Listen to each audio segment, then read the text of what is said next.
Anyway. Oh! Ledge. When did we do it? Ah, here we go. Well, actually right after this. If you wanna see the other face.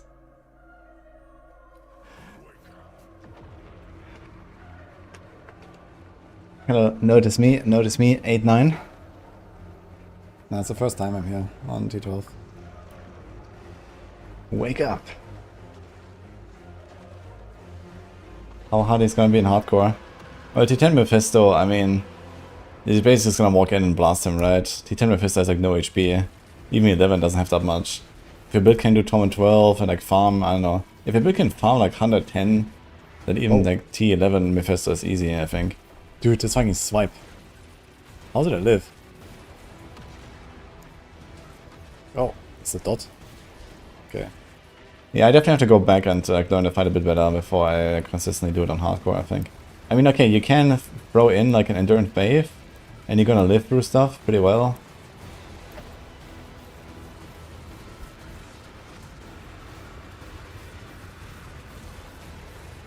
Good fight though. I think it's a pretty good fight.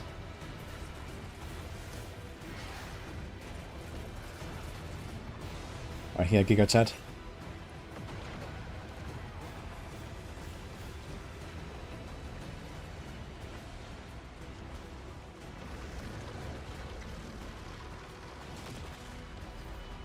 This animation looks so funny, actually.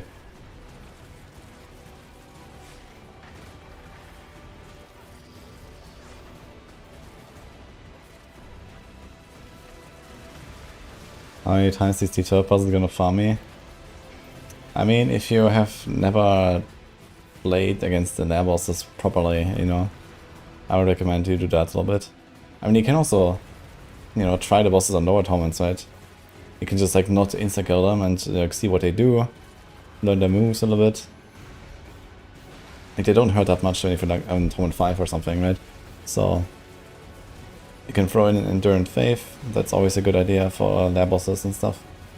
So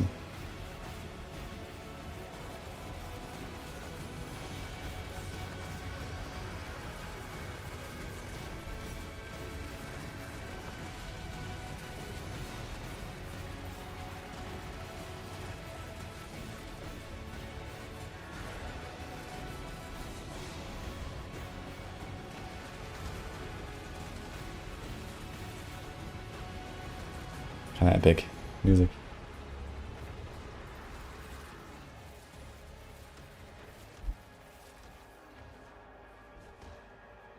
The song is always a Monka moment. It goes so far, man.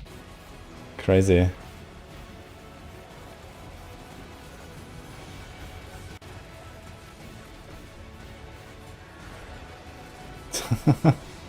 Look at this, man.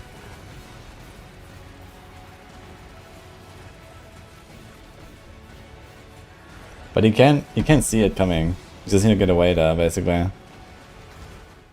Anyway.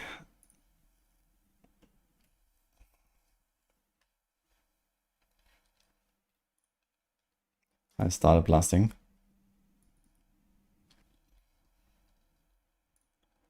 We are so back.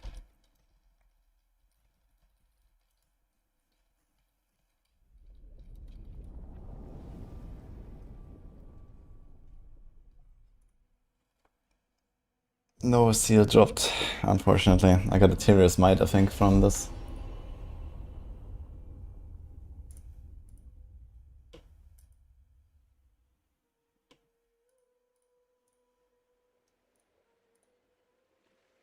Ah, yeah, true, it's patch day today.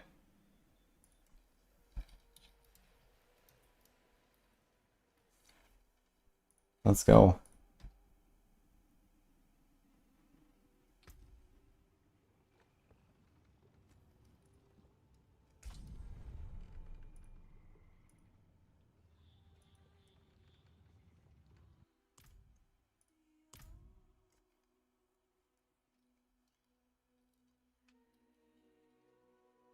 And we have a Starforge pin as well today.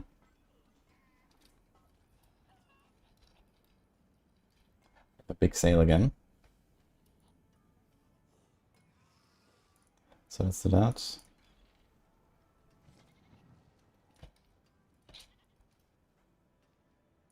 Our sponsors, guys. Wait, that's the wrong one. There we go.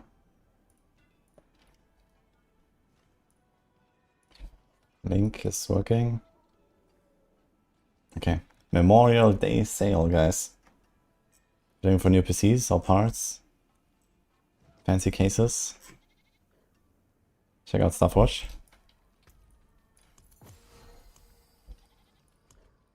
Okay, so how far are we actually? 6 points are missing.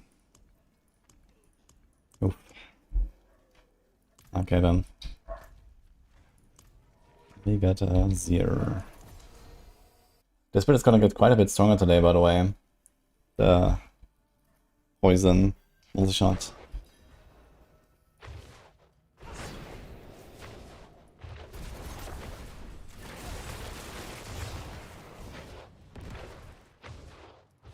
You get any rewards from that? From the rank 1 in hardcore? I did get a rank 1 in hardcore, yes. But right now there's no tower rewards yet. Whenever they finish the tower beta and stuff, and I guess when it has SSF, I imagine it's gonna be all at the same time. Tower beta, finish, SSF, and the rewards.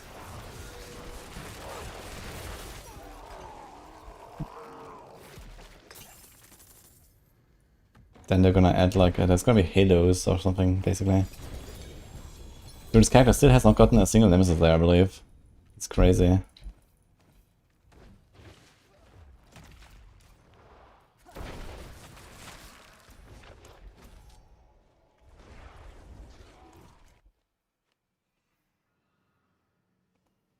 Patch day, gonna bring my Apocalypse full stacked to boss ASAP. Pow. I will try pinch that, yeah. I'm playing a lot of this multi-shot stuff now, so...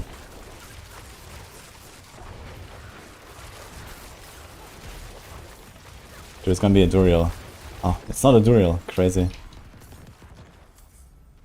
Holy.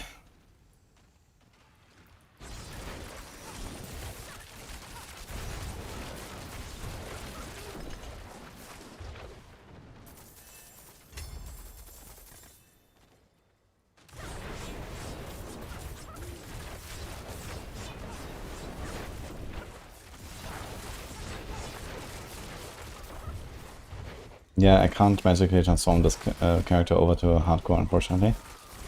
But, you know, we're having fun here. Roots.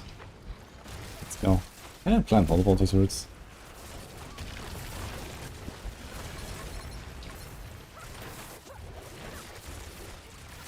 Ah, there's a cooldown, it seems. Okay.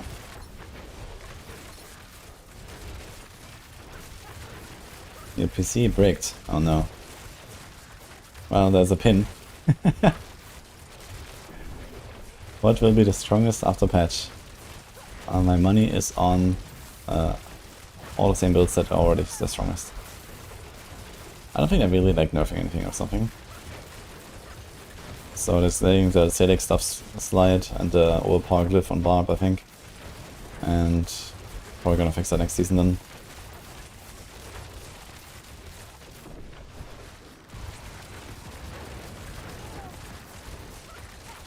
Dude, look at these barbs whirling in two directions. What is going on here? Oh, and someone still died somehow. What the fuck?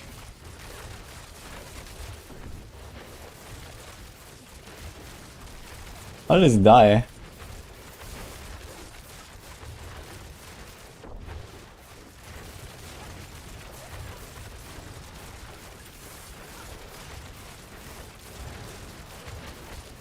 I actually removed Ghost Flexible. I think the overpower aspect is just really nice. And then the overpower tempers. Since you have 8 maximum overpower, it's pretty valuable. You're pretty fast anyway.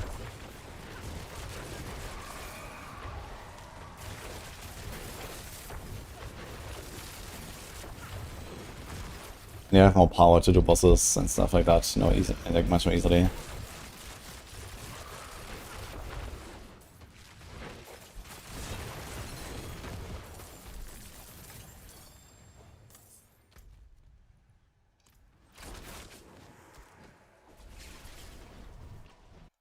Patch there. Does MS I'm using evade work for the kinetic form? Yeah, you can get 200% stacked on your gear, and then you can get 60% from Lunatic. And then 20 from Ghostwalker, but, you know, at that point, it doesn't matter that much anymore. I had Ghostwalker to start, but then I put the overpower thing because I realized it's just pretty valuable DPS. The overpower aspect is like 15, 20% DPS or so. So it's pretty good.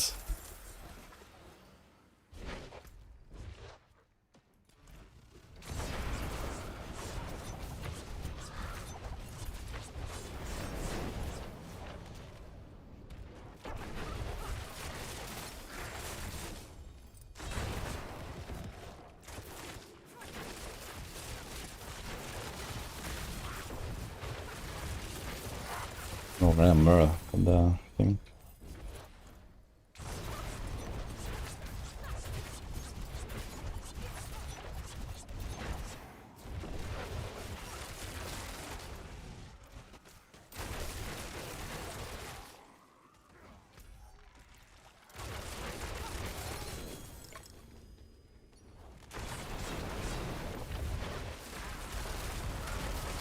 So does that click to move?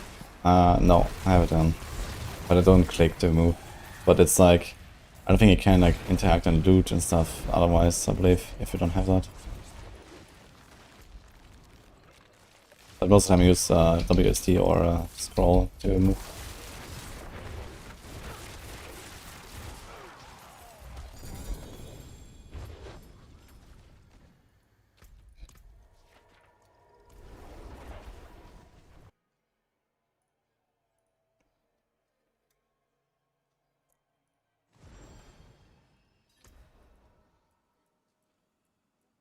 Arctic cube materials. Let's do some Coolians. 50M. Okay.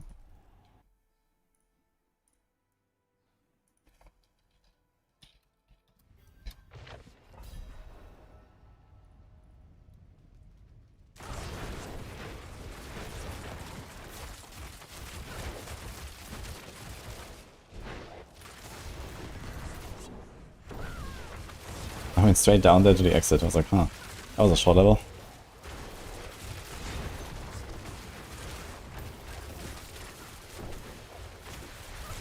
Let's see how many tuning prisons you're gonna get here. Portal prankster. Wait, did I spawn 2 portal pranksters? Oh no, it was the same one. He teleported.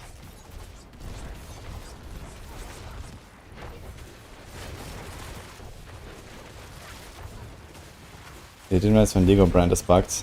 Ah, yeah, Wendigo brand is fucked right now. Yeah. I tried it actually. I would have liked to use it in the build. Yeah, Lunatic actually, if they fix Wendigo and if they fix Sturge, that's gonna be an extremely good build. I mean, it's already really good, but it's gonna be like one of the strongest as well, I guess. Outside of like, you know, the crazy stuff that Barbs have right now and the Zorks. Which is probably gonna get tuned down at some point.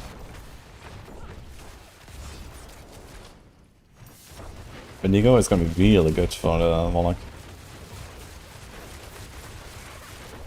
Bunch of builds actually that would like it.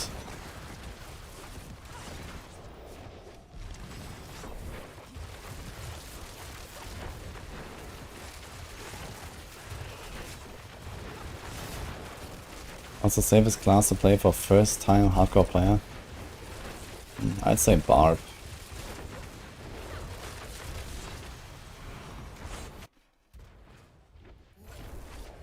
I use the 50 million gold bargain for Coolian prisms.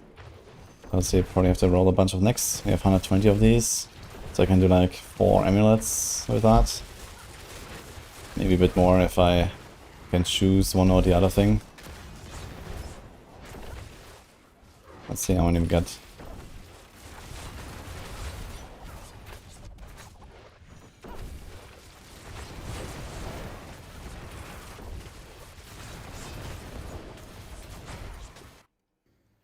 Only one prankster, I think.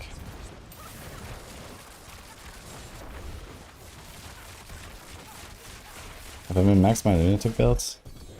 I mean, good enough for rank 1, I guess. But not really, you know, completely. I can still get like twice as powerful or something. Farm a Seed of the Diamond Mine, for example. That'll be the biggest thing. I got one on this rogue and I can't use it on this build, that's kind of funny. So... there's a lot of tuning presents actually, let's see. Got 14 of these, not bad actually.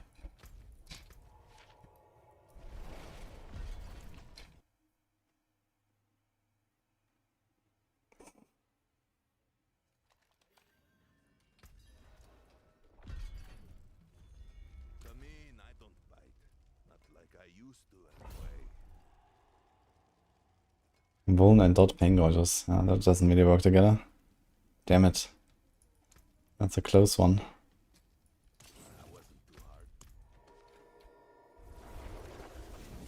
Patch is in 7 hours, I think. Maxwell's Payback's build is outdated.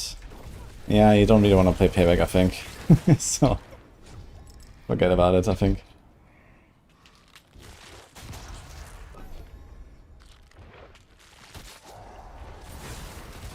Has anyone made Death Trap build work? I thought Death Trap is pretty good though. I'll try it soon.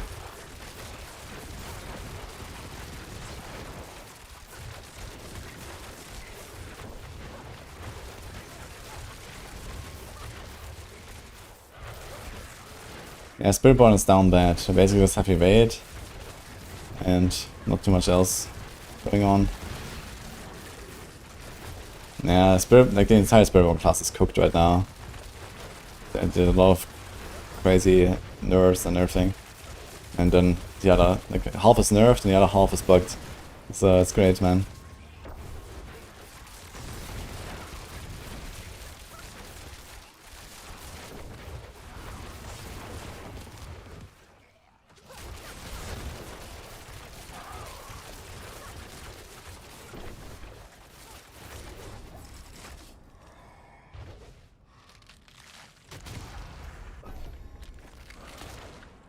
I tried Rebel Fire while leveling a little bit. That's kind of nice. Definitely want to do more stuff with it. I'm thinking about doing some Twisting Blades.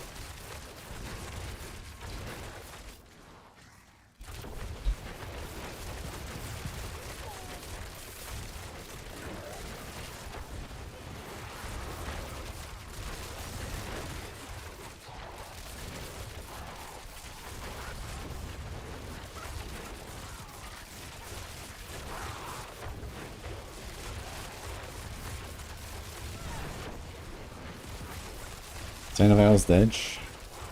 There's a bug with Peaceful Boots that makes it much weaker. So I think it's kind of like bug fix waiting room. I'm not sure if that's getting fixed today. It might be. I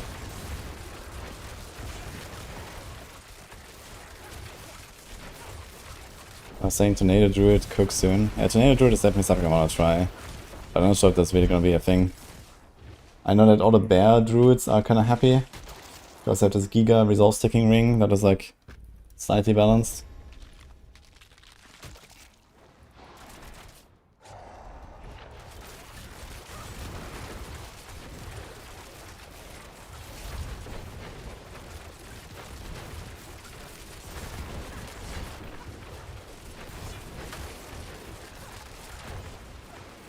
Is there any way you can complain at Blizzard? Well, there's always ways to complain. But yeah, what happened is you switched back to a non-torment difficulty and some dungeon sigil affixes cannot exist there. And Treasure Breach is one of them. But there is something about that in patch now, so it might change back later when the patch goes live. I'm not really sure what they meant with the patch now though.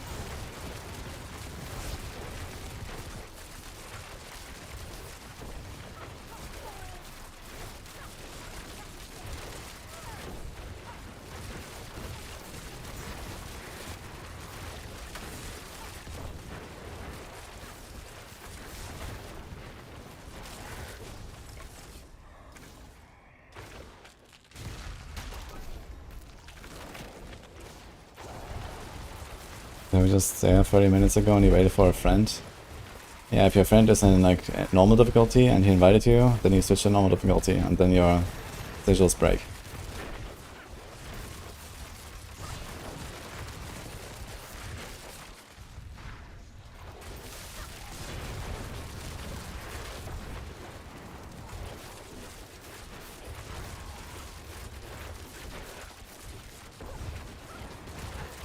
Is there a bug with transfiguration items?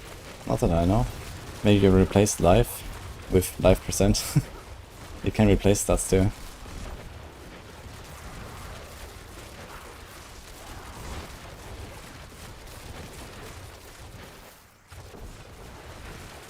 The grenade build is detail is pretty wrong on Maxwell. Grenade with the new amplified damage is OP. Are you talking about like smoke grenade? What grenade are we talking about?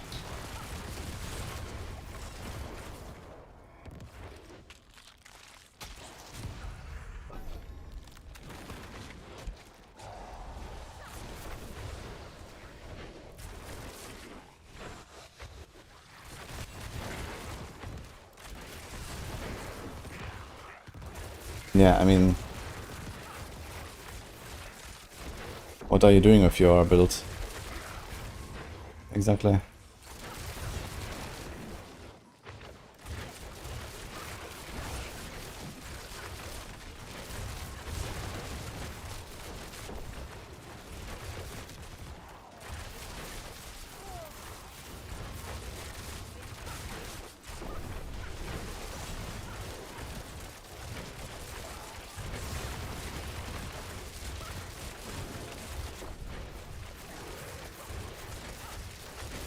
I'm not sure if they're gonna retroactively fix amulets, but I guess yes.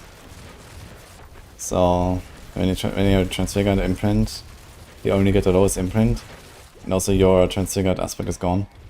So you should probably be able to fix both after the patch if you have an amulet that is already done.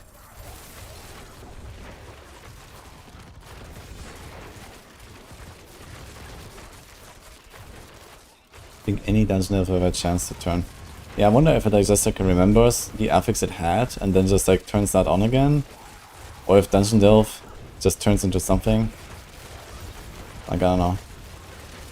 It's kind of weird because he said Dungeon Delve turns into one of those three things. But I mean, that would be OP, right? Because Dungeon Delve is super common and all these free affixes are like insane. So it's kind of weird if like all of them turn into one of them.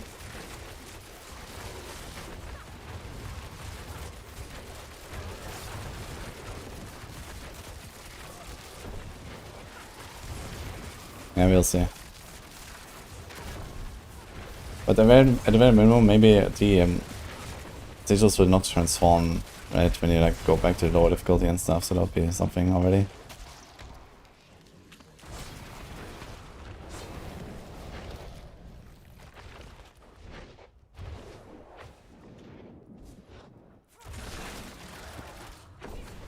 Hello. Hello. Looks very nice. Smell it? Sure. Good news, guys. Have to show it off, I guess. Mm-hmm. Thank you. You know, they say happy wife, happy life. What do they say about happy husband? Yeah, no one cares about happy husband. No. No. I do. Really. Why did I make this then?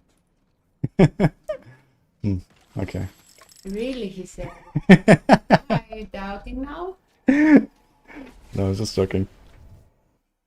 What is that? A spaghetti bolognese. Alla Nini. Watermelon.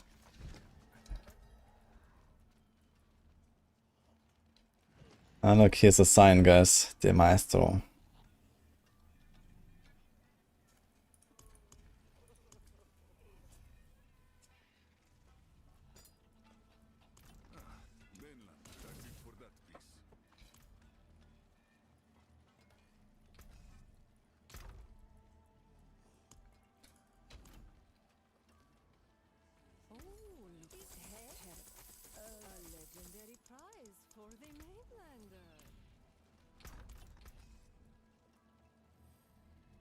Bait or trap skills.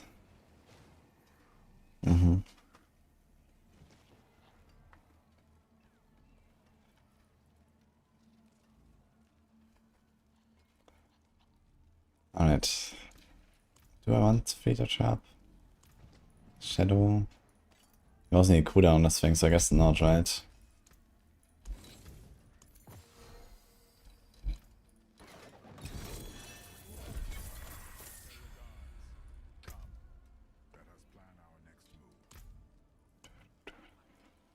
Could never summon cliffs, yeah.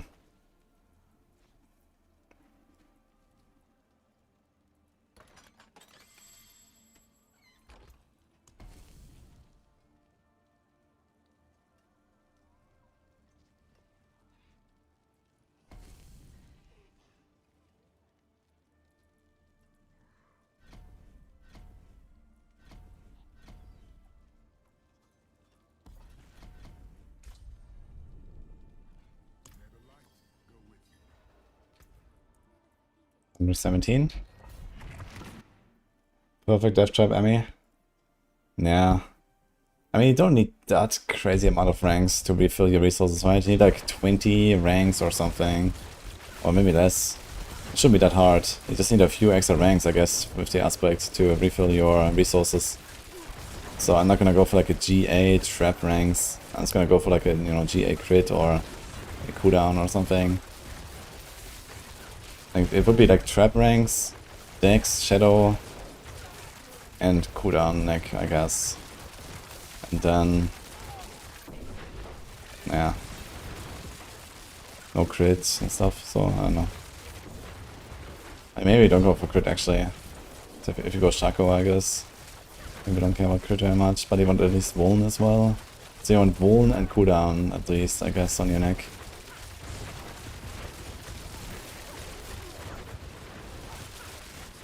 Actually, I wonder if they actually allow us to like craft all skills easily with the cube now after the patch. There's nothing about the patch as well. Maybe we're gonna play this build now until the patch. And then we like craft some stuff and respec, since we're gonna get the Coolian Prism fix. And we're gonna get the other like prisms working correctly and so on.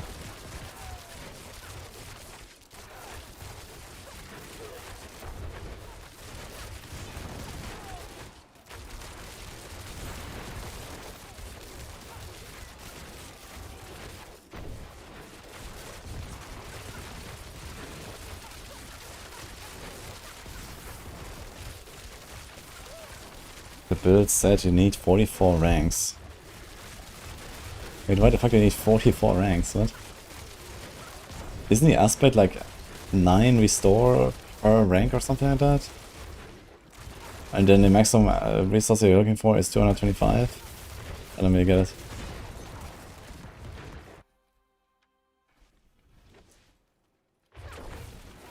You disable the ability to trade stackable items you're dropping to resolve several issues. Wait, is that real? First of all?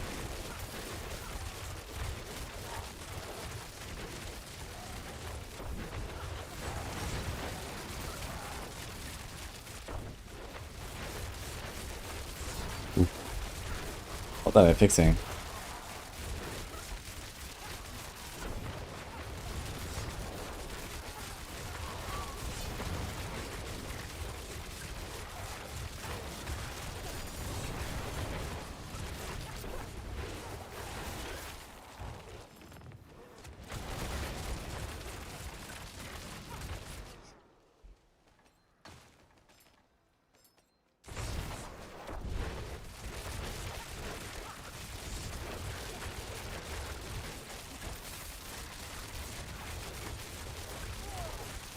Yeah, I guess depending on how shitty your aspect is, you need more ranks in your death trap. But you know, before you get 40 ranks in death trap, you're gonna have your aspects sorted out for sure. It's not that hard to get aspects, right? You can just like Gamba rings, upgrade into legendary, there you go.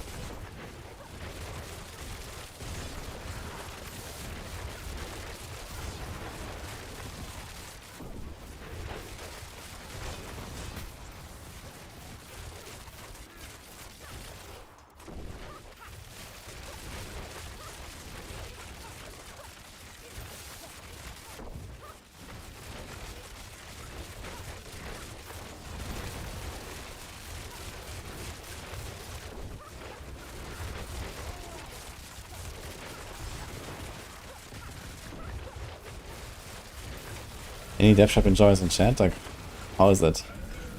Are you farming with it? Actually, I lost the rock somewhere. It might be here. Oh.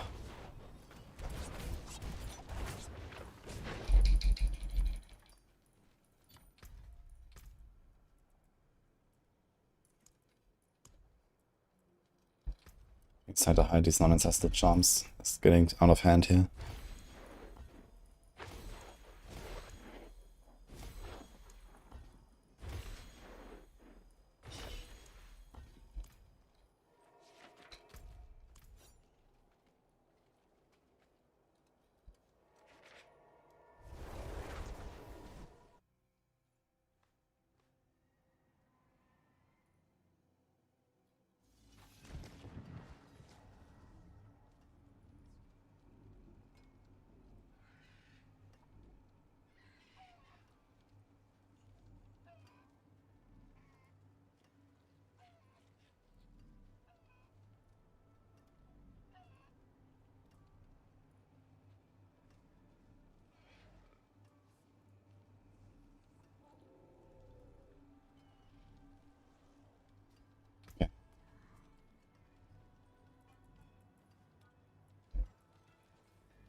Time for something a bit different.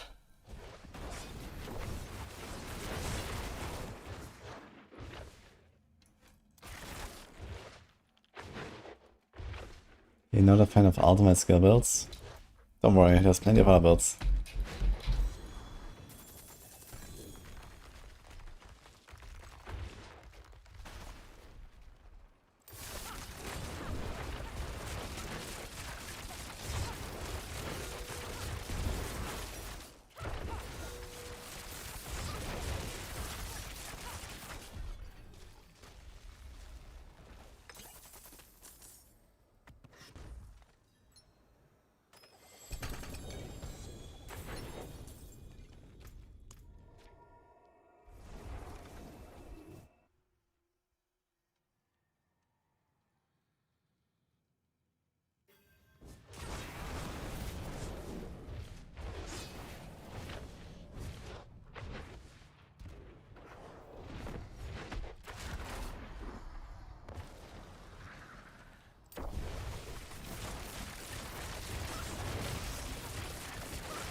Food is very hot, I can wait a bit.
Crits don't count for dots. It's like distinctly separate.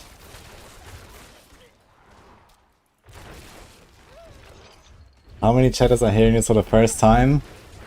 Guys, who has never heard a song?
Stuck the ramp bottom.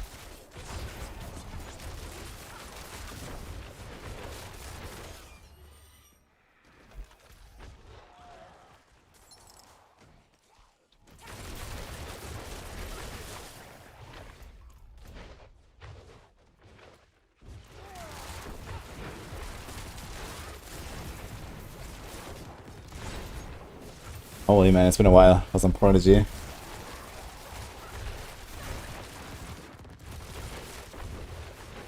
I got more.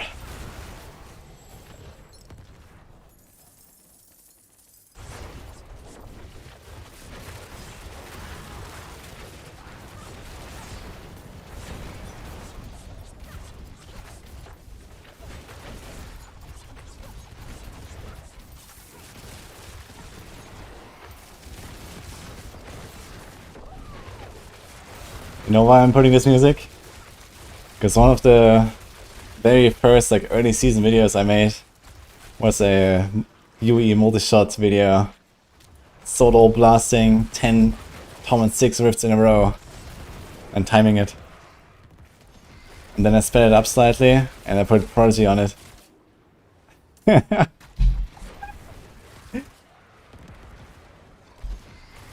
was like, I don't know, 10 rifts in 20 minutes or something. It was insane back then.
I know what you're talking about, bossy fight.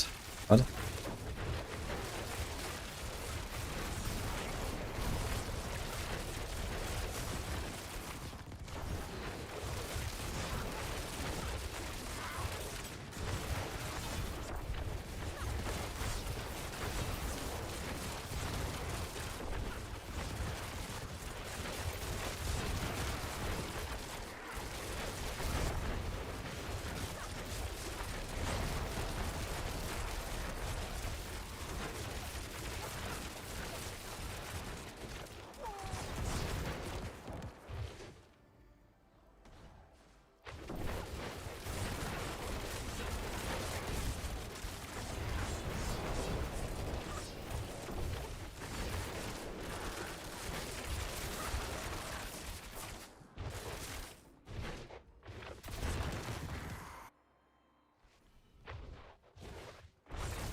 Pardon me, stranger.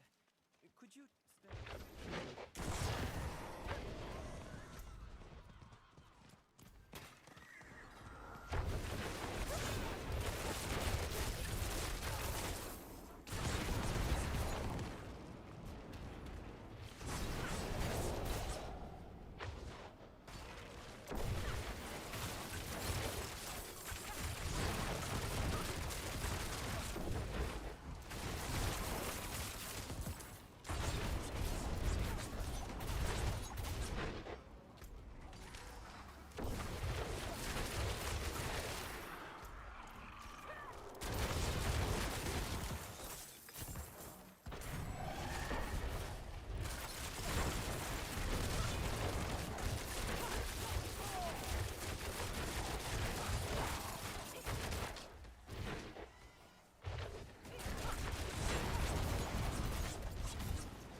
Okay, which other do we have from Prodigy, guys?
pull, my friend.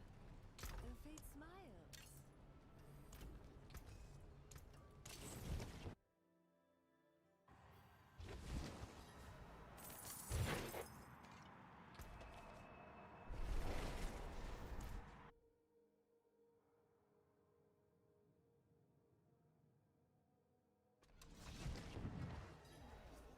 Feeling like hey.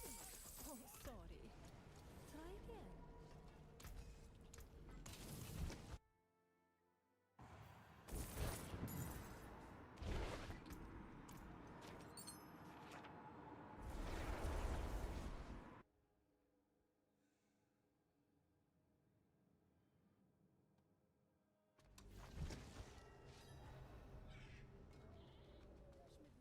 Oh, look. Nice.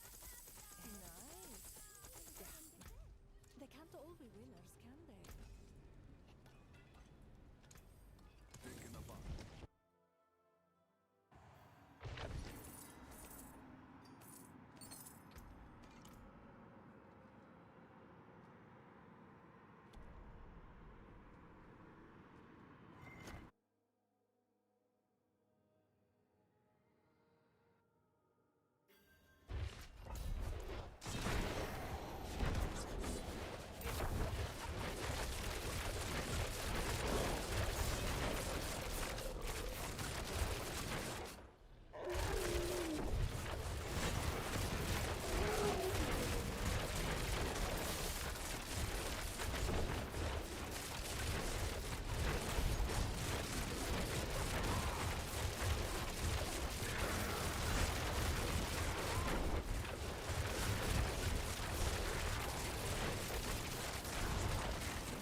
Feeling like nice. Hey, I thought mainlanders had a sense of adventure.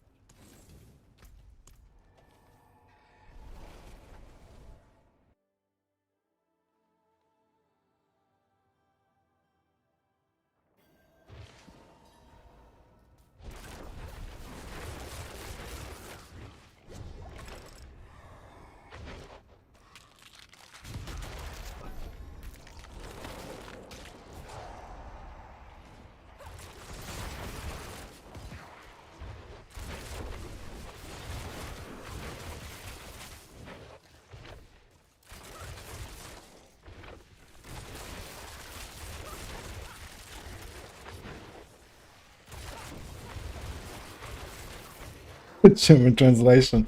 Holy.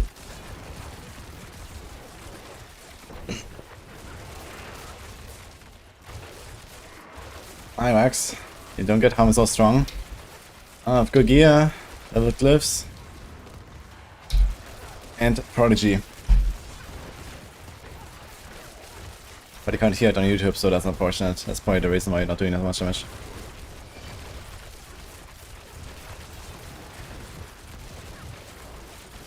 And I hit the gym. In fact, I did go to the gym before the stream.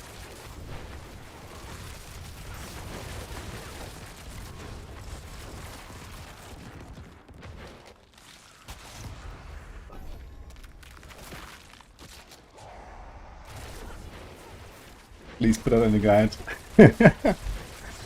Turn on Prodigy. Let's go.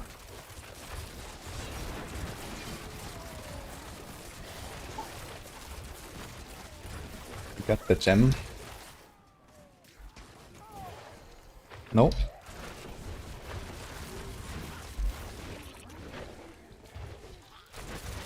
This character has like almost no significations really in that manner.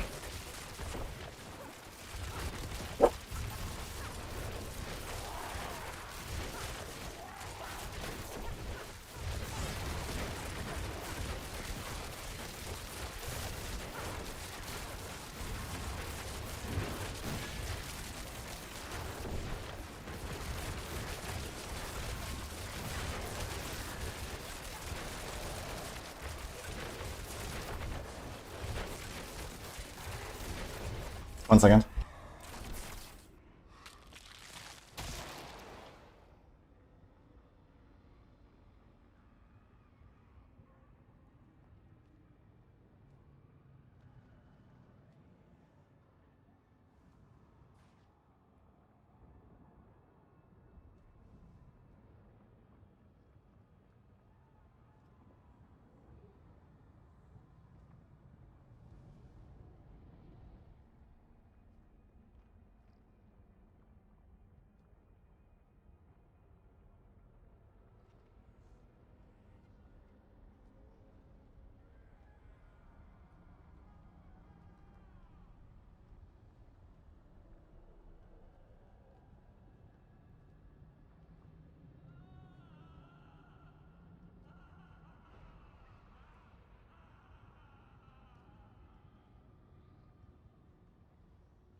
Missed at least one song, right? Which one was it?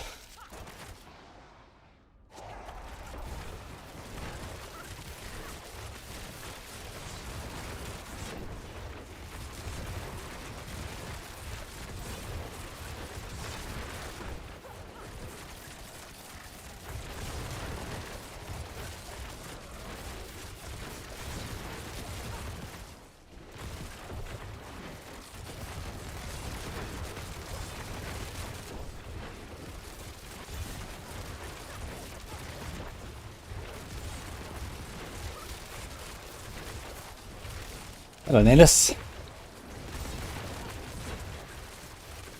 What is happening? We're running some Prodigy.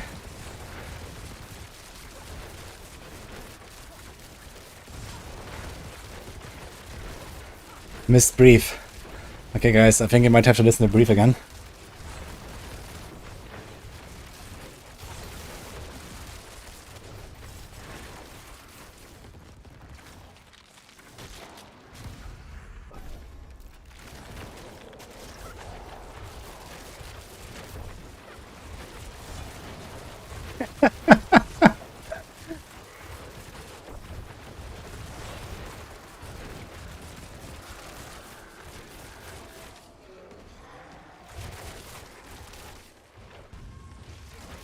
Any others from Prodigy, guys?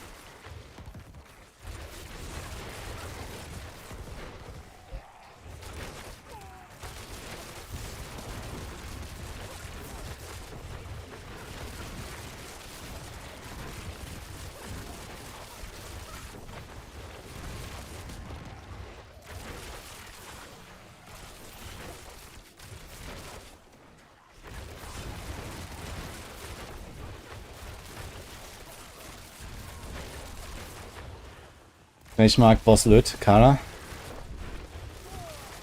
And for the no boss items, you can do cube upgrade.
I won't try on Darius with this.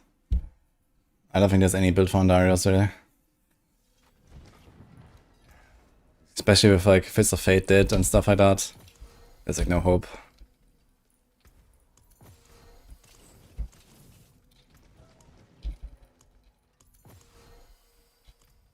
I saw him in pit 105 or something.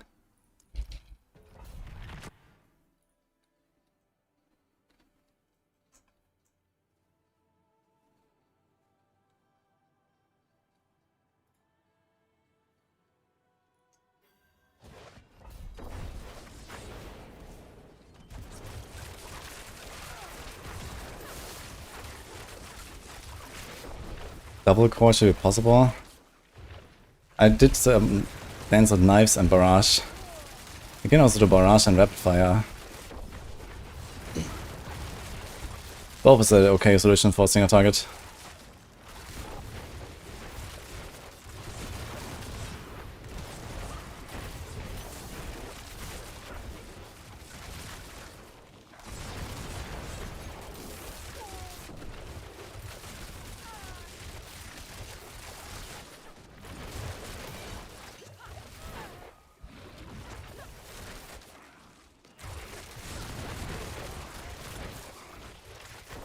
Why is not using Windforce?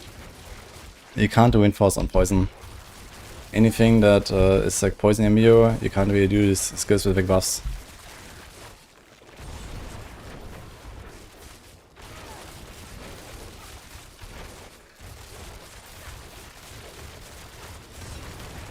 And then even for cold, I guess, but Windforce is not that crazy necessarily. I think on cold people put like the this like chill and freeze aspect and with the triple damage. But you have to rely on staggering the boss then, so.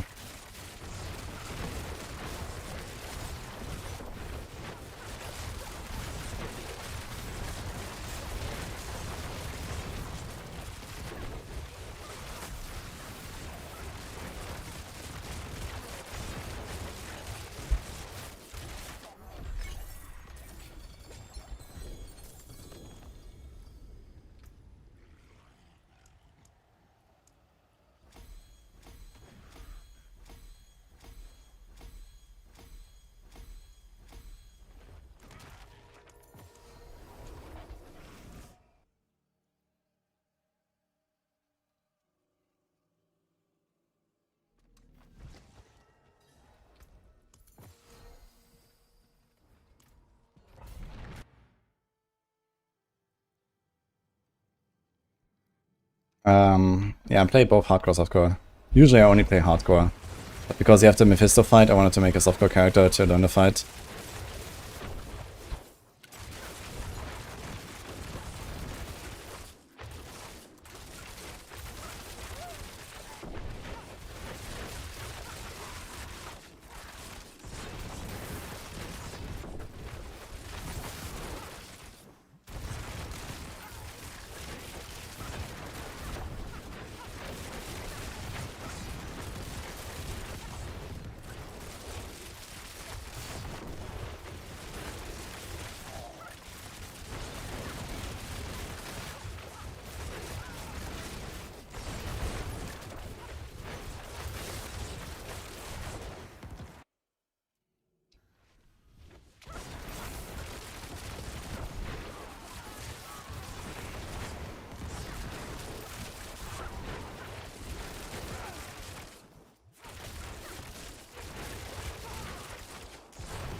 Will get more defense today? Tired of getting one shot?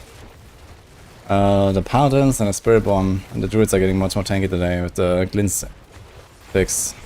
Yes.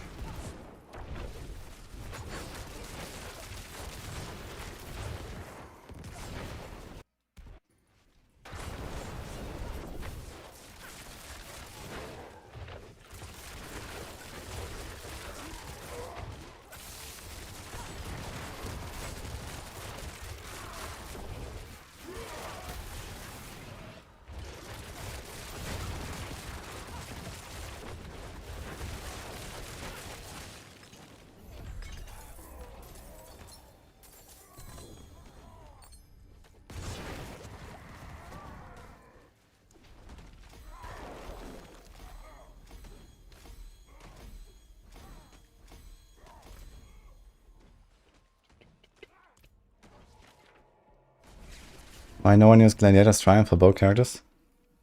And it's only good on builds that hit like once, exactly, basically. But for that, it's really good.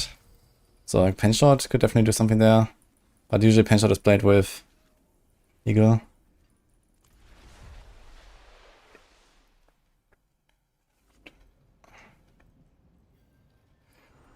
Or like a Cold Barrage, you can definitely do it. It's like kind of the best fit, I guess.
And this build will get like 60% DPS later today on the patch.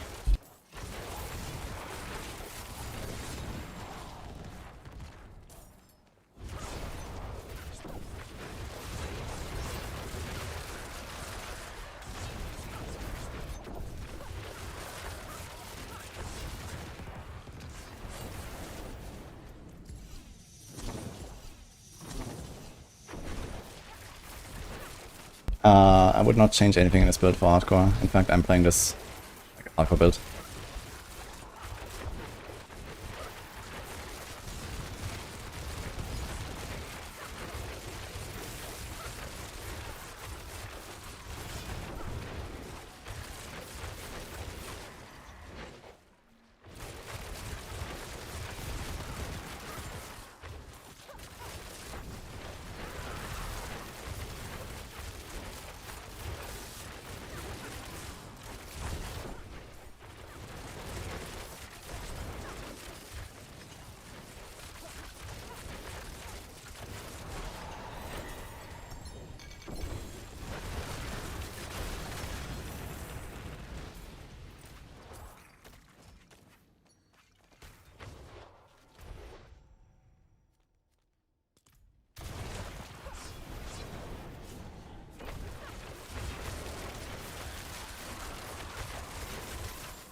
Human Potency is pretty good, but it doesn't work for Shadow Clone right now.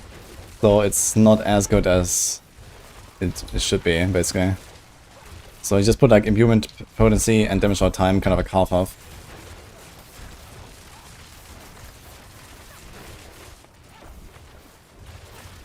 I don't think anything changed for Poison Dog besides just any poison, basically any rogue build gets like 60% damage today with Etna's fix.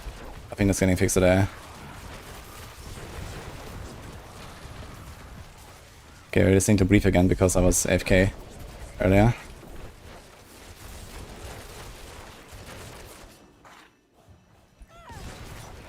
I didn't want to miss that one.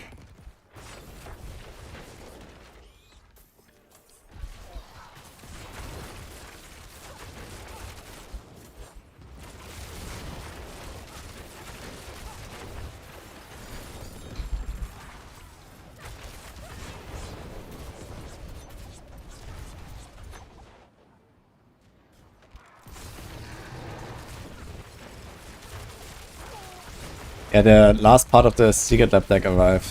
desk arrived. And it was the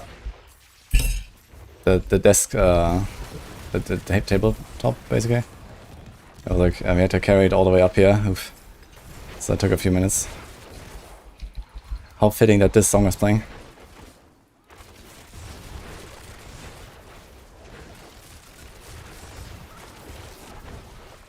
I got the Secret Lab Diablo desk, yes.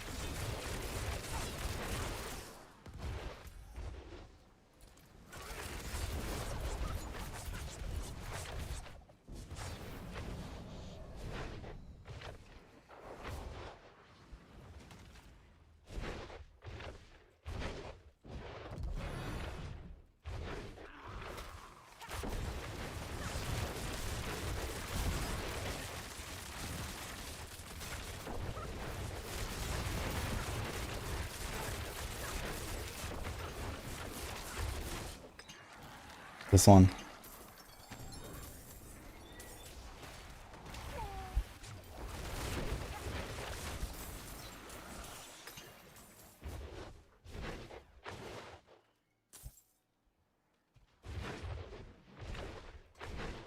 Very cool.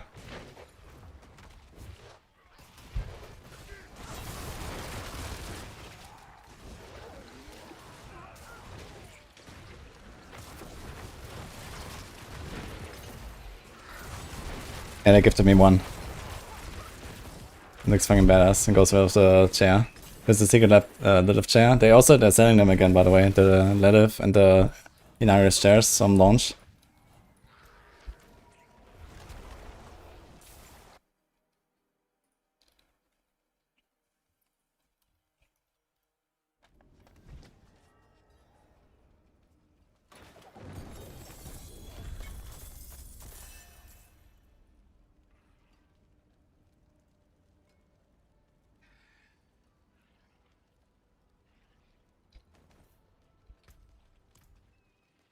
It is done.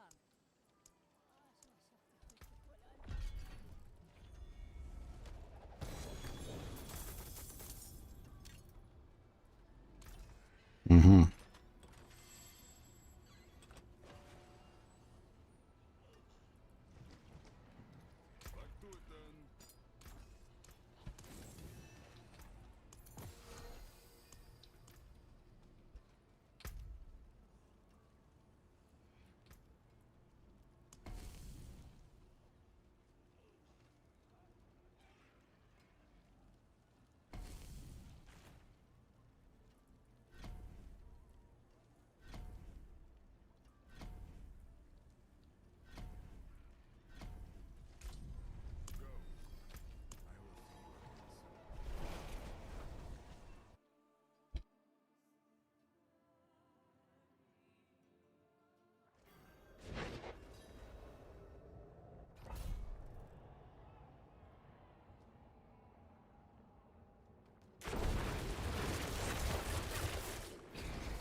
I don't think Epoch should be account bound, but they should do catch up for your ults.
For Pally, I think people are playing Blast Hammer.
I almost feel like I'm blasting here, Crucible.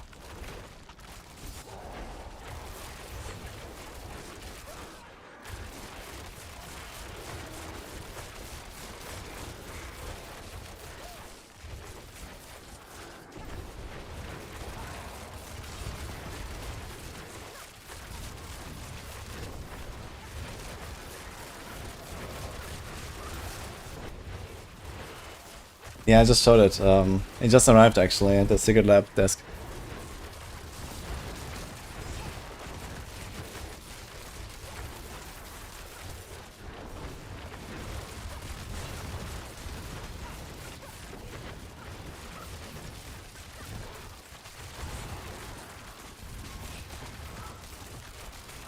That's throwing out Ram. This character didn't have a Tracer Echoes yet.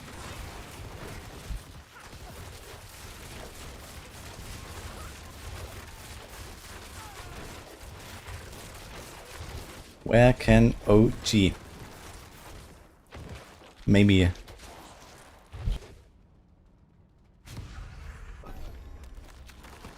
think I expect it to be later today actually, Machiavelli.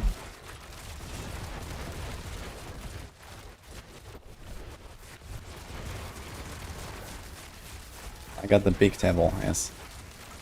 Gonna be tough to actually fit it here. Assume it's not that large, but somehow we'll make it work.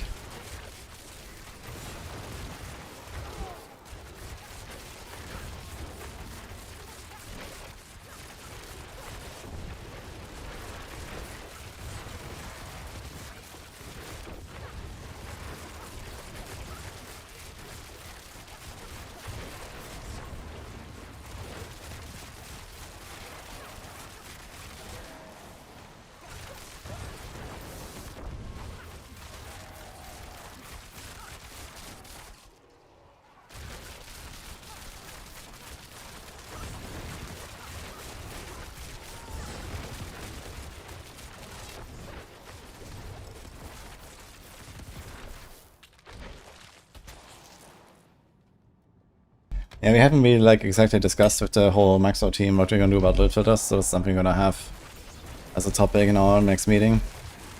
But yeah, I guess loot filters might look kind of close to what I have here, so you hide all of the different shit at various progression steps, and then at the end you show only uniques and GA items. And then you have like good class uniques, maybe good build uniques, good generic uniques that are just always there.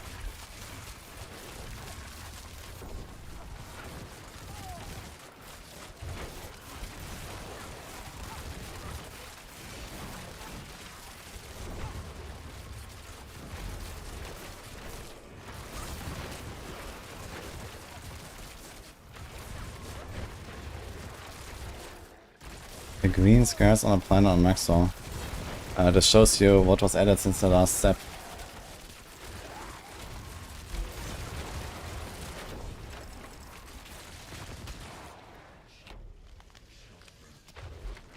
Or also like it can highlight maybe glyph nodes. I'm not sure what I mean now. Gonna play PoE2? Probably a bit. Then I'll go back to D4 and then more PoE at some point. PoE is gonna last half a year, so we can play that whenever. This is a very short D4 season, so it's gonna be kind of tight actually. Since I guess around PoE launch will also be PDR. Maybe right after, we'll see.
Nothing is missing in his build.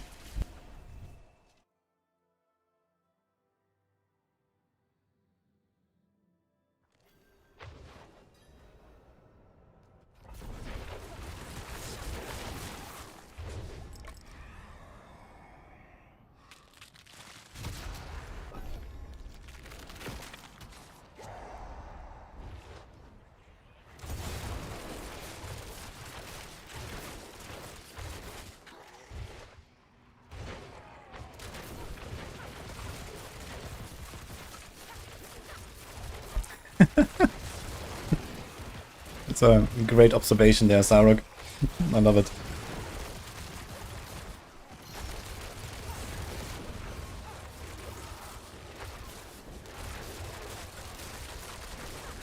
Hatch is in 5.5 hours, and the rogue was influenced. Mostly in good ways.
Try the cursed offering node.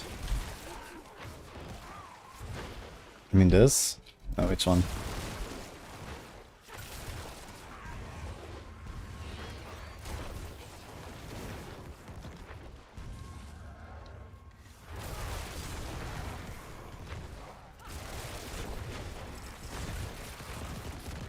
Why didn't a barbarian build work? That must be user error. Barbarians are pretty good right now. But there's a bit of a tricky puzzle with the Silic if you're trying to do that.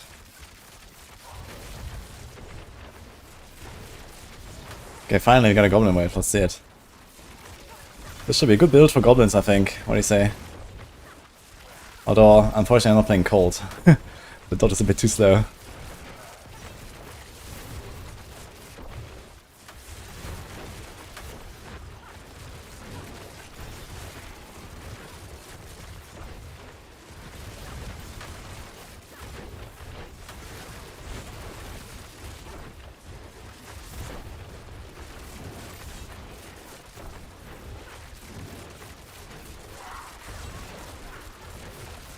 Good, everyone here.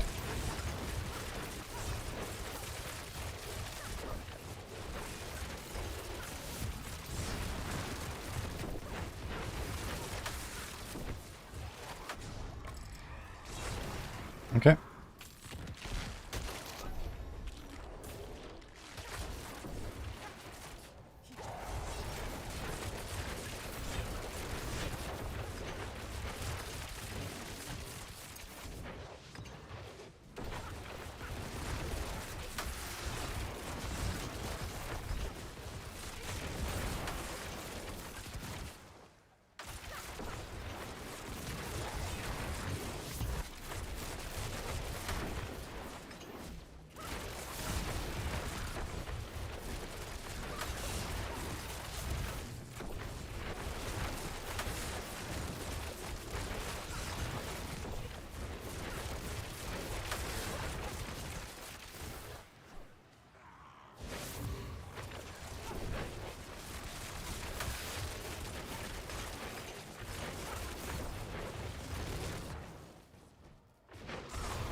Bitter infection aspect. Isn't that just for Shadow? Which one is that?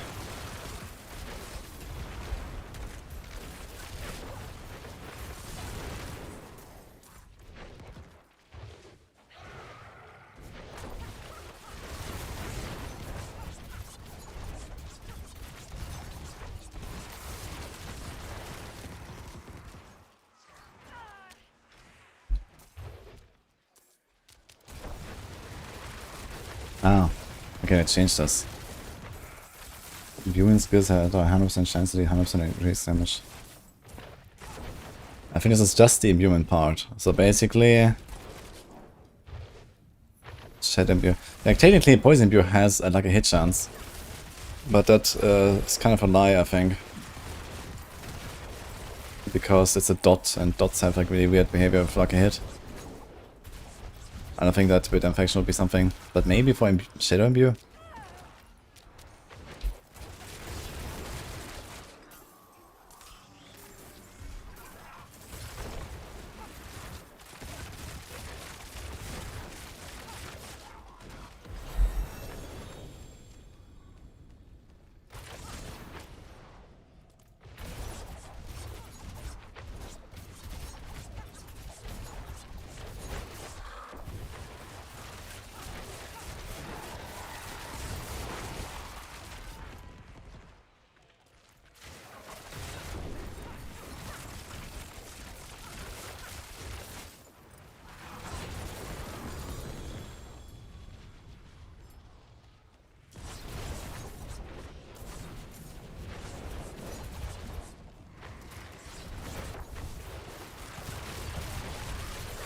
No, Eldrin is not for damage, it's a downgrade actually.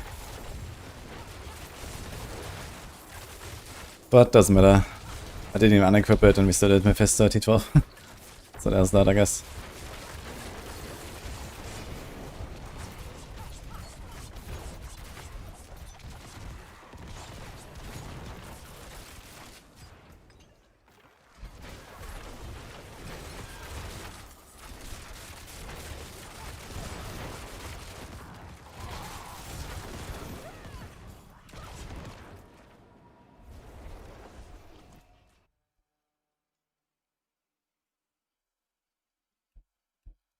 Paragon, the source of most damage on his build. And by the time you're in Torment 12, you'll be high enough Paragon to have everything.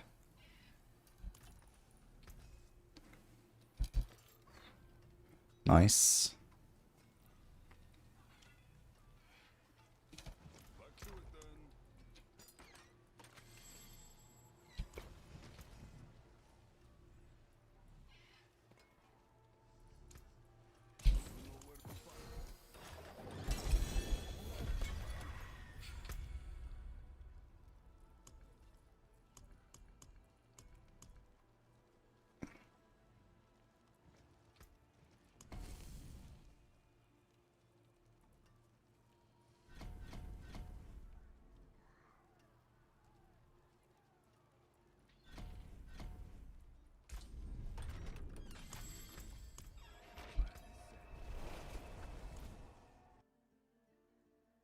Ja, danke.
I have not Merkneys.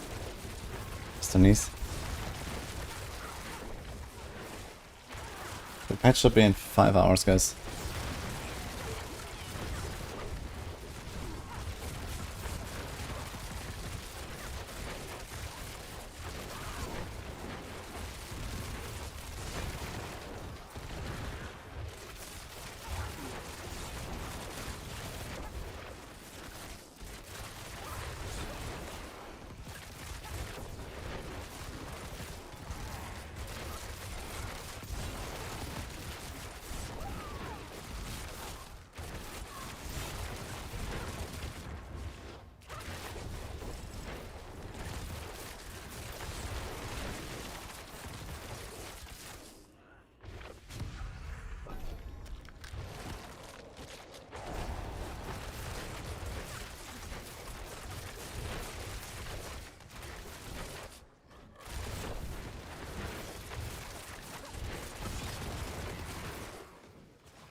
Weapon damage good for this. Only on the ranged weapon.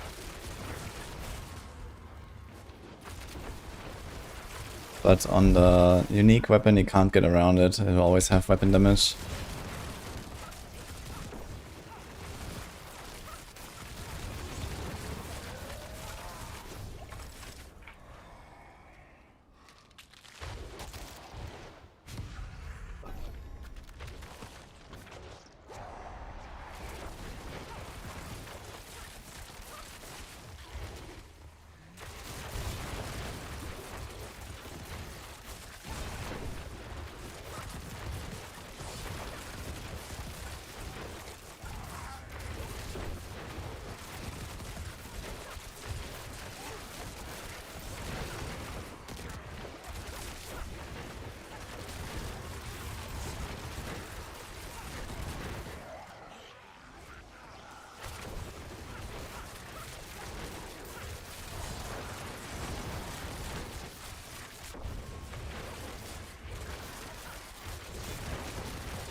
Why am I not playing the trap rogue? Well, there's a time and place for everything.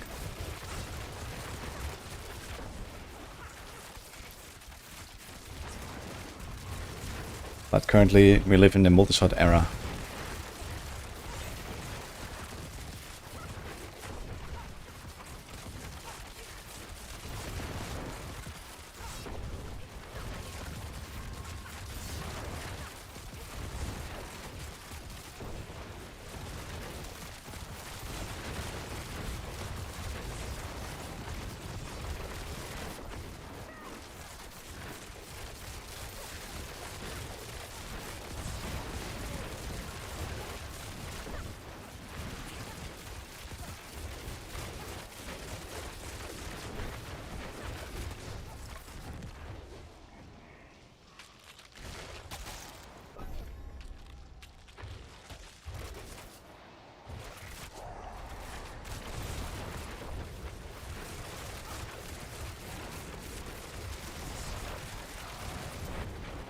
I'll play some TB next, I think.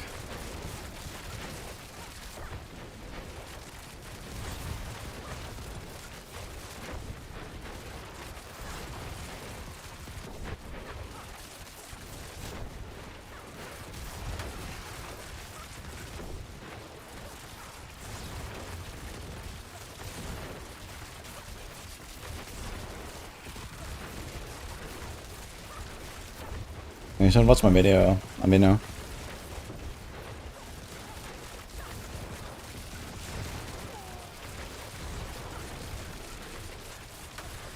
You can do barrage relatively well with just early game gear and like 2 lucky hit restore resource tempers. Or 3 if you want. And I used Dance and Nice for single target. And the big thing later is the Tibalt's Will Charm.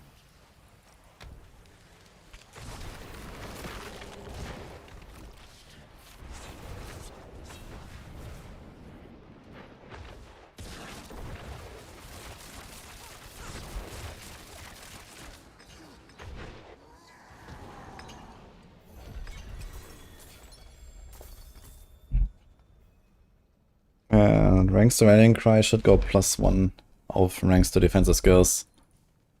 But besides that, there's no difference.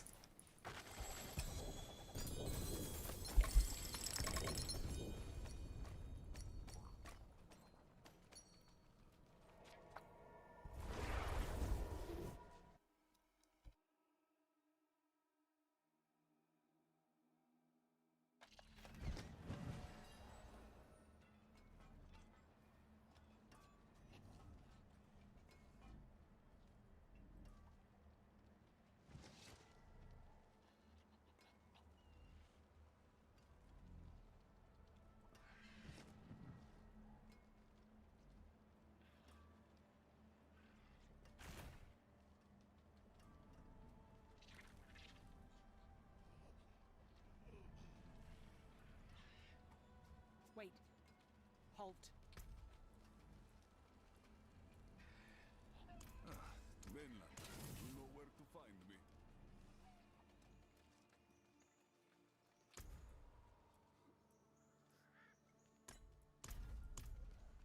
And it wasn't entirely unexpected to see Tyrael again.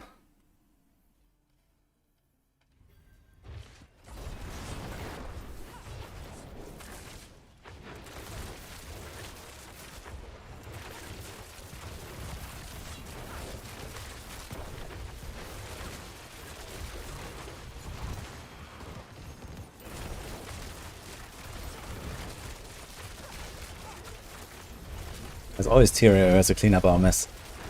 Poor guy. 3 games already.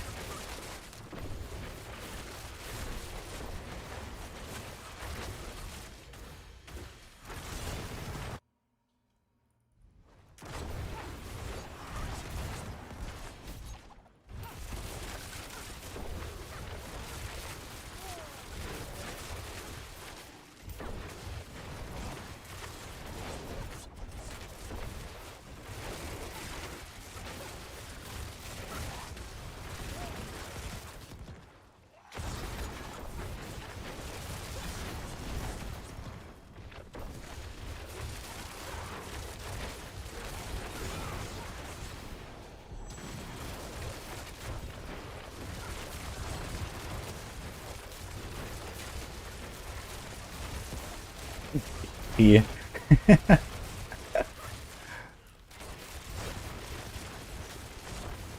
kind of funny because Tyrael always seems to be like kind of on his own, right? He's like kind of the maverick of the angels. They never really care about him or help him.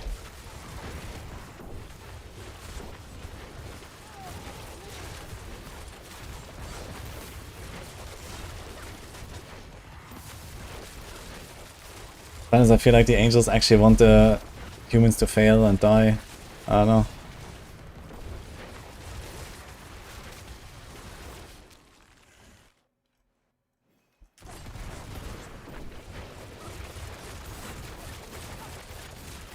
Angels in Diablo don't care about justice. Well, Tyrael was the Archangel of Justice, no? And then he became Archangel of Wisdom.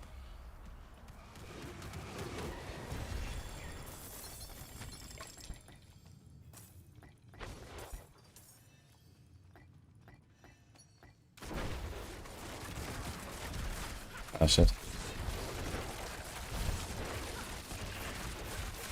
Dude, everybody gangster until Vashan shows up, man. This guy is fucking Giga Chat when he spawns. Everyone is always picking on Vashan. As a lair boss, he's a joke, but when he shows up as a whisper...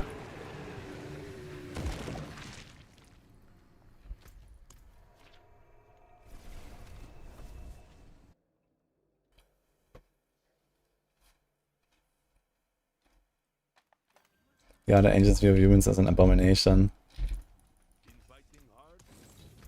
Thanks, angels.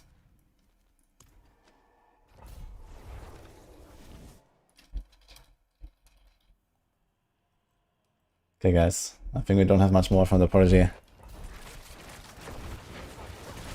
Unlucky.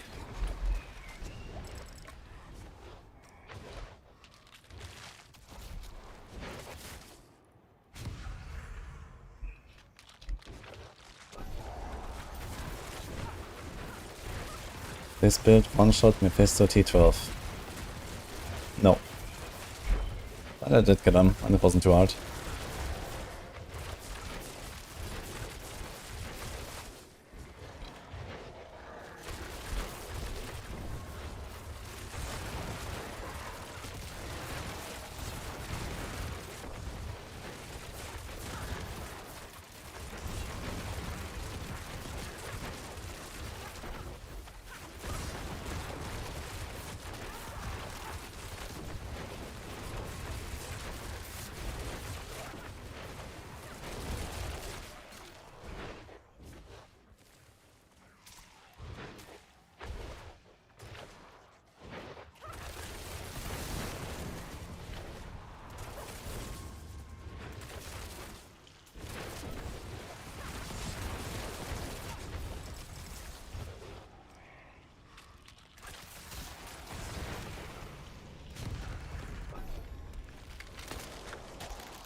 Blizzard will not do anything about the cliffs.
First touch is for vulnerable. Very effective.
Echoing Hatred will show as a priority quest.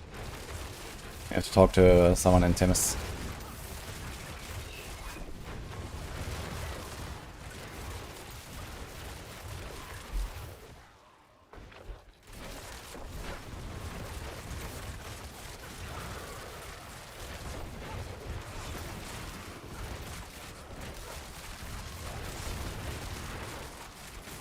Don't worry, Shara, it's gonna get better.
Man, Prodigy, Pendulum, multi-shot. Feels like it's 2014 again.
Back to it then.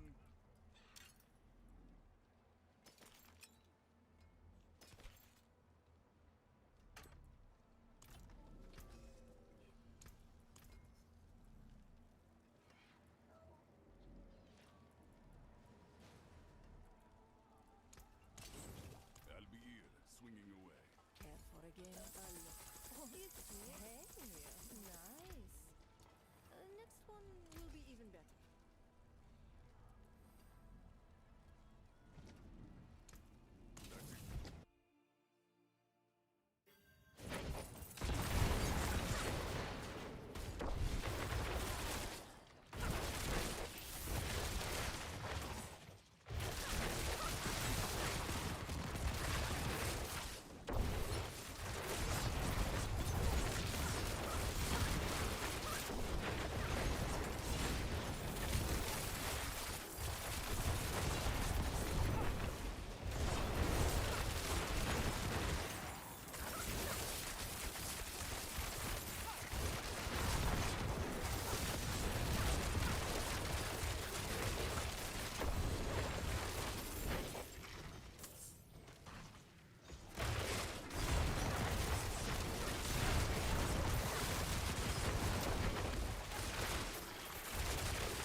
just getting warmed up.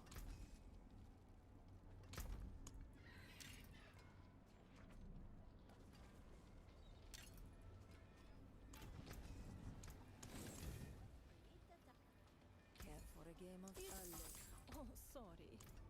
Try again.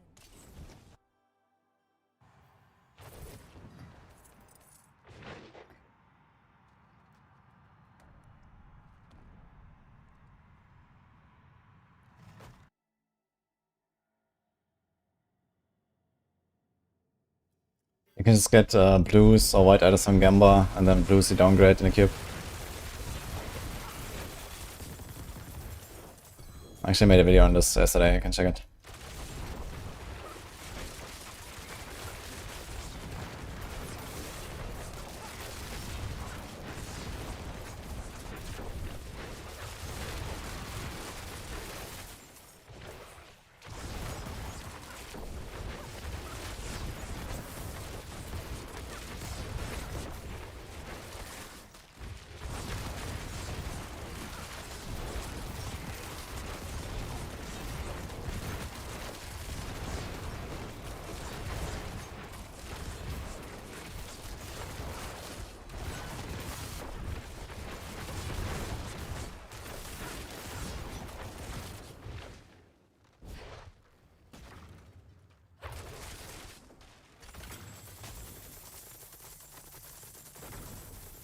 CDR is utility, I think. It's a resource tempo and utility prism, I think.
Both people. I have a mix.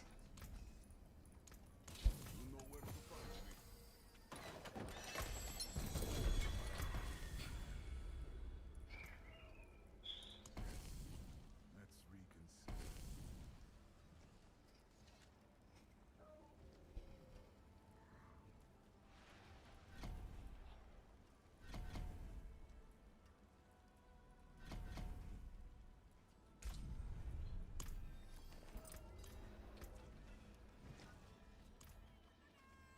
This build is good for hardcore and can do all content in the game. It's worth something. Not much, but something.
I don't have a clear toughness recommendation per torment there.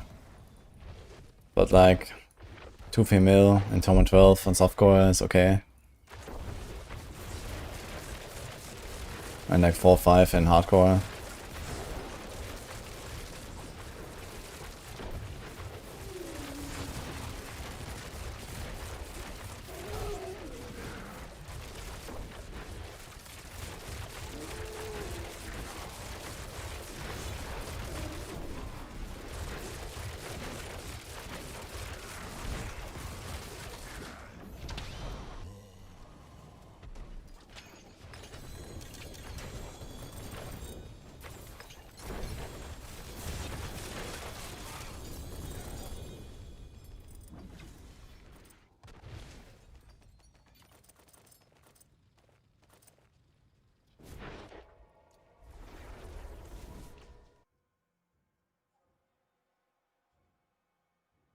You had 180k in T8 and cannot get higher. Yeah, 180k is really low, you need to work on that.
Like up and Dungeon Delves, is that a tactic? I heard some people do that. I'm not sure how they have stash space for that, but good luck.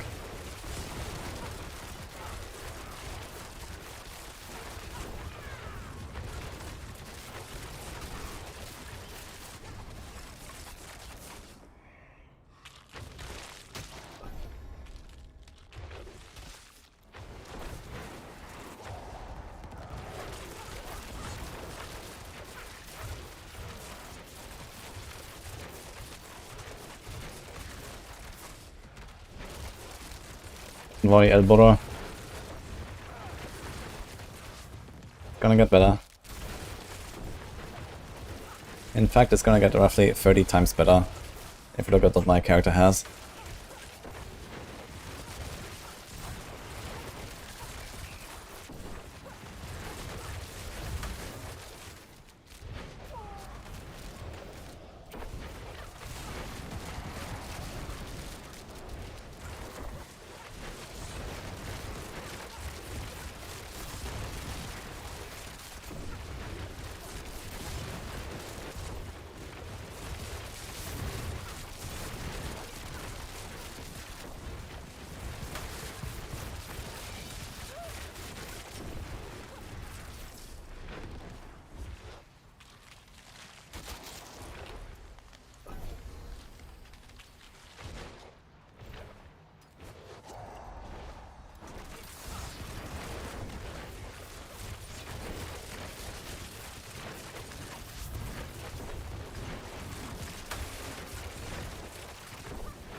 Bit stronger than pen shot. I don't know. Who cares?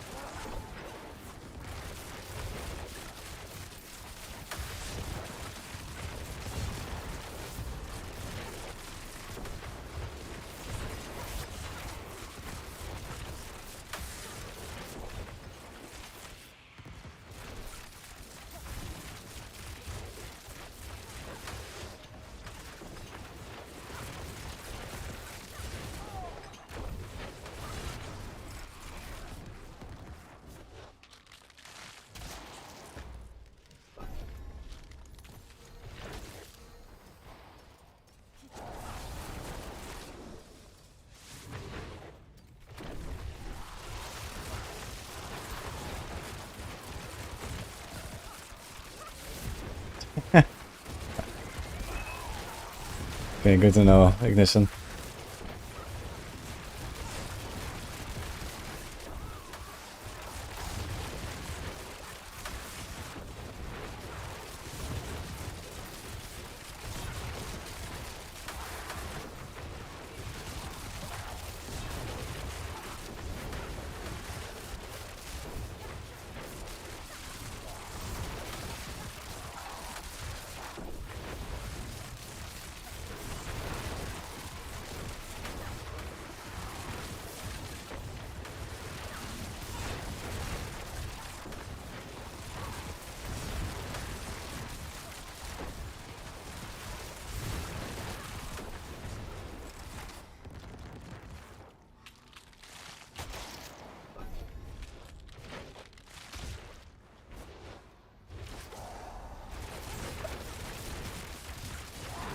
Good job, Snake.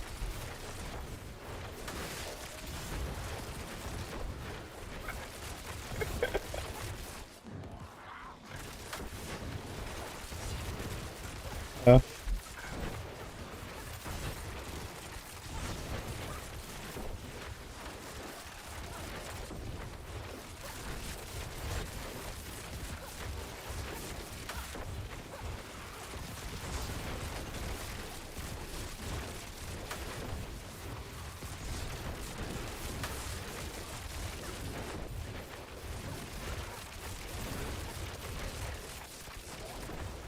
Wait, what ignition?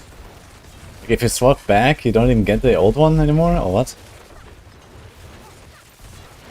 What do you do?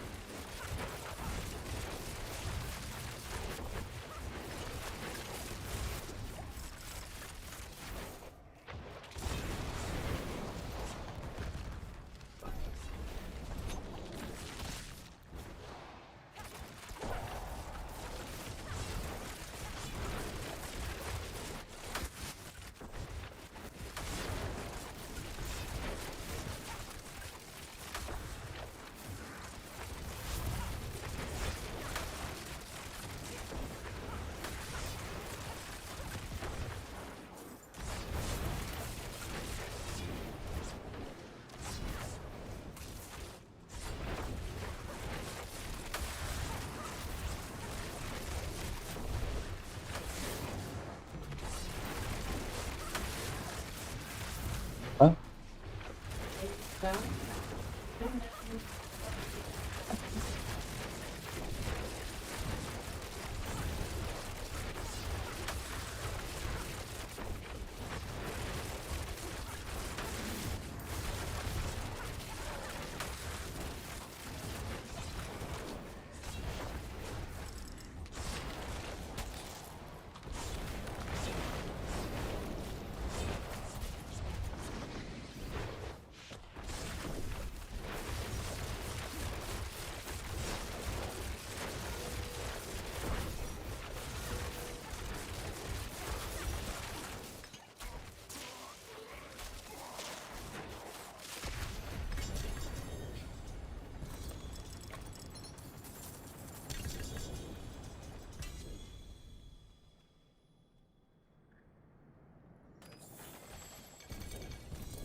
What is a waitress, isn't it?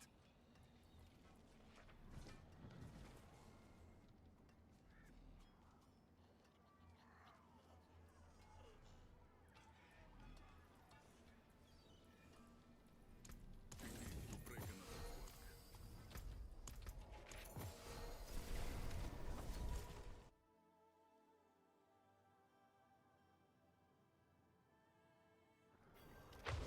This is Pendulum and In Flames.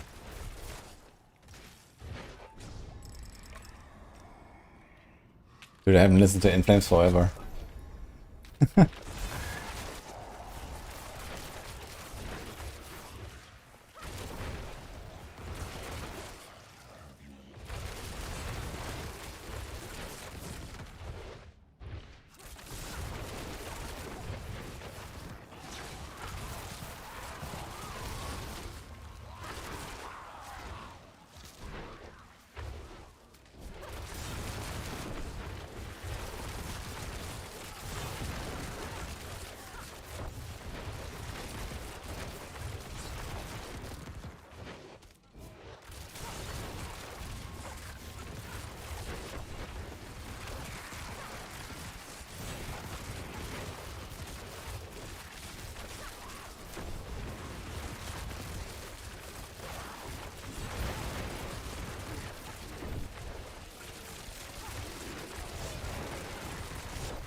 One is crafted and one is dropped. Nice, you know. They have different level requirements.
I will be doing Spirit Bomb builds, but certainly not many of them, because Spirit Bomb is entirely fucked this season, unfortunately.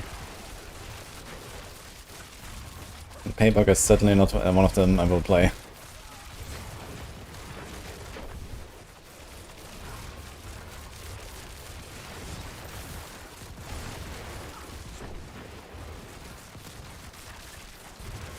Yeah, Danny.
Danny.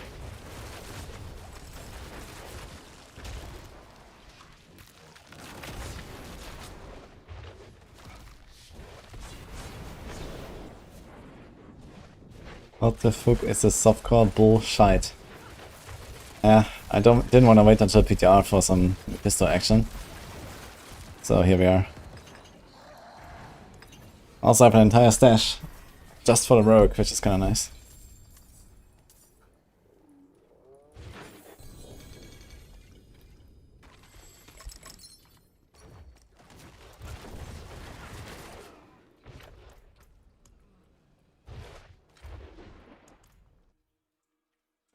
Stash maxing, exactly. Was also, I really appreciated the actual like season start practice basically, it was kinda nice. I've done a lot of things doing the rogue.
How far did I get with Mephisto? Killed T10 on the second try, killed T11 on like the second try or so. And then I did like, I don't know, 45 minutes of T12 and until I got him.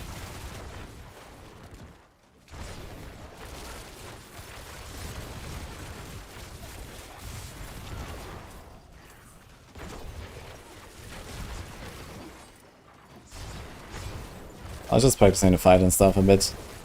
But I definitely wanna do a bit more. So I'm probably gonna just like go with every build to Mephisto and do like a T12 Mephisto or something.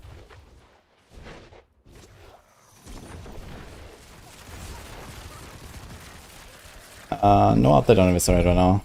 I'm kinda happy with the build.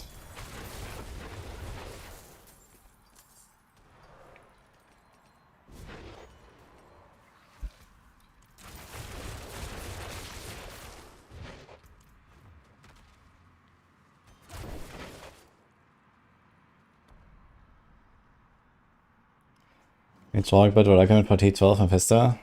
Lunatic.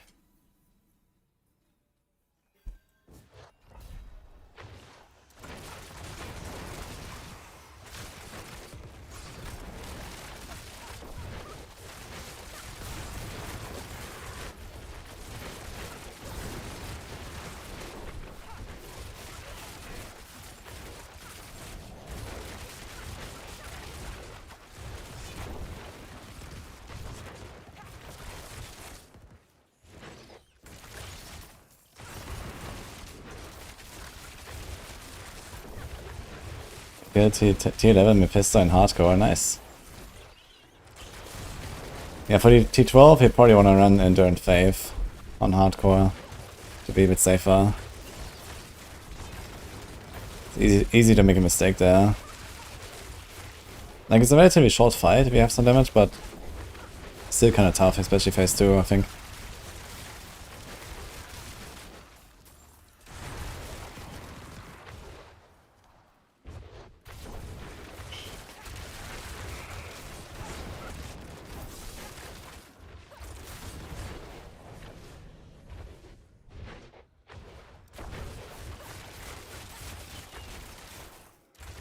It's not exactly DPS check, but if you have good damage and you just blast him down at the end of phase 2, then it's way easier for sure. Because it just spams you with like 3 different things at once.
I have a video in the build guide already, on this build. I went live earlier.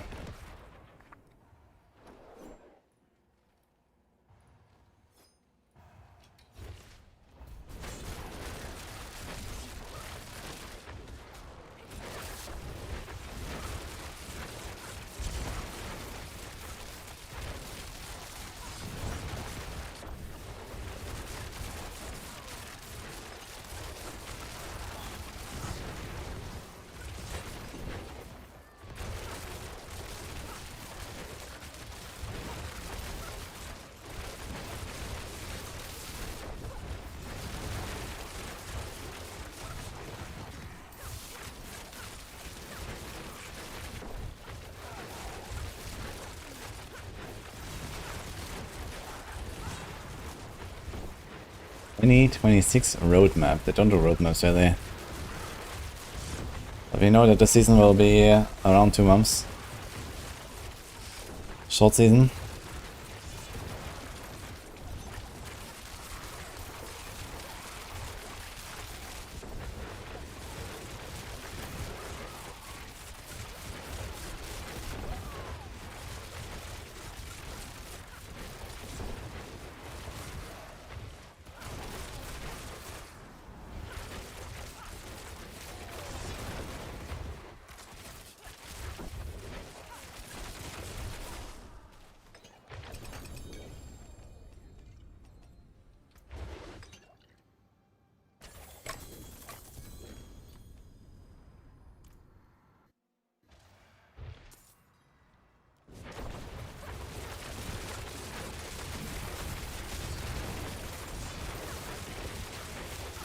EB Rogue min-maxing. Holy.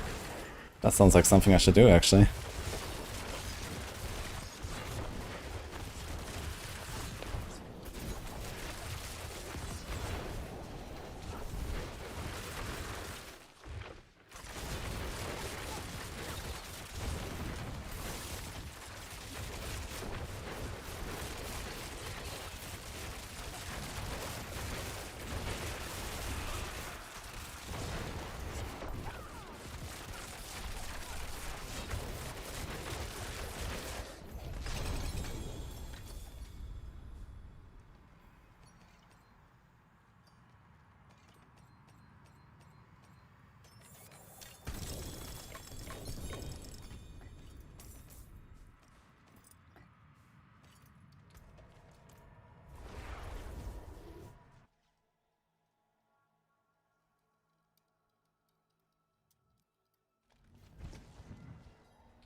Back to it then.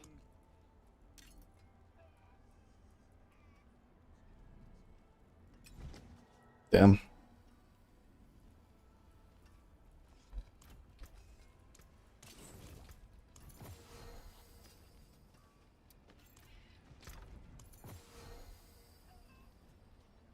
chance to spawn stun grenades after casting non-trap skills.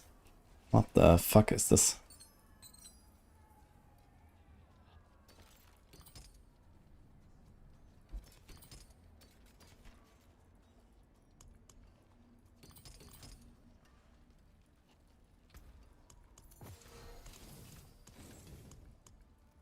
May you find you.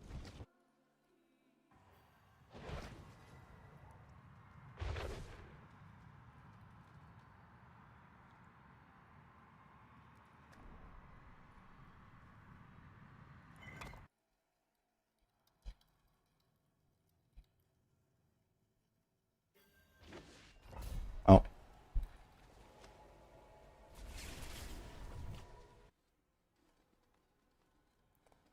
Oh, there was a green floor thing in phase 2 on Mephisto. Yeah, one again. It goes like this. You know, one comes outwards and one goes inwards, but they go past each other. You have to like sidestep.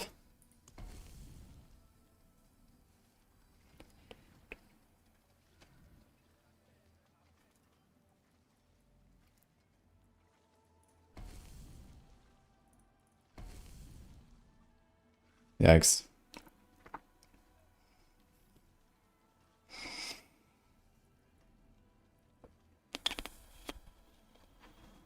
Well.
You can't really keep damage multipliers even because they have very different values. Like crit is way larger and dot is way larger than the others, for example. But yeah, I generally just try to get a good mix of them basically.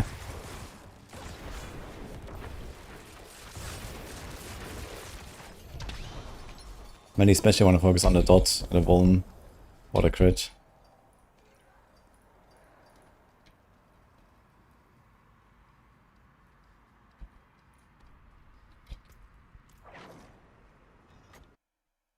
How are my hits spreading?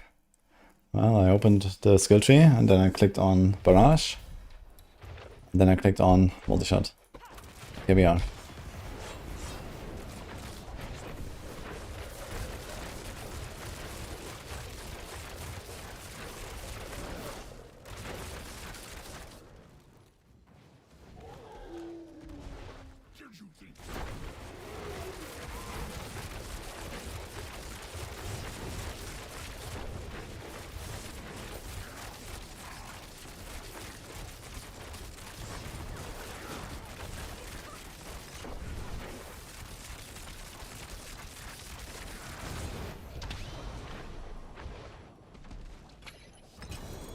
And then I started blasting.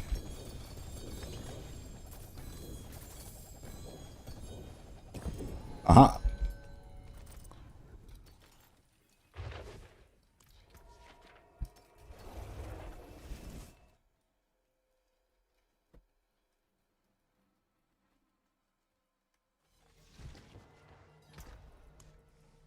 Rat jam.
can use Cold Emir for this build and have same success, yes. But you have to change the build a bit. Can't just swap it over. But yeah, Cold Barrage seems to be roughly equal with Poison Barrage from what I see. Dark Side had a Cold Common Point Barrage. So it's not just that, he also made Common Points. And it's almost the same apparently. Kinda nice.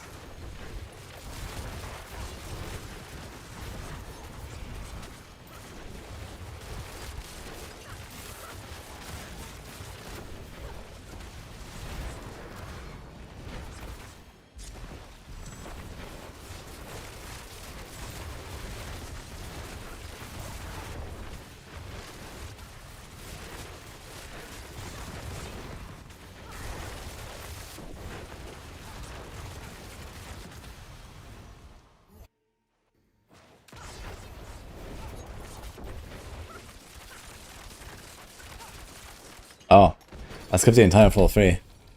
I went through the portal, I was like, wait, why am I in a boss door? It's funny.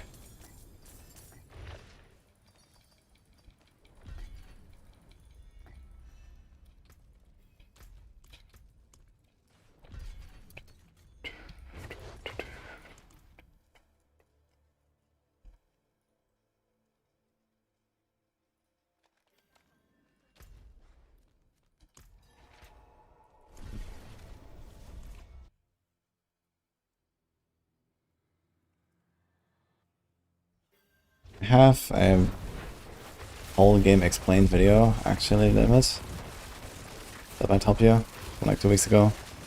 I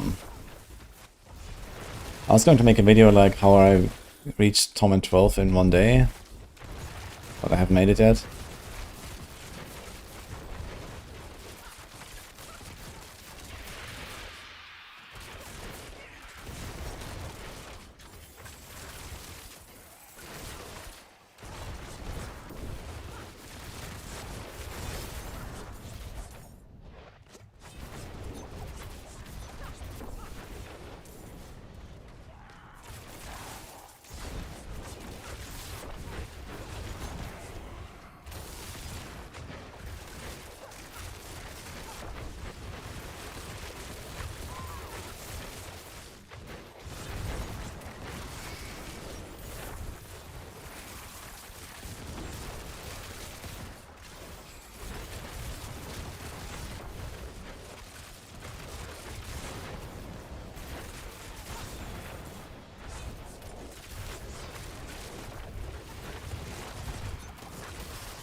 Oh, hello.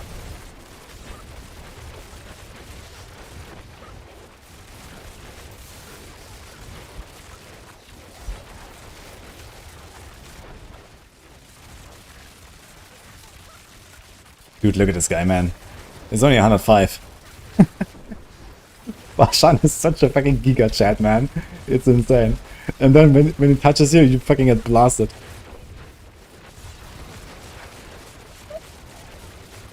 I love it.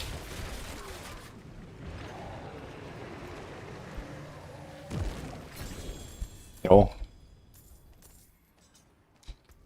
Wait, can I do this? Wait, you can. Oh shit. Interesting. Oh, don't tell me you can do this in a tower. Oh no.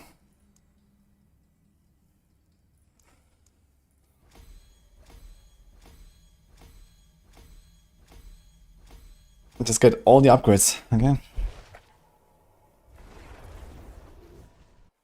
What is Rogue's best boss killing build? I don't know. But this one does T12 Mephisto just fine.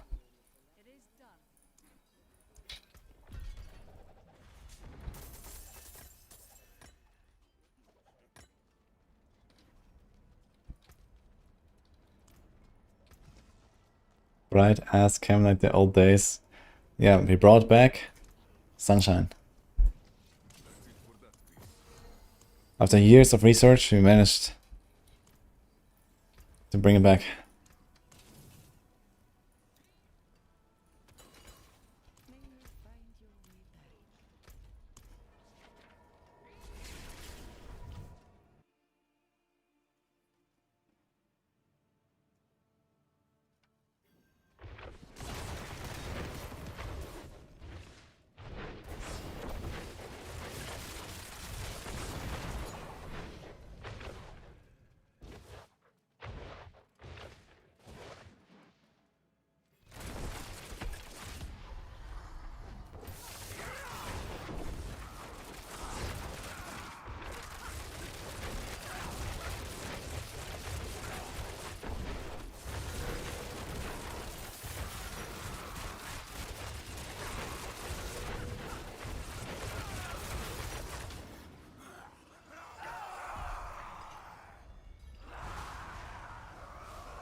Rogue is gonna blast more after patch.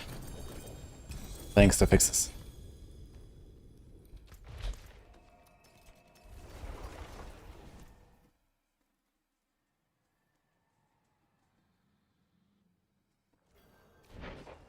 I didn't make the other tailors on Maxwell yet because we didn't have a meeting yet. We're gonna have one on Saturday. Discuss what sort of metrics I'm gonna use. So this is just like, you know, we made the overall based on performance for the most part for now. But the overall will also include, you know, the other factors it used to have. Like playability and all that. And we're gonna have dedicated push and bossing and so on tailors. But when the game launched, we didn't even know what you would measure in the first place, you know. We didn't know what's even like a benchmark. So we just didn't rank anything on the specialized tiers.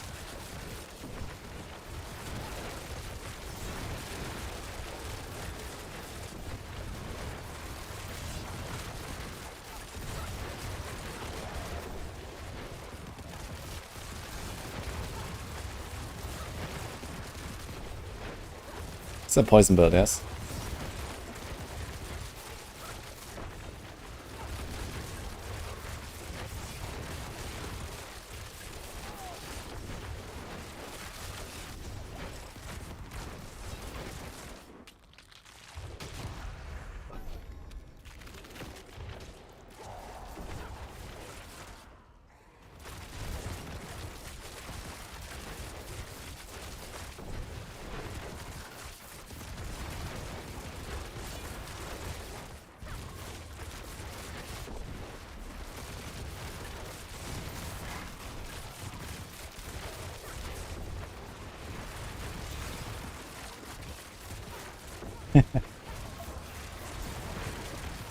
I'm happy.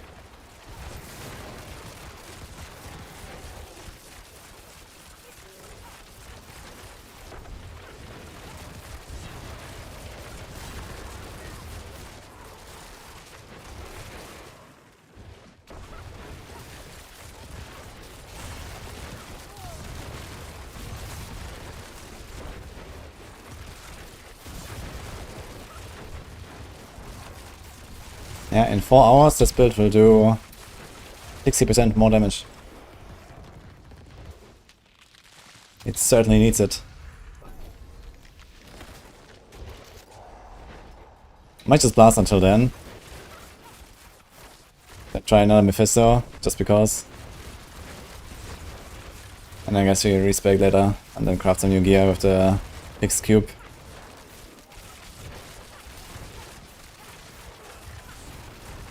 Actually, Terrastorm is something we wanted to do, so maybe I'm gonna do that first and see how Terrastorm will go.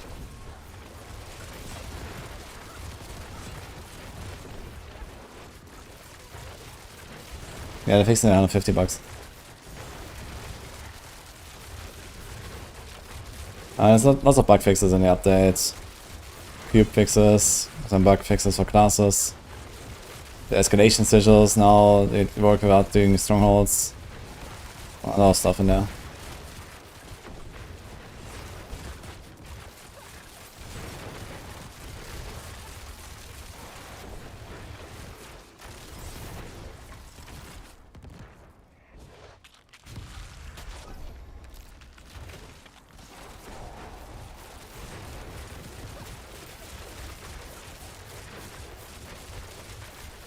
I think every rope is around Etna's. Oh, sorry, it's actually only poison builds, yeah. Only poison builds. Imperial potency doesn't really help you for cold, I think.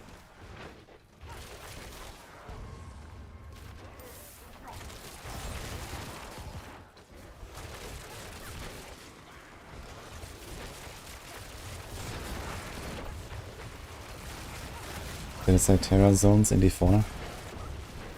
No. I said they're fixing the escalation dungeons. I'm not sure if they're buffing Warlock. I don't think there's any buffs for Warlock. But Terrastorm's getting fixed.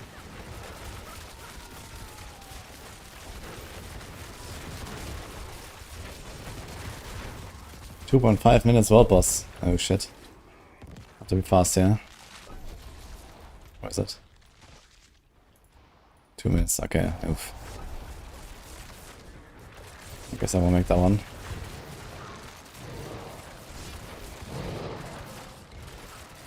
Wait, can I go to the world boss and come back to the hordes? I can TP out. But is the hordes close when you run out of town?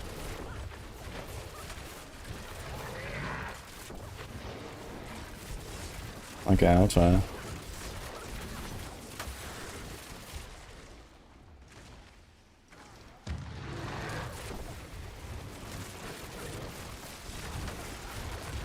Looks like they buffed the rogue.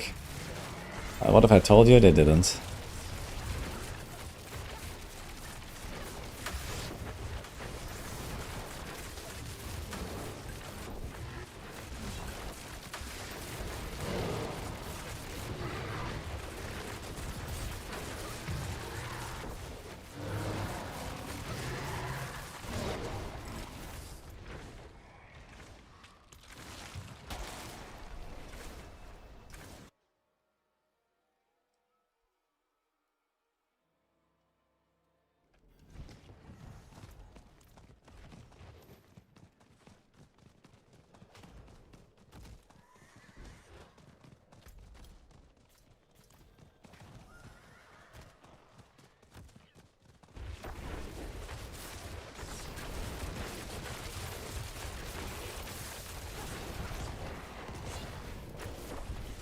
Wait, I didn't get a buff.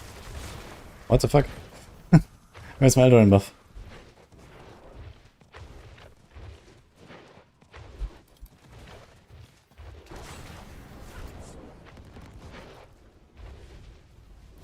Next class after Rogue. I don't know yet.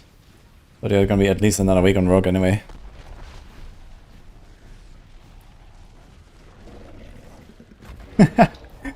There's a lightning sword called Usain Bolt. I like that. That's pretty cool.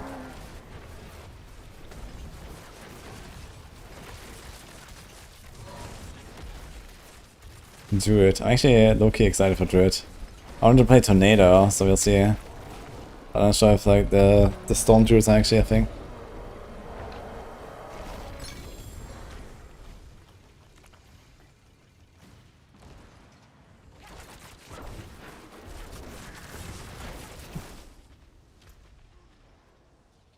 Nice, we just TP back in.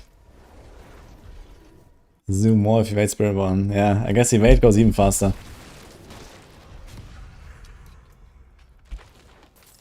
Dude, my one request to Blizzard for Spirit Bomb was make sure evade is not the best build.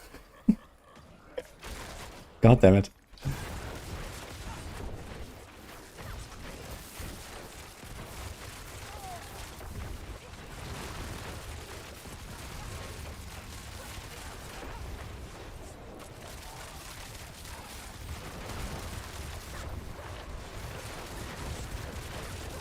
It's technically Russian Claw. Nurch.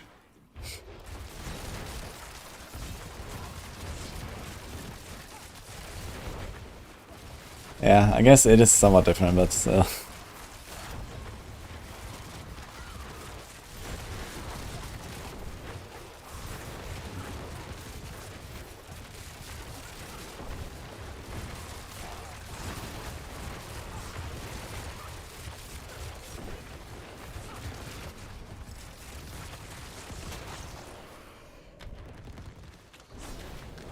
I mean, okay, let's imagine a world where Selig dominates and unstable currents are no more. Yeah, is evade Spirit Bomb the best, actually?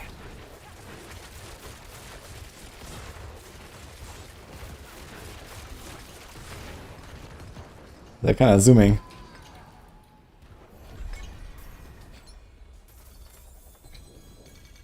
Why Dex over Poison multi on rings? Way easier to craft and almost the same benefit. Well, in some cases more benefit even. Depends on how much multi you have.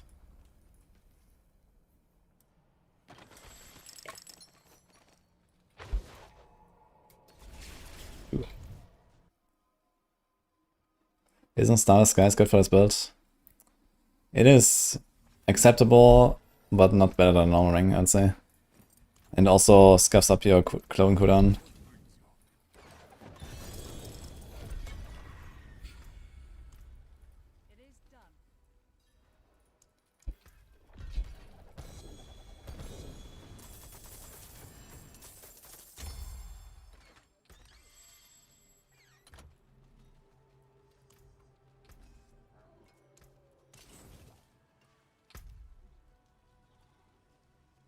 I've done T12 with Mephisto yesterday, yeah. This build has a pretty easy time.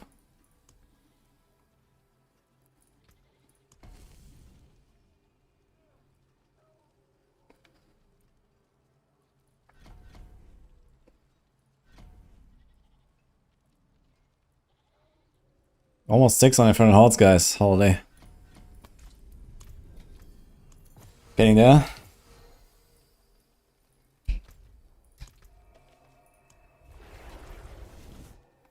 Why still ranked 9 out of 10? I guess I'm slacking, I don't know. Sorry. It's been 3 whole days, and I'm almost 10. Only.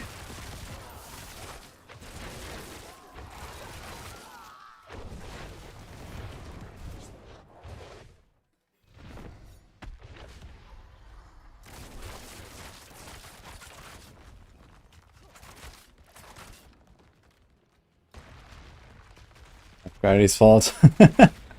Oof.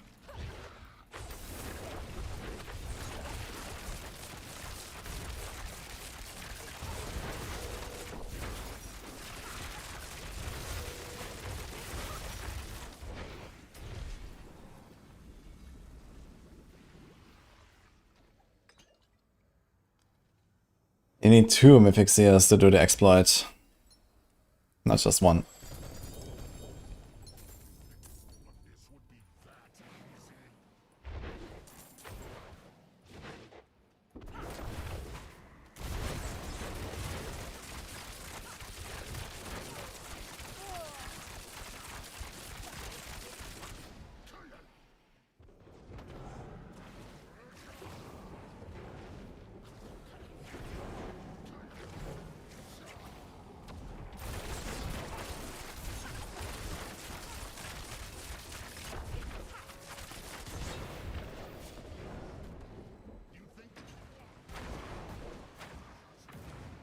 The Barrage Paladin has the correct glyphs.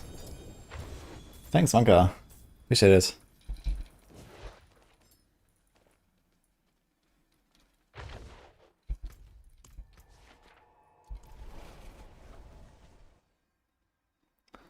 What needs the most balance? Yeah, I guess the stuff they have to balance is more like a next season angle, right? Like Selig, Unstable Currents. If they change the stuff now, it will break a lot of builds, and you know, it's also kind of too late for that, I guess. So it is what it is for this season now.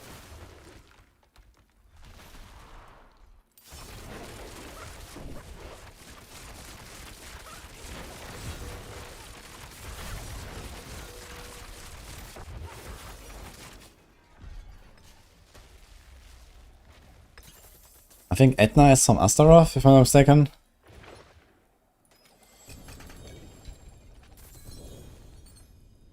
It's actually wild that this character is almost Warplans 10 and have not gotten a single Nemesis layer. And it was usually the first thing I expect. It's crazy.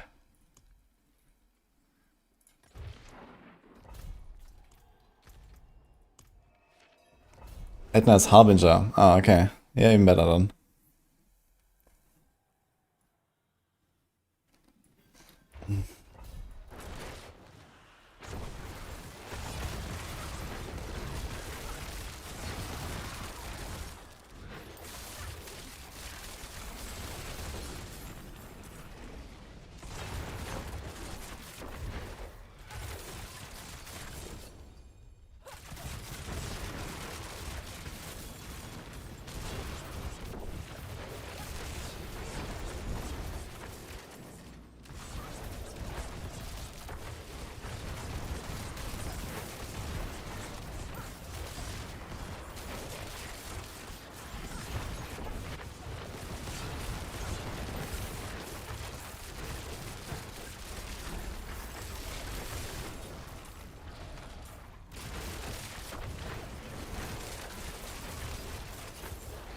Royal Amethyst Man, holy.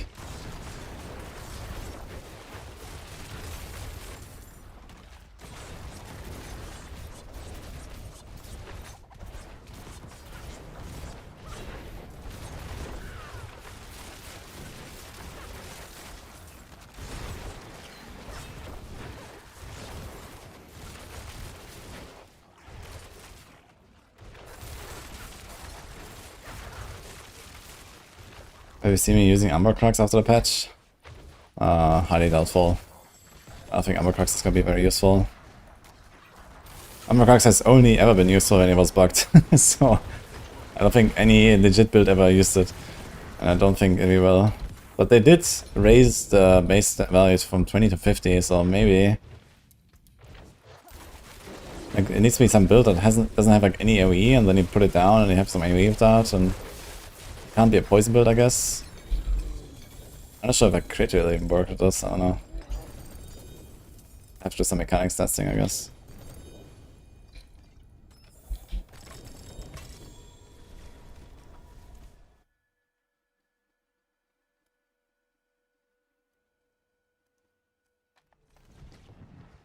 You saw another fellow Spiritborn 3 days ago in Helltide.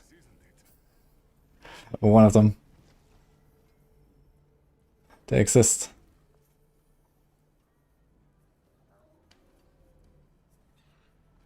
Ooh. That's good eyes in the dark.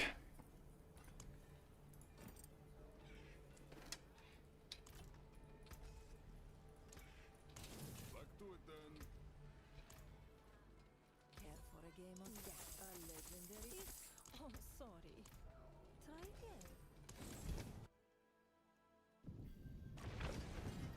I'm sure the patch fixes the multi-charm stuff.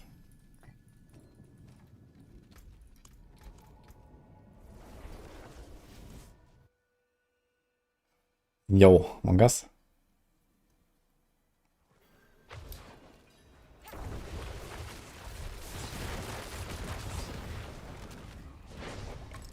$6% more damage from what after the patch?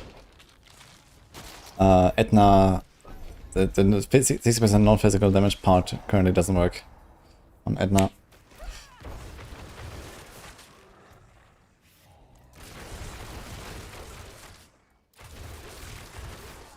I'm going back to hardcore. Yeah, my Warlock is still on hardcore, so we're gonna be cooking Terrastorm later on that. And then I have 6 more classes to make, which are also going to be all on hardcore. But this will be after the Rogue. Any class get better after patch? Paladin, Spiritborn, and Druids.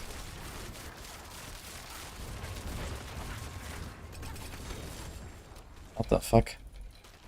Wait, how did I just get the, what? How did I get this here? Wait, why is there beast in the ice here? what the fuck is going on? What? He spawns to every other lord right now, or something, I don't know. What is happening?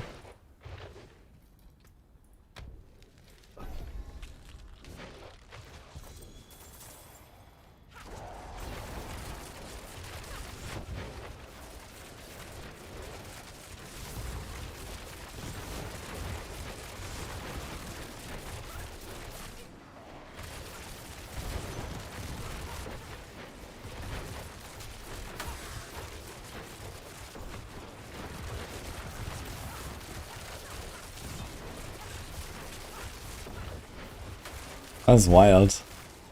Yeah, I'm not sure what he's doing here, man. Fucking beast in the ice. So I noticed that sometimes beast in the ice just pops up, and even when he does pop up, sometimes bosses just drop the beast in the ice loot, and you have to note.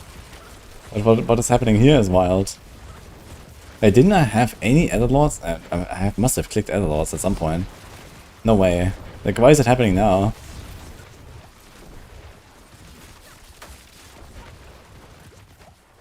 What was I doing before? I was doing Night Management before, so maybe this bugged it out or something. Oh no.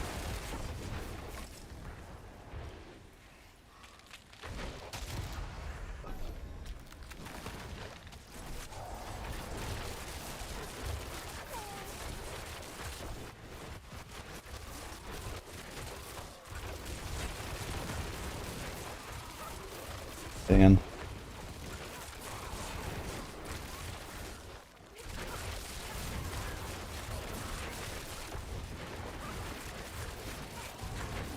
Yeah, I think it's because I came straight from a Night Management. And the game still thinks I'm in a Night Management or something. And every boss, like even like the Amalgam of Rage or something, when it pops up in like a Herodic Strong Room, drops like the Beast in the Ice loot. Let's see again. No way, man. What the fuck is this?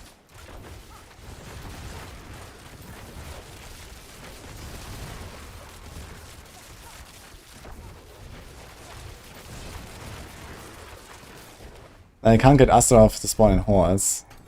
But Astaroth in a strong room will give you the loot. Like the Astaroth dog in a strong room. The spaghetti is spaghetting, yeah. That is actually spaghetti, man, holy. That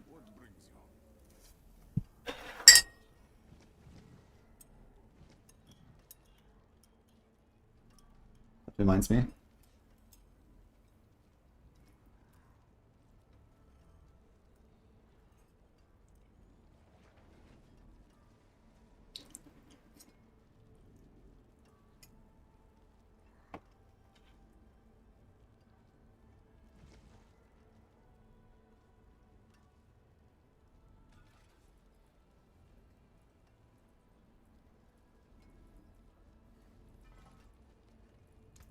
You know where to find me.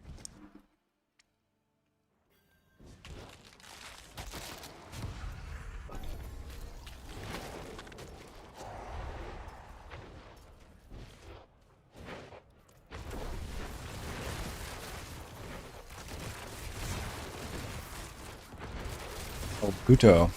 Thanks, man. And Cosmo earlier. Match is in 4 hours, guys. Wait, I'm still getting the conviction orbs here as well. Look at this. These guys are dropping conviction orbs.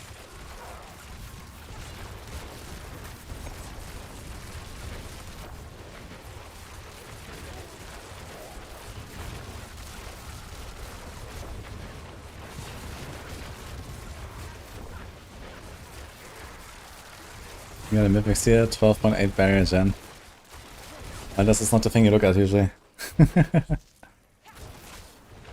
Okay guys, it looks like our pendulum session is over. That was fun though. And we're gonna do more stuff like this.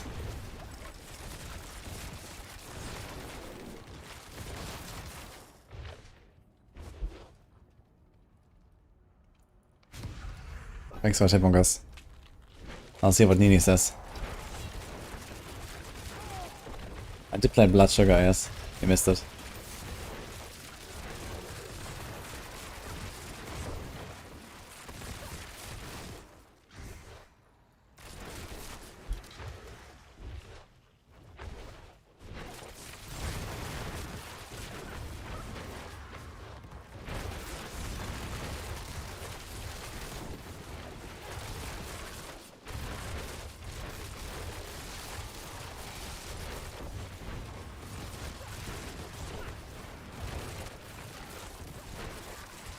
Oh, Epoch, Warlock, how much crit and crit damage do we have? Forget about crit damage, just roll it on a gear where you can, but don't look at the number. And crit chance, with Calamity aspect, 140, without like 80 to 90, or yeah, as close to 100 as you can basically.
It's lords, man, holy.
Didn't make any heroic gem videos.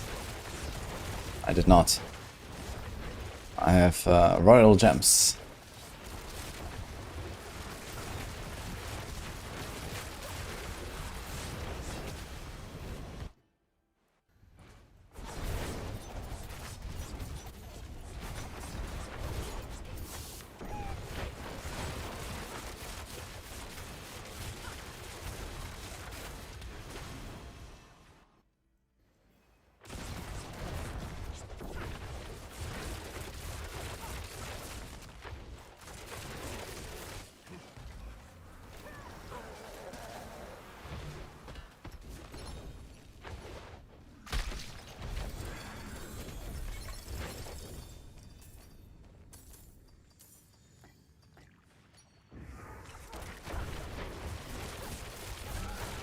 And there's flawless heraldic gems after a rod, I guess.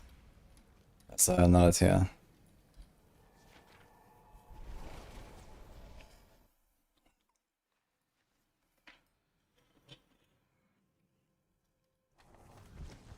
Okay guys, I need to go on a call for a little bit, won't take too long.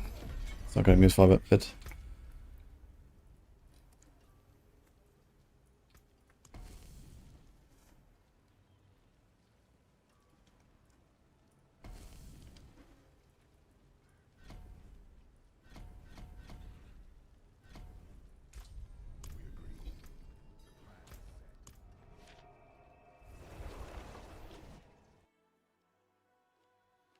CD business.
Hello.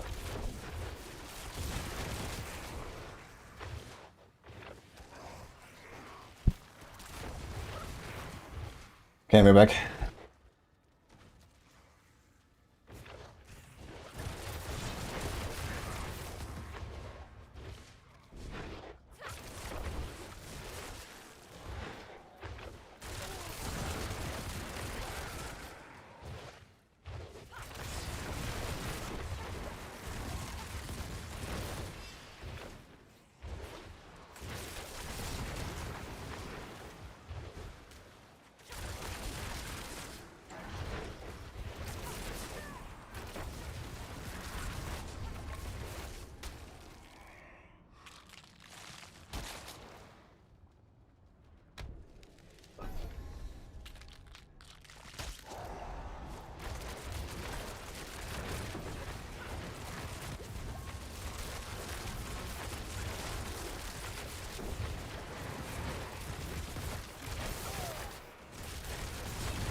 But I'm missing out if you don't level your hordes.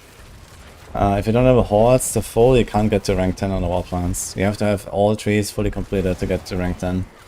And I wanted to try that. To see, like, you know, the mythical rewards and stuff like that. There's some pretty big rewards you can get. But apparently they're giga rare, so...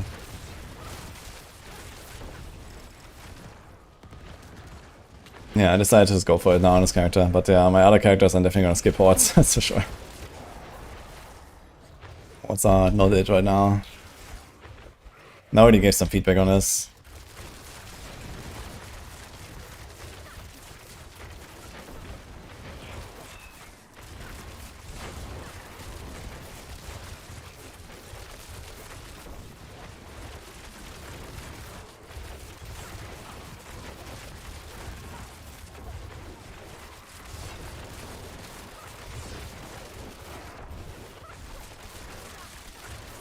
We've been ranked 10 for a week, I haven't seen anything special at all. Yeah, it's super rare apparently, but it's like giga juicy.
I'm not sure if we need a certain warplane rank to get mythic. I guess it probably unlocks at a certain rank. I heard of people getting one at 9, so maybe you can leave the hordes, but I guess the chances go up when you have 10. Oh, it's getting close here. The stash.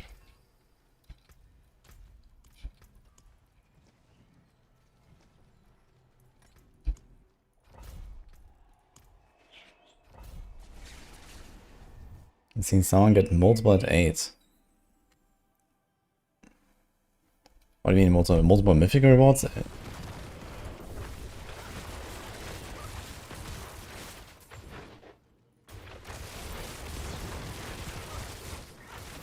When you complete an activity trait, that activity can get mythic rewards. Oh, interesting. So maybe you don't have to level the warplan stuff after all. In all the trees. But I guess the more you have completed, the higher the chance is that you find one. And it's also a kind of cool system, to be honest.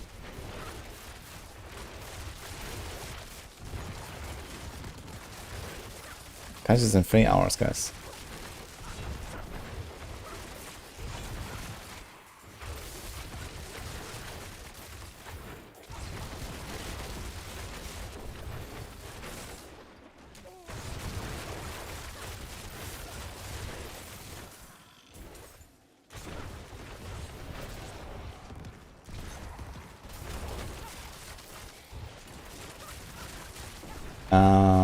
We're not gonna pin that patch stuff. We have the stopwatch pin today.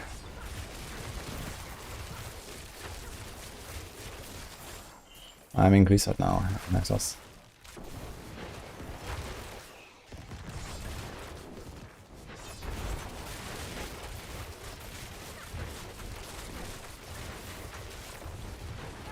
Didn't realize the tower is closed.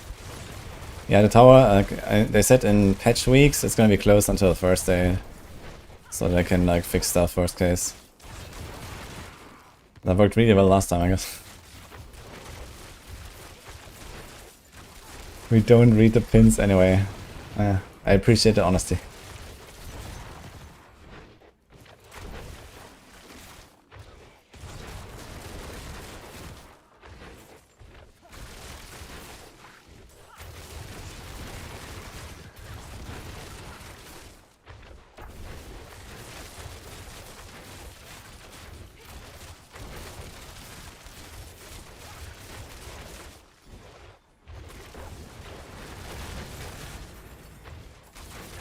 I never looked like I don't go outside than I do right now.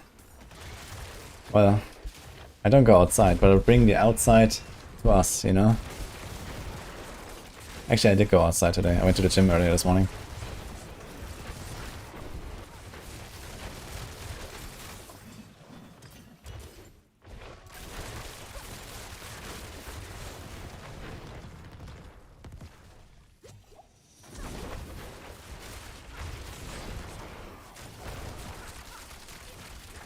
I'm gonna get F Warlock after patch. Yes. I'm gonna log in on Warlock later to do Terror Storm cooking.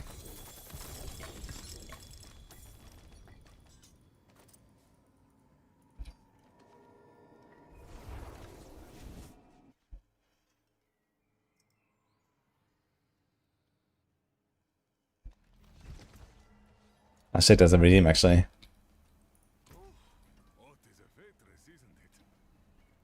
Core, Wound, Life. Not bad actually. Oh, the last slot.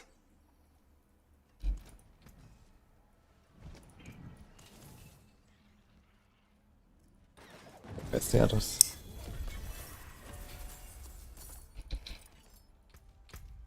Oh, we got a point, guys.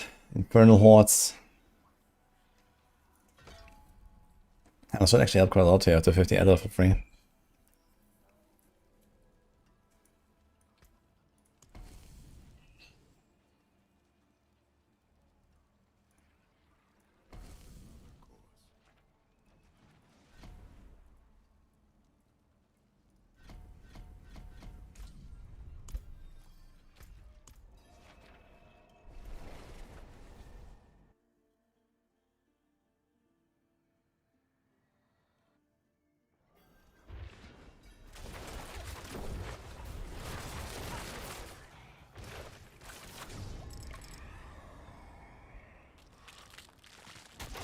I'm not even staring into the sun.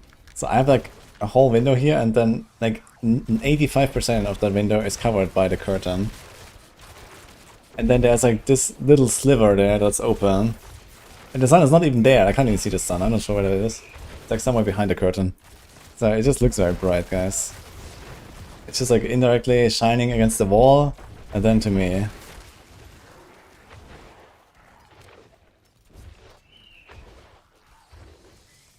Is that bothering you? Am I like too bright for you or something?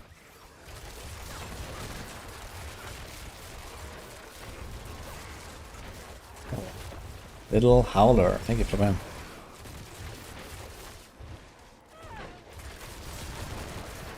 Too white. Oh no.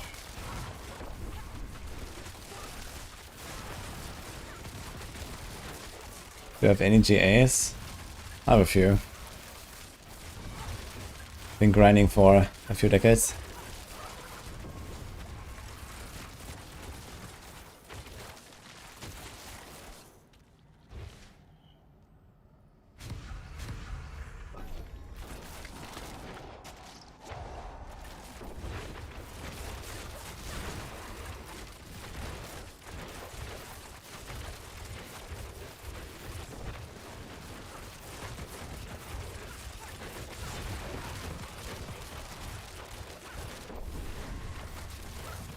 They're precedent for them, including more changes than what's in the patch notes. Yeah, that happens every time. It's always a little bit like a Kinder Surprise when there's a patch. You never know what they broke this time.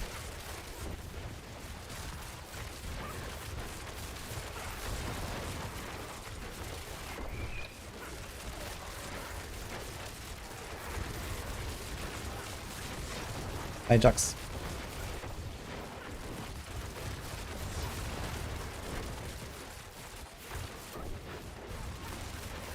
AI vibe coding. Yeah, I'm not sure if they're AI vibe coding here, but they certainly have a habit of cooking the spaghetti, you know?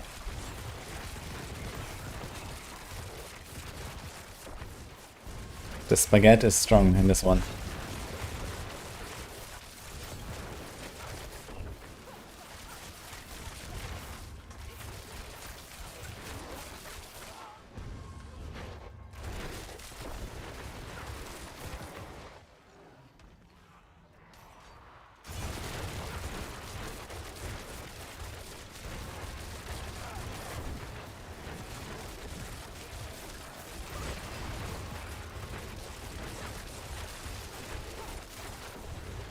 We know what you're not getting. New stash depths. Hey dude, can't they just like introduce a bug where all of our stashes are doubled or something? Just a little line of code somewhere. ×2.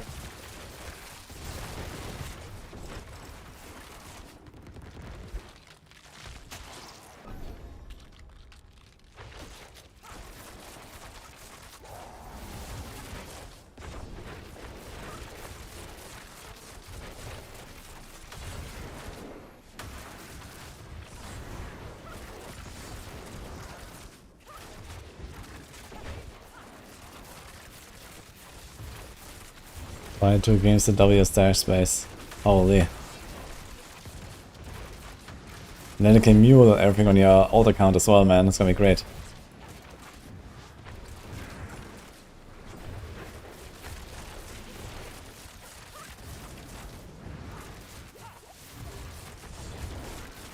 Yeah, so I heard from the people that are actually like blasting on softcore, trading and stuff, they're completely fucked.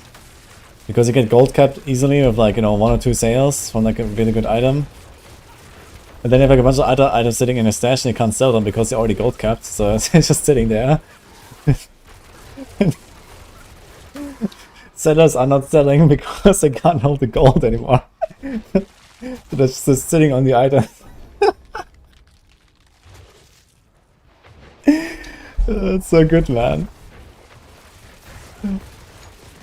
No one is actually able to trade anything at all. And then the really big ticket items, you can't even trade them at all because gold cap is too low for them. So people have to like, I don't know, buy like, I don't know, a dozen flawless heroic gems to then buy an item.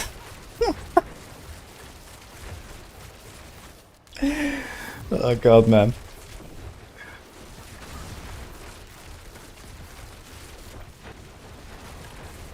Classic.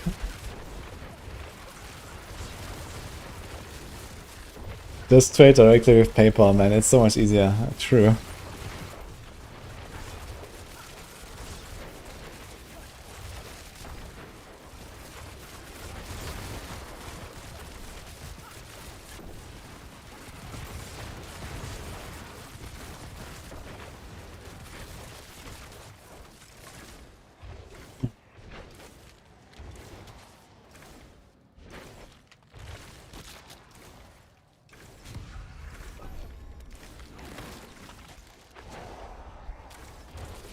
Just enchant 10 times, you lose billions in seconds.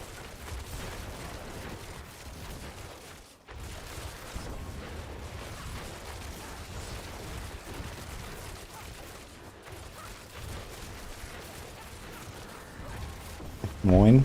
How's it going, brother? I'm ready for the Giga Chat, the Giga Bear adventures later.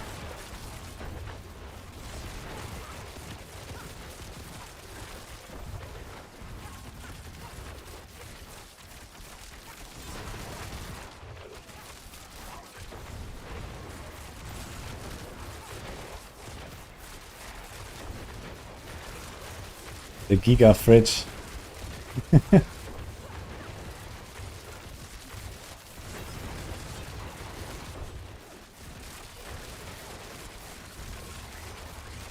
Yeah, druids are getting a nice buff later today. Or bug fix, rather.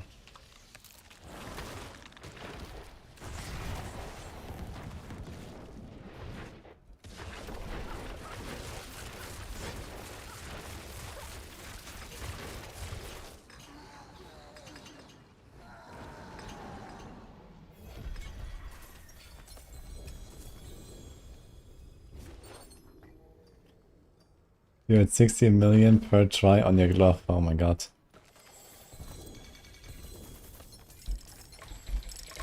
Oh my god.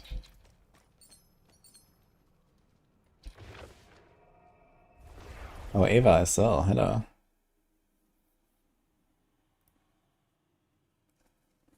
The stonks of Mephisto keys are up in anticipation of the Mephisto loot table fix. Yeah, I guess everyone is coping. They're surely gonna drop seals now, right? Right, guys?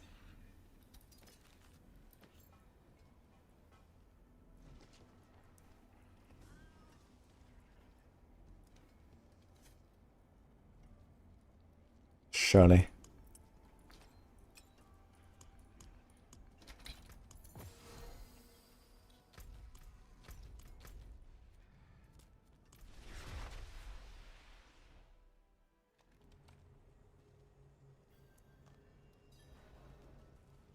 Pardon me, stranger.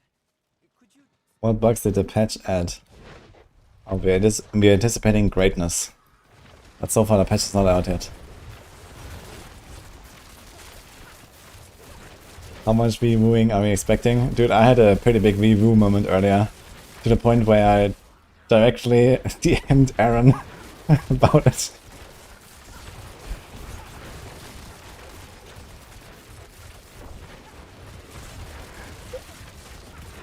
So, yeah. The V-woo is constant here in this expansion.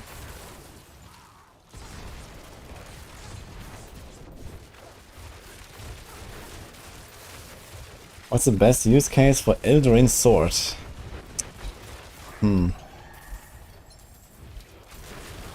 I don't know.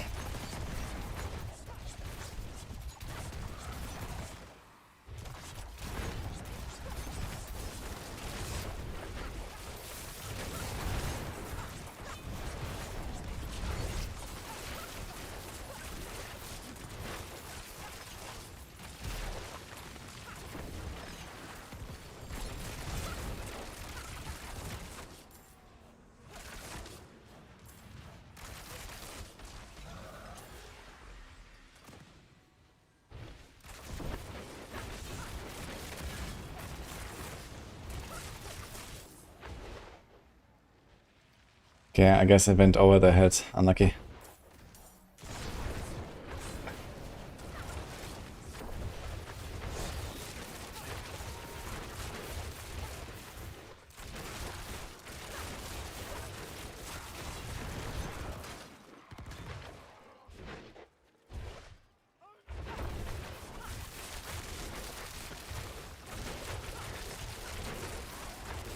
I think I would use Eldraine Sword on Terra Sound to drop this cooldown.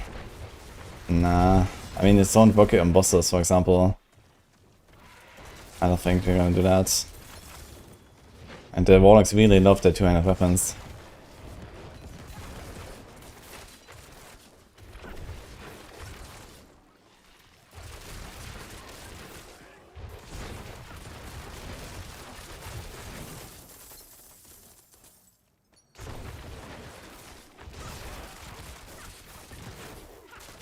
If you want to drop the cooldown on Terra Sound, you'd probably just go Flicker Step or something.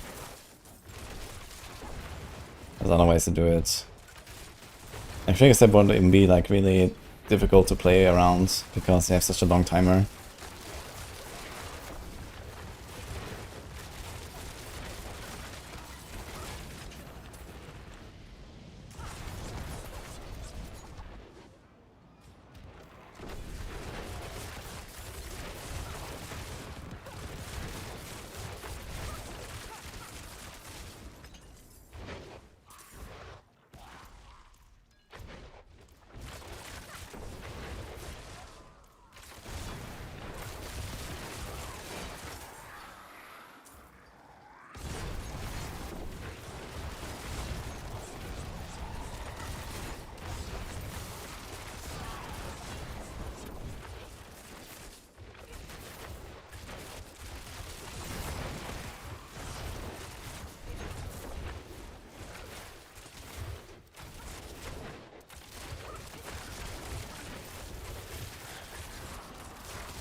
I think the WoW sets look really good.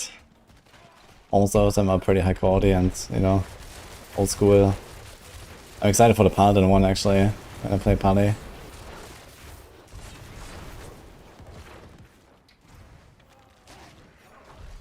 The Drokon also looks pretty good. Even though I don't like these shoulders as much as the original. They're like too metallic here. And the shape is a bit off, but yeah, it still looks cool.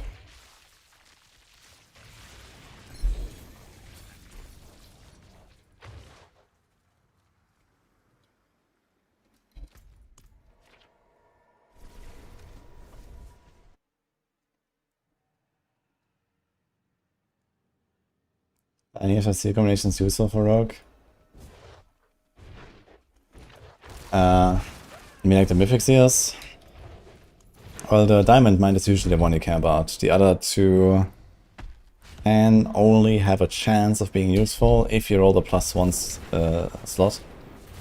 And even then it's doubtful most of the time.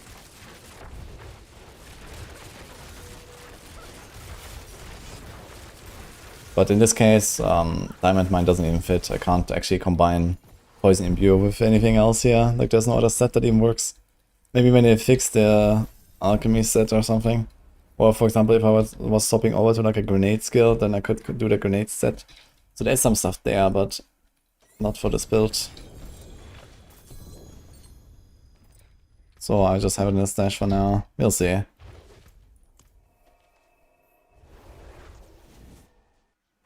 Are there 2 types of damage besides poison I use to proc Edna? I do it with the charm.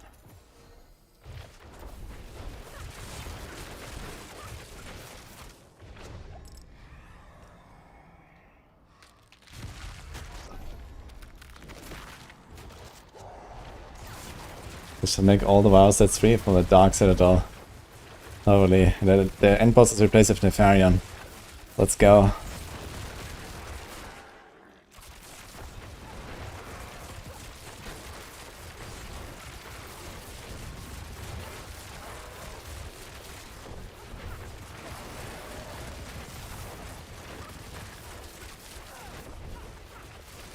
The charm has like a hit chance to deal lightning damage. There's these like a hit procs on the charms. This is your second element.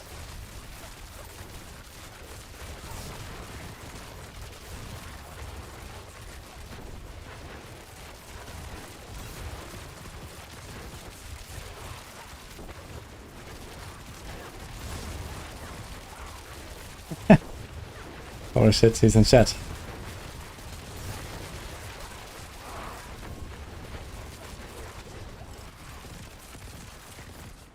Can't wait to get home and see my entire stash shelf of Dungeon Delve filled with mythic branxers and treasure breaches.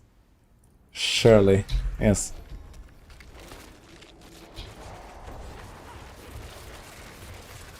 Edna's is good for any poison build, yes. And I guess Shadow Imbue technically, yeah.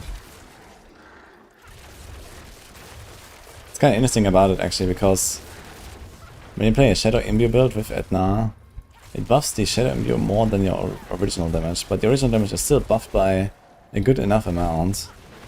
So this might be kind of like what makes Shadow Imbuement good enough.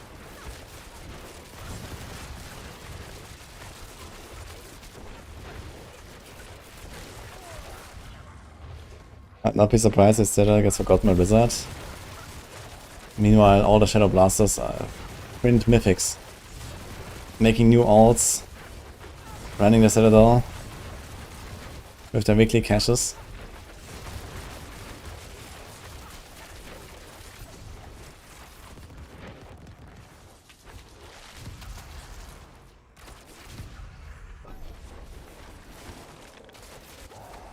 How long does a boost take these days, guys? How do you boost people? Shadow Blasters in the Dark Citadel? Yeah, of course, man. The Shadow Blasters are always in the Dark Citadel. For one reason or another. 30 minutes for a boost. Oof, yeah, that's way too long. So you have to do Whisper Caches, okay. So you self-boost with Whisper Caches. Run the Dark Citadel as a 2-man. 20 minutes, get a weekly cache, delete the character, go again. Like the character before you delete, they can even like farm a few Whisper Caches real quick.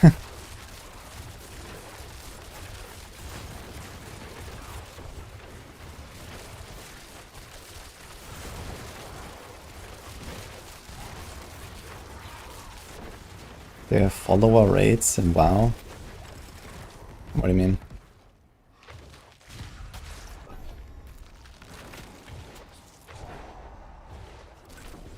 Patches in 3 hours.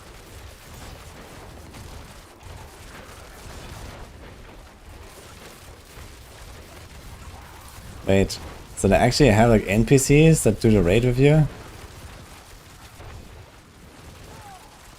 What the fuck?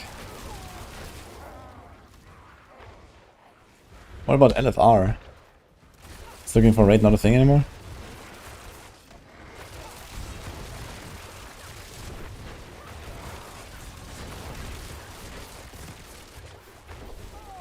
It is too, okay. Yeah, so it sounds like it's gonna be way easier to do the bot raid than LFR.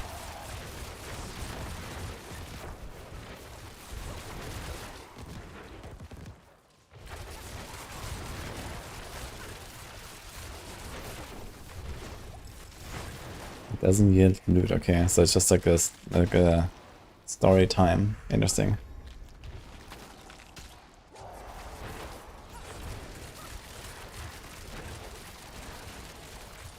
Does Grandfather work well with Tyrant's Grass build? No. It's not a Grandfather build.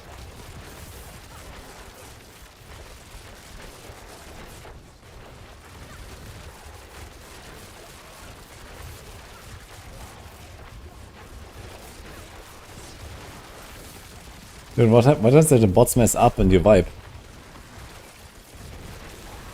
Is that a thing?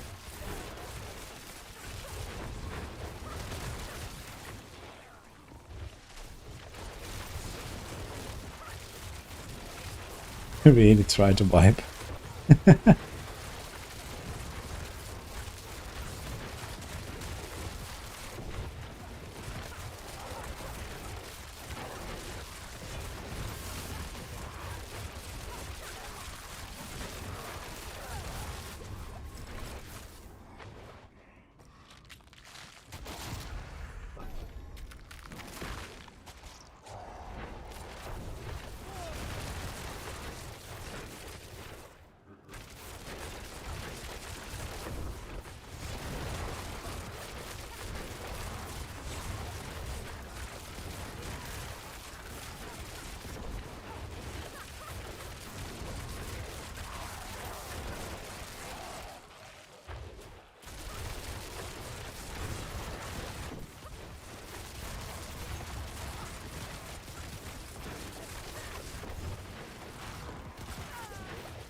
I mean, it sounds like a pretty realistic simulation there, Monkas.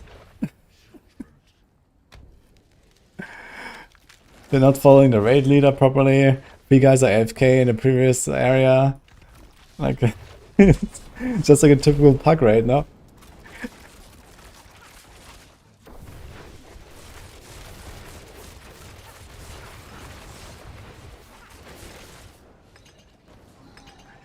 Yes. I think this is a feature, not a bug, man.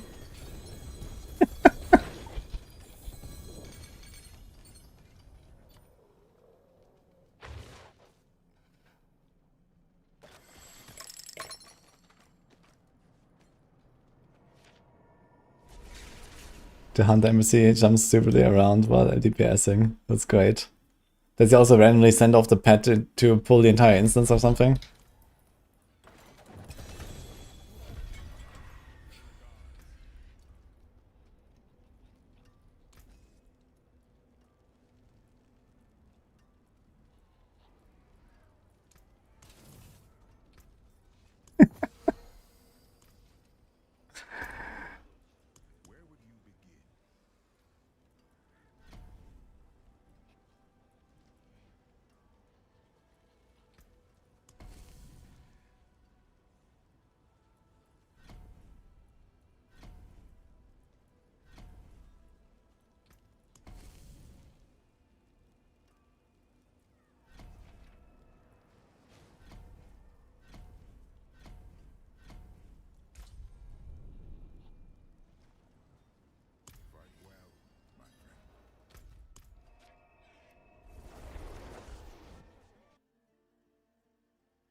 Would a good T-Race be better than Raymond of the Infinite?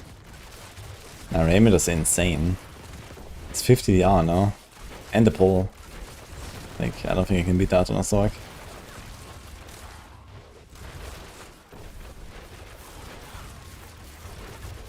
I'm not sure if Modusol has high potential in Penchas. And this build can probably go to 130, I'd say. Maybe more when you get gem strength and this kind of stuff.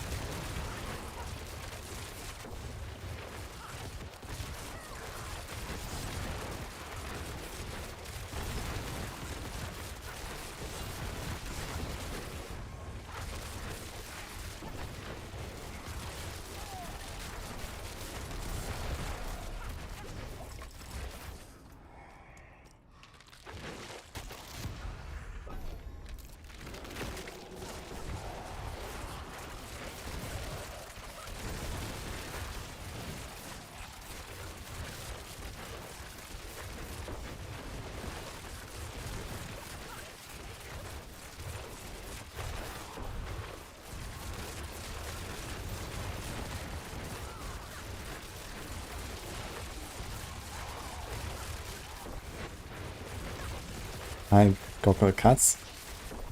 Kinda like it.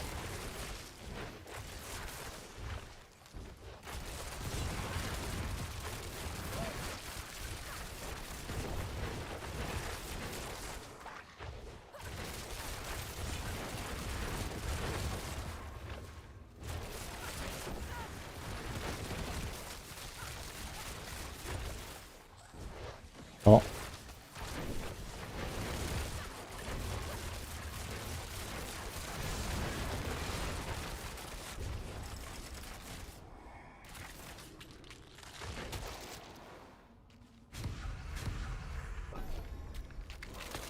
I agree.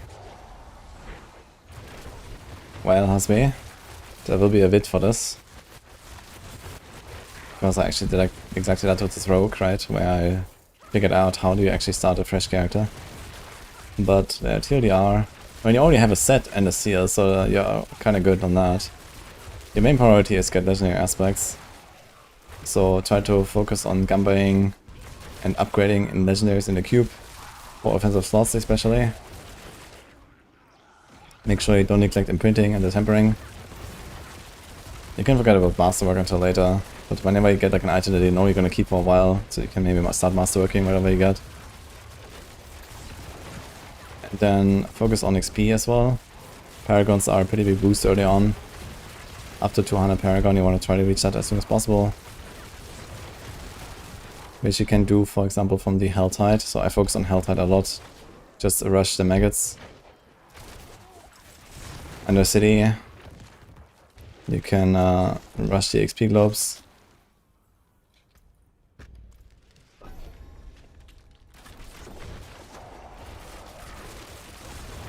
And yeah, like this, you kind of boost yourself to like mid torments very fast.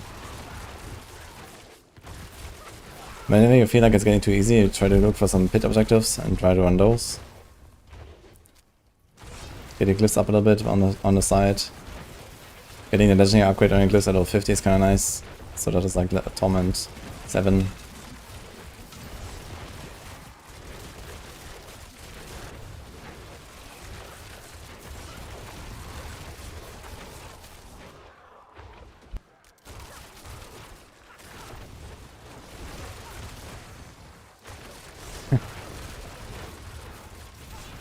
Torment 12 unlocked but run on Torment 10.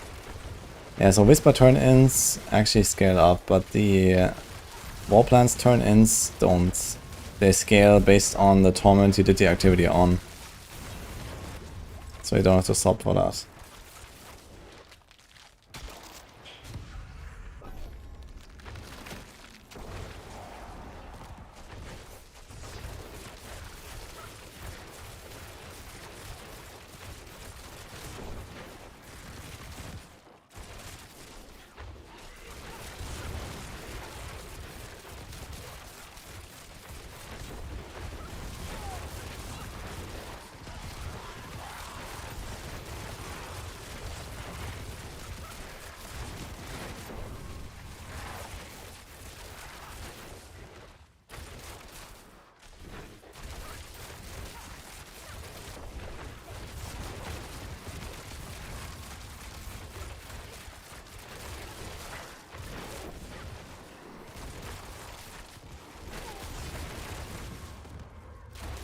Yes, I can explain Black Attack. That downside is actually an upside. Because it's harder to solve resources with a bow. So you went for crossbow, since you have a lot of attack speed anyway from having alchemical advantage aspect. It doesn't really feel not fluid or something. Now, you could run a bow and then go something like Starless and so on, but I didn't really feel that would be better.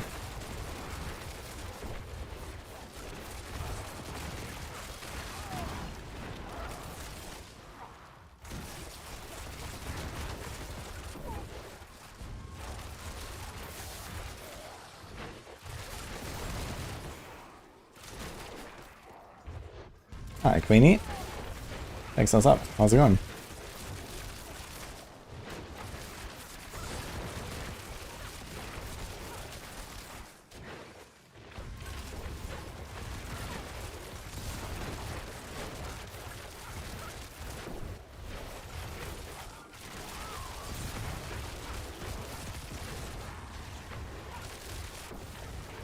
He's just ripped. Oh no. What happened? Why not the unique barrage bow? It doesn't buff poison imbuement. You can do this with cold, for example. And there, I might do it. At some point I will probably swap and see how that feels.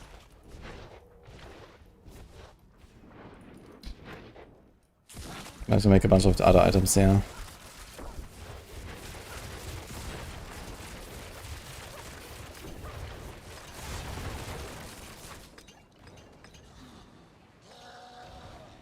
Yeah, Dreadclaw is good to get started on Warlock. I also recently updated the endgame guide, so it's like much better.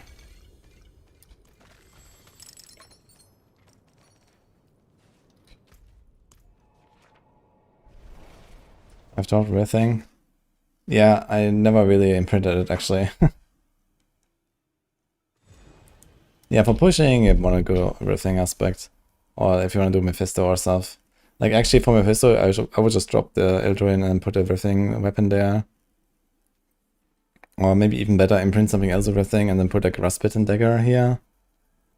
Ideally, I would like to have it on a two-handed, I guess, for like pushing and higher end content. But I mean, Mephisto was easy enough and I don't really push with this, so...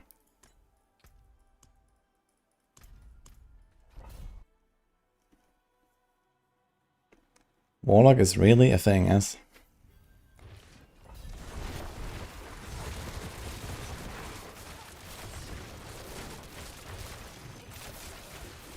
It's on Death Trap.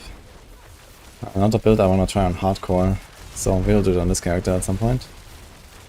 I want to do some TB later, and then maybe, I don't know, maybe gonna try some Death Trap like tomorrow or something.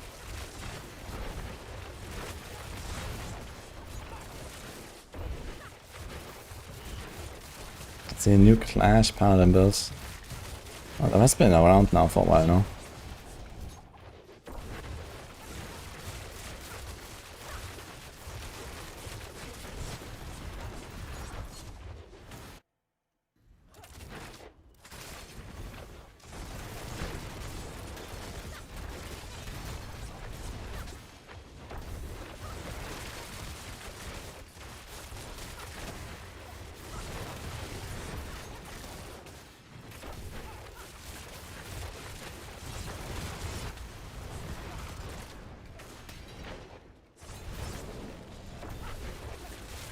Hi, Lizzie.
We don't need much time, I think, Patronus.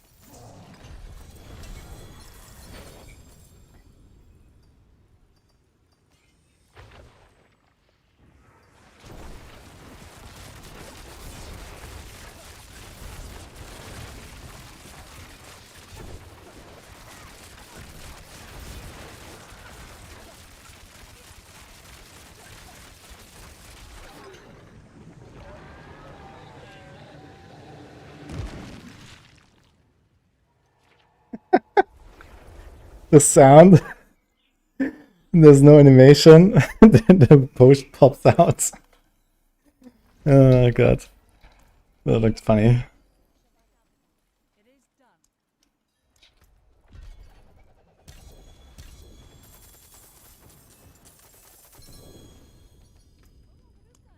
There are so many keys. It's someone gonna hit 1k of these mats as well. What am I gonna do? Can you sell this? It's not account bound. It says of 1 gold. Wow. Okay.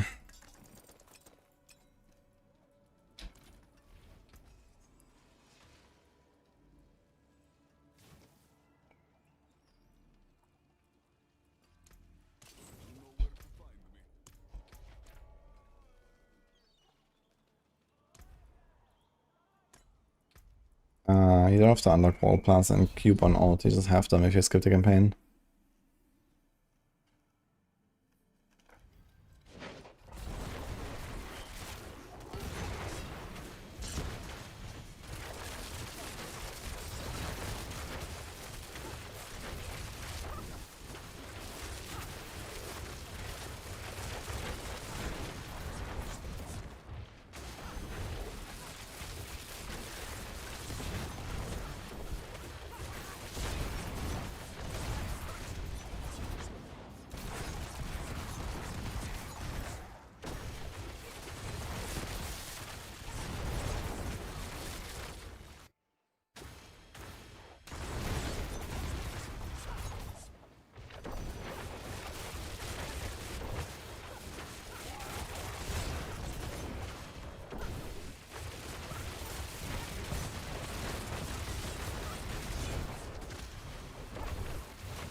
Human primarily does this from Nightmare Dungeon 3. There's like a chest that can give you attuned everyone.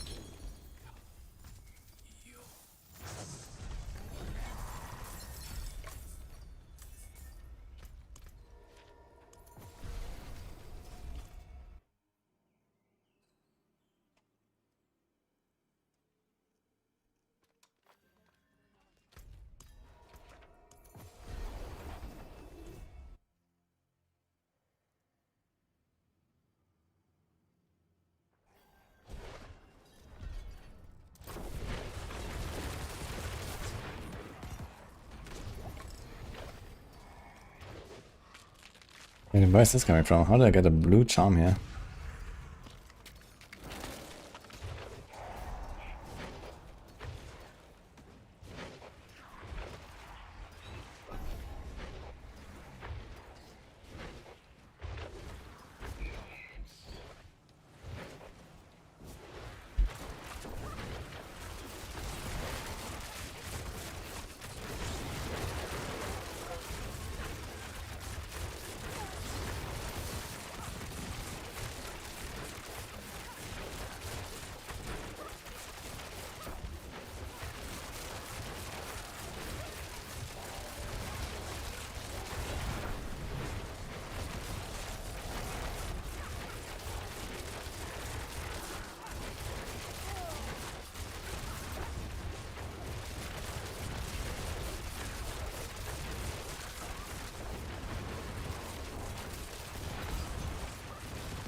I'm planning to play Death Trap too, yes.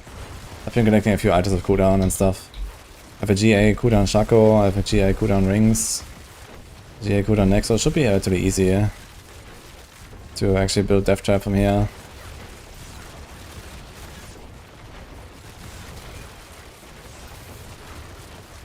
I was waiting for the patch to try another Mephisto with like boss setup. I wanna see how fast I can do this.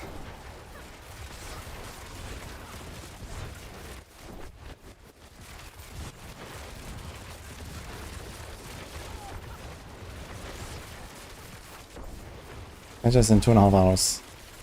Soon, TM guys.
No, the Fortify is from Concealment.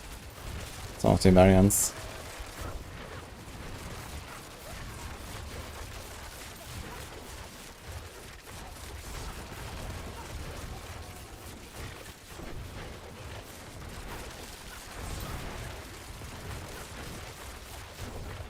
Good chance to trigger freeze, trigger Etnas. No, you need the damage. Not just freeze. There's like all elements, like Elemental Surge. You just need one of them that's not poison, basically. Or physical, I guess.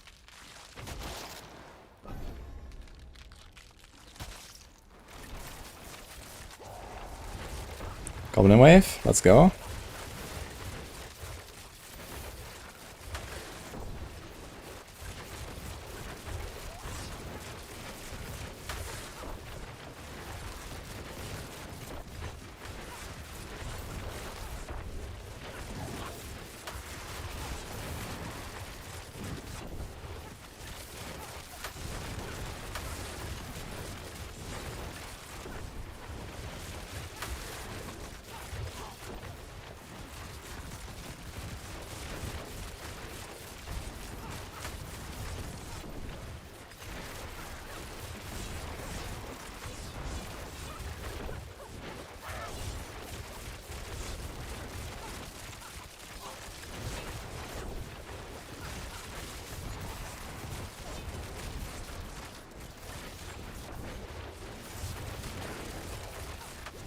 Nice.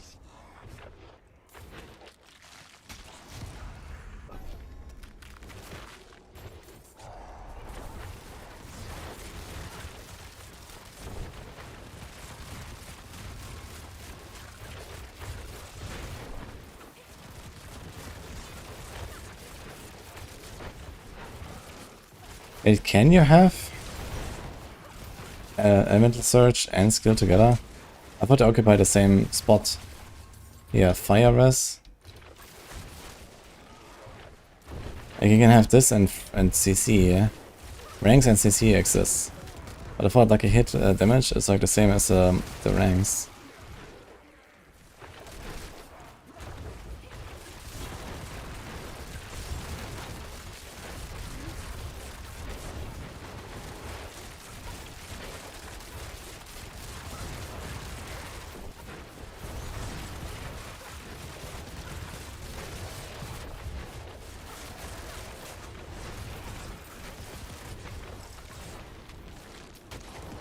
Bartok time.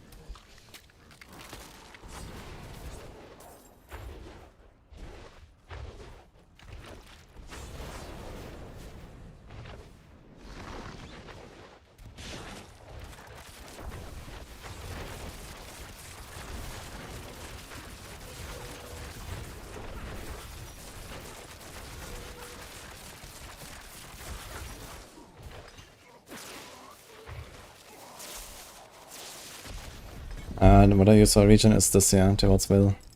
It's a pair of pants, you can try to use a cube to make them.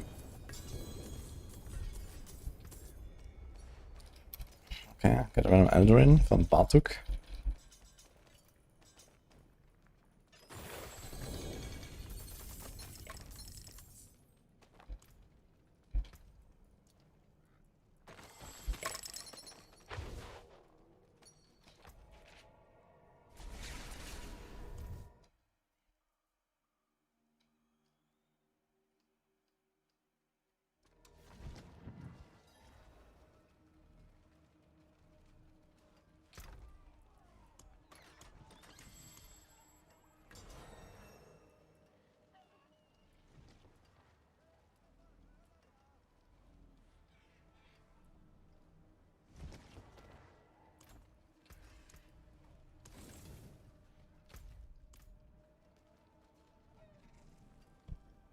I'll be a bit quick. Just a few minutes.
Correction, it's trillionaire these days. Jugs. Okay, someone's asking about starter skies in Apocalypse. So this is technically possible, but I don't really recommend it.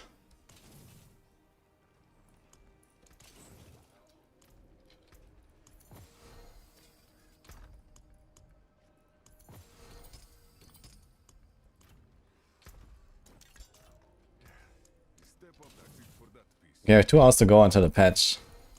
So it's gonna last more with some multi-shot until then. And I think later it's gonna be respec time after that. Yeah, dev trap is definitely something I wanna try, and I think I have the gear for it now. I don't think it was actually that hard to gear.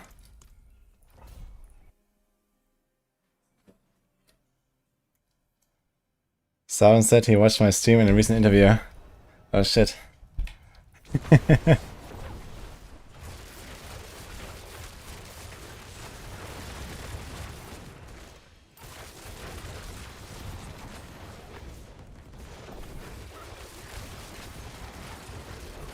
What will be the next build? Yeah, I'm thinking TB or Death Trap.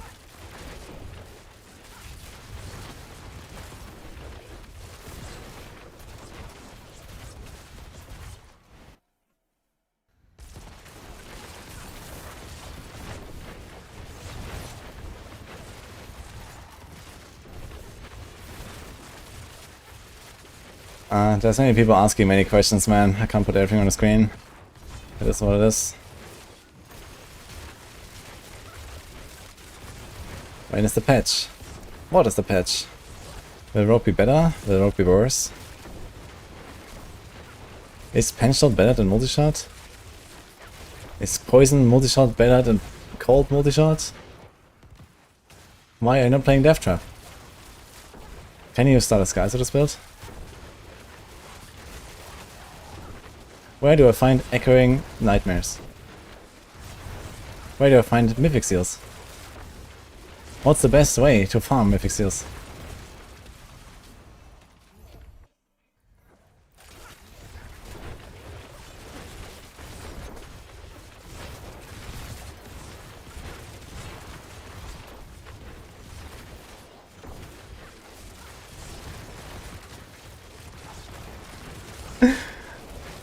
Wait, aren't you German? Why are you 1 hour ahead?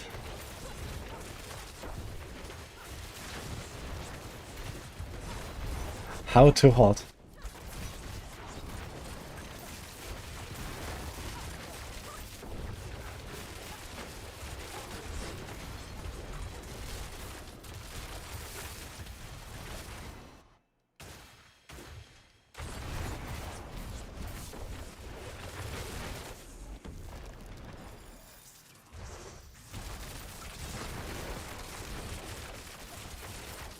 I need a chatbot FAQ agent. That'll be nice, actually.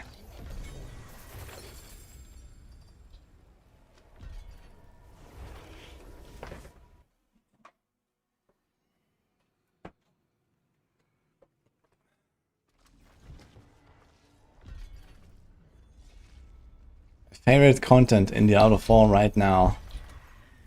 Yeah, it's Dark Citadel. Followed by Infernal Hordes and Tower.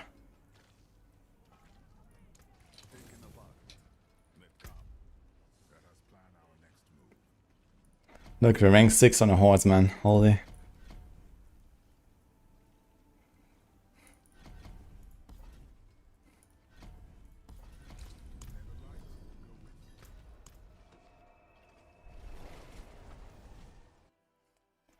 What's the best way to fish fishes? I like the pearl. The fortify comes from concealment. You don't even have to think about it otherwise. It just happens. Check if you have the right upgrade there.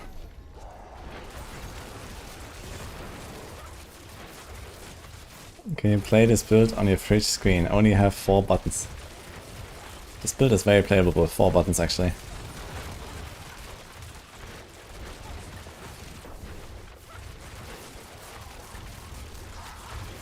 What is the best way to watch wudijo? With a spyglass.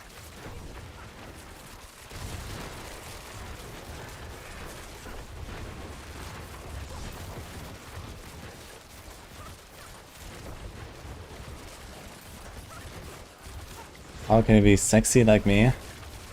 Well, shave regularly, go to the gym.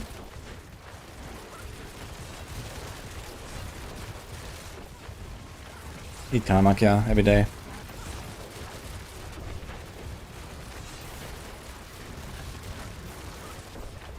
Get some rank 1s.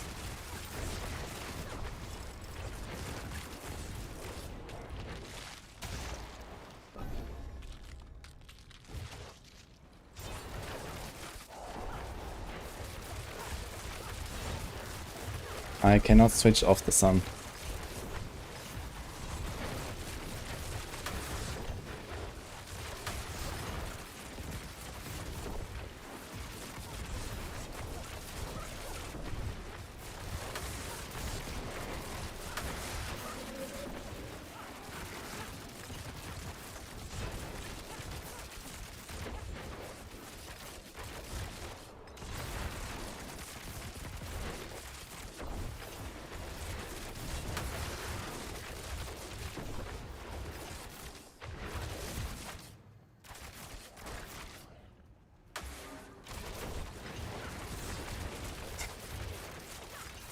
I might also do a hardcore rogue, but most of my rogue adventures will be on this guy.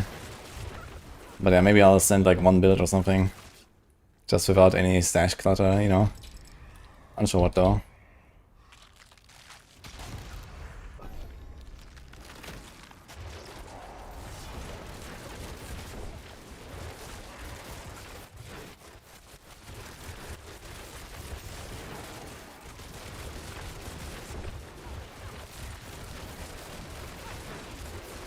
Thoughts on Necro seems really good. I haven't played it yet, but I heard good things, yeah. Also mobile these days with Sever, that's cool. Bloodlife apparently is pretty good. I'm not sure what else they're actually playing. But Necro certainly quite upgraded, I guess.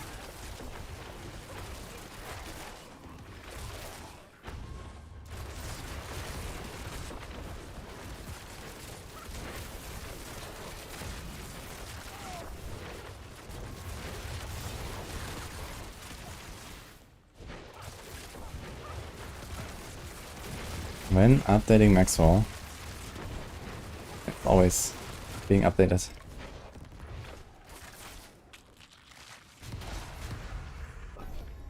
See you, Maxi.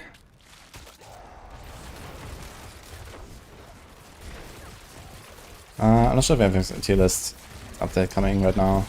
We're doing like pretty much daily updates, but it's like slowing down now since we kind of figured out, okay, what are the builds and where do they land. We're gonna have a meeting on Saturday to discuss tier lists, and then we're probably also gonna start making bossing and speed farming and so on again, once we actually agree on some benchmarks.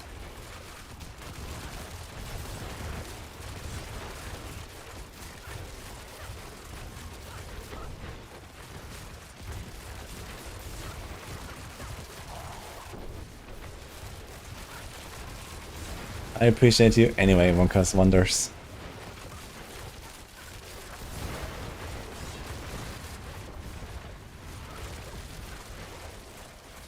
And hard working. Yeah. I'm gonna make a hardcore tier list again. Again is a strange word here, but no plans for any hardcore tier lists either.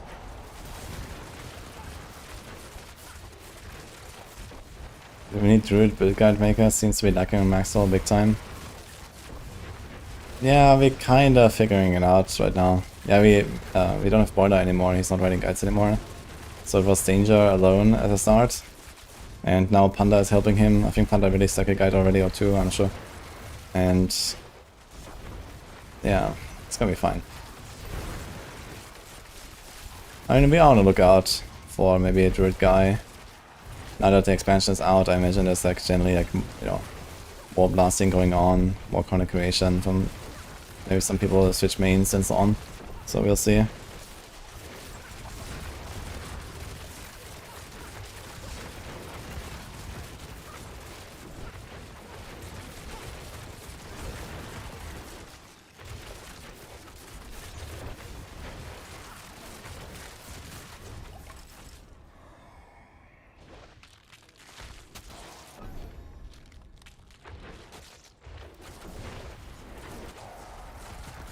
Made a stone spike build so good, it's not even max roll. Yeah, I guess anything that's like earth and bear has a lot of potential right now thanks to this Giga ring with the resolve stacking, right? So you can just do anything with that, I guess, until they nuke it in next season. So it's definitely a good time to play at least earth druids or bird druids.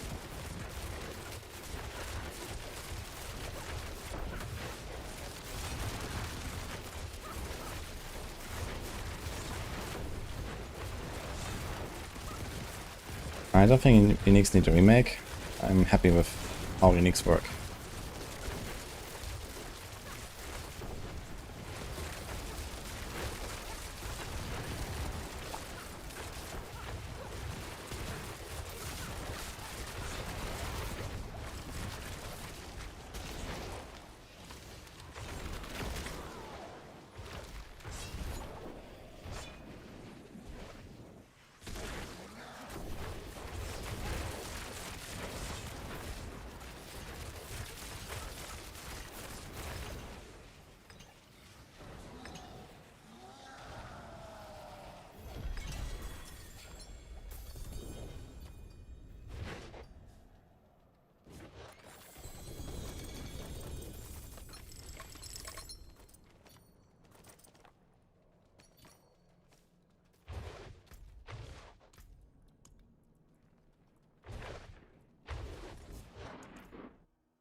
I think if a build guide uses a crushing aspect, there's a slight chance Fortify is somewhere in the build.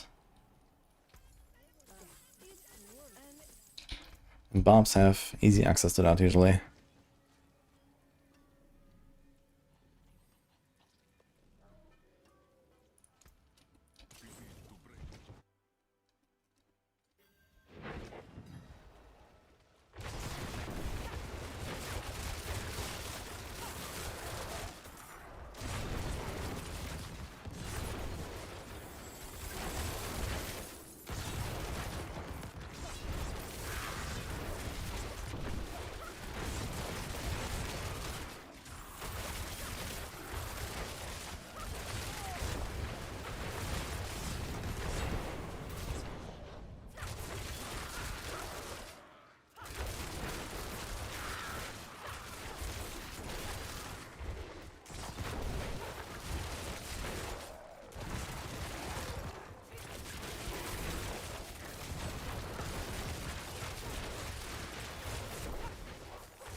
Match is not live yet, Taz. It's 2 hours left.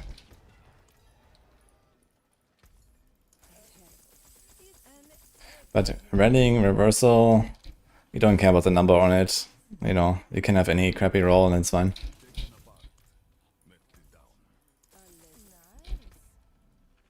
So I wouldn't redo this because you're probably just gonna cap it out easily anyway.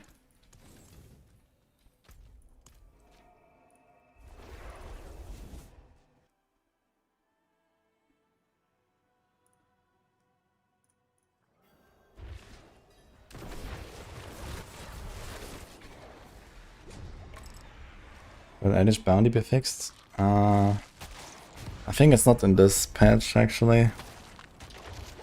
Yeah, Rogue's gonna get quite a bit of toughness actually from that. Should be like 10% extra toughness for free or so when they fix that. Gonna be kinda nice.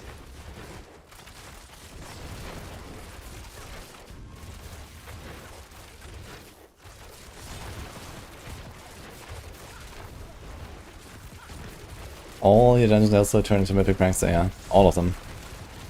It's gonna rain mythics for sure.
Best source for mythics here.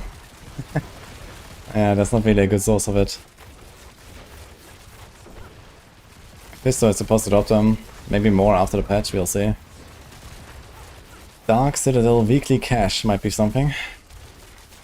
Echoing Nightmare. Anything that says like talisman rewards basically. From the wall plans or from Undercity.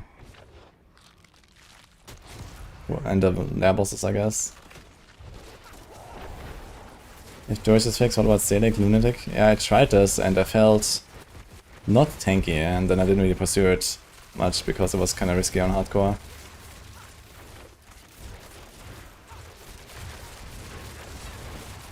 Like one reason why the Barbs are so immortal with that is because they also run Endurance Faith. And then they also have the, you know, Fury generation when they take damage. And then Endurance Faith dots triggers very easily, and then when the dot is ticking, they generate more and more Fury. So you kind of just sustain the Selig drain. But Warlocks don't have that. They have passive regen, I guess, but yeah. Why am I playing Infernal Hordes? What makes it rewarding? Maybe I just really like Infernal Hordes. Fuck, smash, steppin'. Happy thought about that. Especially when I go on a fast as fuck build, like this one.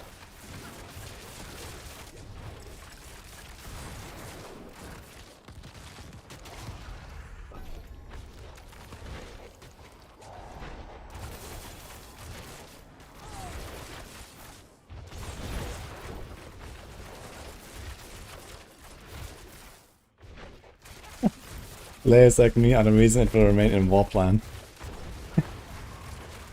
Players like me are the reason why Infernal Hordes might be a lot more fun and interesting next season, potentially. So let's see.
Pure Impotency Tempo does work, but only for you, not for a clone.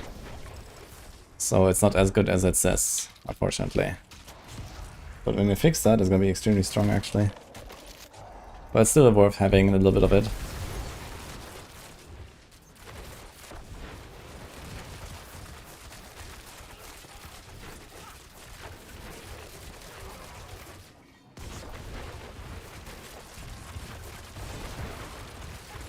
Yeah, I suggested a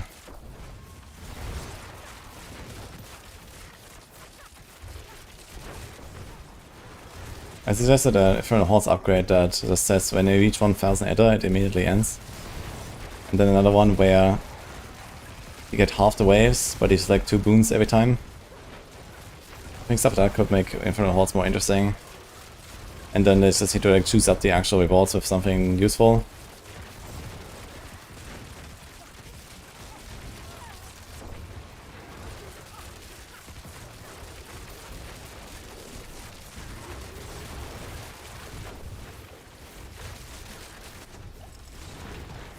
What would I? Yes. Don't update this better Maxwell. There's a planner, it's up to date. But Darkside has the like Maxwell Barrage guide, so I'm not doing that one, but I have my own planner.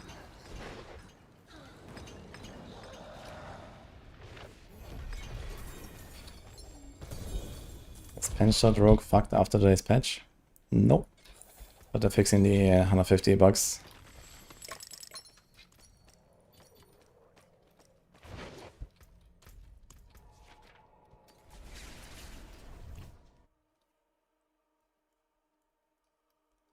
Or the Ink Charm if you have standards but no Tibalts. I can run like a God Slayer or I don't know, anything else that gives you some damage, I guess, until you get a Tibalts. You can kind of sustain the resources if you go like double like a hit restore resource maybe on the rings to starters.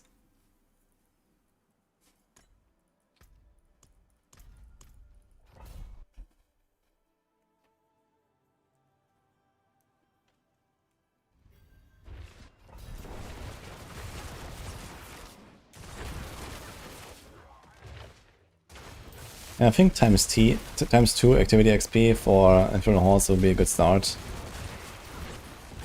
Or even make it scale to waves, so if you do 6 waves you get that much, and then when you do 10 waves you get double of that or something. But still they have to like buff it up anyway across the board.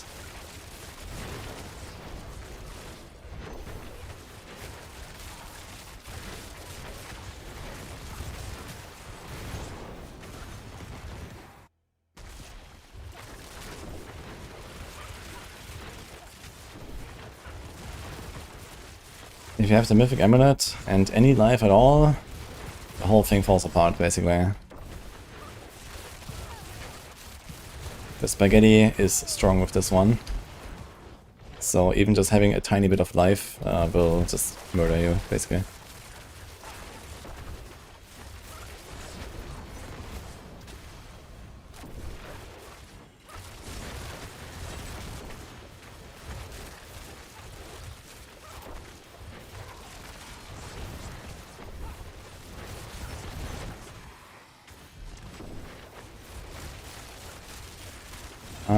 I'm not sure if you should do Rust Bitten for pushing, but for like Mephisto or so, yeah. For pushing, I'll probably go with like another multiplier that helps you like in all situations. You want to put the riffing aspect two-handed at least, for example. For high-end content, you want to do that.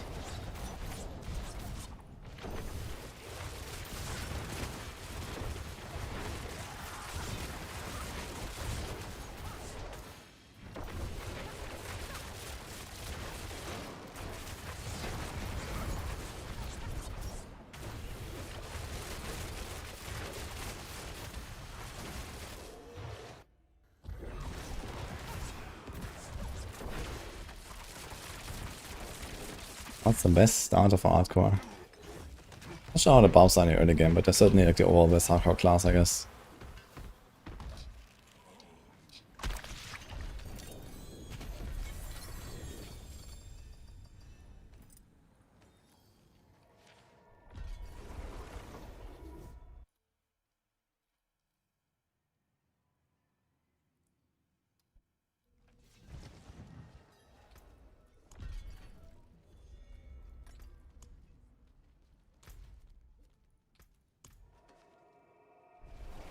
You want to do both, Raman?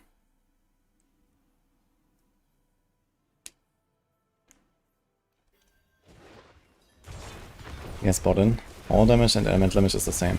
They just roll different values on some slots. Like on weapons and gloves, you have slightly more single element compared to all. And the jewelry is the same.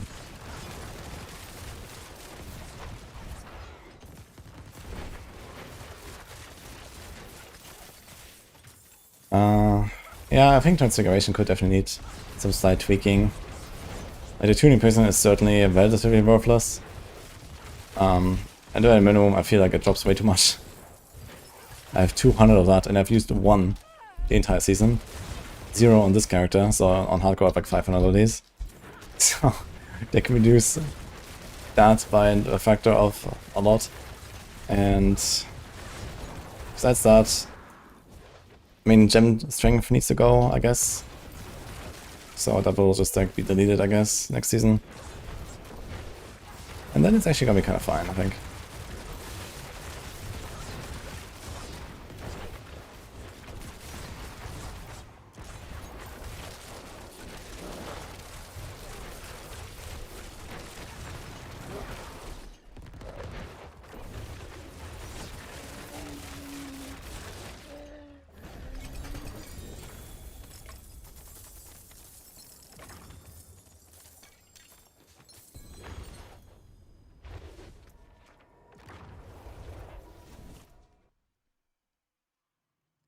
Or GA Mythic Shroud. That's actually kind of nice. It's also kind of nice.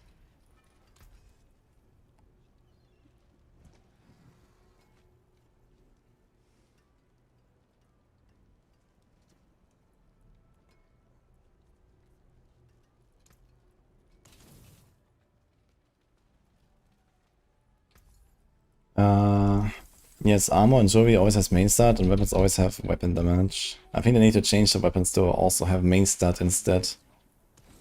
Because it's, like, you know, sometimes they just don't use the weapon, and it's kind of stupid, I think. Like here, I have weapon damage on the Etna.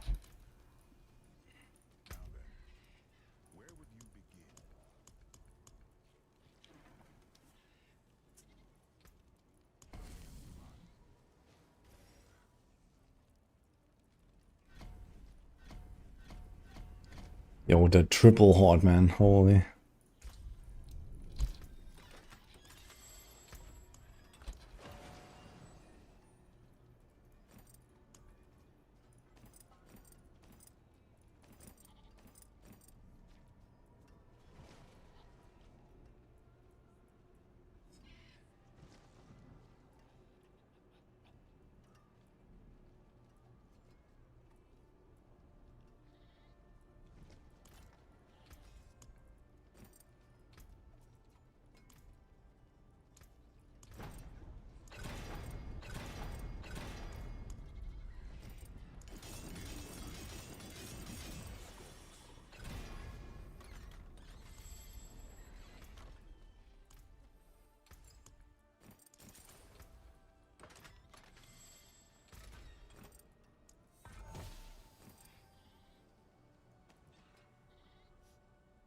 Maybe I was gonna say that's good enough. 200 X, it's kinda nice.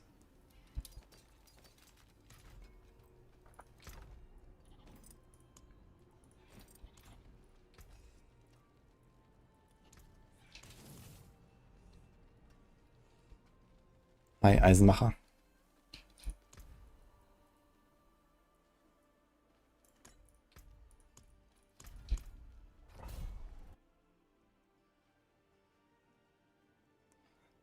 You are wrong. Bello. Armor is for every damage type. Physical only for physical.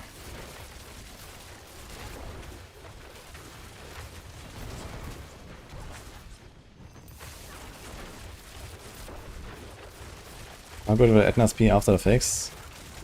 It will be extremely good for any poison build. And I guess Shadow. Although I'm not sure if Shadow builds exists. Well, technically Death Trap is Shadow, but a Shadow Imbue build in particular, I guess.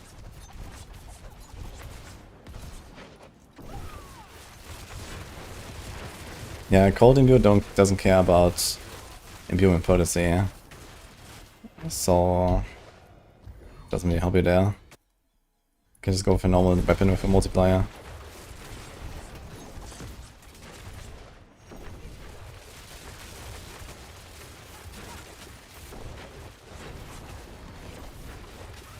I mean, if you have an Eternal Stagger that has exactly the stats you want, on a melee Cold Imbue build, then I guess it's like strictly an upside over just like some random 60% multi.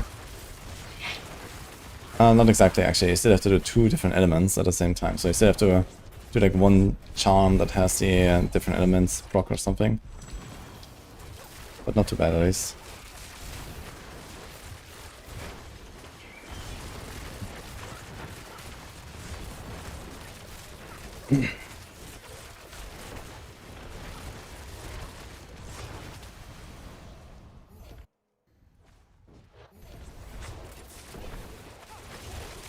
There's no account-wide war plans in this patch. Maybe next season, or maybe some other solution.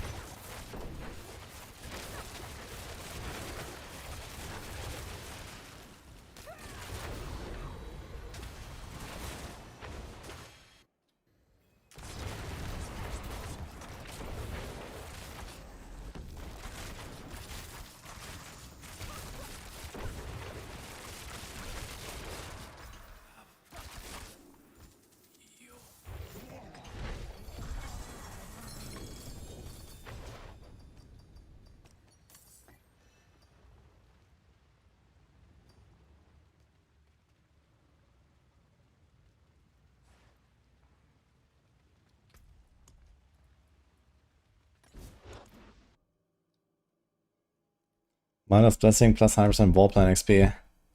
Oh my god. If that is real...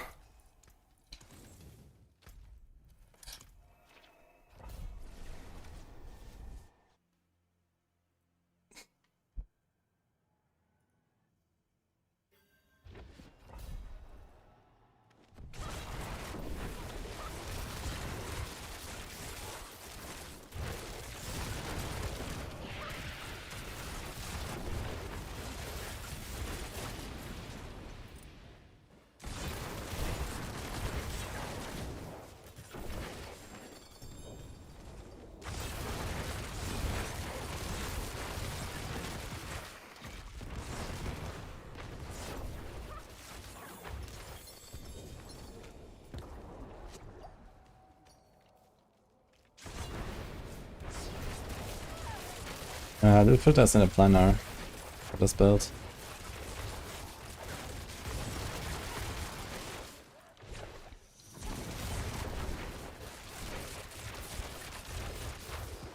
My Spitzer is melting, man, only.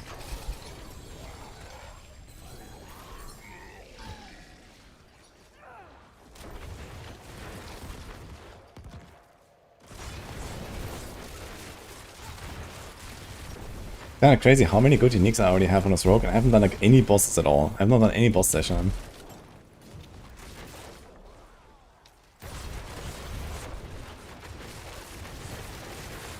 I have pretty much all the uniques that I care about.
What if I just summon Concealment?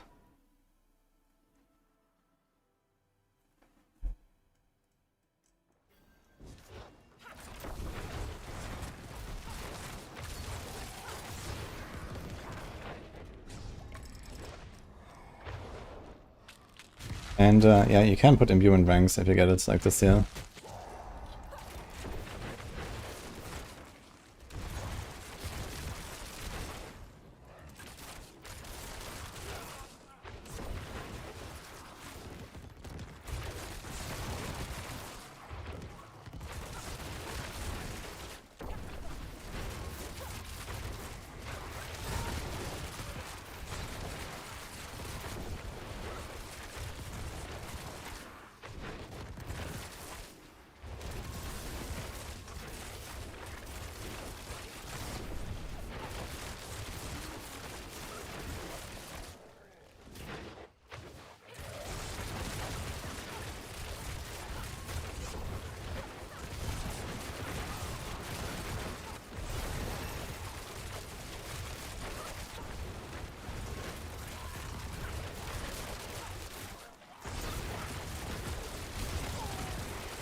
Another round.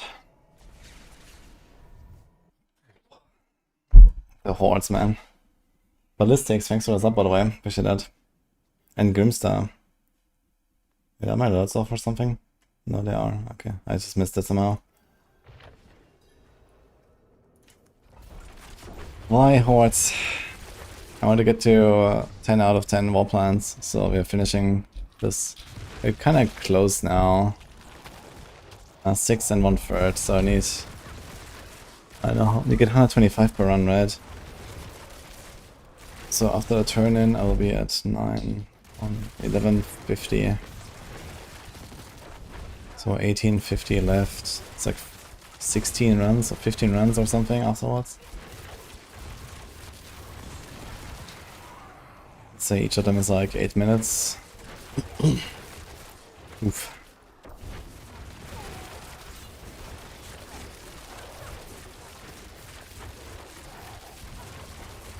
Okay, it's like 2 more hours of hordes and then we're free, guys.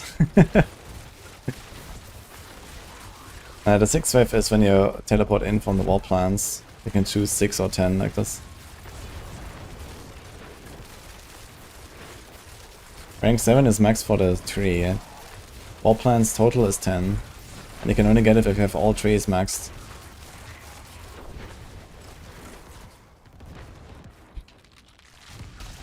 One hour until the patch, guys. I got hyped.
What's going on with my...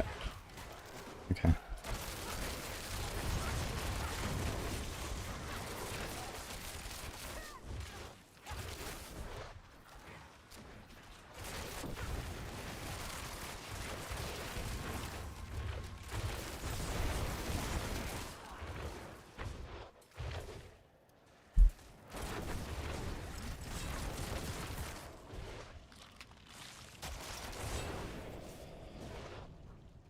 Oh, shit.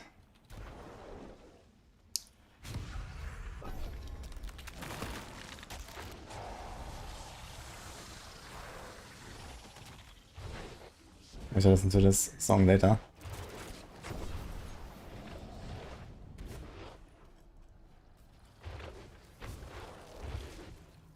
Seven. About Diablo, and I am here with Zavin. Zavin, thank you so much for joining me. How does it feel to be the director of one of the more successful Diablo 4 expansions? Thank you for having me, by the way. Feels good to be finally having this game out in the world. But, you know, this is a team effort. I made my contributions to Festival and to the base game as well. Teams learned a lot, and I think what we're kind of seeing is what a, fully armed and operational team is kind of capable of. Now, for those who don't know, you pirated the copy of Diablo that you originally played. And Diablo 1, to be very yeah. clear. Yeah. And then later on, you played Diablo 2 at an internet cafe and then started modding it. Yep. Is that true? Tell me a Yep. little bit about your history with just game design and how you got into Diablo. Oh, sure. I started playing. So I actually found this out like decades later. My first Blizzard game was actually a port of Battle Chess back when they were called Silicon and Synapse. In fact, I think it's my oldest like PC game or whatever I ever played. Didn't find that out until years later. But yeah, I kind of got into Diablo as a result of some of the other Blizzard games. You know, Warcraft was kind of big, played that. Eventually, one of my friends at school was like, "Hey, have you heard about this game from Blizzard called Diablo?" And that's when he handed me the CD. I love that this has become like this big lore kind of thing now, because I want to reach out to that guy. I still know him. Like, hey, you're famous. But yeah, eventually I played the crap out of it. You know, my older sister had just gotten like an actual Windows computer that was hers, and I was the one who ended up using it all the time to play Diablo, to play StarCraft, and all the other games at the time. And eventually, I visited a cousin's house, and they showed me the trailer for D2. Many moons have passed since I left the town of Tristram behind me. Only. Since then, I've tried to forget the terrors I beheld. Look at the like aspect ratio. And the twisted nightmares that have haunted my every waking moment. There's this old one where it's the Dark Wanderer like going on a. It didn't actually ship in the final game. I forget what if it was like a E3 trailer or something. And so I was immediately like, oh, I gotta play this. But I didn't actually have a computer that could run the damn thing. So a different friend of mine, totally different guy, not the pirate. He's like, well, there's this PC cafe that opened up in our hometown at the time, and it was a pair of guys from Korea who had moved to the States to, you know, it was like exploding there at the time. They moved to the States. They're like, we're gonna start this business model here, and it happened to be in my hometown. So they started a PC cafe. A bunch of the software was in Korean at the time, playing all sorts of games, including D2. Played a bunch. It was around that same time I started modding a bunch of other games, Blizzard, but also just everything, honestly. And one of those things was D2. Do you think that the modding scene today, is it still a way to get into game development? I know some modders who have actually just released full-on games. There was this one guy who worked on Skyrim, for example. He made a mod for it, and that eventually ended up becoming a full release. Is that path still reasonable in, 2026? I think so. I also think it's different. I've got my own perspective on this, honestly, from like being so long ago. Modding was a very different thing back in the day than it is today. Not all games had tools. Not everything we were doing was sanctioned or whatever. We were all just fans. We were excited to add more to these games that we love, and eventually that turned into, well, I can just do stuff to this game to make it my own game, and so here we are. And I think a couple decades ago, really a bunch of tools started showing up that let almost anybody make a game. And I think I don't think it like replaced modding by any means, but I think it just opened a different door for people who are interested in doing that. So I think we just see kind of everything, like all flavors of this idea of, I really love this game, I really love gaming, I want to put back into this game in some way. And I think we see that in all shapes and sizes. We have streamers now. We didn't really have that as a concept decades ago. We have people running websites still just like they did back in the day, but they're a little different now. Yeah, I still think it's viable, but I also think it's different. I think people have way more options than they ever have. I love watching Tim Kaine. He's, somebody else in the industry you might know of. He just did a video where he said, yeah, Tim Kaine's super nice. He made this video recently where he said that in today's market, it's a little bit different because you actually end up considering, the streamer reaction, the YouTuber reaction to a lot of content. And there's some value in that. And some people feel like maybe that sort of curtails game design in a negative way. Where do you fall on your opinion with what he said? I haven't seen the specific thing you're referring to, but it sounds like it's like, designing for their reaction is what I'm getting. Yeah, that's kind of where he went with it. It was just a really interesting topic, and I would love to hear your thoughts on it. Many gamers don't even look to influencers for reviews. They look to influencers to be told how to think about the games. So people don't form opinions from the online video. They're handed an opinion from the online channel they're watching. This has a positive side. It's easy to find someone who sides with your preferences and therefore is a good guide for you finding new games. And I've talked about that. That's how I look for game reviewers. Is this actually real and true, guys? Holy fuck. Myself. But the negative to this is more and more people seem to be abdicating their own judgment to that of people they see online. I think if you start kind of separating out the players and the streamers, I think you can do that. I think that is a path. But I think from our perspective is, hey, what are the parts of that are actually overlapping? This is actually my personal opinion, right? It's like, what are the parts of those two groups of people that are overlapping? Design for that, and then everyone's happy, right? So we set out to, you know, at this point, spoilers. Everyone has played, right? You've played, I presumably. Yeah, I played a bit. Yes. Great. Spoiler warning for everybody. So, you know, I think the reveal of Teriel, the reveal of Lilith, right? The ending, all those sequences, we were making that for everybody, and we were making sure that they would be exciting moments, sad moments, all the various. I feel like Lord of Hatred takes you through the whole spectrum of feelings and emotions, right? But we just knew that we were going to build this for people who really like Diablo, and it just so happens, yeah, a bunch of people who really like Diablo stream Diablo. So there's obviously a clear benefit there. But there's a lot of stuff that we put into the game that aren't necessarily really streamable either, but people still love, right? There's like a dense amount of lore that you read all over the game. Not the most exciting streamable content, but our players still enjoy it. They still love it. So we still put it into the game. Do you have a favorite streamer you like to watch? Give him a shout actually, I'm not going to do that, but I will say I've actually been watching all of them recently. I've been watching Riker, I've been watching Wudijo, I've been watching Rob, watching Loathburger, a bunch of names. AoE Elena, I actually don't know exactly how to say her name, pronounce it in my head, but yeah. There's a bunch of people I've been watching, and discovering new ones, honestly, all the time. It's been really cool. But yeah, it's honestly really interesting because everyone kind of has their own perspective on this, and a really old kind of adage in Diablo dev is lots of people play Diablo for lots of different reasons. Like, we don't have this like mono player type that is the only player type we serve. It's actually just all sorts of people, and we see that reflected on the team. We have everything from like story obsessed people to very casual people to like blasters on the team, crazy people who play hardcore. We have those people too, myself being one of them. But then we also have that, I think, reflected in our influencers, streamers, and things like that. Even just in the community and the posting, all the different types of communities have different kind of perspectives on the game. And it's really exciting to see kind of all of them fired up. Could be any of us. Enjoying the game in their own He's way. here. I'll give a shout out to one then. I've got to give a shout out to Darth Microtransaction. You didn't mention him, so I'll give him props. Check him out. I haven't seen him streaming it. I've talked to him before. I haven't seen him streaming it. Maybe I missed it. Did he not? I don't know. I gotta look. Now I gotta look. Was DM actually streaming?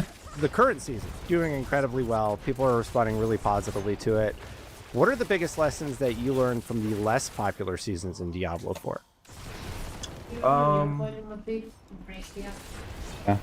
I think it's what is successful about it is kind of a question mark. Like, how do people consider what is successful or not? Sorry, I got to turn off this thing that's really loud and annoying me here. It's okay. Yeah. Okay. I can fix anything like that in post. All right, so cool. don't worry about it. So I think one of the big takeaways is seasons don't actually have to be equal in all respects. This is something I think if you kind of chart like how we started to the last few that we've had, it's okay to have a season that doesn't touch a piece of the game. Like, it's actually okay. It's actually better to have a focused season, I think, than one where we're trying to make everything simultaneously different and better. I think it can be really chaotic for players when they come back and imagine on a 3-month-ish cadence, everything is changing all the time. It's just a bunch of things to keep up with. But also just on development, it's such a big tax, right? It's, hey, we're going to change things for the sake of changing them so they can be fresh and new. But, well, actually, that's not why you should be doing things. And it's not to say that was the intention behind it, but I think there was a lot of pressure to be like, hey, we have to show that seasons can be changing all these things. And then I think you can see, like, you know, I would say starting maybe season 7, some restraint, right? You haven't killed Mephisto of Pardon. Which is different than Oh. being conservative about Nice. changes, right? Just restraint. It's like, well, just because we can doesn't mean we should. What should we change? And changing those things. I think we kind of saw the team get really comfortable and confident in deciding what it is that needs to be updated and changed. I think we eventually saw that, you know, culminating in season 11, and then in season 12, taking just a wild swing at something. And you know, some players loved it, some players like, whatever. I'm like, hey, that's great. We tried something new. Yeah, I mean, for me, there were 2 pretty substantial additions with this expansion. Loot filters and map overlays, that's huge. And equally as important was the addition of fishing. I think that was equally important to the other things that I mentioned. So, Right. how do you land on adding something This like video is 1 hour fishing, old. alongside loot filters and map overlay? So loot filters and map overlays, like, we get it, action RPG. It's like, hey, you know, we shouldn't be swimming against the tide on this stuff. It's also like we also enjoy. As soon as they went in, we're like, oh, this is great. Of course, the game benefits from these, so we just add them. By the way, I actually want to also shout out the pathfinding feature, which is not something commonly seen, but I think it's such a huge quality of life add. I should make a video about Pathfinder, actually. I got so many questions about this. Loot filter and map overlay. Do you guys use Pathfinder? Is amazing. If people haven't tried it, you should try it. It really keeps you in the game. Super cool. So, fishing. Why fishing? Fishing is designed as a laid-back collection activity, a chance to slow down and unwind between battles. Fishing's not as top-down as I think maybe this is like nuts and bolts of design.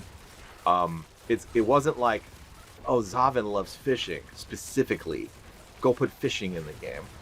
It's more like there's a bunch of thematic stuff that fits with what we are trying to do somewhere in the cloud, right? Like, people are talking about things, haha, wouldn't fishing be funny, and things like that. We have islands, cool. There's a bunch of things like that, right? And then separately, there's a bunch of kind of design-centric, player experience-centric things that we really care about, that we try to find an answer to. So it's like, hey, you know what'd be really cool? If we added something to the game. That just kind of gave you, you know, if you think about where we are, it's the end of the Age of Hatred arc, right? We have this great kind of capstone at the end of the story. Wouldn't it be great if there was a way to just say, like, hey, go revisit everything you've done? That'd be cool. Some kind of collection aspect. That'd be neat. And it's like, well, we're also kind of a, you know, action RPG, so maybe we should have some kind of item trading collection sort of thing.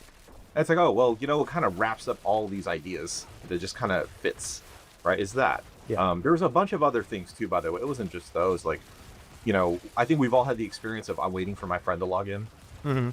I got 5 minutes to kill. It's not enough to start anything, right? Without then kind of setting the tone of what your play session is going to be with your friend. It's like, oh, you started the Nightmare Dungeon. I guess now I'll wait for you, right? So having like these little gaps that we would love to fill with something in the game, and just being able to say, oh, actually, if you put all this under the fishing umbrella, you can kind of hit all of them at the same time. You get to be a little experimental and try new things, right? I think it's important for games to be able to do that. So, fishing. Okay. No, that actually makes a lot of sense when you put it that way. It's just sort of something to do in between the moments, so to speak, right? Yeah. Yeah. I'm really curious about this. You know, I play a lot of Path of Exile 2. I'm playing Diablo 4. And one thing that I noticed, and I don't even know if you could speak to this, but maybe the design philosophy. Do you think you or the team regret not adding moving and shooting at the same time? It's just something that you notice when jumping between the two. And I was curious how you felt about it. And if in retrospect, you think it's a good way to design an ARPG versus you like stopping and planning out your attack and everything. I don't like regret, because I think it's what would we have not done in its place is kind of how I think about it, right? So what would I have traded for that? I don't really know if I had any specific thing I would have made as a past trade-off. That being said, you know, I think you can look across the classes and see the game has been kind of evolving towards this more, maybe not more mobile, but less static, right? Less stand and fight kind of thing. Although there's obviously like Infernal Hordes and lots of arena modes that support this. Not regret, but I think it's exciting to see where these things are coming from. A lot of games have been doing this. It's something we have experimented with on a kind of a skill by skill basis, or even kind of a class identity. Spiritborn being very mobile, multiple classes have move while you attack options. So yeah, it's stuff to look at in the future, but I wouldn't call it regret. Yeah, maybe that's the wrong word. I was just sort of curious because I don't know, it was just something I noticed, and I was wondering how you felt about it, having worked on Diablo 4. And there's definitely a conversation, but I do wonder if it was added, would it would probably change the flow. And do you guys like massively prefer the PoE to walk and attack at the same time versus D4 controls, or vice versa? You'd probably have to make some adjustments in terms of how things work, wouldn't you? Absolutely. I think it's it's funny, like we're talking about this right now, but like rewind to early days of Diablo 4, and the team was saying, hey, what we want to add is an evade, like the dodge roll, right? Like as a set thing, standard toolkit thing. And what it actually did is it went from we are a 7-button game to we are an 8-button game, if you think about it, right? Diablo 3 was a 7-button game. You have your 6 buttons and you had potion. So if you're playing this game at a high level, there are 7 buttons to be thinking about. Now we have 8 buttons to be thinking about. And I think it's a very big part of Diablo's identity to say, hey, we're going to make sure whatever we make has the ability to be played by almost anybody who's interested in this game, and to not have a very high skill ceiling. Move and attack doesn't necessitate that, right? I think there's ways around that to make sure that it's not that kind of game that has an absurdly high skill floor, I should say. But it's something that we have to be very cognizant of, right? As far back as Diablo 2, they had the mom test, right? It's like, hey, can your mom play this with just the mouse? If that test was applied to my kids' generation right now, it doesn't land the same way a bunch of moms are playing Diablo.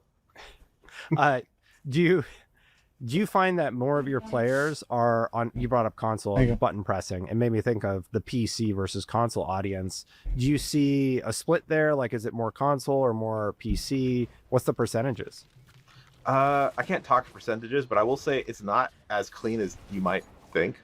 Like the idea that it's about platform, it's not necessarily platform, it's input. You can plug a controller into your PC and play, and a lot of people do that. Right? So it's not like it's not this PC versus console thing so much as it is what is your preferred input device, right? And it's actually something I'm really proud of. This is a real thing that. Hey chat, your preferred input device now. Happened. It was BlizzCon a long time ago. And I met one of our fans who dropped by the Diablo booth and said, "Look, I can't play anymore," because he was like an electrician or something, and he really hurt his hands on the job. It's like, I can't like KBM, I can't do that anymore. And I was like, well, the game's on controller now, and he had no idea. And the joy on that dude's face that he could pick up. He hasn't been able to play since LOD, right? Nuts.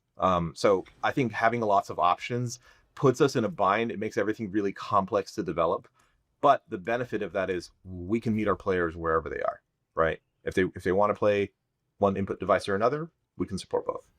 Do you see a split on that? Do you see more people gravitating towards controller for Diablo 4? I think again, not going to say numbers, but I will say it's actually more flexible than like a discrete choice. Yeah, like people will swap between whatever they're doing. Like they might prefer to play a class on one versus the other, right? Or a build on one, or a flow state, like if they're playing through the campaign versus they're doing deep end game versus just watching some streaming service and playing the game. I think we kind of see splits there, but I will say it's not like lopsided, if that's kind of the idea, right? It's like, it's not like, oh, it's all this or it's all that. It's like, no, actually it's kind of gray and mixed. I actually find that fascinating. I never thought about that, because I have my controller right here that I use for a lot of my gaming, and I'm just going to put it on the charger right now. And I find myself gravitating more and more to the controller while playing on PC. So I hadn't thought about that. And Diablo really translates well to that input. We're cross-platform, right? Cross-play. We have all those things. Yeah. So you're playing your character, your account, whatever, on like every input device, right? If you're actually cycling between them, right? I've got my Steam PC, Deck, I've got pausers. my Xbox in my living room. Has anyone tried Steam Deck? Should work, right? I've tried D4 on the Rock Ally, which is pretty similar to the Steam Deck, I think. And that actually worked surprisingly well. I had like this the sponsorship of Rock Ally, and then I gave it away later. The wudijo branded Rock Ally. Holy, that was a cool one actually. Steam Deck works great. Kind of interesting that this works. Asus Giga Chat. Yeah, this thing is insane. I've also got a Steam Deck. So, like, depending on where I'm at or what I'm doing, I'm playing one or the other. Yeah, that's just cool. And I did see that study from Xbox where people like to just kind of play on whatever at different times. Yeah. I was also curious about Diablo Immortal a little bit. Did you learn anything from Immortal that Diablo 4 benefited from? That's a good question. Or I could even say, sorry to interrupt, but I could even say the Diablo 2, remake. Well, the Mortal side, not really in terms of like design. Mhm. The games are very different, teams are very different, and the audiences are like vastly different. There's not a whole lot. But that being said, the one area that we had really that we kind of coordinated stuff, I think more than normal, is the Warlock. So we've got 2 out of 3 Warlocks released already, right? We got the 3rd one coming with Immortal. And that was actually the moment where I think all the Diablo teams sat down and said, "Hey, we're all making a Warlock. How do we make this make sense without eroding what each game needs from the Warlock?" So it was little things like coordinate on visual identity, iconography. Like we have like a font we make per culture in the game, so like made one for the Warlock and things like that. And then obviously coordinating on the awesome cinematic that we had. But beyond that, not really. Like, we consider the games pretty different. They have their own audiences to serve, and we just want to empower each game to serve their audience best. Did the 4 team learn anything from the 3? No, we're making the same mistakes again. Oof.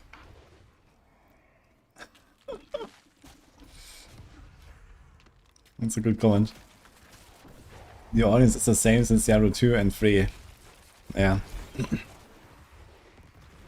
I mean, we're always joking about gamer dads and stuff, but I mean, it's real, right?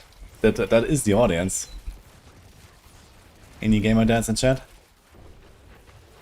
Yeah, and people just get older, and I don't think there's like that many, like young gamers that gravitate towards stuff like Diablo or PoE, right? Like these like long project game, like seasonal games. Like, I think it's mostly like an old player base, and it's like a dying breed basically, right? Like, we're all doomed basically. Right? Okay, who here is below 20?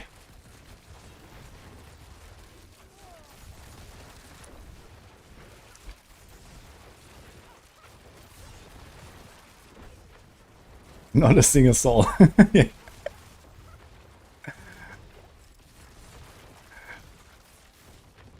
Now look at this. And on YouTube I have very good statistics. YouTube has insane analytics. I can see everything. I know where you live, guys. Yeah.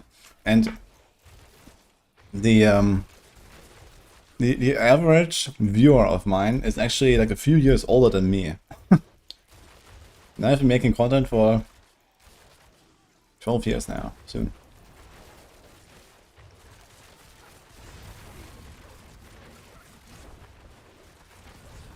Yeah, YouTube knows what underwear you're wearing. You can't reroll that multiplier.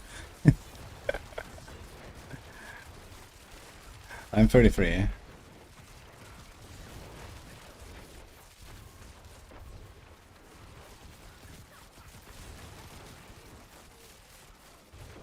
Oh, thanks for stuff, by the way. Yeah, that's why I threw Diablo 2 in there, because I remembered, I'm like, well, yeah, the Warlock came to D2 first, and then, now it's coming to D4, and later on it's going to the next one, so I was wondering about that. I got a little bit of a controversial one for you. This is just me. So I hop into the shop and I was like, how much are microtransactions these days? Because I do not spend money on microtransactions, right? It is 2,500 credits for a prestige pet. This is about 25 bucks. Why are they so expensive? Why are microtransactions that expensive? Well, because it works, I guess. I don't really know. I'm not like the overall finance kind of guy or anything like that. But I will say we put a lot into them. And they look amazing.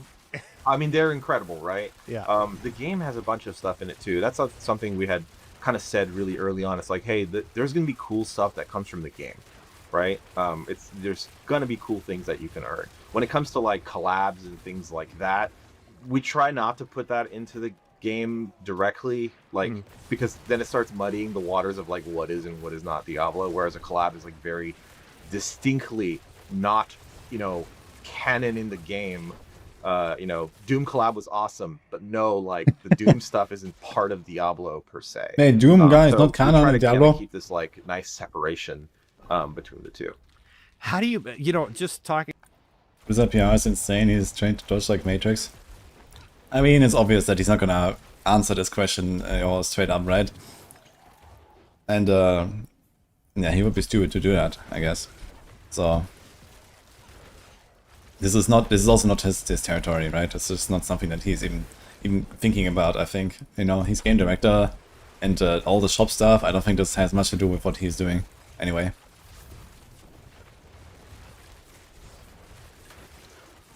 So yeah. Thinking about that for a second, how do you balance that perspective-wise and design-wise? Because you come up with this really sick armor, and maybe you want that to be an earned item. How do you separate those two disciplines, so to speak? That's not the division point. What is it? So like, it's not like we come up with an idea and then decide what we want to do with it. We have kind of separate teams, separate groups of people whose job it is to do the separate parts.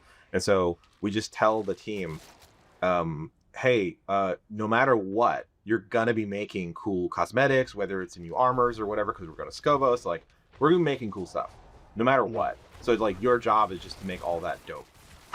Right? Like don't worry about anything else. So like just have it. And then that's on the art side. On the design side, it's making sure we place these things somewhere in the player experience that is optimized, I should say. So like, you played through the campaign already. We've got that like really cool basilisk mount that shows up, in the latter third. Think about what I said. What is the audience? You already have money at this age. Yeah, of course. Old audience. People like in their midlife phase. Lots of expendable income. Yeah, I mean, I get it, right? 25 bucks is not a lot for a lot of people that play Diablo 4, I can imagine. So they just buy skins. They see a cool skin, they're like, fuck it, I'm getting this, right? And it works. So yeah, I mean, I understand why they're doing this. And I don't think there's anything wrong with that, honestly. It's just fucking cosmetics,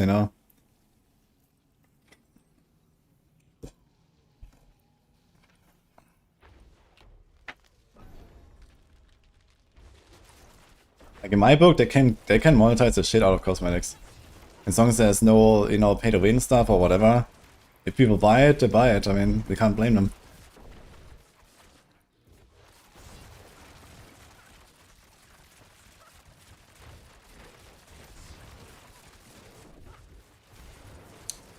Thanks, Robin.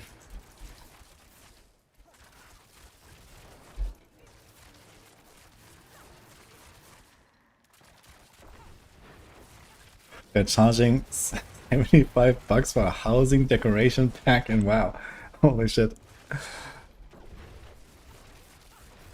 It's kind of funny, man.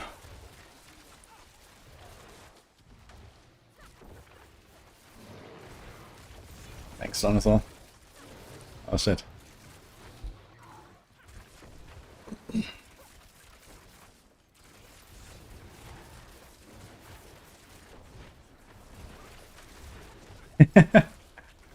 Okay, this interview is 13 more minutes. Can I come back to this? I'll open it all. Like, we could have just Hey, had can a you get a chat? vendor in town sell that guy for gold. But it was like 100 times cooler to experience him in the campaign, right? Chase him down and then get him as an unlock. Like, we just made that guy and then decided what we would do with him. But we always knew he was going to be in the game. It was a question of where can design put this to maximize the player experience with it, right? You know, is it better to be able to buy that for 2,000 gold? I don't know. But, like, we think it was cooler to be able to earn him through the campaign, fight him with a boss fight and things like that. Yeah, it's just a topic that I've felt passionately about for a long time, and I appreciate you speaking frankly about it. And you know, I never realized that you just have a whole separate team that is dedicated to the microtransactions, which means the design philosophy of the core in-game items is not impacted. So that's actually refreshing. Dude, there's a separate team for everything. By the way, I will say people haven't even found everything yet. So, like, keep digging. Good. How do you feel about adding the Herodric cube at launch, and what made you consider adding it now of all times? I am elated by the reception to it, I guess I should say. It's, you know, you already know my history. We talked about how I play D2 and stuff. Fun fact, I also worked on the Ruins of Secheron in Diablo 3, which brought back Kanai's cube. So this is not my first time like working on something where we bring a cube back. I will say, you know, why didn't we have one?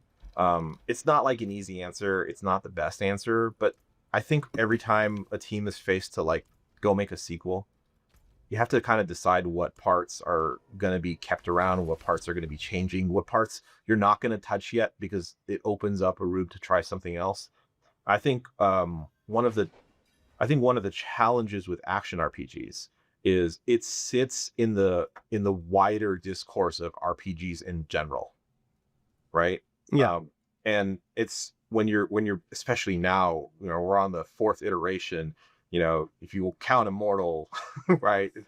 We have a spin-off too, and if you think about like, hey, if you look at other games and what other people are used to from other games for things like crafting, it starts getting really tempting to say like, well, our crafting should be like other games crafting. I think this was a challenge the team was trying to kind of chew through in the early days of what does crafting look like in our game? What purpose does it serve? And honestly, who is it even for? It's kind of a weird question to ask, right? Not really. Well, you don't think it's weird to ask? That's great.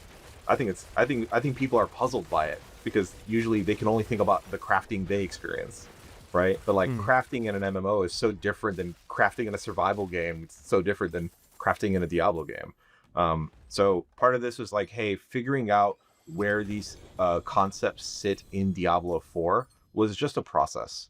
And eventually, you know, when we were like, yeah, item modification, base items, base stats, things like that is stuff that was valuable. Cube is obviously the right answer. Not to mention narratively made a ton of sense. Mechanically made a ton of sense. Yeah, no, the reason I don't think it's weird is just a really nice quality of life addition. And as you mentioned, you're looking at other competitors in the market and saying, yeah, you know, like what's our version of that? Do you do that often? Like, do you consider what else is going on in the ARPG genre? I would actually say yes, and we throw a much wider net, honestly. Yeah. I think ARPGs, you know, obviously we love them. We're working on them. I think it's one of the, I will say, I think it's one of the hardest genres to develop for. I say this obviously as an insider, having worked on action RPGs basically my whole career.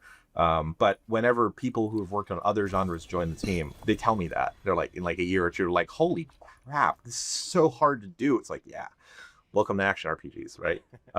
But I don't think we can just look within the genre. I think we have to look outside the genre.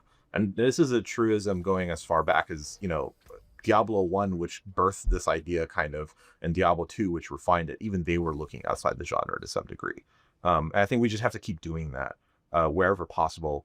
The trick is always going to be, how do you take a concept from outside action RPGs and make it fit holistically inside action RPGs, which are so particular and so weird in many ways, right? Like this is like a really weird story. Diablo 3, when we were developing that, the like the quest bang, like over a guy's head, had the same functionality as it did in Diablo 2, which is just they're gonna talk to you, not that they're gonna give you a quest. And everyone was like, "That's broken. It's not starting a quest." Everyone felt that way, right? So there's some times where we have to like bend to the forces of the industry at large, right? What you know, and as concepts become very clear in terms of what they communicate, we have to do that. Sometimes we have to like, no, but we're going to do it our weird way, because we have to. So what you're really saying is Diablo 4 is going to become an extraction shooter in the near future. I'm very much looking forward to that. You know, I don't know, like, is the Fields of Hatred in extraction mode? Yeah, somebody could probably make a case for it, right? Go. In all seriousness, you know, when you go back all the way to when you were modding Diablo 2 or even playing Diablo 1, what was at the essence of those games that you feel like is still at the heart of Diablo today? I think there's much that has been said about its tone, dark gothic stuff, like, and I think that's all true. I think what that stuff usually serves as is kind of an anchor, more than like the game is hardly dark, gothic, and punishing on your 10,000th meth run, right? Like some of that just sort of like at that point it's just insult to injury to the poor bastard. But I think that lays that foundation. Well, guys, are you ready for 10,000 meth runs per season for your mythic seals? Because that's kind of the ratio at this point. For this to be this idea of like the dark unknown, right? Where Possibilities are not quantifiable is what it feels like. Obviously, players will figure out everything. We love them for it. But this idea that as I play, I'm just being constantly surprised by things. I think it's something very particular to action RPGs that they can deliver that feeling 100,000 hours later than when you started the game. That's not true of almost any genre. I think you can, you know, for people who don't know the history, the roots of this is roguelikes. D1 is effectively a roguelike if you never save. You had to save, by the way, back in the day. So I think that's kind of what I think about it is like anytime we're working on stuff, okay, we made it. Can you go a level deeper? Can you add another layer? Is there another possibility? Can you keep adding those? How many of them can you add? Can you exhaust yourself adding those things? Players will find them. There's no doubt about it. But every time you add some kind of deeper mystery, a secret, or an interaction between things, it's not all just like puzzly stuff, right? Anytime you can add one of those things, it's multiplicative on the kind of the shelf life, so to speak, of the game, right? The number of hours of enjoyment players get out of that is a factor higher in some cases.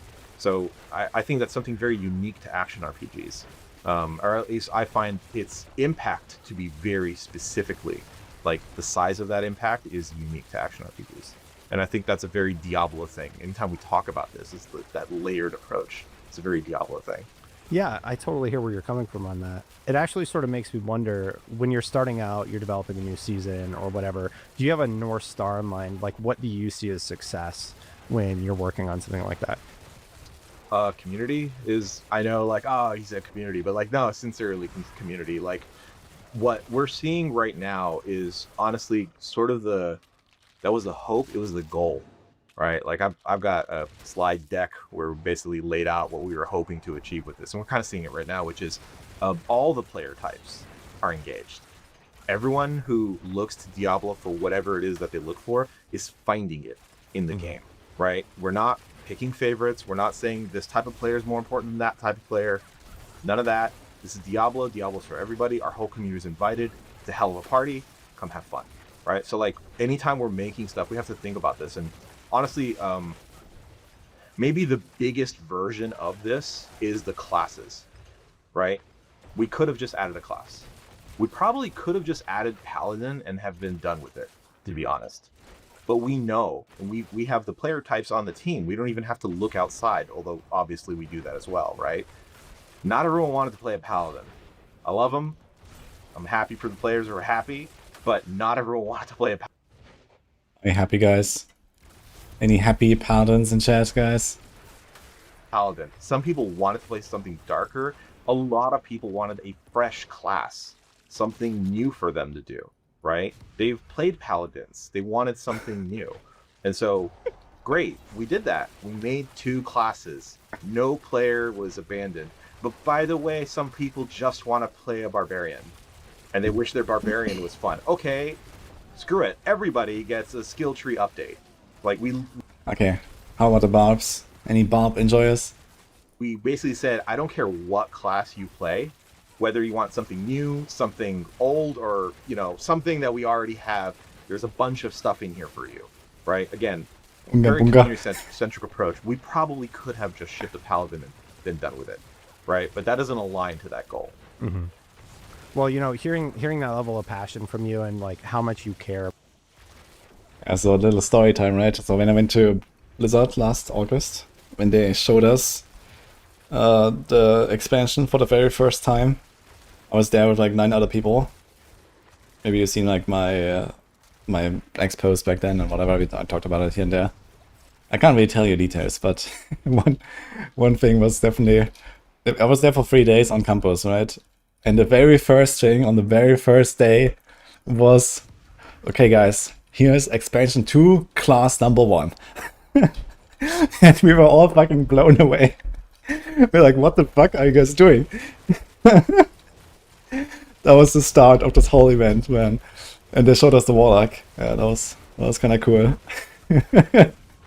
About Diablo 4, it's really refreshing. I suppose my last question for you today would be, what is something that made it in this particular release that you were the most proud of, if you had to pick one thing? That's really hard.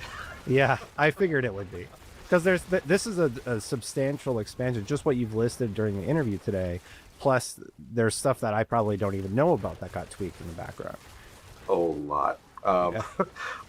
Okay, so I will say this one. I think everyone's kind of seeing this and feeling this, but I think it's one of the hardest things I've seen the team take a swing at and been very successful with it, is the campaign. It's the story. And I think it's really hard to end anything, any long form piece of media. So if you count like all the hours of the base game, Diablo 4, and then Vessel, and then also Lord of Hatred, all in all, like, how many things are there in media of any kind that can't stick the landing, right? I think it's very difficult. It's incredibly difficult to have that happen. And just massive shout out to all the developers who worked on this. You know, it's our story guys. I'm really happy. Narrative is getting kind of the praise they are, but it's everybody. It's cinematics. It's design in general. It's the art teams. It's actually funny. Like, a lot of people noticed the Amazon Queen Adriana is wearing Griffin's eye, which if you know D2, you're like, oh my god, she's a Javazon. It's like, yes. Why is that even happening? Like, I didn't tell the team to do that. A narrative designer didn't tell the team to do that. We had a concept artist who's a huge Diablo fan. Yeah. And he drew the concept for Adriana. And he's like insisting, like, she is going to wear this freaking, Griffin's eye, like, and advocating for that at literally that level, at the concept level. And that's just true everywhere. And I think players are seeing this, like, the passion from the whole team at every level of development has gone into this. And I think that's especially true in things like the campaign. So yeah, campaign, super proud, super excited that everyone got to play it. I'm really happy with this reception. Well, that's great to hear, Zavin. I've seen nothing but positive reception out there. People seem to be really enjoying it. I still see people posting what they got in the end game. So thank you so much for a great release. Best of luck on the next one. And thank you for doing the interview with me today. I really appreciate it. Thank you for having me. It's been always a pleasure to talk about this game. Big shout out to the members, Chris Ferretti, Brandon Cheruby, Jason, Marcus Hargeet, Emma, and Shane Carroll. I really appreciate you all supporting my work. Thank you so much. I'm going to get out of here. Bye for now, everybody. Okay, it was nice to listen to Zavin. What do you guys think? I'm gonna link this here. This is the video that we just watched.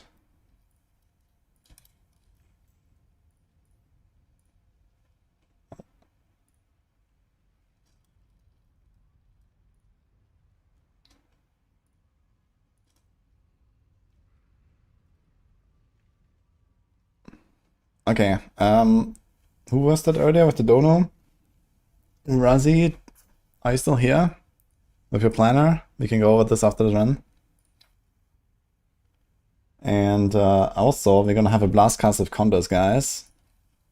He was watching this video and then he told me like, hey, I need half an hour.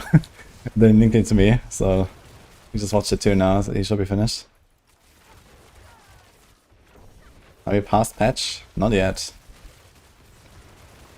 But maybe it's time to slowly log on the Warlock for me.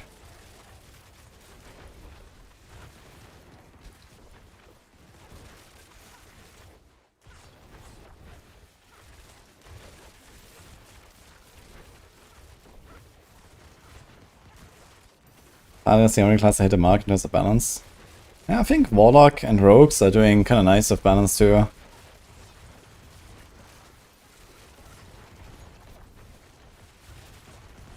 Like, Rogue has many good builds, nothing's really crazy, outside of the, like, you know, penshot bug, but that's gonna get fixed now anyway. And Warlock, kind of same story. Warlock's just kind of nice, it just works. I think Paladin, I don't know, at least from what I hear, seems a bit too scuffed.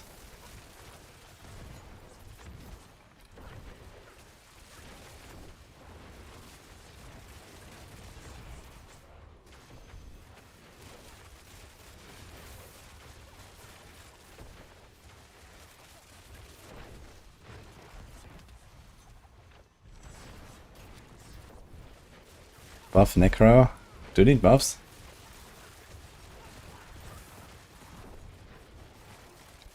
Can you change the wave in Eternal Hordes? You can go +1 every time you click one of those things.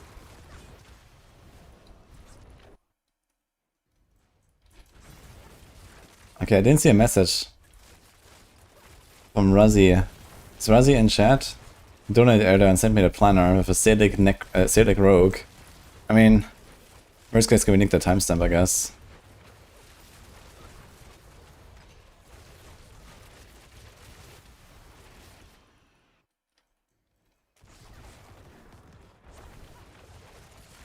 Oh, you're here. Okay, perfect.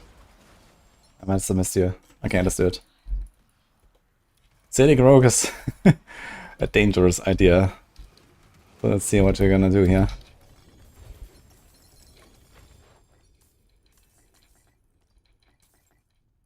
But there is a redeeming factor.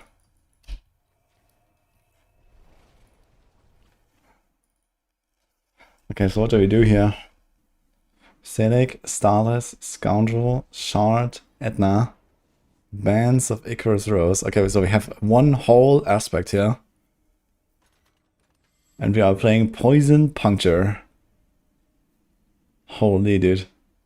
Okay. Might, Toxins. Narrow Eye.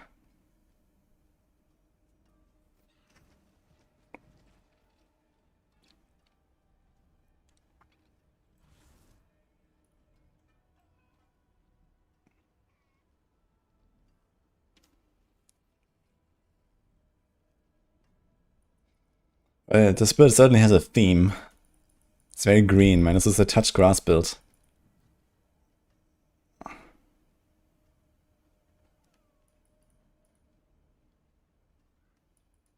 Corrosive Ring.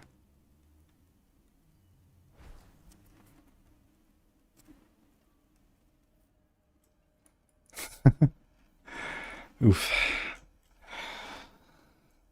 I mean, I gotta say, I don't think this will really go very far. So first of all, you have Poison Imbue.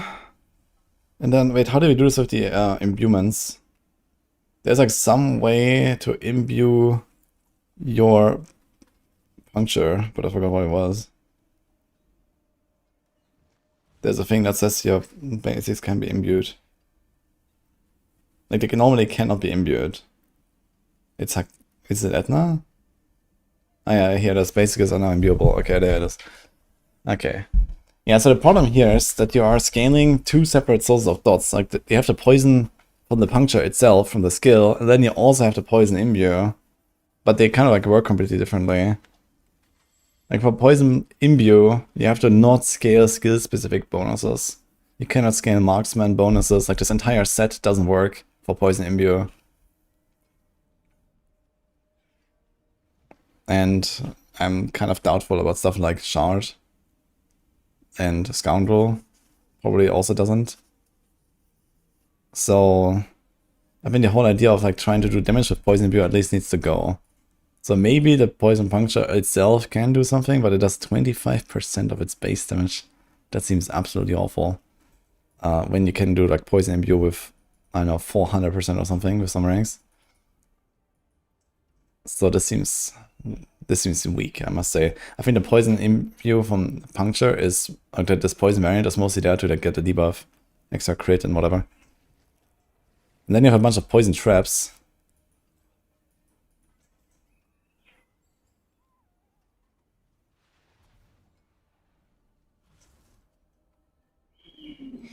But then you have the bands, and you have the Poison Trap, but then you mostly scale Marksman, so nothing there buffs the Poison Trap. So basically, nothing really buffs the Poison Imbue or the Poison Trap here. Besides Stardust and Perdition. And the Inner, I guess. So... oof. You're definitely gonna be tanky. If you make sure you have no life on anywhere of gear. And if you actually want to make a Acidic build, then you have to also include Darkshot. Darkshot is this Giga region here. So you should probably try to do something with that if you want to do Acidic. But in terms of damage scaling, this is like all over the place, yeah.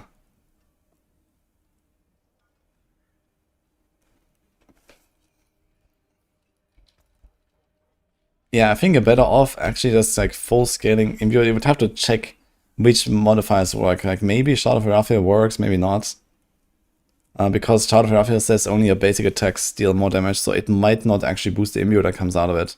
So you kind of have to check some of these things one by one in a training dummy room and see if your dots go up when you equip them.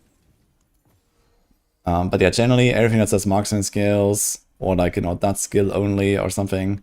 Like the Nilthor set, I tried this as well, like this doesn't work. Also the Blurred Blade set, Blurring Blade, this doesn't work for Poison Imbue and stuff like that. So I'm kind of doubtful about Shard, and the Ring also probably doesn't. And the Poison Imbue will do a lot more than just a little bit of poison from the Puncture. For the Puncture, you could consider just running another variant that actually has better clear. I don't have a Sigil. That is wild, okay. It's a new expansion worth, yes. Yo, Sarah Tool. Thank you for the prime, by the way. Would level 5 poison do better than cold? Maybe. But level 5 has a pretty big weapon, I think. Skyhunter seems pretty strong. And that doesn't work with the poison imbue, so oof. For Barrage, the weapon is said to be optional, but for Rapid Fire, the weapon seems very good.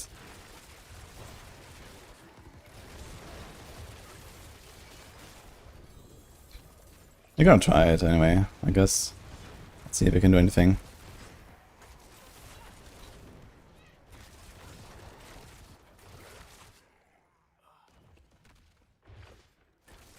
Okay, so Condas messaged me. We're gonna call Condas guys.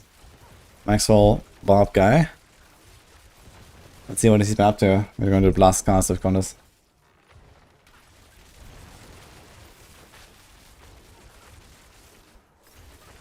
Test. Hello. Hi Condas and friends. How are you doing? Great. Hello. I don't need to turn down the music here. Okay, so we just finished the video here. How's it going? Yeah, I also just watched the interview. It was amazing. It was like very passionate to hear from Zaven about everything.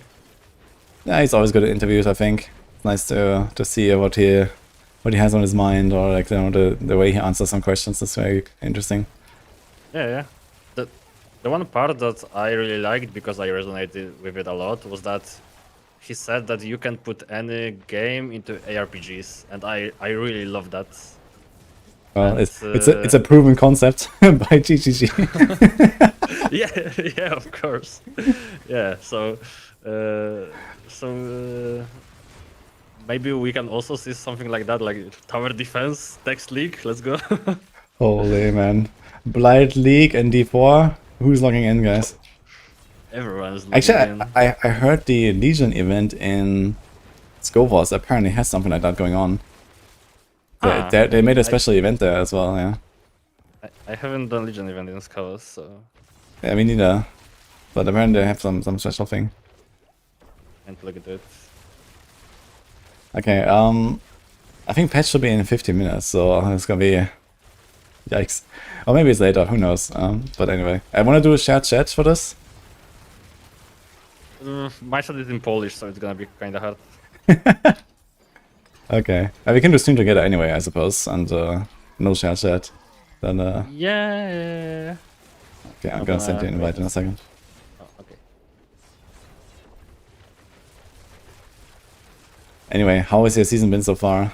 What are you even playing right now? Like, I have no idea what you're actually up to.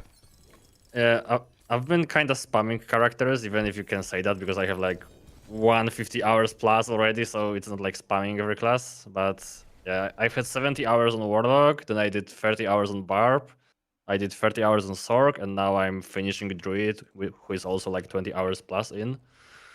And yeah, I'm having a blast, but maybe I'm getting too much caught up with it because everyone is asking to play everything and asking things about all classes. And I'm feeling like I need to know everything. So I'm just testing. Well, good luck. Class. Yeah. Yeah, just know it, man. I'm spamming everything, but yeah. Okay, I guess actually crazy. I'm like I just kind of started my second class. Well, okay, it was 3 days ago. Like I made my rogue after this full-time warlock, basically. I mean, it helps a lot because I'm doing softcore, and I really enjoy softcore this league. I'm gonna go hardcore for sure next season, but trying everything out on softcore this season really resonates with me. Yeah, I made my rogue on softcore actually because I wanted to do a Malthael fight. Sorry, Malthael. Mephisto fight. Yeah, so Malphas. Malphas, yeah, that's the one, yeah. No. I mean, Malphas is in campaign, and I'm taking 100% of credit about that. I want the real Malphas, man, yeah. But, it's close enough. It's close enough. Yeah, but I don't know. They need to bring back Malphas at some point. I guess I never was, man. Or like this guy, I don't know. But anyway. I mean, there's like so many good fights in campaign. Like they for sure bringing something from the campaign to the end game. And dude, the Inarius fight, for example, was also sick. Yes. That one was badass, man. Dude, I was thinking about doing something like a hardcore event, like Penitent campaign or something, like Last Man Standing or like something like that. Ratma Golem was also like, he just started killing you, and I'm like, what the fuck, what's happening? Mm-hmm. Yeah. I was playing most of the campaign on normal because I was kinda going super fast and wanted to just go as fast as possible while also looking at all cutscenes.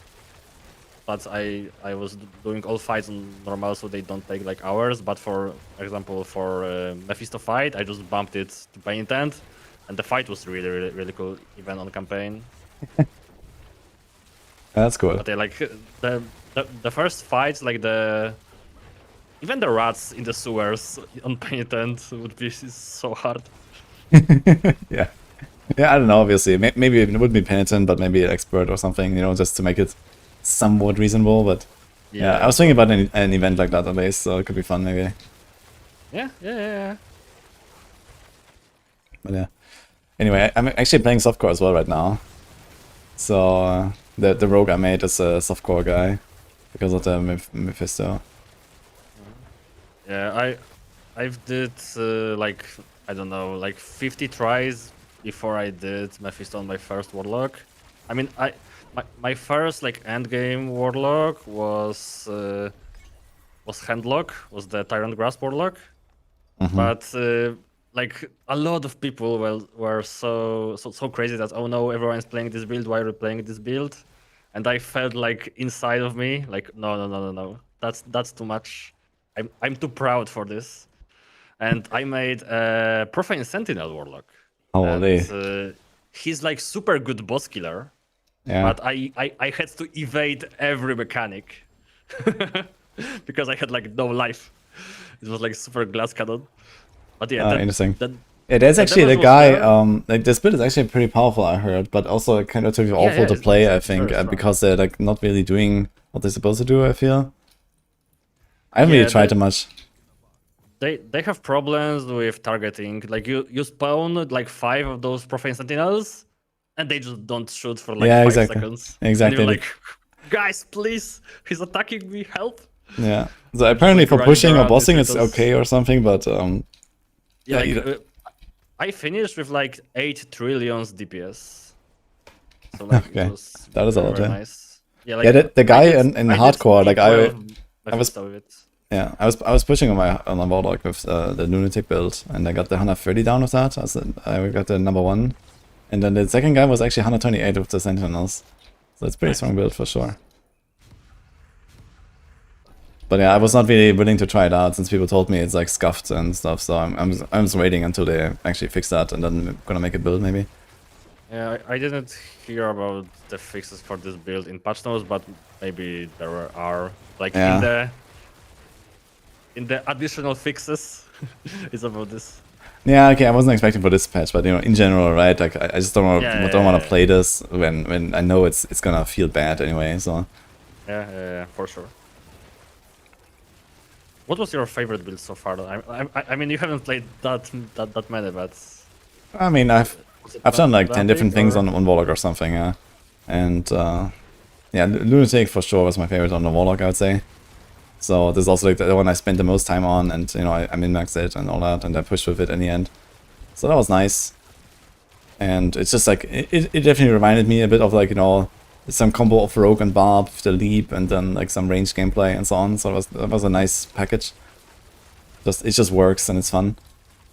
And yeah, now I'm on Rogue, I'm playing Barrage, multi-shot. So I've been on this build now for like 2 days straight or something, just like multi-shotting, and it's great. I did T12 and Fister with this now as well, so... Nice. Kinda cool. For me, I believe Frenzy Barb was the best so far, but that's not a surprise if anyone know me. Yeah. Frenzy Barb is super fun, it's super good to play. But I'm playing right now Earth Spike, Druid, that's also doing the resolve stacking, because resolve stacking is kinda crazy. And it's also like super fun, it's also like good AoE. I'm missing all the DRs because the aspect for damage reduction with resolve doesn't work, so I'm kinda squishy. Yeah, I should get fixed in 9 minutes, maybe. Yeah, and I'm gonna get like 4 times the toughness, so I'm gonna have like 4 or 5 mil, which is gonna be like super chill. And yeah, it's a very nice build. How do you play this actually? Is it still like this line of Earth Spikes, or is this like something else now? No. It's a very weird concept. If you chime in for a second on my stream, I'm gonna go to the training ground and show you. Because, 1 minute. I just started a horse wave. Okay, no problem. But yeah, the concept is that I have a helmet for the Earth Spike that makes my Earth Spike a projectile, but not like the on the ground projectile, but just a projectile like fireball, and then it explodes and make additional Earth Spikes from the ground.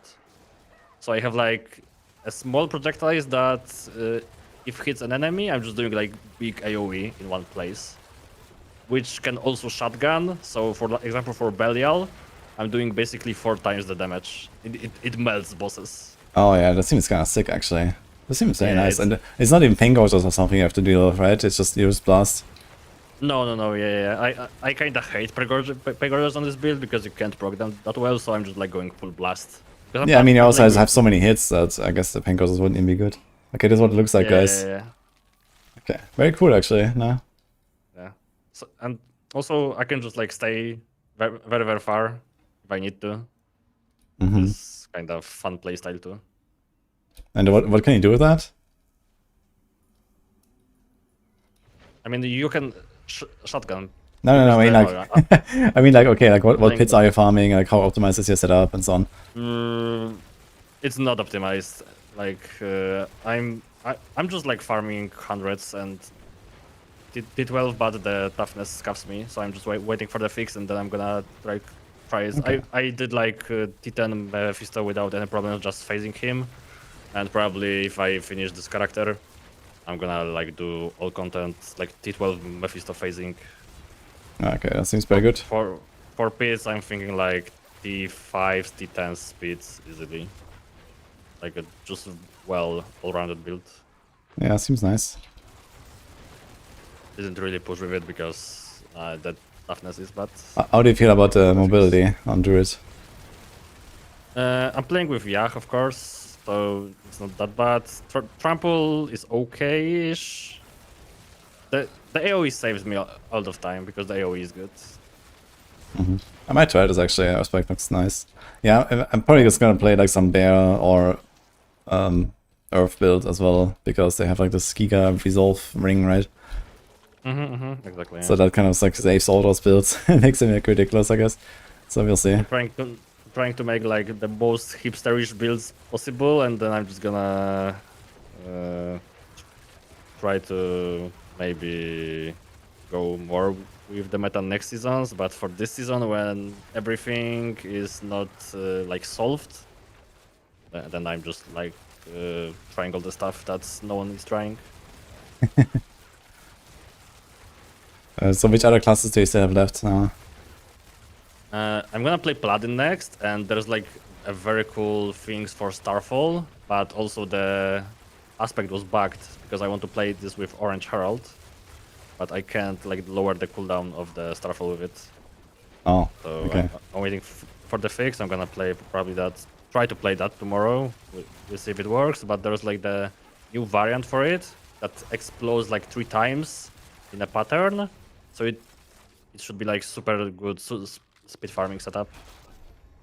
Okay, sounds nice. So just like falling a star around and explode the screen. Yeah. I didn't play Rogue, didn't play Necro, didn't play Spiritborn. For Spiritborn, I'm gonna probably go Evade, but for Rogue and Necro, I still don't know because there's like too much stuff to think about. On Sork, I was playing. On Sork, I was playing the Frozen Orb, but the Fire variant. Guys, bar player right there, man. Yeah, you can see it. Thinking hard. Yeah. But for Sork, I made something similar to the Wand of Woch, that we have the explosion around you. Because with the Fire variant for Frozen Orb, it makes the Frozen Orb explodes a lot of more times, and with the unique for that build, it makes it like go back to you. But if you have the overpower, it comes back to you like immediately and just explodes around you. So it's like D3 explodey build. Okay, interesting. But yeah, you need to spam it all the time, but if you combine that with the fire set, then you have infinite resource, so that's very good. So you just go and explode everything. And you have the lucky hit for meteorites, so we also can maintain the overpowers. So just go and explode everything around you. The problem is it's not that strong, but I did T10 Mephisto with it, so I consider that a build. Okay. If something does T10 Mephisto, then that's a build. Yeah, I guess if you can do T10 Mephisto, they can do a pretty comfortable 12 content, right? So yeah. It's kind of like that. If you can farm T12, then you can do T10 Mephisto, and then you're kind of okay. Wonderful is kind of funny. Yeah, I haven't really looked at the Sorks almost at all, so I'm not really sure what I'm gonna do there. But I was thinking about Frozen Orb, but like the real Frozen Orb, I guess. I wanted to try that at some point. For barbs, I want to do some charge barb, actually. I'm kind of excited to try some stuff there. I didn't try anything about the charge barb. I know that the rend is very, very good, so maybe just go with the Season 3 rend charge. Maybe. Yeah. I haven't think about it, but yeah, that should be very good. Man, I'm not gonna go Paladin, I'm gonna go Barb and steal your build. Unlucky. No. Yeah, but yeah, there's like so many good combinations. I love this patch. Yeah, there's so many things to try, and it's like there are too many builds per class, almost like to the point where like you can't really play them all, right? Even if you try. Yeah, so that's really cool. And then even if someone plays like the same build, then they might still like do like a few things differently than you, and you know, it's a kind of their own version anyway. Like on Rogue, it's kind of crazy right now. Like, you know, we had like this cold combo point barrage Rogue on Maxwell that Darkseid made, and he played it with like one of the variants, and then the other variant that is like the completely different one, and they're kind of close. And now I made like a poison, like it's just like spam multi-shot build, and it, you know, the build works completely differently, and they somehow end up at the same level. You know, it's kind of interesting. So that worked out pretty well, actually. Yeah. It's crazy too. Yeah, for Rogue, I need to try multi-shot, but Yeah, like it's fun, man. also so many fun things to try. Like I saw that the pen shot, and it just like visually looks so good.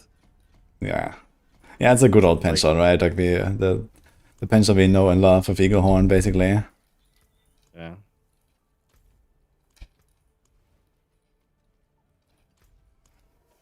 Hatch. Okay, log in, guys. Or log out. Walker. Finally, I'm gonna have some toughness. Do you know how much DR stacks into it? Because I should have like 200% damage reduction, but that's not possible. Yeah. So Nah, it caps on 90 or 75. I'm not sure if there will be a cap, but they should scale multiplicatively per stack. Oh, okay. So at least okay. the effect is based on the old Spiritborn passive Perseverance, and that was multiplicative per stack. So you don't just like add 200% and you become immortal. So unless, I mean, unless you know, there's always a chance for spaghetti, right? But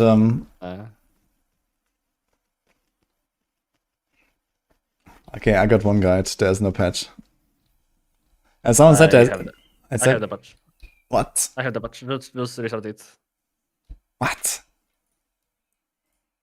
We are in a different time zones. You need to wait 1 hour. Okay, guys, this one. Dude, I'm 1 hour ahead. Okay, got the update. Let's go. Yes, they had to load the streamer client, guys. There's like new mythic seals they're like patching in right now. Yeah, I was recording a video for my guide, and I dropped like mythic seal just going once to the Undercity, and I'm like, what the fuck? I must have opened the wrong client. Good video. You can pivot over real quick to like, oh, here, new OP mythic seal farm strategy. Yeah, I will demonstrate it live. Basic.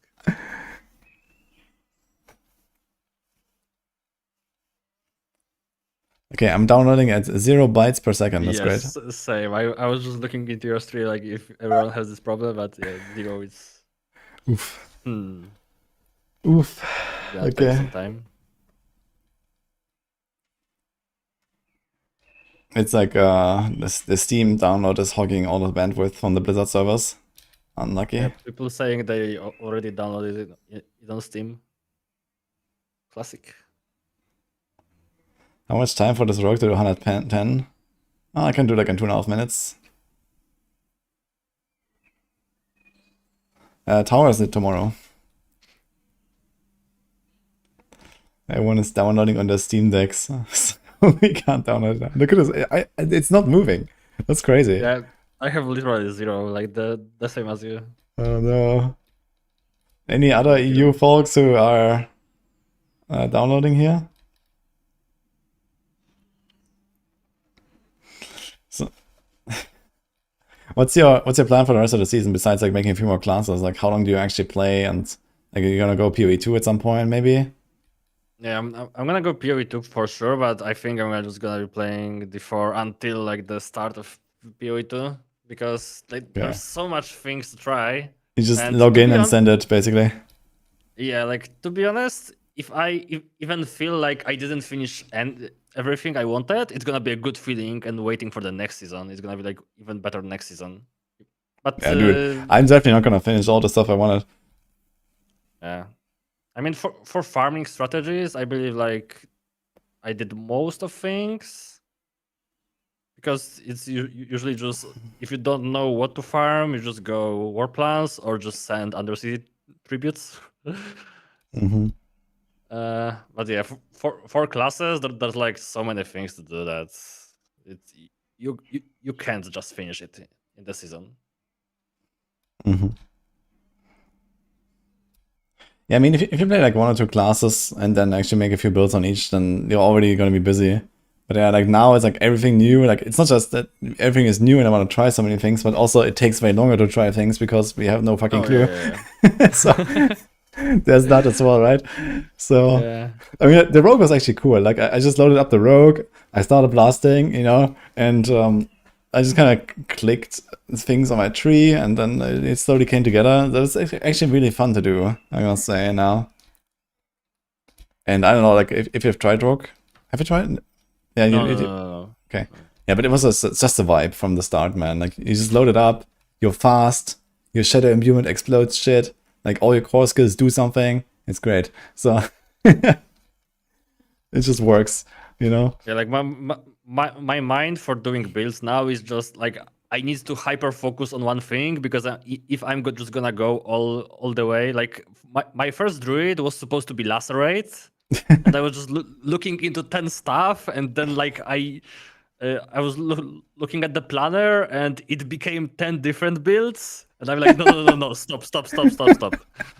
I just look at the uniques. Okay, I found this. This one is super good. I'm gonna do result stacking because I like stacking. Like my characters so far were like warlock. You usually life stack on warlock, and I also did a lot of resource stacking on warlock. For example, on the Helion thing on the basic builds. I did also resource stacking on barb and overpower stacking. I did overpower stacking or Sork. I mean, it's not like an overpower stacker, but something about overpowers. And now I'm just doing result stacking.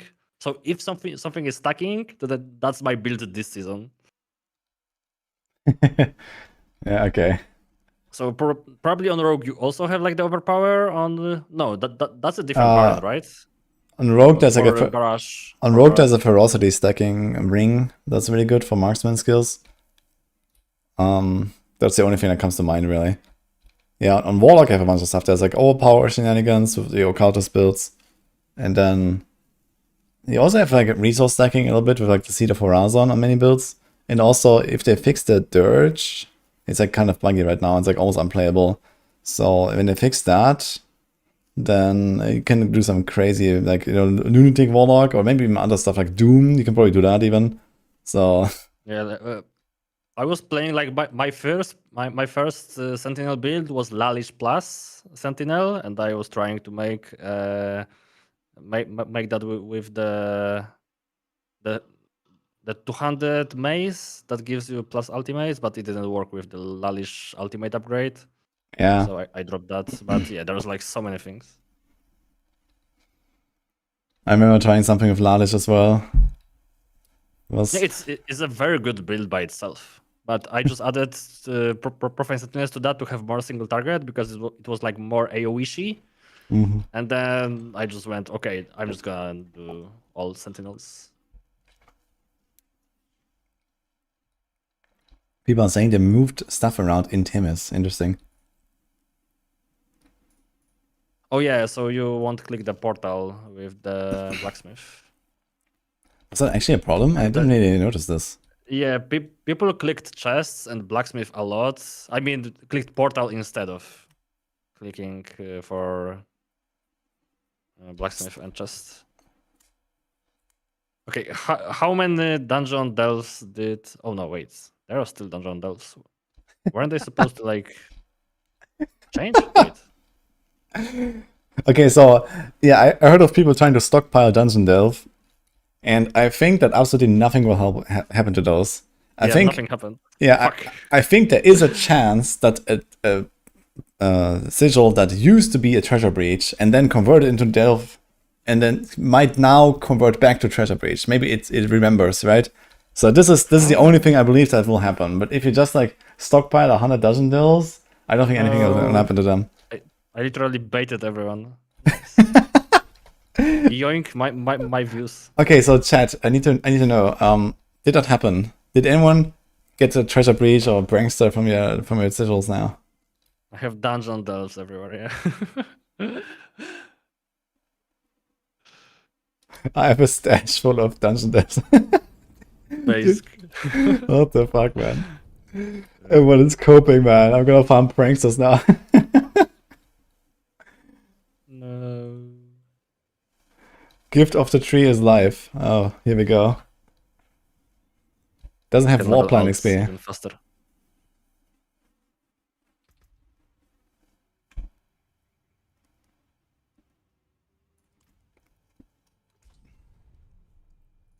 Oh, actually, I guess I'm gonna look on the Warlock now. Let's try the Terrastorm. I wanted to make the Terrastorm build. Oh yeah, because they fixed the wolf cooldown. Yeah, it wasn't thing just is the the wolves though. Like I tried some stuff and sometimes this guy just disappeared anyway, even without the wolves. So I'm not sure what the fuck's going on. Yeah, I remember trying it for a second, but it felt like super clunky. Yeah, so the idea for me would be to make it like permanent, and just kind of like run around like an RF, like in PoE or something. I have 17 mil toughness. What the fuck? It's better than expected. Oh, no. Holy. Oh no. Yeah. I was falling over on T12, so I'm gonna look for it now. Okay, toughness check, chat. The paladins and the spiritborn and the druids. All Razor stackers, yeah. Yeah.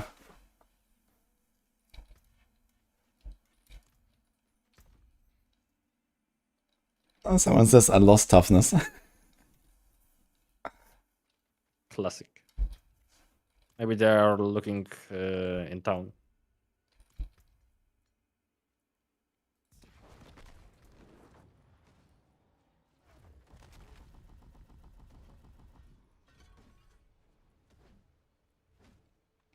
Yeah, I heard that all the people play Clash and Shield Bash on Paladin, so probably those are affected.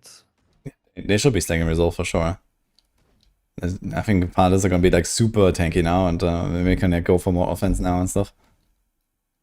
Yeah, for sure. It's like just one aspect. I mean, you have to stack all the tamperings, but yeah, it looked very good.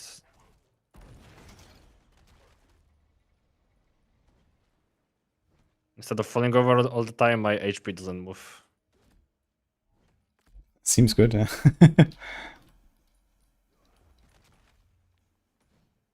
More important change, I can now finish my amulets because I couldn't roll last two skills.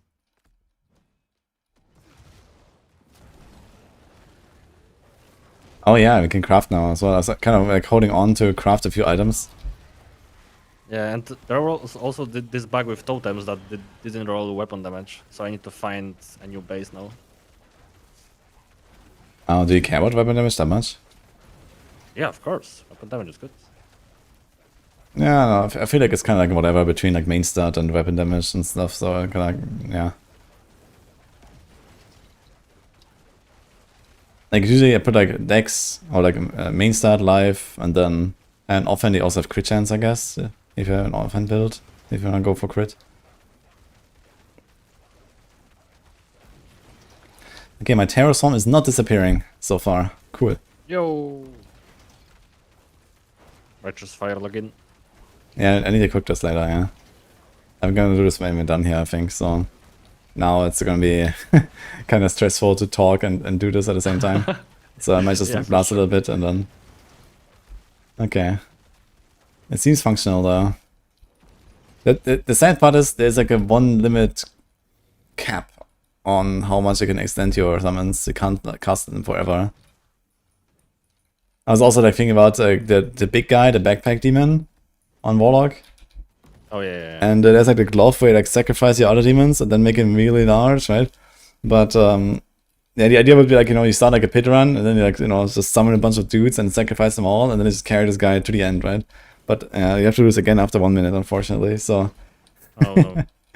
Yeah, you have to press a button sometimes, unfortunately. Even but, with the shard, that makes the you like lose dominance, but you You have the... Yeah, that's the one, yeah. Longer? It has a 1 minute cap. Ah, okay. Yo.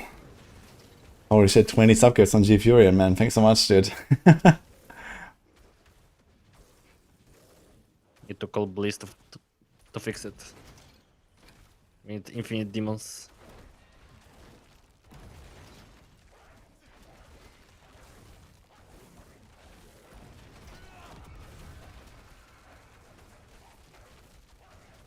How do you stack Resolve? It's a temper. I think... Wait, is the Resolve temper available to all the classes? Let's see if I can actually put this here. Yeah, there's maximum Resolve stacks, yeah. It is on the Warlock as well, but I think the Aspect is not there. Yeah, because for example, Tidal Aspect was not on Sorok. I was crying about that. I wanted to play Tidal. Uh-huh. Yeah, so only certain classes have the Glint's Anvil, which is Spiritborn, Druid. Maybe Resolve goes on a Barb as well. Yeah, it should. Yeah, the Resolve stacks is a defensive temper. Everyone has that, but not the Aspect. You need the Aspect too.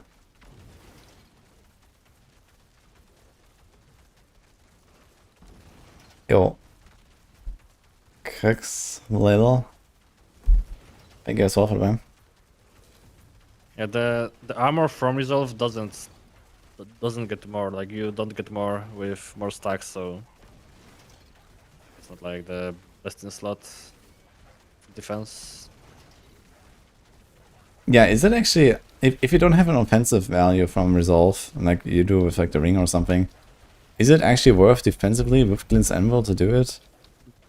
I guess that would be kind of interesting question to answer, right? Maybe like 1 or 2. So you would like balance your pull and your defense, your toughness, your like reduction with armor. Yeah. Probably something like that. One less life temper is not that much. Like 20 should be good. Like 22 because Glint's Anvil gives you 2.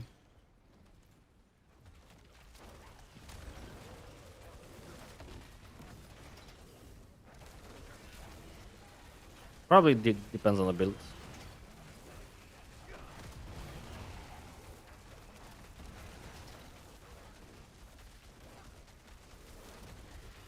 Butcher is fixed. I don't know. Was the Butcher fixed? Oh yeah, the life and the damage on the Lair boss. Ah, yeah, true. I need to check that. If I can go on T12 and kill Butcher, then it's like GG. I'm not sure if I killed T12 Butcher. I killed Mephisto, but I'm not sure if I killed Butcher T12. Butcher is 2 giga chat. I did Butcher T12 a bunch of times. I got my Warlock. Eventually I was so strong that I didn't even have to do the face. So this lunatic build was kind of pumping.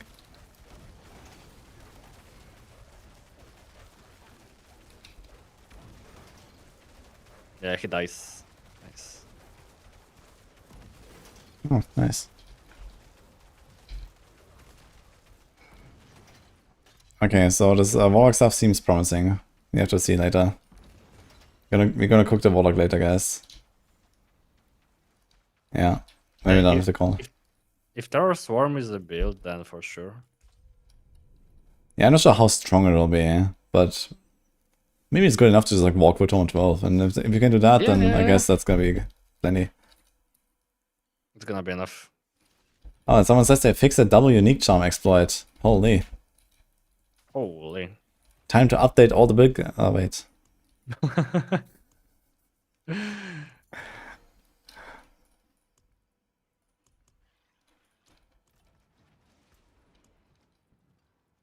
Okay, I have a lot of dungeon delves in my inventory. Nothing changed. How can this be?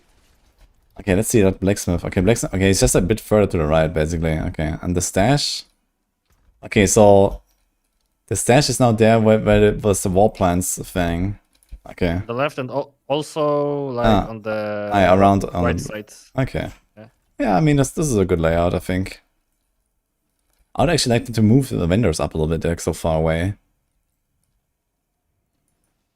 This is like super far, but yeah, okay.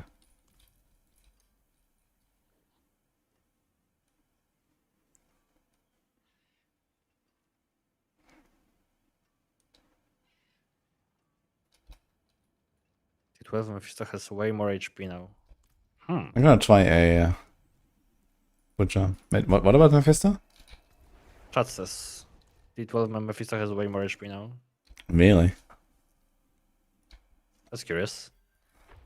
I was surprised to buff him. He's already like pretty tough compared to other bosses at least. Yeah. I mean, have you tried Lilith after doing Mephisto? I mean, I love how they made him like only T10 plus, and he's like really like aspirational. I love this approach. Yeah, it makes sense, I think, for, you know, like a guy like him, right? Okay, so T12 Butcher just melts now. Okay. I mean, to be honest, they never like backed down from saying like, "Oh, Lilith is hard. We don't want hard fights to give good items and everything." So like that's something that's kind of surprised me. Yeah, it seems like in general they try to do a bit more stuff for like high-end blasting and so on, right?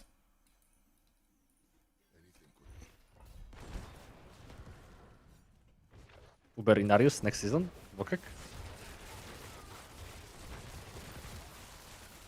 I mean, I just realized my rogue also got stronger now. Got like a nice buff here. Oh yeah, because they changed a lot of imbu and stuff, right? Well, there was the Etna stagger bug. So that one just didn't give you the multi that it says. So that is now fixed, apparently. And that's just buffed the build I was playing by like 60%. I think like doing like T12 and Vista again should be pretty easy now. I didn't even do like a bossa setup, so I have like 60% damage now, plus my gears will be min-maxed. Plus, I did it with Eldorin equipped, I didn't even change my weapon. So, I can probably very easily do Mephisto right now, to be honest. I went into T12 Mephisto and I can face tank every ability with this druid, so nice. Does he seem tankier than before? I need to go on Barb to check because I didn't check him on druid before.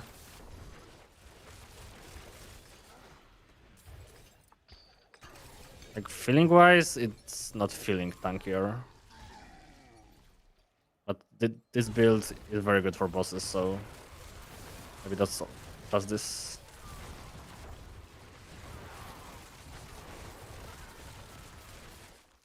Yeah, this barrage rogue is also pumping, man. It's kind of funny because like this big AoE, but it does have okay single target. It just melts because of the dots, basically, they need to ramp up.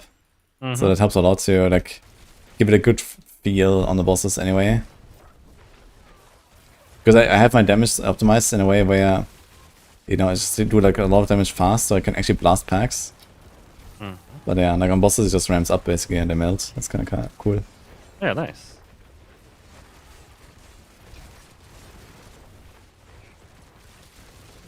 I mean, the best part is that you can grind also and outgrind some things. It's not like before that build is just useless because it doesn't have a multiplier. Yeah. Now if you have enough items, then you can outgrind some things. Yeah, I like that as well. Like, you can definitely feel the difference, right? It's like when you progress and you go to Torment 12 at some point, and you know, Torment 12, okay, I can now do like trash monsters easily, but you know, the dungeon bosses are still a little bit, right, like 10 seconds or something, and then their bosses are like, you know, a minute or something. It's like, oof. Yeah, but then you get stronger, and then, okay, at some point you're doing like twice as fast. Lair boss is half a minute, okay, we're getting somewhere. And then you get twice as strong again, and then, okay, lair bosses are 15 seconds now, okay. You know? Yeah, so, it's very fun. And I really like that part still, even though I'm already at Torment 12, and I feel like just everything getting faster and more fluid, and I become more efficient. And it feels like I still make upgrades that actually matter, which is nice. Yeah, I need to fix my amulet, and then I'm gonna have like maybe not double damage, but a lot more damage. Because I have basically just a random thing that was from the last character.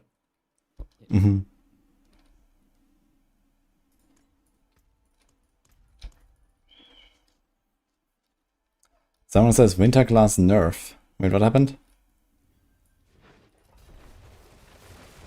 Someone says they went from 3 million to 20 million toughness of the Glint's Anvil.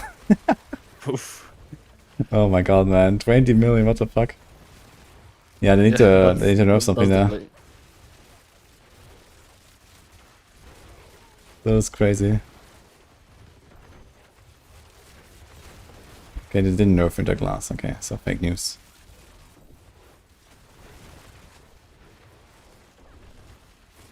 We need to look for a secret and make a Woody's hidden patch note video. Undocumented changes. Did we have anything already? Dungeon Delve? Dungeon Delve. Yeah, I mean, this was largely based on Copium, I think, so... Maybe some translations also. Umber Crux is still disabled. Yeah, usually when they disable items, it might be like... It's gonna be in like a few hours when they know that everyone has the patch, then they're gonna enable it or something. Yeah, probably like that. Because they don't have to patch immediately, yeah? At some point the game just kicks you down and you force the patch. And then it will probably enable it. I have some muscle memory going to Blacksmith. Oh no. He's like one more swing away. I just keep bumping into the furnace.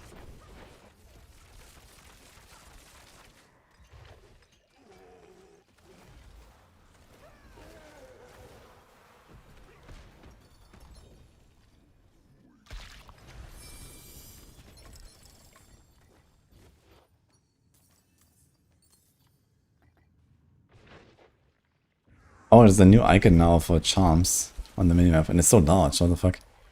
Oh yeah, because they're supposed to have new sound and new... Yeah. I just did an Undercity run and with charm rewards. Oh yeah, like they're actually very big and loud. Yeah, I see your screen. And they're all filtered. Huh. Not sure if I like this change, but we'll see. Maybe it should just be a little bit smaller. Yeah, I think so.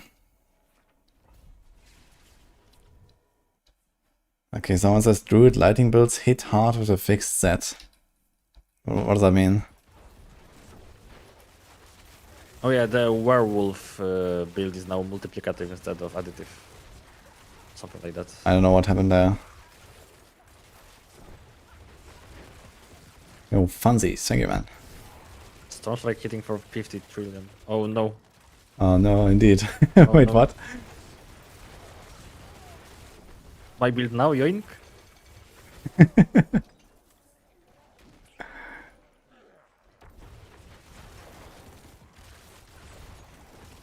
Dude, Druid #1 class. Did you mention a season of Druid is actually #1? Then everyone's gonna go. Holy.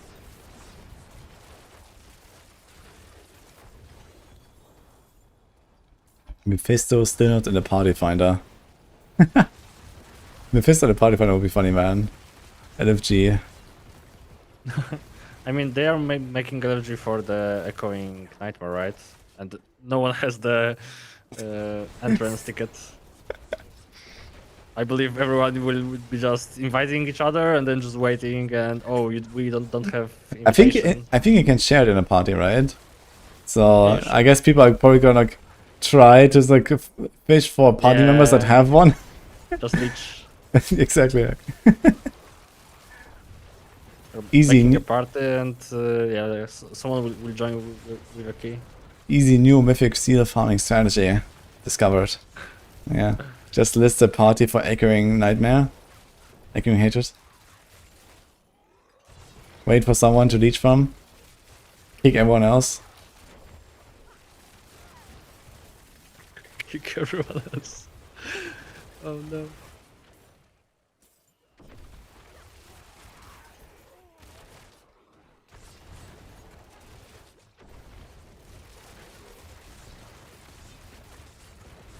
Yeah, like this is also a thing with Mephisto, right? You need only one crooks and everyone gets items.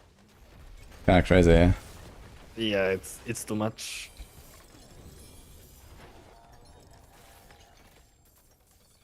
Okay, some people are telling me that the amulets are still broken, but other people tell me it works, so I'm not sure. I guess maybe it's just the old ones to remain what they have. Yeah. Old ones didn't get fixed. I'm gonna look at mine. Okay, but can we now imprint and again and it works and stuff? I could actually like upgrade this thing as well. Oh no, I I transfigured it, unlucky. Yeah, mine works now. But Okay. the number from the aspect is still like below the minimum. What? So Like wait. Okay, I so have but you can still imprint at least. Yeah, because I haven't like transfigured it like with the double transfiguration. Yeah. Okay. So it's still like this weird aspect thing, but alright. Yeah, but the base is good because I wanted to reroll the base stats, and now I can. Okay. So I'm just gonna like reroll everything.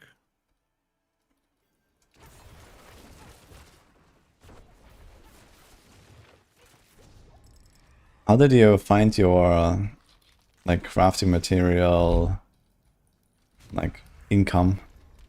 And how much are you spending? Like what is your struggles? You mean prisms or like? Yeah, in general, like everything, all materials. Okay, so prisms drop a lot from Undercity because you can target them. For example, you get like 30 cool prisms for every run. Just crazy. And for the yellow dust, I just do the dungeons with the material delve or something like that. You get like one yellow per chest, so you get like also 20 per run. Mm-hmm. So you just go and farm it. Yeah, I'm doing something similar. I mean, like, what is the actual, like, do you have any bottlenecks? Are you running out of stuff? I run out of yellow ones, like for the cube rolling. chaos orbing items. Yeah. Okay. And But are you doing the chaos has to be a lot? Yeah. I roll a lot. But other than that, I know that people struggled with the souls, but I'm not doing a lot of trading because I know that people trade a lot of gems. That's where it comes from. Mm-hmm. Actually, on my character right now I have 40,000 souls, but I've barely used any. I've just been playing mostly one build and I haven't really transfigured anything. Yeah. But yeah, souls can disappear fast when you start trying to go for gem strength on your weapon, and oof. On my Warlock I did that actually, and I had to do like 40 weapons or so, and like every one, even if you're trying, it's like at least 500 souls, you know, it's like 20,000 or 30,000 souls. Even with like a non-GA temper, it's crazy, man. Just put like a 1 or 2 tempers, imprint, masterwork, boom, 500 souls. Yeah. And it's like it's double if you go for like the GA temper as well, so I didn't even do that anymore. But yeah, absolutely crazy. But I mean, okay, that's fine, right? Yeah, mats are like there's overabundance of them. I would see them nerfed because, like, I don't know, for like white, blue, even legendaries, like the chaos orbs drops a lot. Even the unique and divine ones, I feel like there's a lot of them. I would actually be happy if they removed boss trophies. I think that is like a bit of like a struggle. It's like I haven't even used any of them, and I don't really want to either. I think they're kind of, yeah, they're not really exciting. I just like stockpile them, and then at some point I'm like, okay, I guess I can gamba some uniques now. Like, great. I'm mostly leaving them for ults, so I just compile them.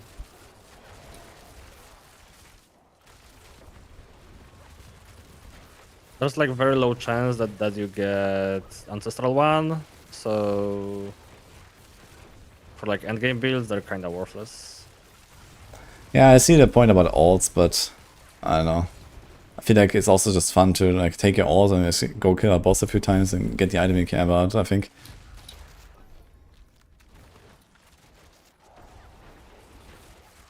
And then the only bosses that are actually hard to farm, you don't have boss trophies for anyway. There's no Bartok trophy or something. So yeah. Like all these things are easy to farm in the first, like already, right? So it's like why do you also get this? It seems kind of random.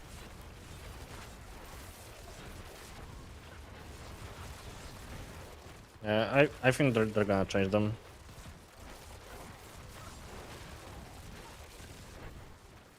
Have them like super rare and be super strong because that's cool, or just like delete them.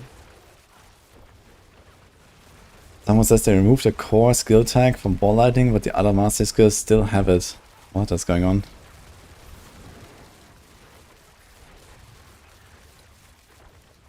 Try to like unspec the skill again.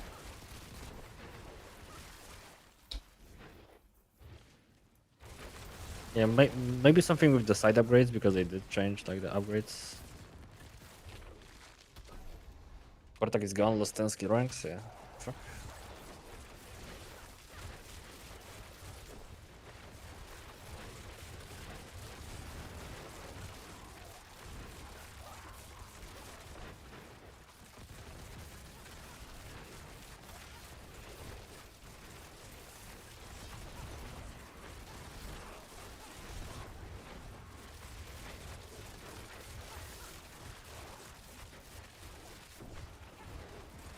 Trying to find new bugs with the bug fix patch. Classic.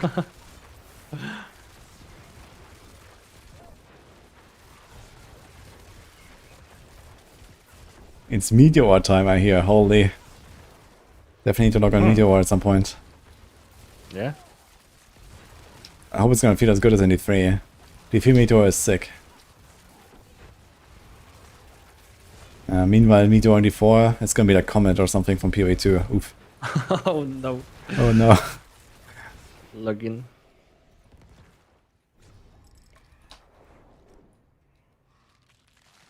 T12 Mephisto standing still and it takes 0 damage. Wait, what is going on there? Is it just a Glint's Anvil thing?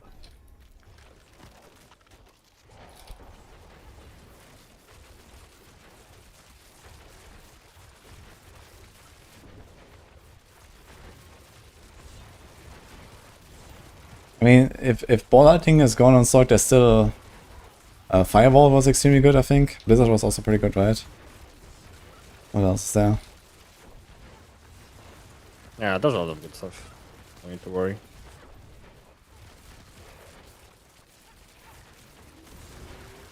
Depends what people think is good, to be honest. Because there's a lot of people that's like, oh, I can't insta-phase Mephisto T12. It's a bad build. Mm-hmm. Can make anything work, to be honest.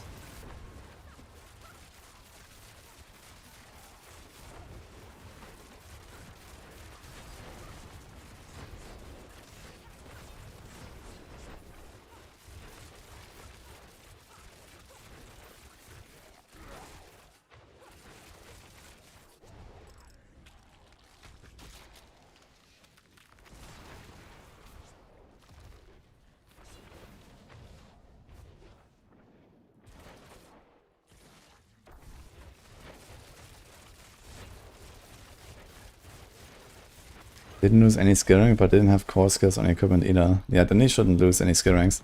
But I mean, there might be other core skill synergies that might break, right? I'm not sure if you have an aspect or something. But I guess the core tag is probably not as important necessarily for ball lightning.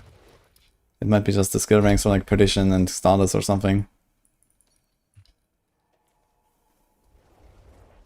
Someone is saying, I died to the butcher in the pit, insta failed the pit. I thought they would fix this. No, this is working as intended, actually. I mean, if all Sork lost his 10 skill ranks, then it's like not a big deal, right? Or like, yeah, did they have like super aspects that were additional for core skills? I don't know. In the past, there used to be this elementalist aspect where you get like extra crit chance for casting core skills and stuff like that. So there could be something there, but I don't know what they're actually running. Someone says Winterglass is fucked, so something happened there. Isn't that just Sork panics all the time? Yeah, yeah. Winterglass actually has some stuff going on, so let me check that. Okay, never mind that.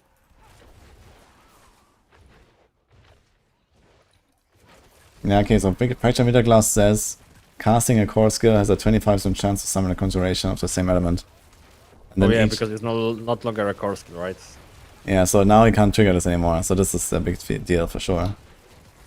And each stack gives you 6% damage, 1 mana per second, 5 movement, and 3 damage reduction. So that's... It was not in the patch notes, right? So that's like... Yeah, this is a surprise for sure. They probably messed something up because there was something about ball lighting in the patch notes, which was... I think there was like an upgrade that you could only click on this or firewall. They had like the same upgrade or something. And then only one of them worked or something. So, yeah, kind of weird stuff. And maybe they broke it now.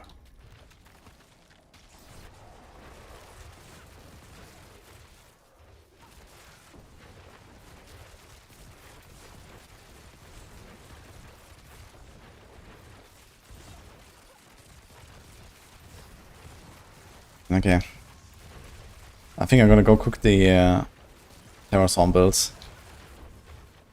Yo.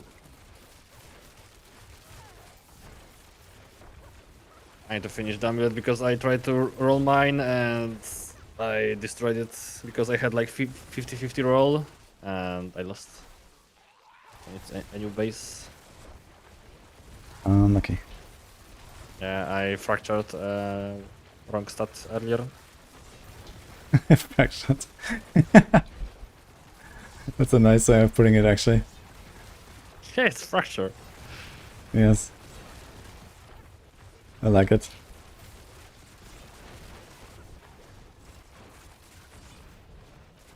Literally buy every single build from Stork. Wait, was the entire class just carried by Fractured Winter class, or what's going on? Nah, I'm not sure. Like my Sork should just work. What about Incinerate? Where's the Incinerate Zorks? Like, the Incinerate weapon seems insane, and they can hold like dot synergies and stuff. Why is no one doing that? People are dramatic for sure.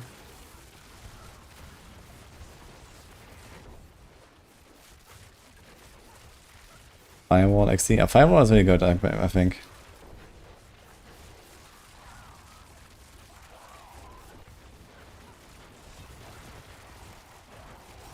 Okay, I think before I cook the Terraswarm build, I'm gonna try Mephisto though, very quick with this build. Let's see what happens. I have 3 Cruxes, so let's do it. Somewhere I got a few, I'm not sure where.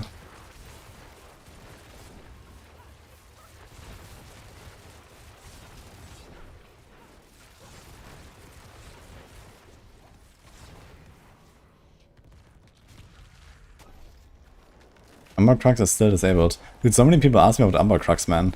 As if it's a good item somehow. Weird. Yeah, the thing is that Umber Crux was like never useful when it was not bugged, so now they're fixing it for the 3rd time. So what I'm not sure what everyone is expecting about Umber Crux. I don't expect much, to be honest.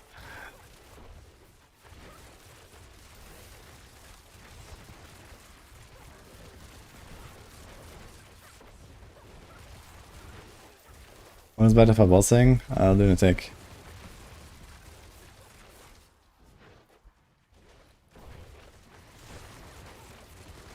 Did a pre-cooked Terraswarm. I mean, I had some build concepts, but then I kind of just left them. I might have a planner actually somewhere that I think it's gonna cook it from scratch. I mean, I kind of know how I will build it, and then we'll see if I discover anything.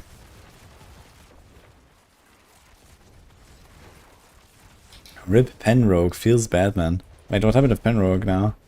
Besides the bug fix?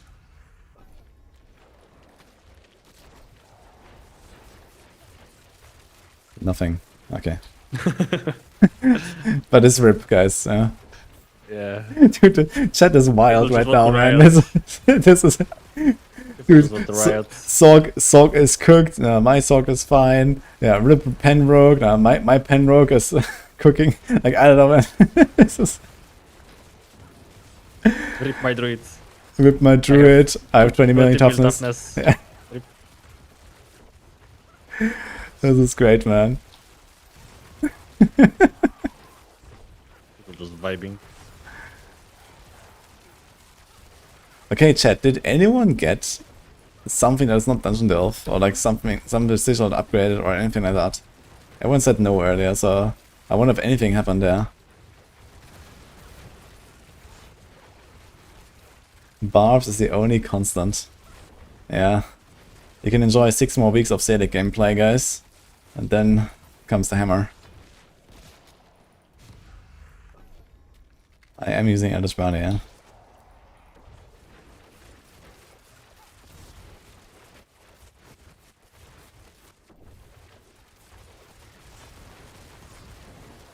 Think Volga to SC after patch or Paladin? No and hell no.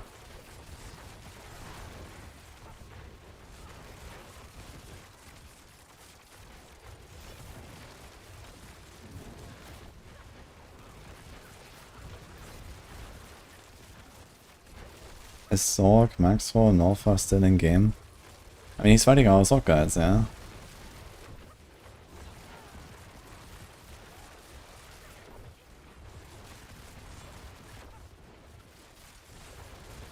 Okay, there's a nice scope final pitch. Yeah. I think like most of the rogue builds are pretty similar power level. Like this build here can probably go to like kind of 30 or so, I would say. Maybe more with like, you know, gem strength and whatever. Are you sure it's him? Can never know. It's hard to imitate Northfall though.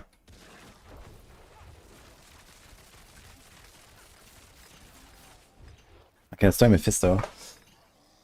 See what happens.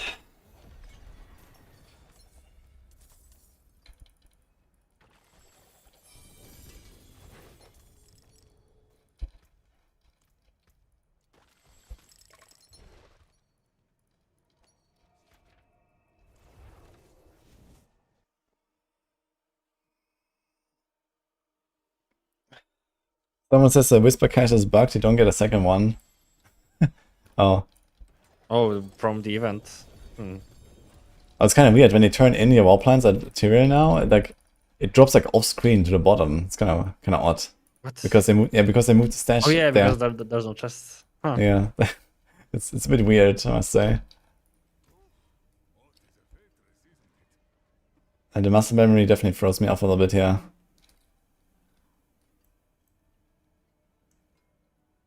It's just getting used to it. We're gonna be like rooted out for 1 day, and then it's gonna be like muscle memory.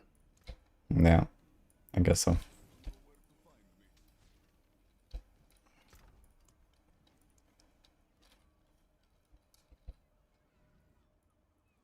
$45 million toughness. Holy. Yeah, something happened. Something is not right here.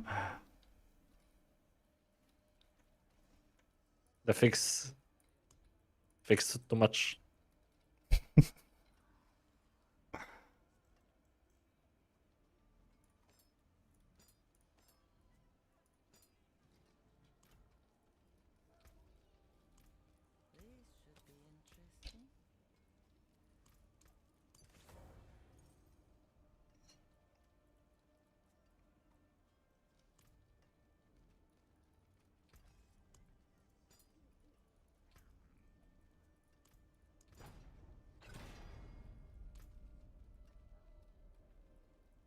Okay, let's see what happens.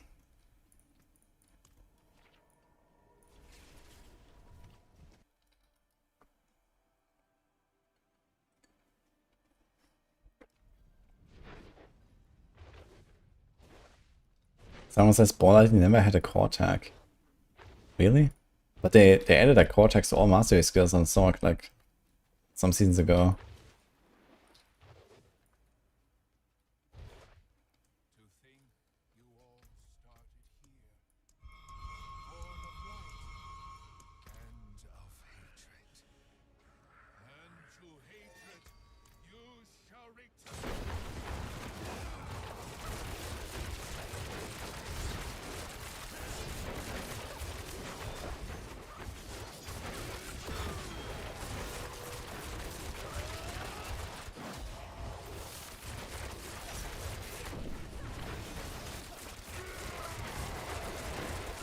Okay, we're kind of melting him, holy.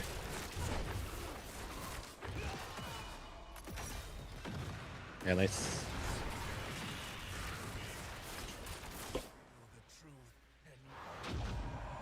Let's see phase 2 after this. Wish you could skip the cutscenes. Yeah, I think they're definitely gonna allow us to skip the cutscenes on Mephisto. It's too annoying. Oh, okay, that's funny. He went up in the air for the blades in phase 1, Yeah. and he was just dotted to death. It's just transitioned. That's funny. Okay. You impetuous fool.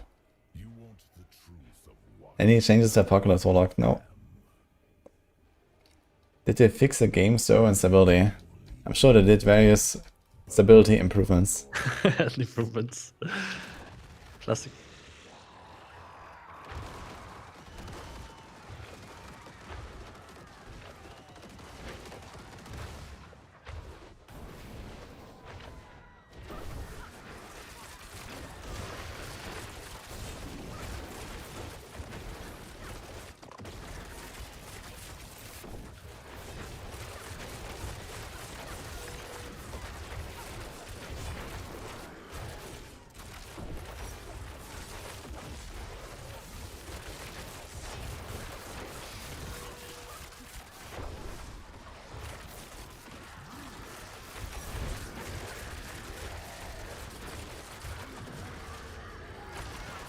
Yeah, we're melting this guy now. It's crazy.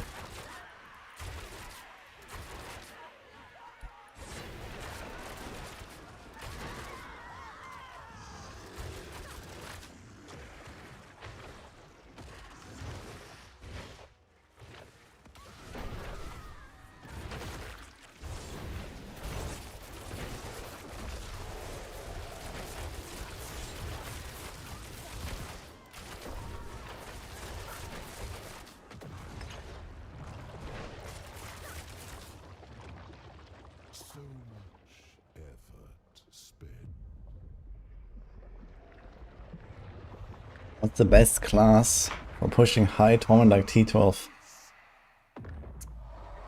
All of them. All of them have no problem with T12. When I go like to the strongest class, they're looking at Barb and Sork. Wake up. Wake up.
Wait.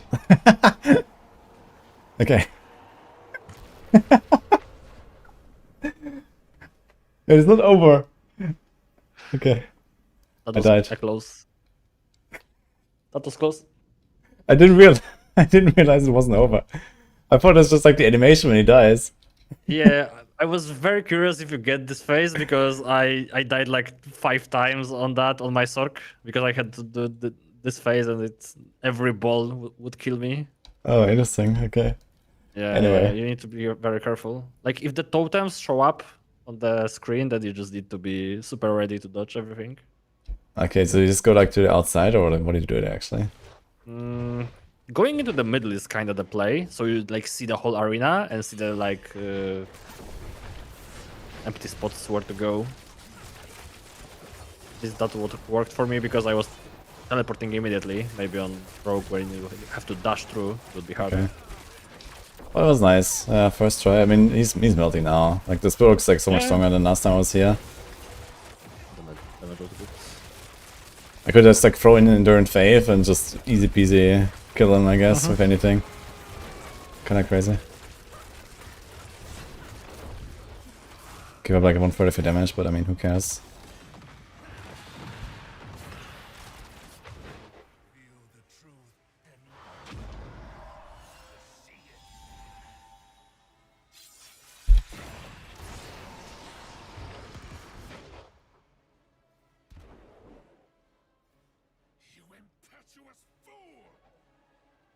Yeah, you can equip bolts. You don't. Sorry, you can equip Endurance Faith instead of a glove. There's no glove that I have here that's like crucial. Count this. Ah, yeah. Stepkey is here. Oh, Stepkey.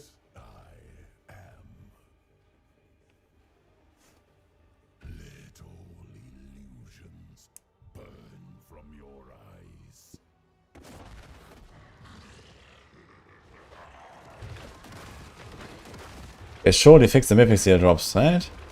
Guys, anyone who's been farming already? Mephisto? Any Mythic Seal enjoyers? Is it really bugged? The low No, I don't think it's bugged. I think it's just a low drop chance. And yeah. But they did say some bosses didn't have like the loot tables like or something. Like some items are missing. Like for Banish Lord and Run Phase, right? Yeah, maybe, but I'm not sure like which of the items are supposed to be, you know, like no boss loot. Basically, I'm pretty sure that some of them will remain in no boss's loot table.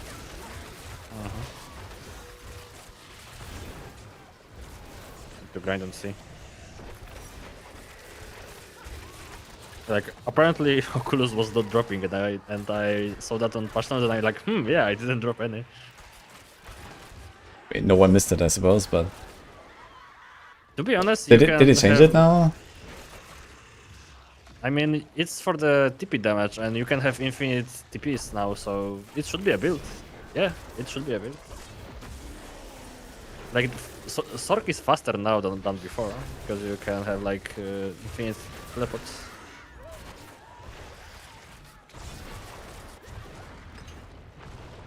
Interesting, okay. I mean, Rogue is going very fast, so I guess Rogue and the Sork should also go fast.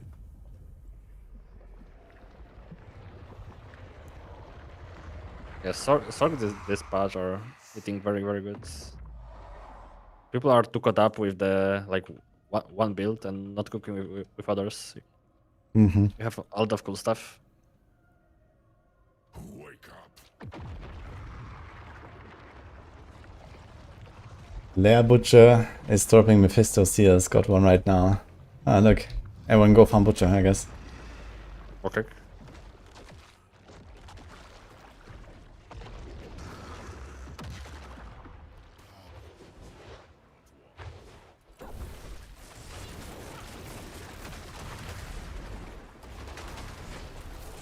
Fixed an issue where every boss kill in Dark Citadel dropped a mythic seal. Huh.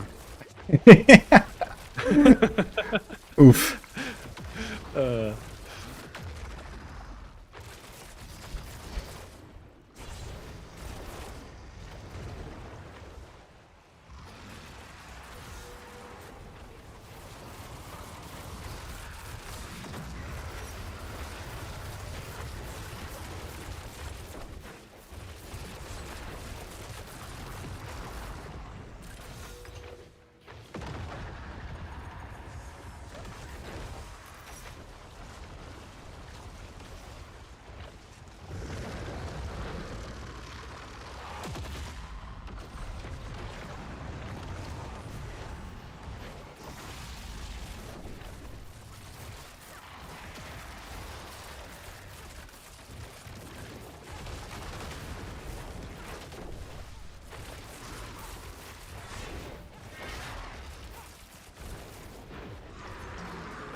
Okay. Yeah, it's pretty easy now on this rogue for sure. This is like back-to-back 2 kills basically now. And it's still very squishy.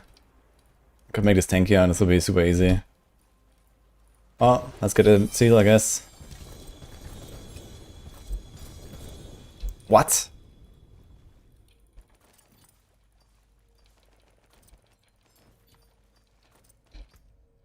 No seal. Unfortunate. Okay guys, it must be bugged. I don't know. Wait for the next patch. Wrong client opened. Shit. Yeah, maybe I started the wrong client, guys.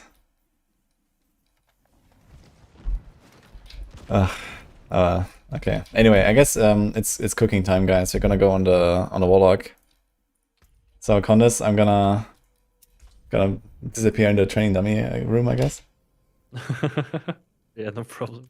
Okay. Well, it's fun hanging out a little bit though. Yeah, of course. Thank you so much for calling. Guys, especially our Polish friends, go check out Condis. I guess most Polish guys in the community probably know you anyway, but do you sometimes stream in English or full Polish actually? I always try to answer everything in English, so I'm just doing Ponglish streams whenever anyone needs to. Ponglish, okay. Ponglish. Sounds good.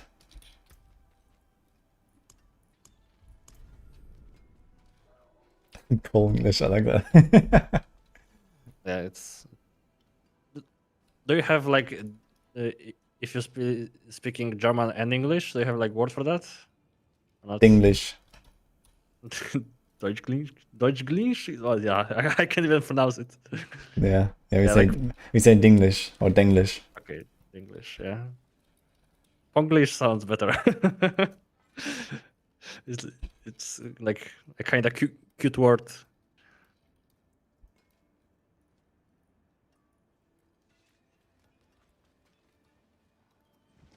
Okay. Anyway, goodbye to Condis chat. And yeah, maybe we're gonna hang out another time. Otherwise, I guess we're gonna see each other on Saturday. Yeah, of course. Goodbye, with this chat. Have fun. Don't destroy any more builds. Yeah, so from what I see from the Twitch chat, it looks very bad across all the classes. Besides the druids, they're vibing. Yeah, everything is destroyed. We have more work to do. We need to fix everything. Okay, see ya. Yes.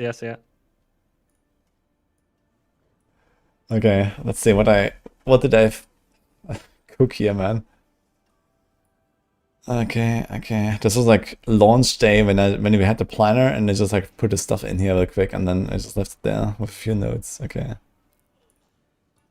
Dynamism, there's not even like a completed paragon board. Okay, demonic spicules is fine. Dynamism is maybe fine. Violence is fine. Greater Hex, this is good. Okay. Yeah, I have to fix this a little bit here, so we're gonna try some stuff. Ritualism, Pyrosis, Chaos. Definitely come to Chaos. Let's see if we can take another Paragon board that we already have sitting there.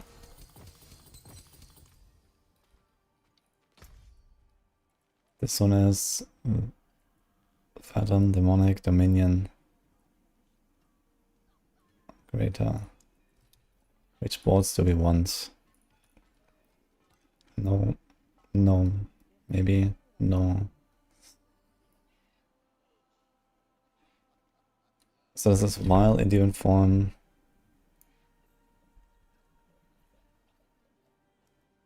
Spelling Dominance to summon a demon. I think we'll do Dominion. So we can probably take this Paragon from the Lunatic.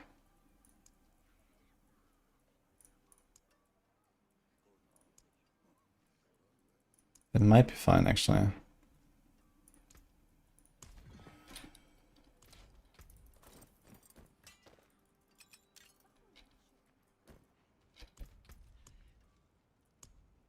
Oh, I have a point now. I unlocked the skill point, I just realized I didn't have this all this time on the Warlock. That's kind of funny. Okay. Alright, so we have Command Fallen here. I don't think I'll do that, actually. We have a Dread Claws. Anathema equipped dude, holy. Rampage. We have a Bodian. The Bodian is the big problem here. We don't really want to do this set with a Bodian. But okay, we can try anyway. Maybe it's okay. Demon, demon, all demon, demon. Don't need Pain Gorgers. We can do, what is the Scepter of the Free? Scepter of the Free is kind of big.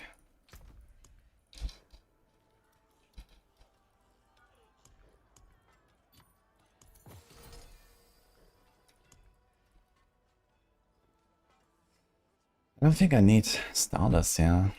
Stardust seems kind of like, oof. So let's ignore that. Can do this thing.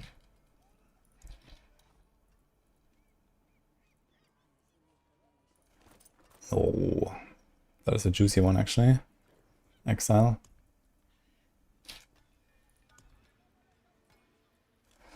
Okay. Rise Woven. Says crit multi. Do I have any other? Fire multi. Oh my god. That kinda oof. So it is what it is, I guess.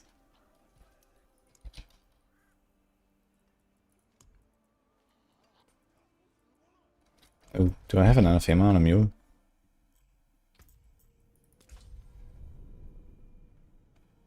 Did they fix the double unique charm? They did, yeah. Is Summon and Barb okay? Is that broken too? Pretty OP. Okay, here. Life and life on hit. It says GA life. We have Undying. Is that enough?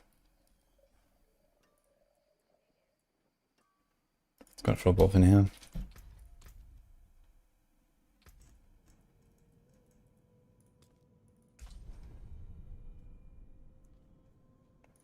Yo, I just saw that, by the way. Thanks, Amikada, for the sub. And on YouTube, we had a super chat. Did you take the gem transmute out? You can now craft it on the jeweler. Ashan Dreadful. Can we see it here? All can craft. Maybe not. But there was a note about it that you can now craft them here. But I don't see it. Giga Whispers now.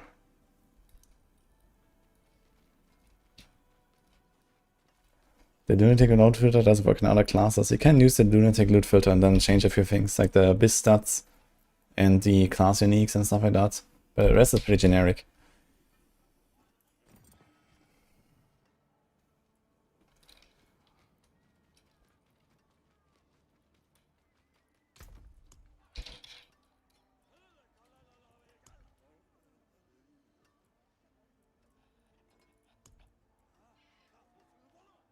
Command Fallen, Command Fallen.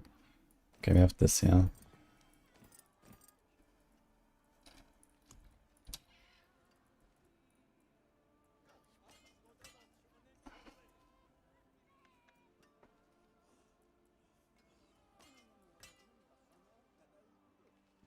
I guess I'll try this one with the life and hit.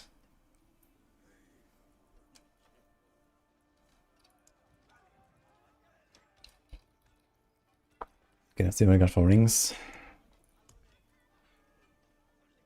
This is with attack speed. We don't need attack speed here. Wound. This also has attack speed. This has crit. This is attack. Everything has attack speed, man. Yes, crit, crit. Can we just go for crit? I don't think we really want to go attack speed necessarily. But we have like no crit chance, really. We don't have perdition. We could run perdition instead of Gold Slayer. I get to something like 50 crit or so.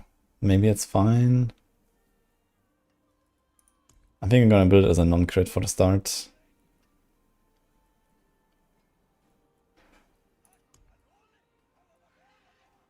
Dude, I have so many crit items. And this one also, everything has attack speed, man. What am I doing? I guess I craft one.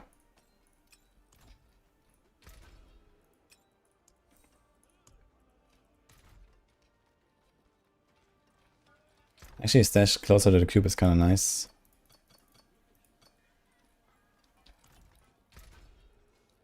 Do we do seed for this? I have this, but I think I might just go seed.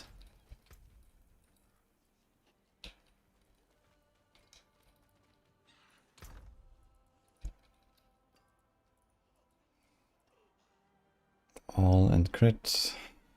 Crit and fizz. Vuln and fire, so that's what I'm talking about, I think. All in shadow, all in basic. All and one.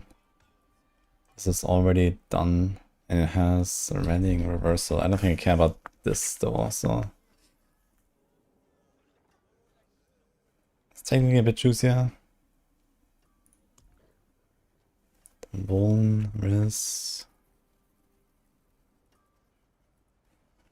Bone and crit. Okay. So I have Starless, so I can jump around more, I just realized. So maybe we're gonna try to make this crit anyway. Let me go Perdition. There's a lot of gods there.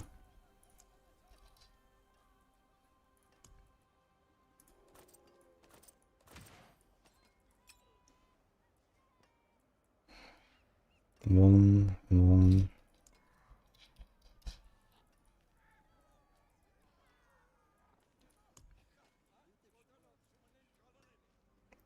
Crit, bone, life. Increase damage per all power stack. But that's unmodifiable. Oops. Okay. Starless. Crit, one shadow.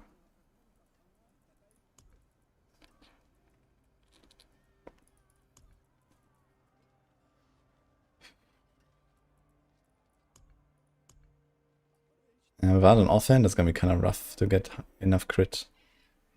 Yeah, 54. Damage per overpower stack. Okay. Crit damage, wound, crit damage, willpower. Crit chance would be nicer, but okay. So 54 crit, which is like something. My toughness seems not great.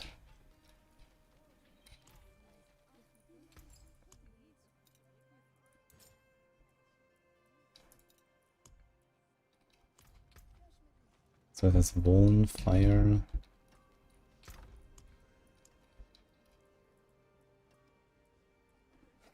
There's something with crit here on this. 100 crit multi. It's already transfigured. I'm not sure what you want on a neck. Cursed touch. Controlling, you get resolve. Dodge chance increased. The dodge chance thing could be kind of interesting actually to make this like more tanky.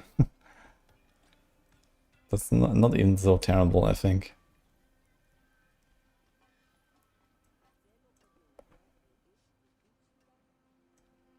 Wild Bolt. Pull the enemies in. Every 1 second. If that actually happens every 1 second, it's kind of sick.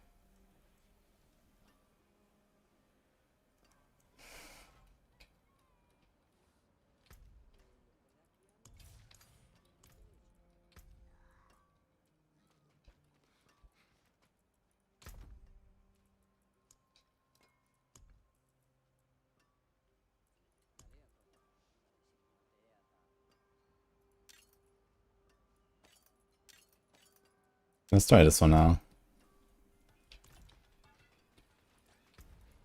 Let me put Undying here. whole brimstone stuff was super shit anyway. So got this. Dude, I have like no aspects. What the fuck? Crushing.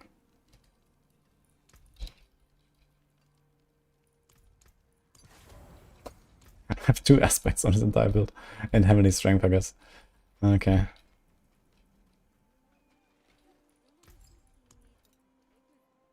From creation, destruction. Good luck, We do Igni Say. We have Igni Prit and then something. Say. Seer Say. Nagu. Igni. Okay, so we have everything here.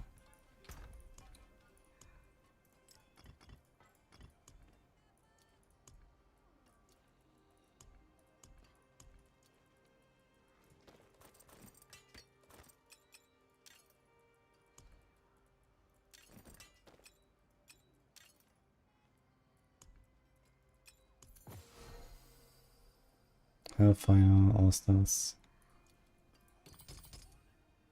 Okay, no Goldside Crown for now. Ah, wait a minute, we're actually not gonna burn ourselves all the time, right? Because they're not gonna have to metamorphose this. So, we can put points in there. I don't really want to.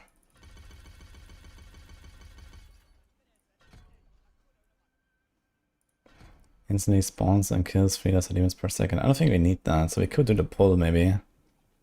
But it's 2 additional times. Okay, what else do we do? Do we do the jump? Okay, they have this. We have this.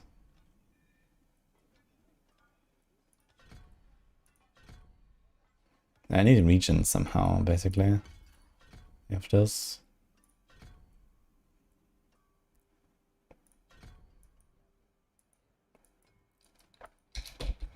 So what does our skill bar look like now? We have that. No. Okay.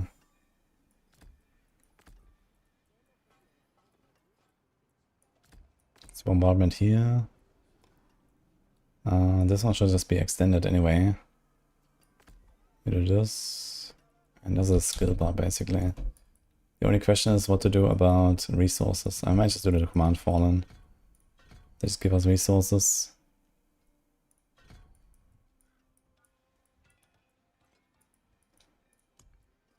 Okay, Death Aura is okay. This is okay. This is okay. This is okay. This is okay. So I think it's gonna send the entire Paragon board as it is. There's Icar, which is also fine.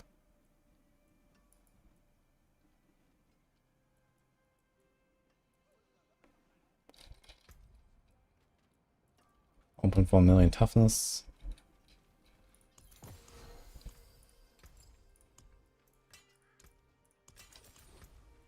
I can get more crit here actually.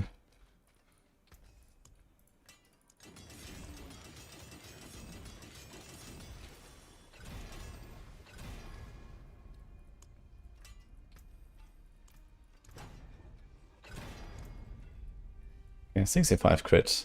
It's not the worst actually. The thing is crit, this one has damage per overpower. They both don't really have the right thing. Don't think I need anything resource here.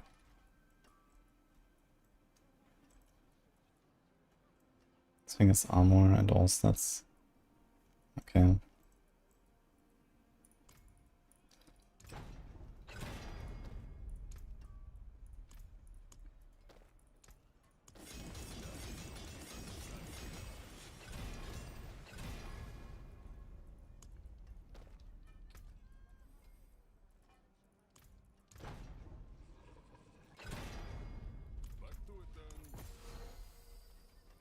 Gems for Ruby. We can, I think.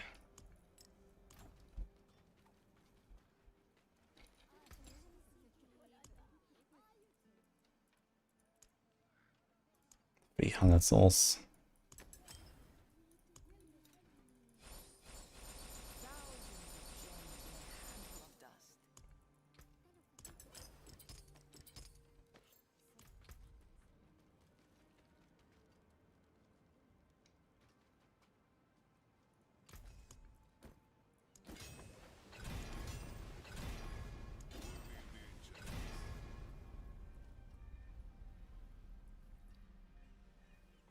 Okay, 1.7 mil in town.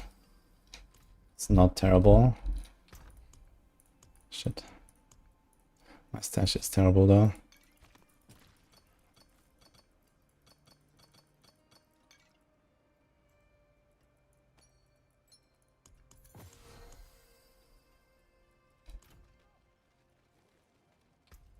Okay, we still have more stuff to put here, so let's just build this, I guess.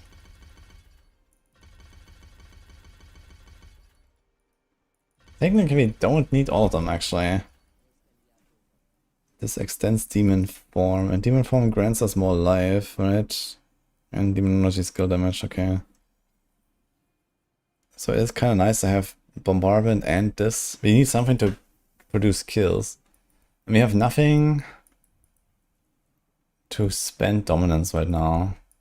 So I kind of want to get the Tortured Wretch back. So maybe I don't do this. We'll see.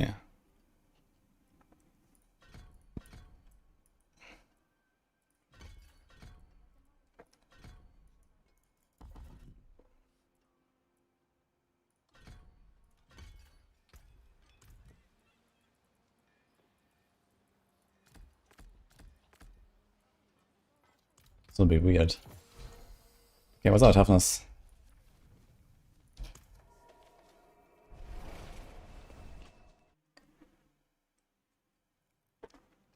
Your sword plus 6 ranks the ball, feels slightly weaker, still plows 130 pits in a few minutes. Yeah, GG.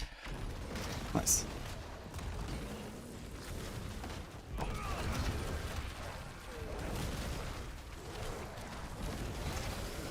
Okay, 4.7 million. It's not great, but okay.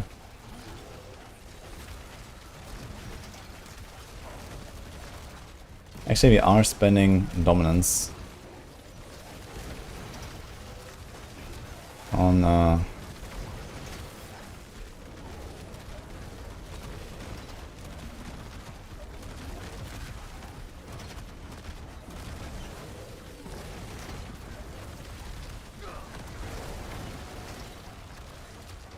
okay, I think I can work with this, yeah, for the start. Let's see it, guys.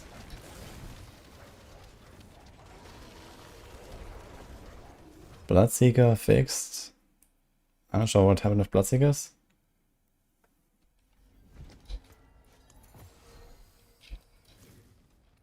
Okay, I'm just gonna send a pit 100 to see if we can actually kill anything. We probably can.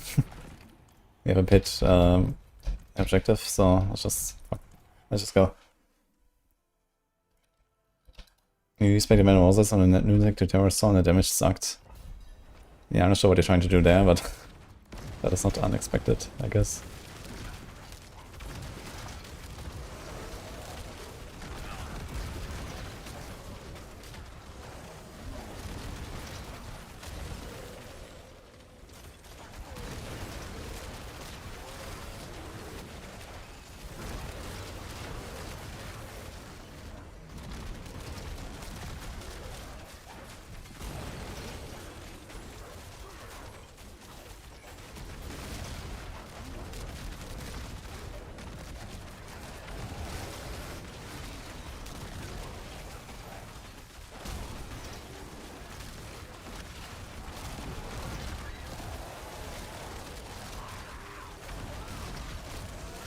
Yeah, I don't know.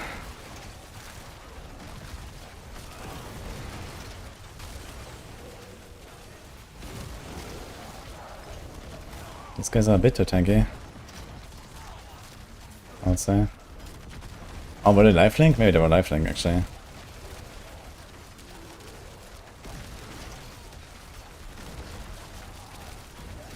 Oh, these guys are also tanky. Some stuff is kind of tanky.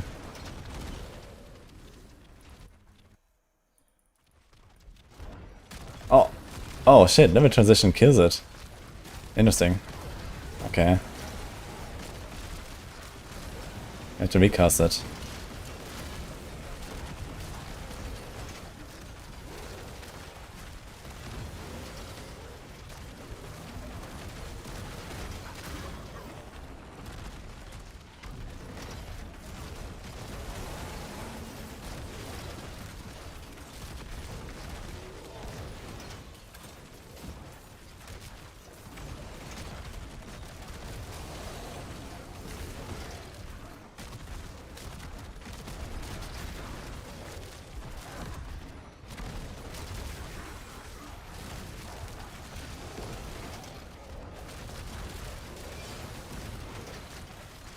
Hmm.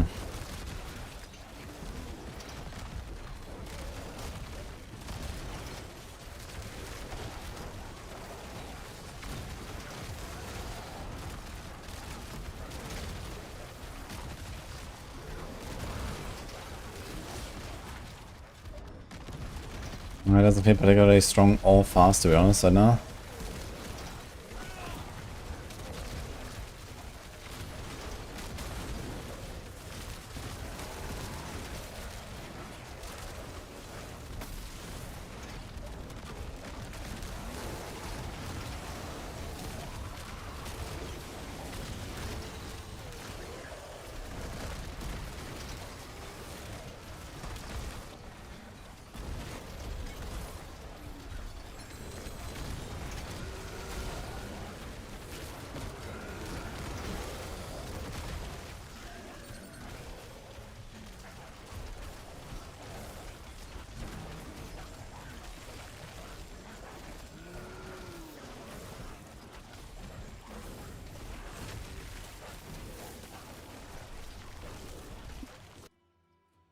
When you Shadow Clone as Rogue, do you swap weapons? Good question, I don't think so. But dashing and then shooting, for example, swaps weapons, so that's why I have the aspect on the Barrage guide.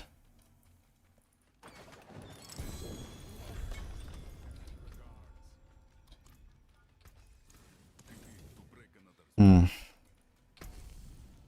Can try a Helltide. Let's see how Helltide will go. Oh, look at that, Undercity is almost at 7.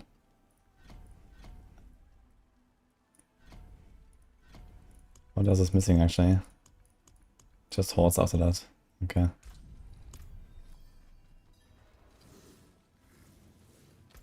Let's try Helltide T12.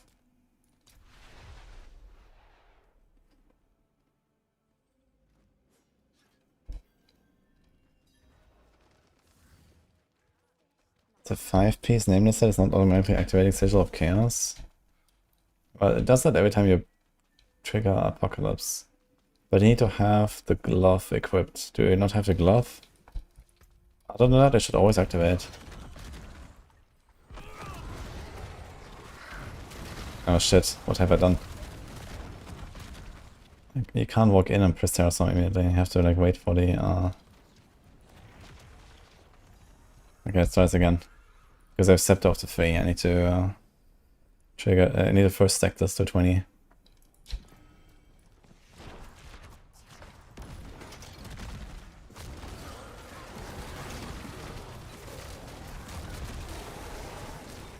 Can you just kill stuff with bombardment and so on? Like, I'm just like throwing bombardments, I guess.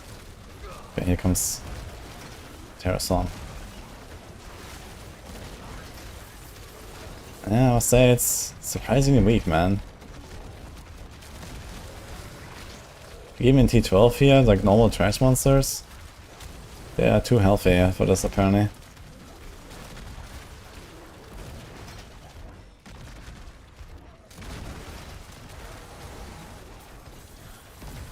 Okay, and then these guys melt.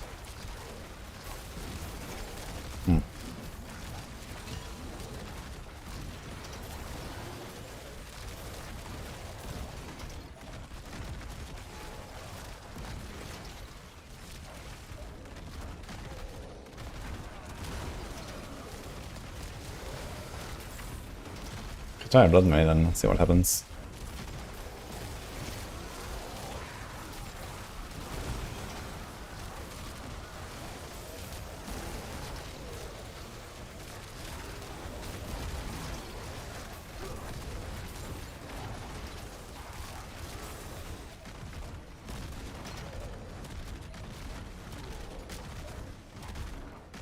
It's almost like Rogue Shadow Step, guys. Nearly the same, for sure.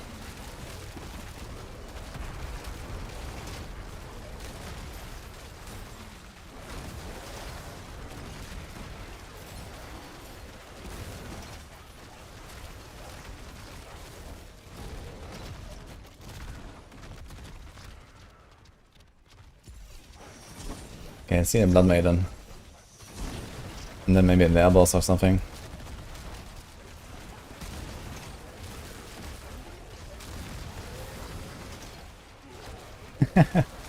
Okay, thank you so much, Jenna.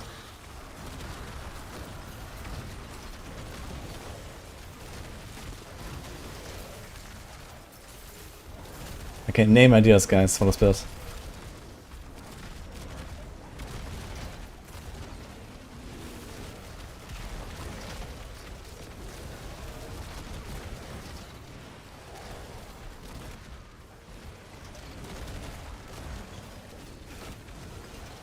I mean, it still kind of melts Blood Maiden. But the AoE is surprisingly kind of slow. I'm not sure. I figured it would be the opposite. Like, I thought it would just like kind of melt everything.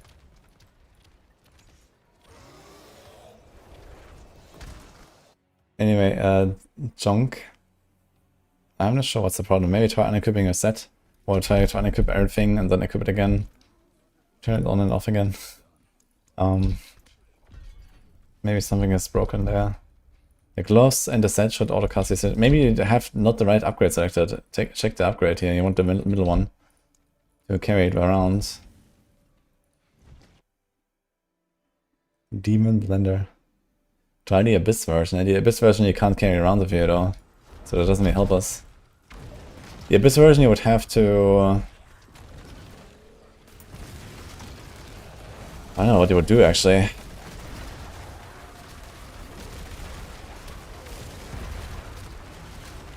Okay, I think I know what's the problem. It doesn't hit everything at once. It hits everything. Like, I think it has 8 hits per second, and they are spread out among everything. So the single target is actually insane. Yeah, when I have like a guy like this, I melt them. But it has like no AoE. It's kind of the opposite of what it should be. I figured, you know, I thought this would be like the Giga AoE, but it's not.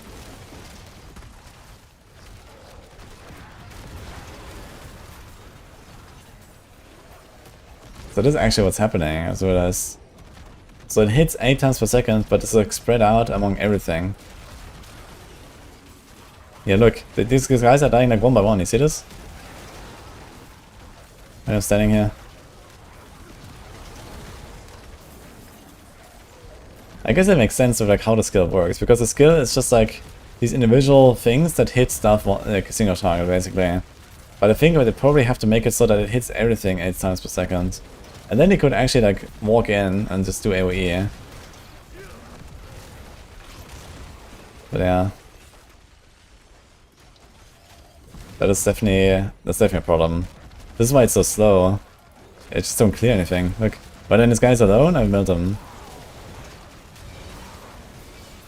Look here, insta dies, you see this? So I'm gonna try that boss.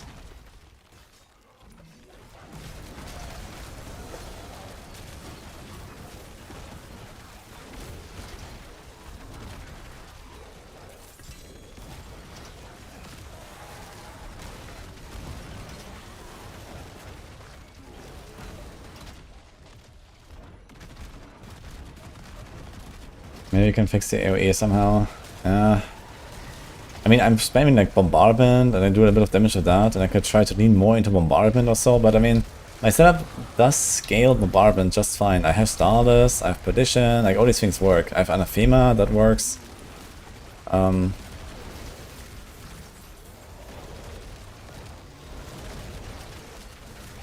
Like everything works for Bombardment as well. Like it has the same Hellfire and Demonology scaling that the ult has. The only thing that does not work is the Scepter. But the Scepter is too big to not run. So...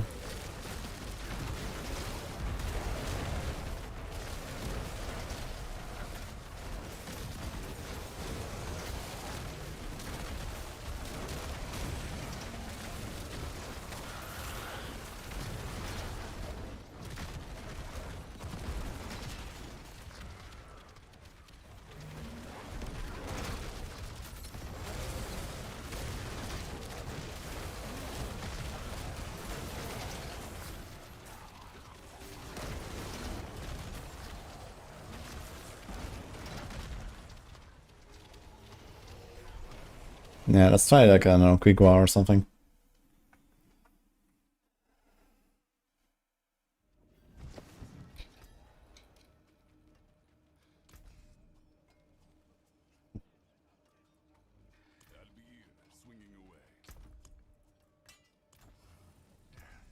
Step up to my anvil.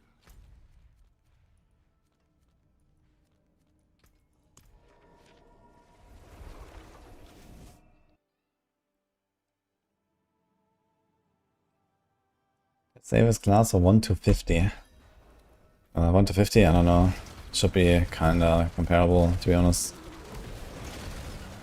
I guess druids are kinda chill. Go companions and you have bulwark and stuff like that. Maybe, I don't know. Otherwise on rogue I had a pretty good time nibbling. Then a nice rogue, pretty chill.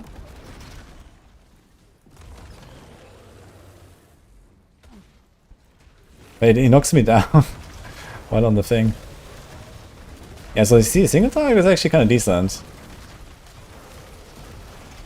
It's not like lunatic, but he melts. I don't have pyrosis here, right?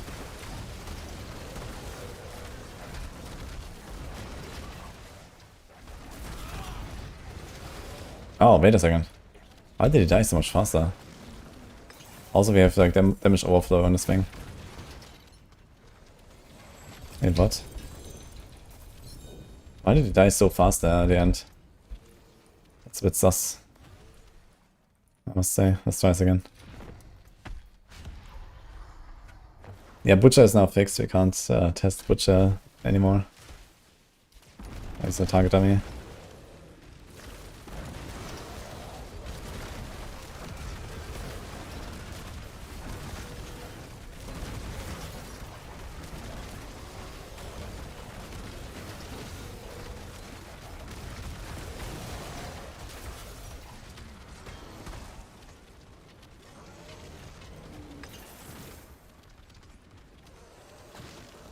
I've been lucky.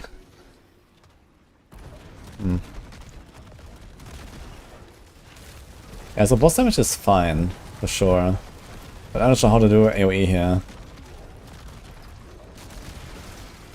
Look, like, even the small trash here, I have to like wait 3 seconds for this pack. Look at this, 4, 5.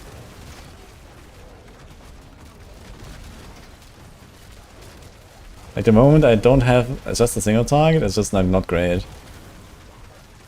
Even on small trash, man, it's kind of crazy because the boss man is so fast.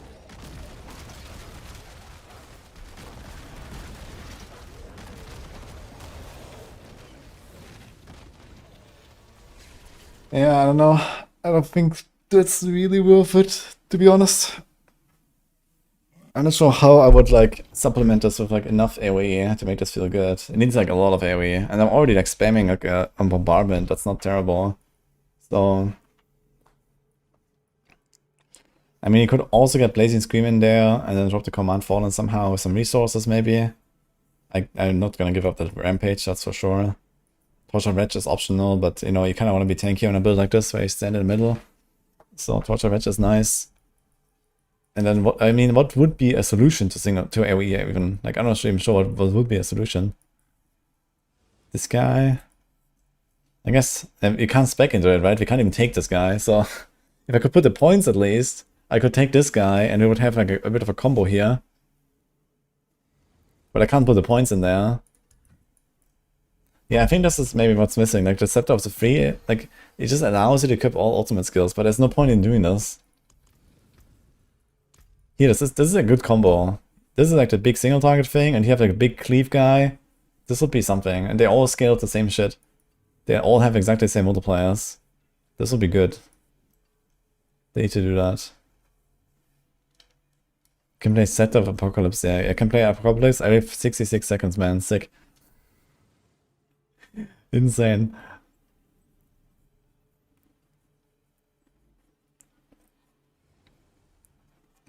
Thanks, Coldworth, by the way.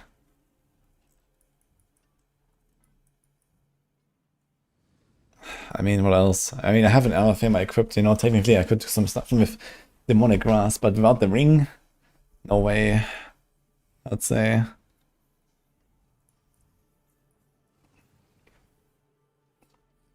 The ring is pretty big for this thing.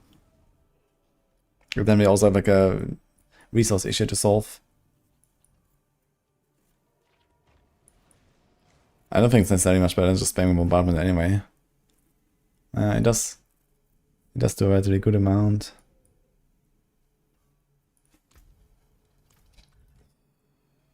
Let's see.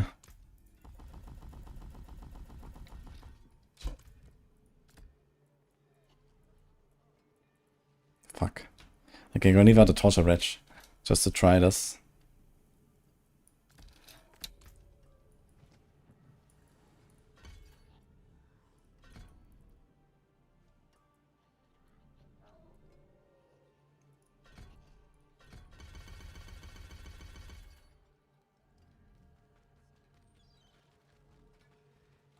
Thanks, Lodovic.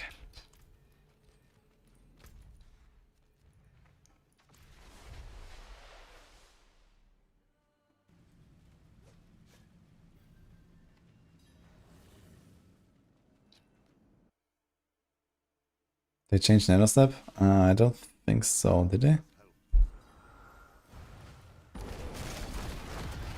Shit. Oh my god, man. What if I need 3 points? Okay, my grass doesn't really do any damage here.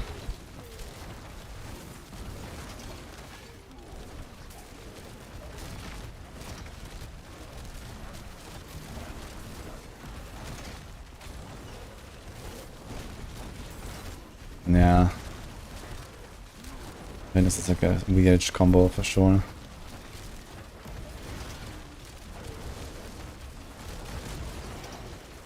Yeah, screw this. I can't. Anything else?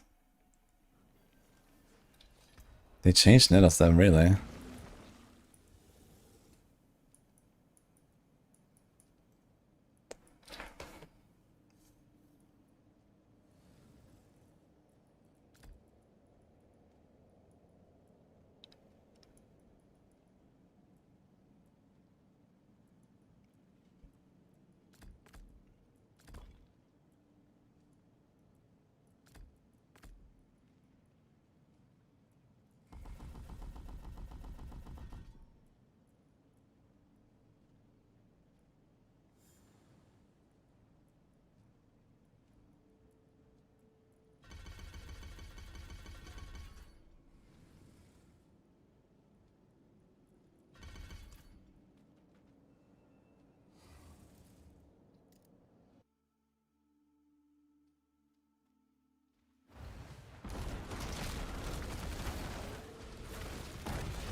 Okay, I'm just gonna try to spam a lot more bombardment to try to clean AoE and see. Maybe I can make it work. Just use this as my AoE solution.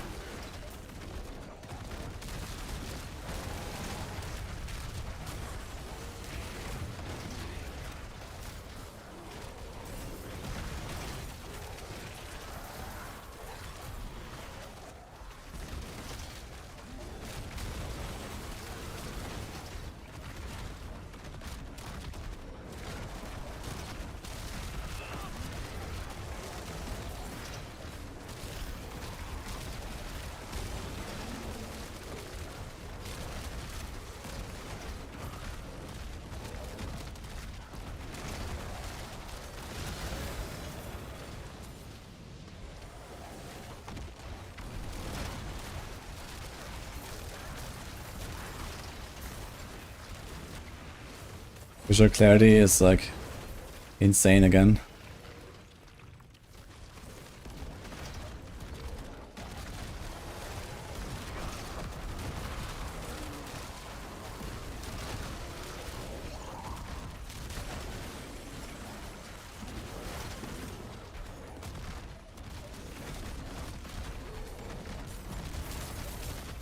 I mean, I need to try a pit or something.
A Beyblade.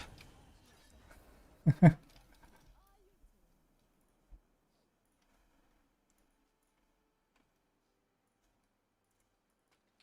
let's try this. Coupons. Under city. So isn't that stuff actually faster? Did it do that? That'd be wild.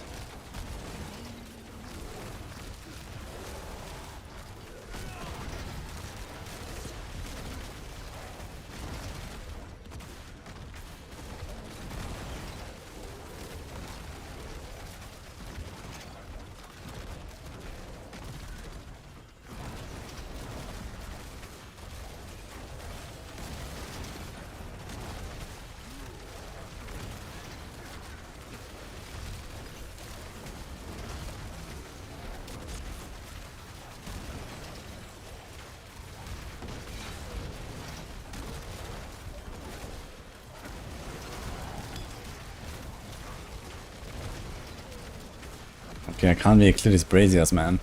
I don't know what's going on.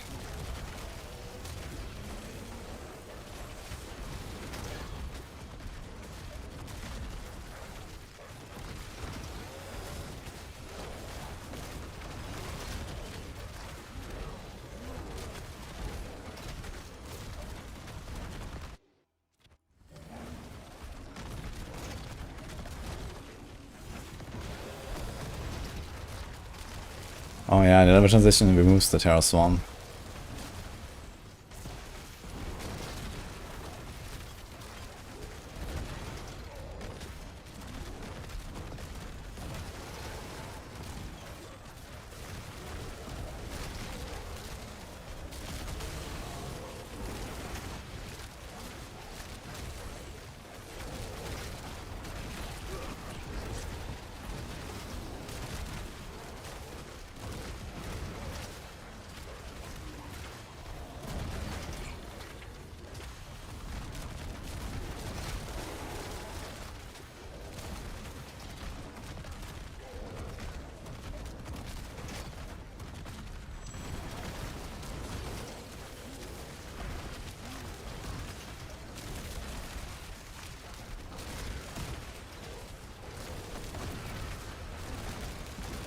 Oh.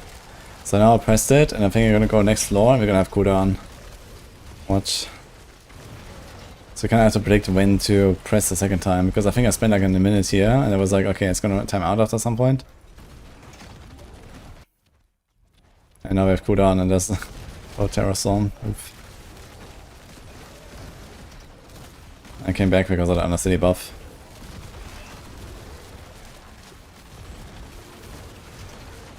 But in the pit, he would just sit there for like 20 seconds now.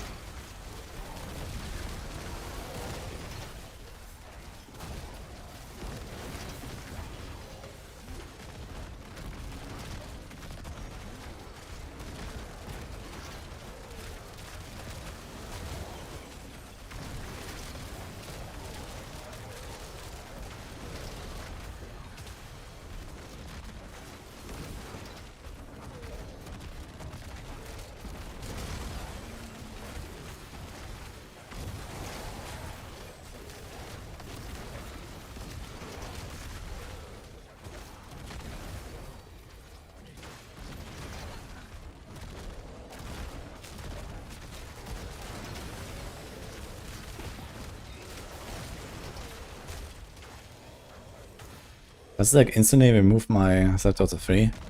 It does, so I can't even press the thing again instantly. Oh god. Because it instantly removes the Scepter to 3 stacks. That is very inconvenient actually, holy.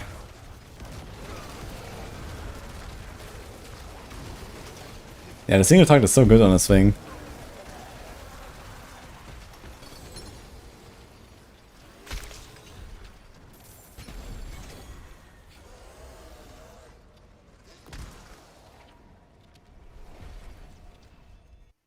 Based on a patch, what should I have for lunch?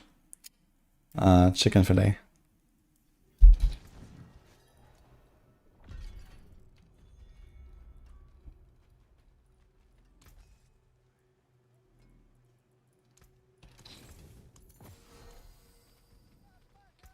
Let me try Let me try this. Can I sustain this?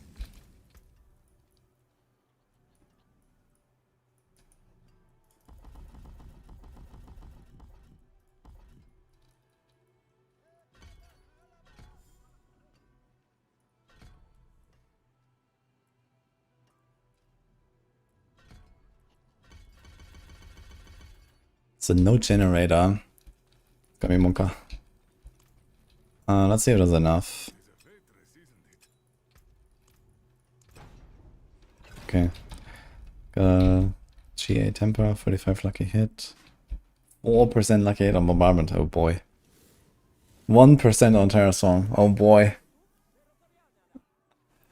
Yeah, I'm not sure about that, but let's see. So surely work, right?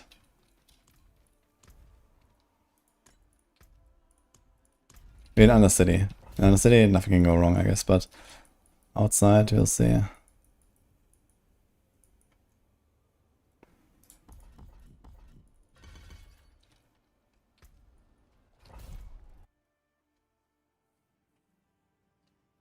It looks like LE, but isn't. That's a good build name.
Yeah, I don't know.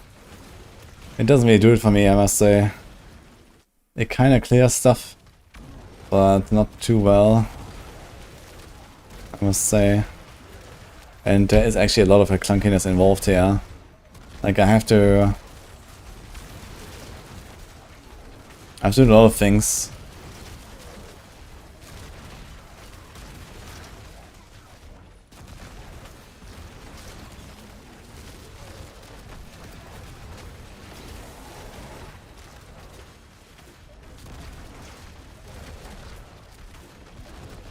I mean, I had no doubt that this is not gonna beat Lunatic. Lunatic is hard to beat. But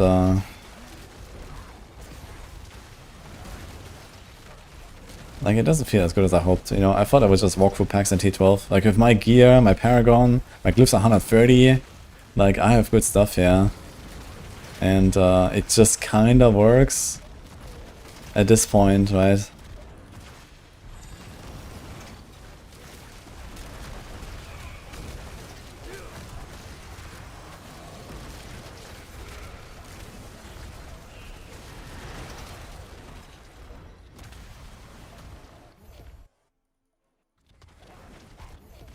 Yeah, it's not just that it's too weak, but it's also like I actually have to do a lot of things, right?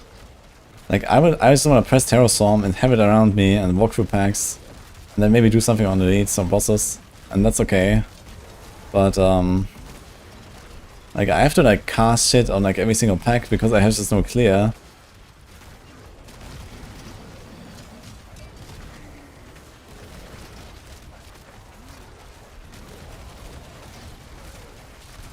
I think it's just not happening here.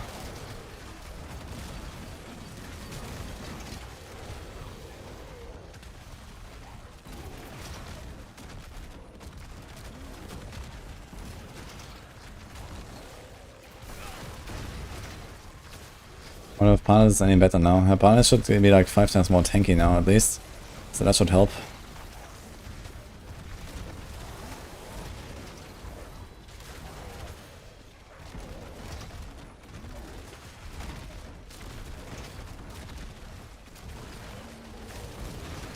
Interestingly though, my resources are pretty good, but this might be an Under City thing. I need to try this outdoors.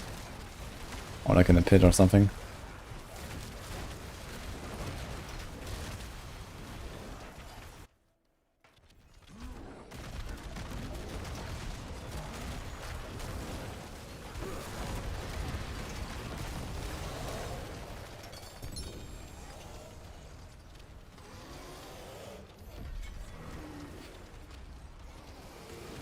I spy 5 times tankier because they fixed Lynn's anvil aspect. Which wasn't working before, but they stack like 50 resolve stacks or something. Okay, I have a pit coming. Even the 100 before, right? Okay, let's try 105, guys. It's gonna be sick. Each class is buffed now. Paladin, Druid, and Spellborn. Could just do 120. With a lot of optimism, maybe.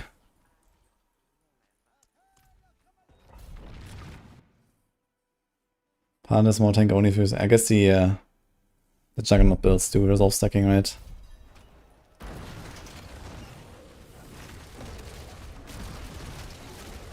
Like one thing I like about Lunatic build versus this is the controls. Like when you transform, here you go on a horse. That's just called transform. It feels way smoother on Lunatic because you can press any button to get out, and here you have to press exactly the right button.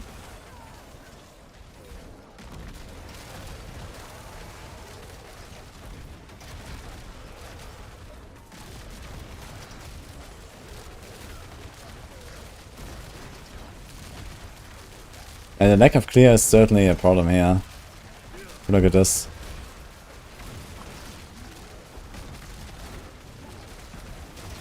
Look how long it takes to eat through this pack.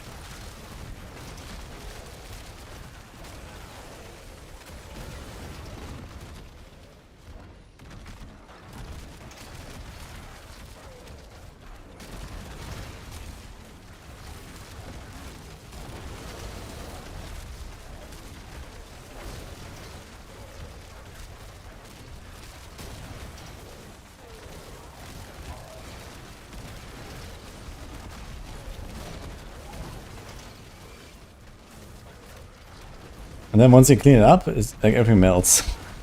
It's such a weird feeling. It's like, I don't know. I like that you can like kill single targets really nicely and stuff, but look at this. Super slow. And then boom boom, they die all one by one.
I mean, it's a 3-minute 105. Holy.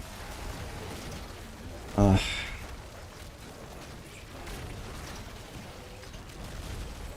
yeah.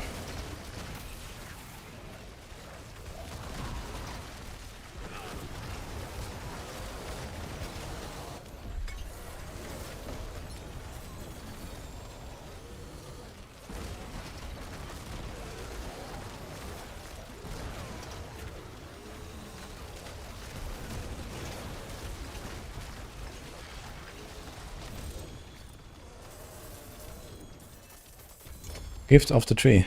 Wait, 2 gift out of 3. From this Whisper Ambush boss. Okay. Look at this. That's actually nasty. Holy shit. Okay.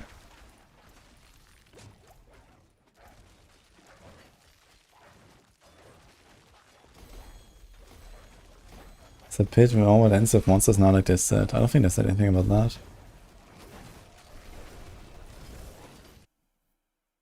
What's the most OP build for Warlock? After leveling, it's gonna be Lunatic or Apocalypse. Those are the top 2 here right now. I prefer Lunatic.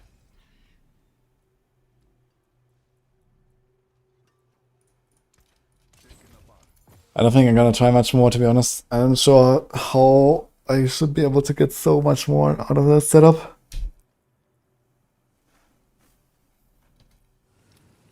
Now we already have like a pretty powerful setup here. Like all the damage, I have Starless, AR. You have this thing.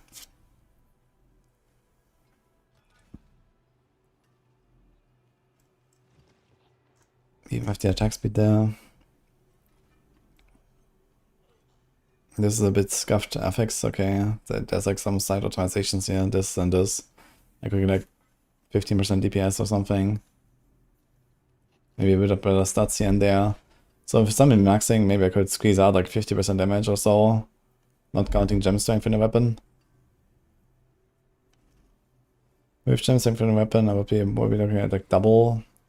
Maybe times 2.5 or so damage. And then you could do like 3-minute 110s maybe. And 3-minute 110s are not even that terrible for Warlock standards, that's the thing. Because they have such high single target.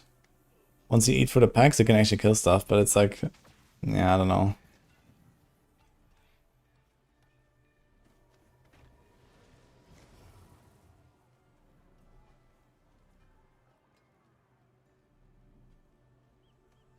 The Hellhound boots. You're not gonna do that.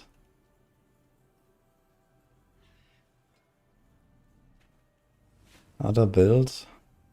What are you looking for?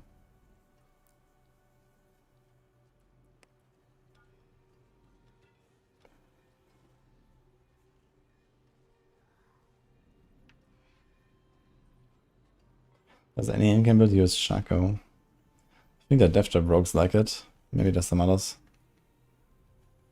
Feels like Butcher loot is insane right now. Did it boost the Butcher as well?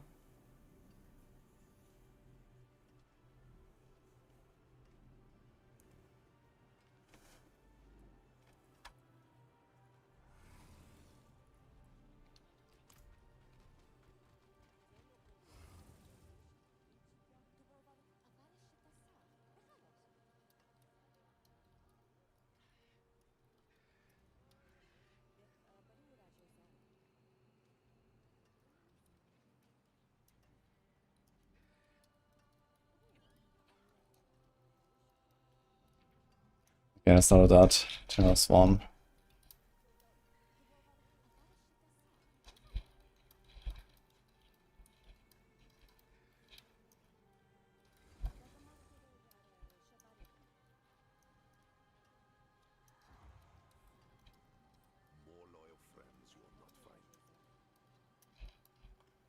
Okay. Ball lightning.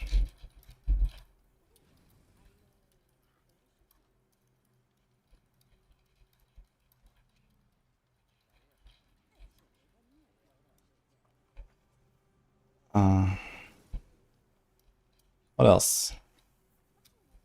Gift of the tree.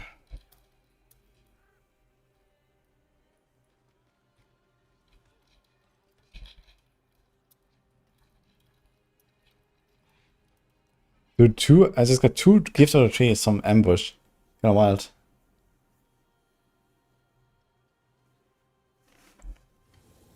I think the ball lighting contact disappearing is a mistake or intentional. That's a mistake, yeah.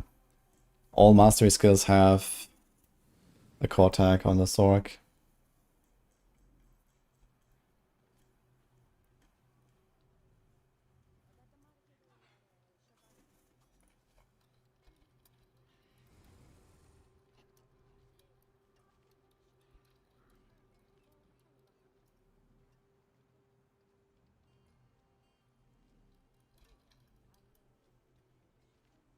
Boarding was noted on Blizzard Discord. Okay, anything else?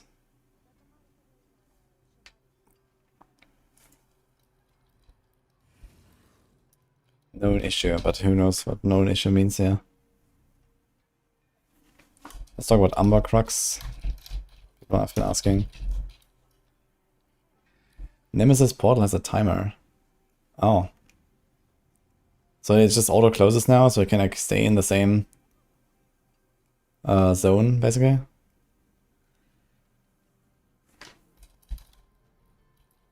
This annual fix is insane.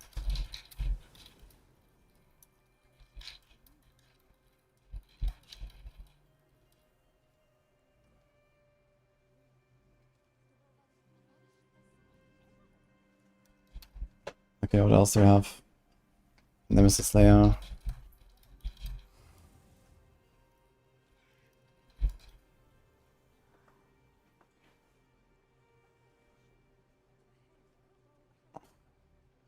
Somebody's making Druid toughness spike in a stat screen, but not truly affecting Druid. What? Yeah, I don't know. I mean, you can try to make a Terrastorm build, but I can't really find a good solution for the AoE.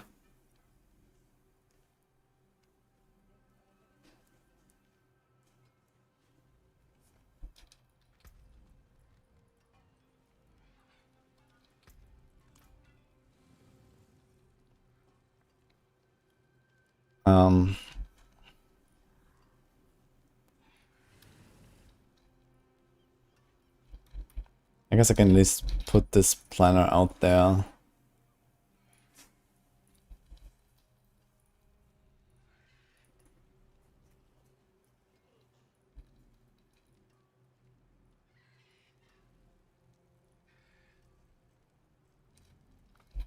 Just take that Lunatic Paragon.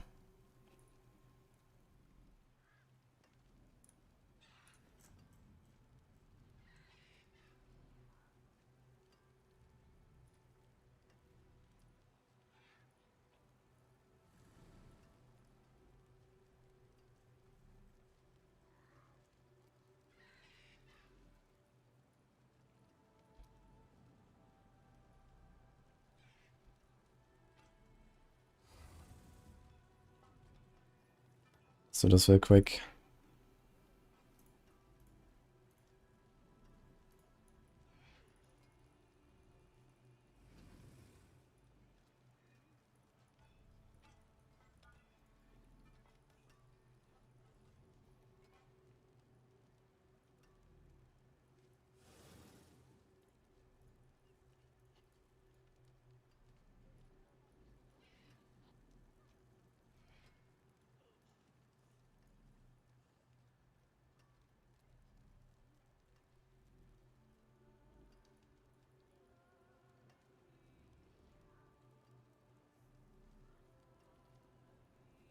We don't actually care about the killing enemies.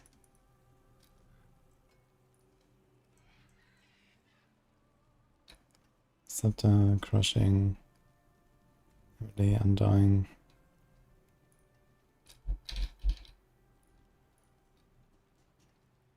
That is basically it. Nagu. Ignice.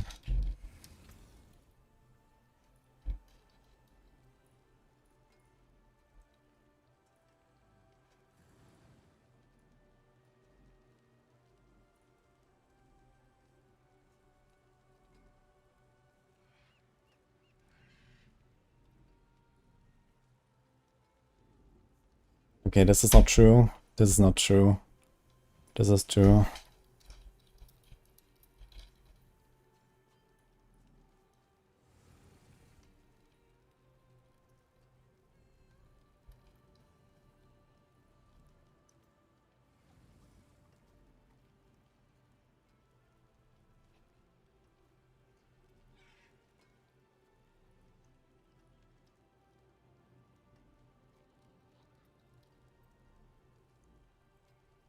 Weak AoE and melee combat. That sounds like a great combo.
Okay, I'm not gonna like pursue this further. I'm just gonna leave this here so we have like someone who wants to try this maybe and see.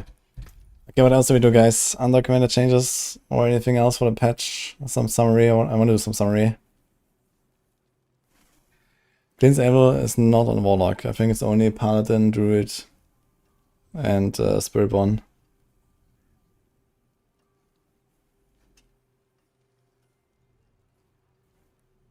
How can you force a chest to go to 40 DR? You need a GA on the DR. And Rogue has Glint's Anvil for real? Minion Barb is broken. Like, good or bad?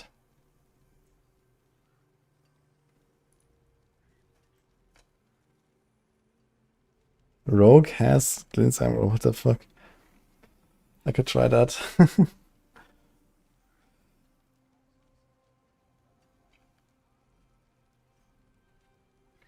Bad, broken.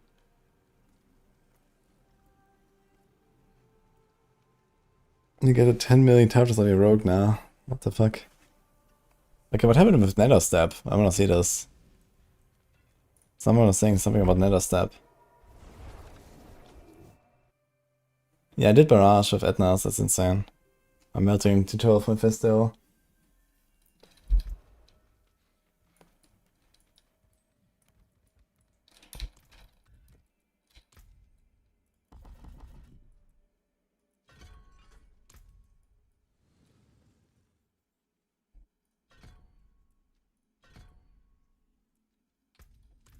What happened here?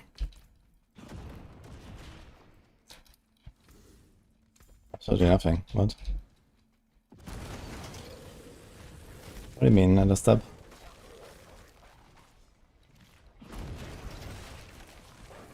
Is it faster? Maybe it's a bit faster? I don't know. Did its core skill thing kill Zork? It definitely makes it much weaker because you have to find a solution for your fracture Vita Glass now.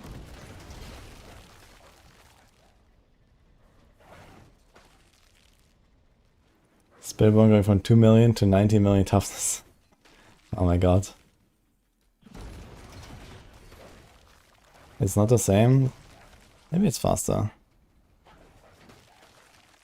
Barb charge when? Soon.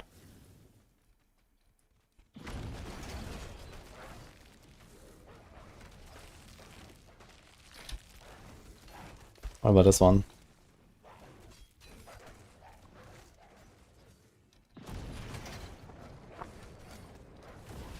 Wait. Does it TP you first and then give you a 3 seconds immunity? This was previously just like Blood Mist, right? Ah no, the camera just moves in a weird way.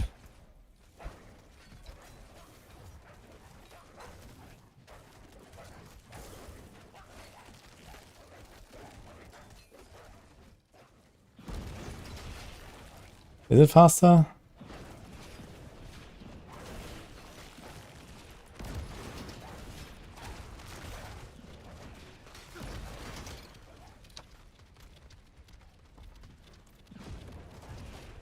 I think it is actually. Footfalls.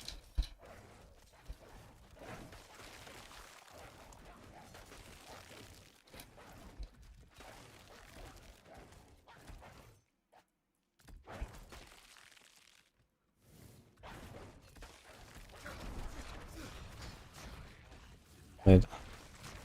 This doesn't even count as an attack, what the fuck?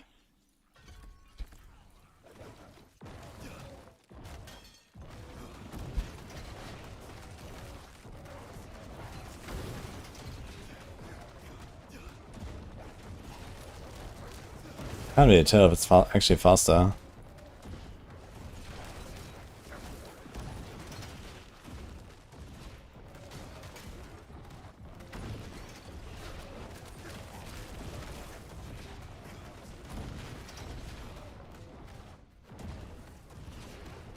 And you can always put footfalls out of any world into any build if you want.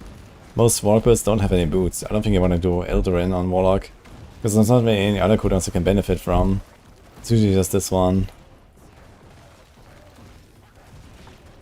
It's pretty easy to Just take another step around.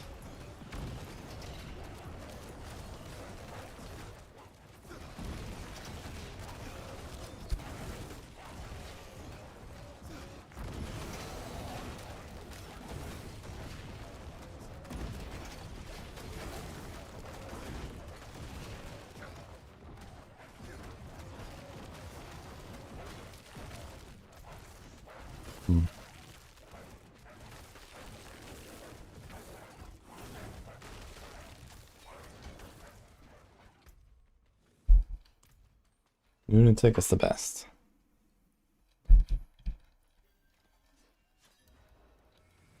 Another step. Faster. Okay, what else, guys?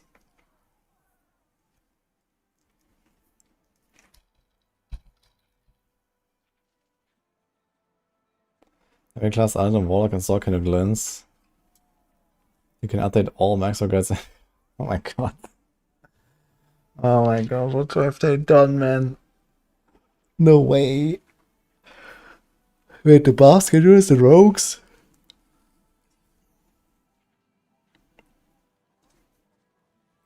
Sigils changed. You cannot equip sigils anymore. Different sets. They have the same line. Sorry, what?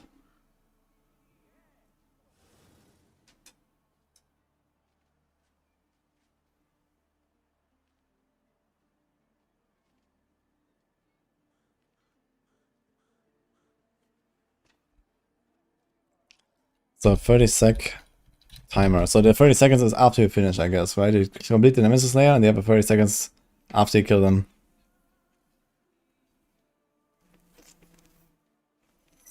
Is music as strong as Apocalypse? Yeah. Okay, now I need to find you in like my 300 message requests. What's your name, John? You want, Madden?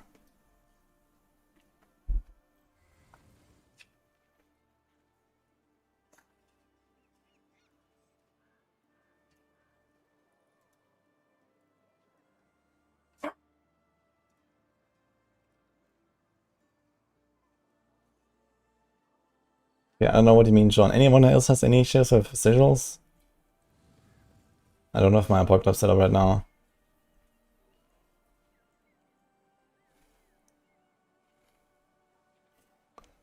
I think he wants to play. You gonna play with him? I did.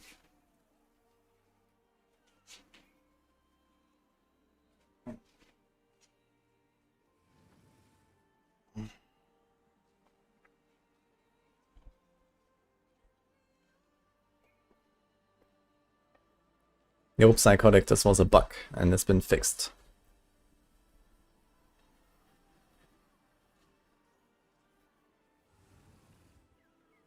Imbuement potency is not fixed in force, I believe. Is Seal of Diamond Mine bugged? You put it in, your charm slots are locked. The question is, how many unique charms are you running on your Seal of the Diamond Mine build?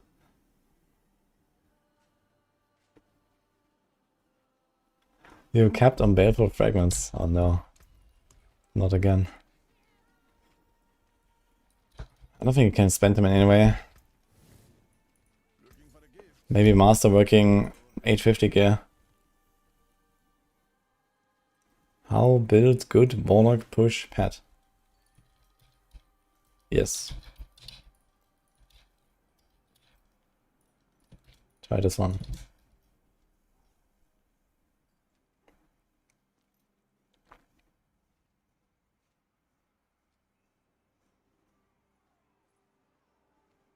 The chaotic reroll tuning focuses on the stat to reroll, not to reroll into.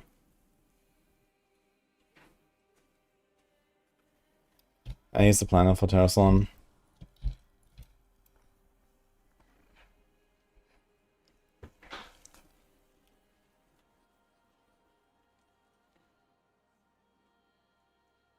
Something is bugged with Rouge, or people just get executed sometimes? Oh no. Nemesis that can appear anywhere.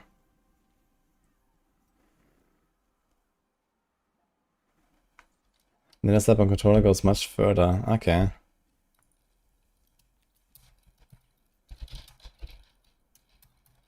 So let's mention that. Okay, anything else? I guess there's like Themis, town layout, Ball Lightning, Terror Swarm, Umbercrux, Nether Step, Nemesis Lair, Glint's Anvil.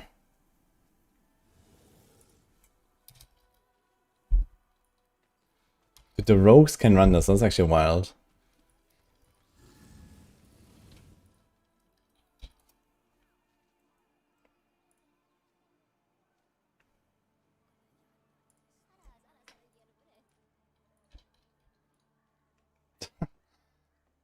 Insane.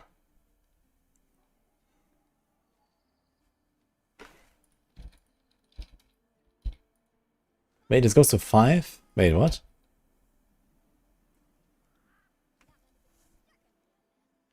How does that make any sense? That doesn't make sense, actually. Oh no. Oh no. What? Is that real?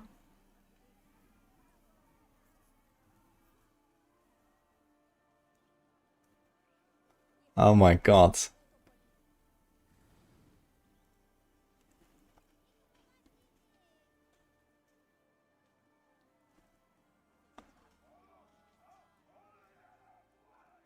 Okay, guys.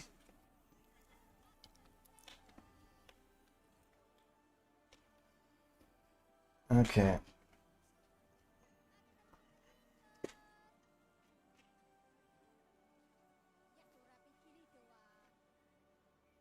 You can have 58 resolve stacks and you can just put it on all of your gear.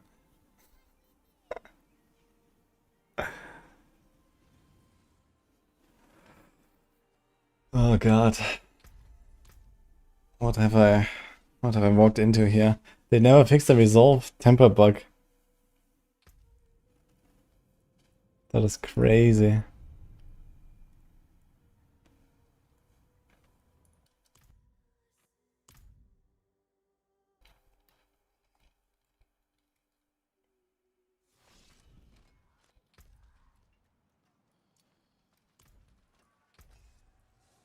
This thing is transfigured. And so is my chest.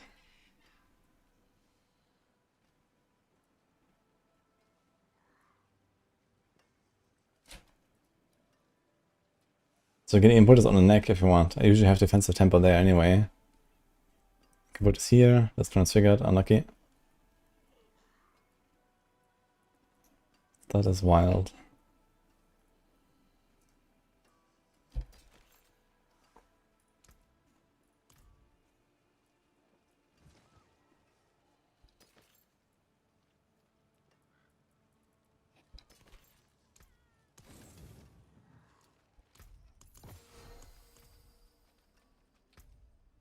You can get defensive on helm, chest, pants, and amulet.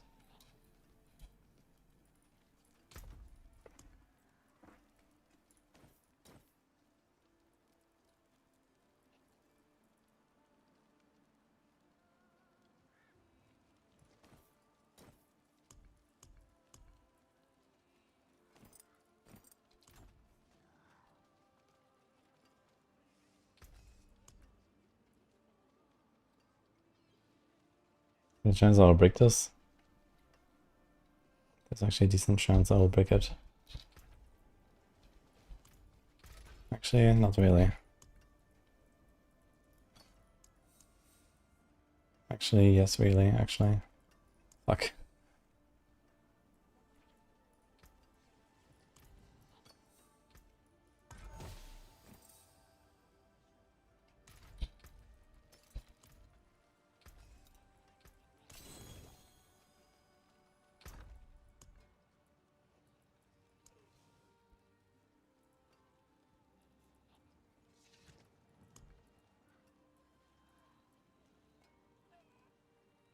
Unmodifiable, unlucky.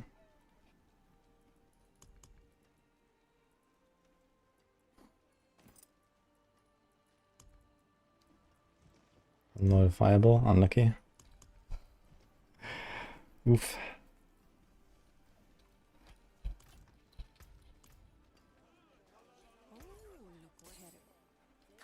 Nice.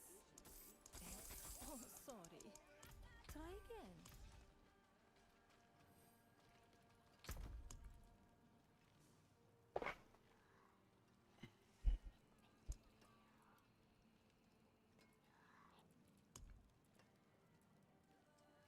You can put this on tiers if you want.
Modifiable.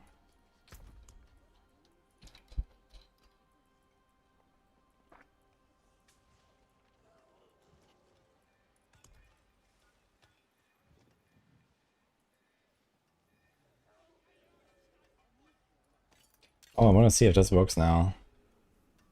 Cold, Vuln, Agility.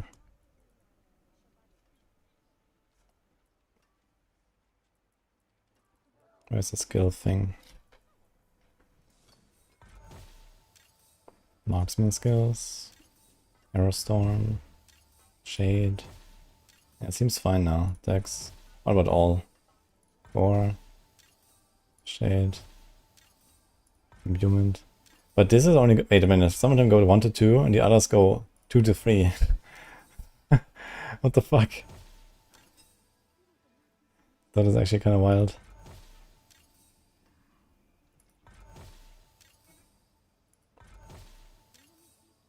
Mm-hmm.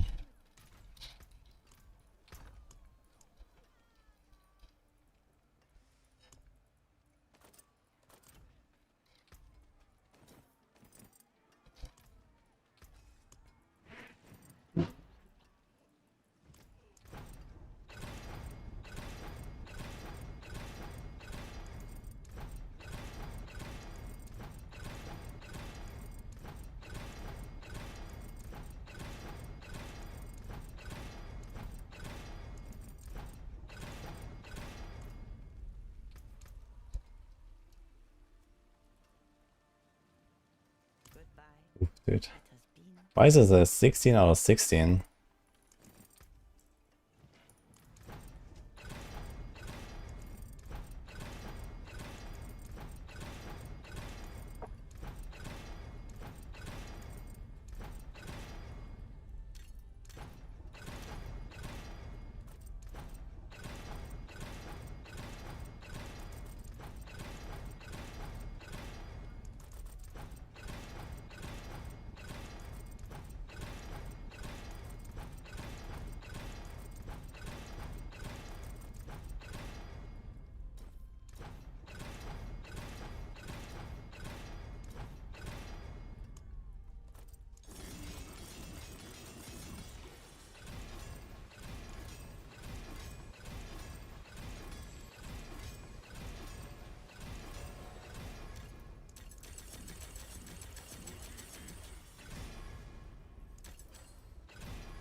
They have 8, 48, 56.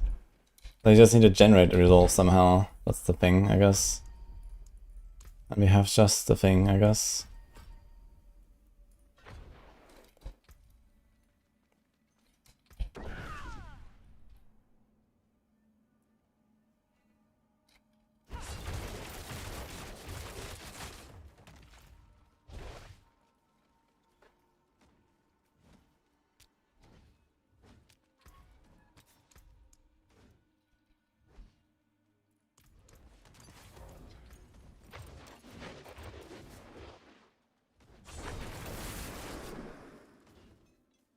Initially I have 58 stacks.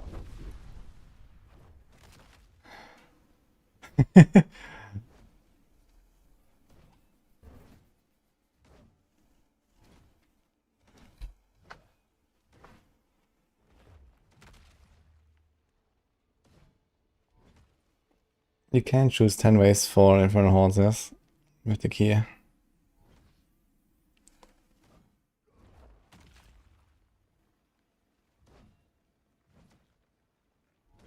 Each stack gets crazier and crazier, look at this. 250k each. Oh my god.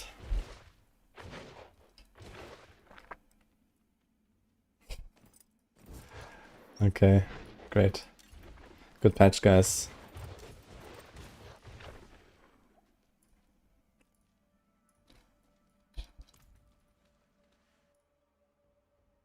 YouTube time.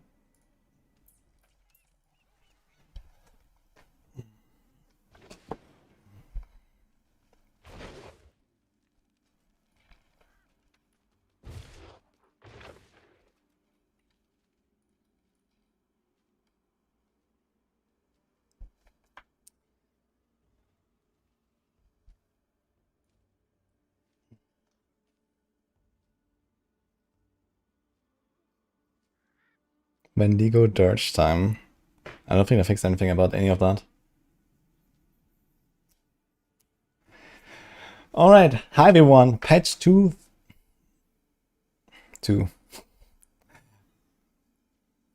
I'm in the Vessel of Hatred mode still. Hi everyone, so patch 3.0.2 is out and we have an interesting list of findings and undocumented changes. So I'll go through this real quick and then show you something quite interesting with defenses in particular that you can do on every class besides Warlock and Sorc that will make you effectively immortal. But let's talk about this real quick. Gift of the Tree is live, so you can now get extra caches when you turn in Whispers, and this can happen from ambushes, kind of nice. They changed the Thames town layout a little bit, and Blacksmith was moved in the stash, so don't be surprised. Ball Lightning Sorcs, somehow they lost a core tag, and that breaks the Winterglass synergy, which is kind of huge.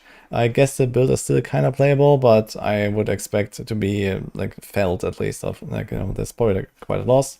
I tried Terrastorm. I'm gonna talk about this in a separate video. It is kind of okay. I also have a planner for that if you want to check it out. I was kind of hyped for this. Umbra Crux is not back yet. I keep getting a lot of questions about this, so I guess this might be enabled soon once the patch is actually live for everyone. Usually they kind of wait until that happens because technically there might be people on the old patch. Nether Step on the Warlock seems to have changed a little bit and also goes much further on controller, I've been told. I have not tried this myself, but it appears a bit faster, so that might be nice for the Warlocks. Nemesis layers now have a closing timer, so you don't accidentally lose them anymore. I had this happen multiple times where I did a Nemesis layer and then another one popped up, and it was just the same portal again with no boss, so that was kind of unfortunate. So that is now a problem of the past. And now, let's talk about this here. The Glyn's Anvil fix. Oh boy. Alright, so Glyn's Anvil, guys, is this aspect here. You can have this on almost every class. It gives you resolve stacking damage reduction. This used to be something that the Spirit Bones had as a passive called Perseverance before the expansion. And now we have this. And they made this available to everyone. And now there's a funny little thing that you can see here, which is the maximum resolve stacks go quite high on all of those pieces. You can get 12 stacks with a GA and a Masterwork capstone, instead of what would normally be, I guess, 6. So you get twice the amount for no reason, basically. So there's a Masterwork bug going on here. It goes from 3 to 12 when you Masterwork it. And this is the result. And you can have this on 4 pieces. So you have baseline 8 resolve, which gives you a bit of armor, and then it depletes when you get hit. But then you get 58 stacks of that. So when I equip all the stuff, you see here currently my character, right? I'm sitting here with like 1.7 million life. So this is kind of my baseline. Can go up in combat a little bit when I press buttons. But yeah, let's just see this here.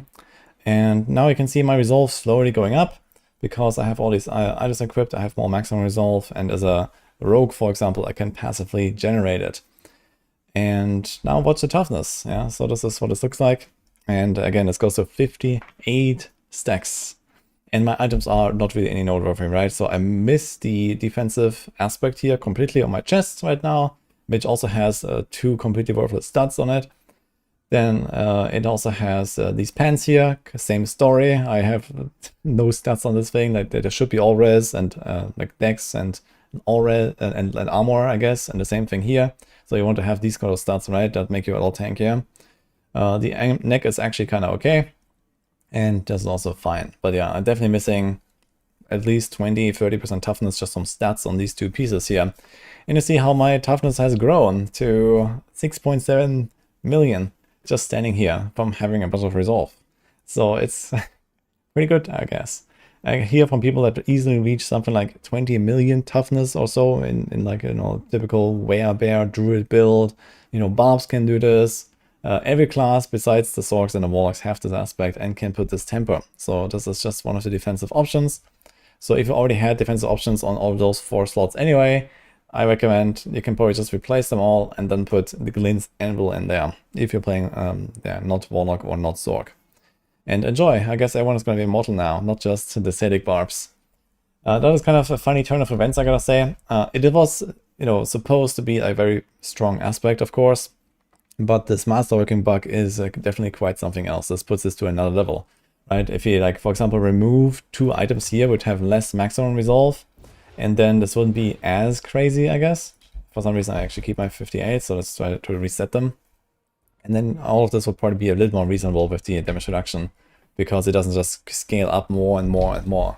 Because I see here, as I get resolve, it just kind of becomes more every time. Yeah, now we're gonna go to like 30 resolve or so, and you're probably gonna end up at like maybe a somewhat comparable value to having, let's say, like a 30% damage reduction aspect here and on the other pants or something like that. But yeah, kind of a neat little thing.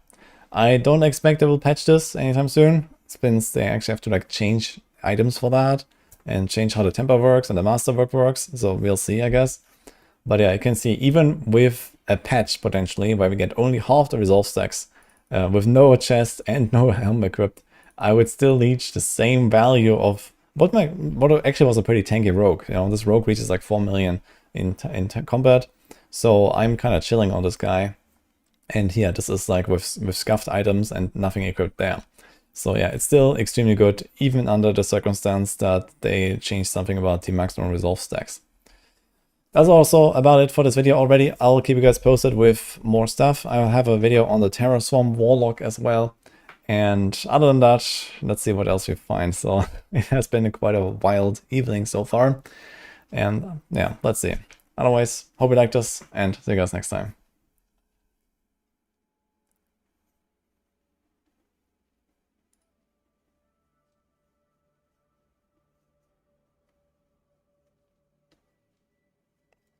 Need to find out what you can drop as aspects for this. There's actually one aspect, maybe I should mention it, to be honest. So there's the, what is it called? Dominance here, crowd controlling enemy grants 2 resolve. So this is like the easiest way to do this, I guess, on classes that don't have good access to it otherwise. So I just put this on your boots, or you put it on your neck with the... Maybe we're gonna add an addendum.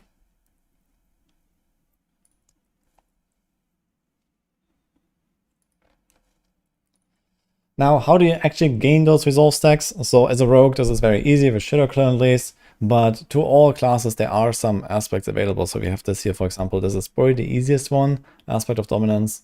So you can get 2 resolve every time you crowd control an enemy. So this is extremely easy with any slow, with any stun, whatever. You can get insane amounts of resolve. It just won't really work in a boss fight. But if you walk in with 50 stacks, you're probably fine anyway. And unless it's like a multi-minute fight or something, then it might be a bit tough. But yeah, there's probably like some skills or something you can find on your class. You can just go to the skill tree. I don't know all the options across all of the classes right now, but at least on a rogue there's plenty of stuff, for example. So you can probably see and maybe do like a little swap somewhere.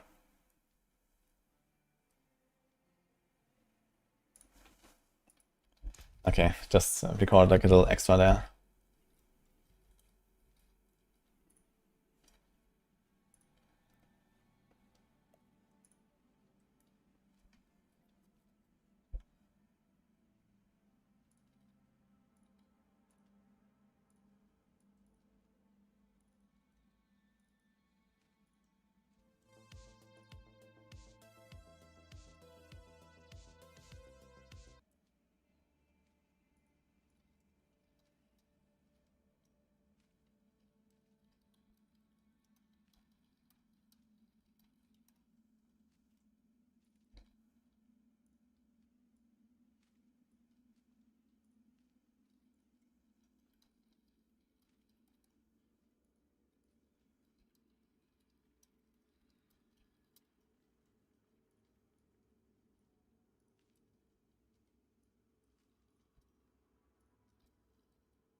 Oop.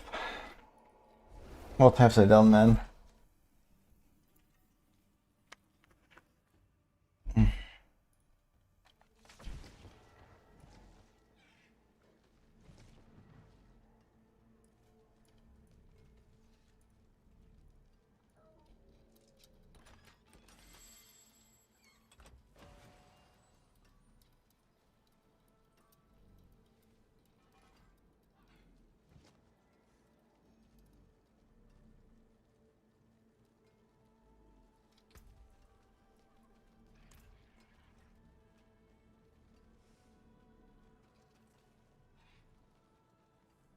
I'm reaching my first 1000 stack of tuning mats. Have I done pit since the patch? Yes. Density stonks are up. Really? Any other than Terra Swarm? I guess I could record my Terra Swarm video really quick while I added.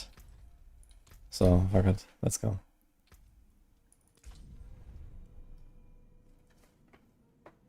Which build is stronger in pit push? Poison build or RF penshot? I don't know. I heard RF did Arcana 33, which is kind of nice, but I think the poison multi can do that too. Nemesis portal is still bugged? What's bugged? Any other new Warlock builds? Not really, I guess.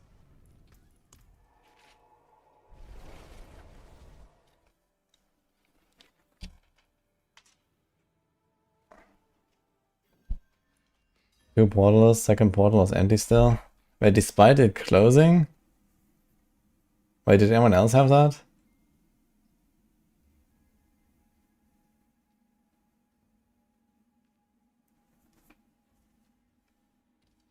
Oh shit, okay. 12 max exhaust stacks was there before the patch. Yes, that is not patch specific. What happened with the patch is the Queen's Anvil got fixed. But you know, the resolve stacking is just bugged, right? It gives you twice as much as it should. You see, every time you add a masterwork there, it goes like crazy. Like this thing starts at 3 and ends at 12. But it should start at 3 and end at 6. So the masterwork of this is just completely shit, like bugged to shit here. So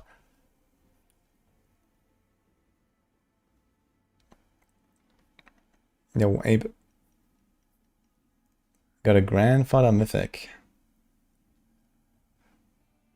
I mean, you can run the grandfather if you want, but only if you go for like, you know, bossing or pushing, I'd say.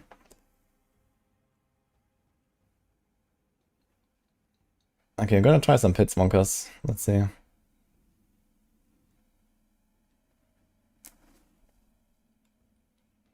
Okay, let's talk about the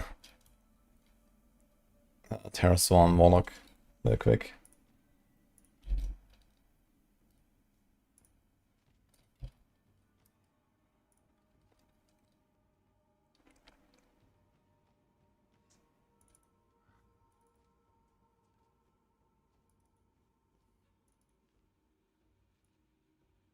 So here's a bit of Grimoire action. Okay. Hi YouTube again. Yasu. Hi everyone. So patch 302 is out and with it comes a fix to Terra Swarm Warlock. This is what you see in action here right now. I tried it out since I was very hyped for this build from the start. This was actually the build I wanted to make as my second build, but then I realized there was this nasty bug where this thing always despawns, and I just, yeah, kind of kept it for later. And now it's later. So here we are, and well, it turns out it actually kind of works, but it also has disappointed me a little bit. So you can see, for example, T12 lair bosses definitely melt easily on this build. But then you have the other problem, it doesn't actually have great AoE. You see here, I delete this boss, but then like the trash bags, I can't really clear them very easily. Even those take a few seconds. So it turns out when you play Terra Swarm, you have the swarm around you, and I think it hits 6 times per second, or 8 with the upgrade. but that is the total number of hits spread across all of the targets around you. So you see here, like even these small little guys, they take forever to die because all of them take like 1 hit a second or something, and not all of them take like the full damage. And then the fewer targets there are, the better this becomes. And on single target, you just kind of just eat up the boss, basically. So this is kind of what happens there. It's a bit unfortunate, I gotta say, but here's a bit of like a pit, like T12 performance and like a pit performance. You can see this in action a little bit. He's 105. This is not min-maxed and this is on hardcore, so I definitely could get this to do maybe around double the damage or so, like 5 tiers up or something like that is probably doable. We're talking about like 3 minutes, 110s maybe. So for Warlock standards, that's actually kind of like middle of the pack when it comes to like clear and like speed farming, I guess. But it also just didn't really work out in the way of being a very comfy build, I gotta say. So the idea was that, you know, you turn this thing on, you walk through the packs, maybe on Elite, you press a few buttons, and, you know, we wanted to bring back the old, like, Righteous Fire, like, PoE build, basically, right? But it just, like, doesn't really happen. Here's another good example of, like, AoE, right? You see everything is just, like, sitting there at full HP, and then at some point something dies, and then it goes like this, one by one. So it has a very interesting flow, this build, and it certainly doesn't have any trouble with the bosses, but it does just not really feel as comfy as I was hoping for.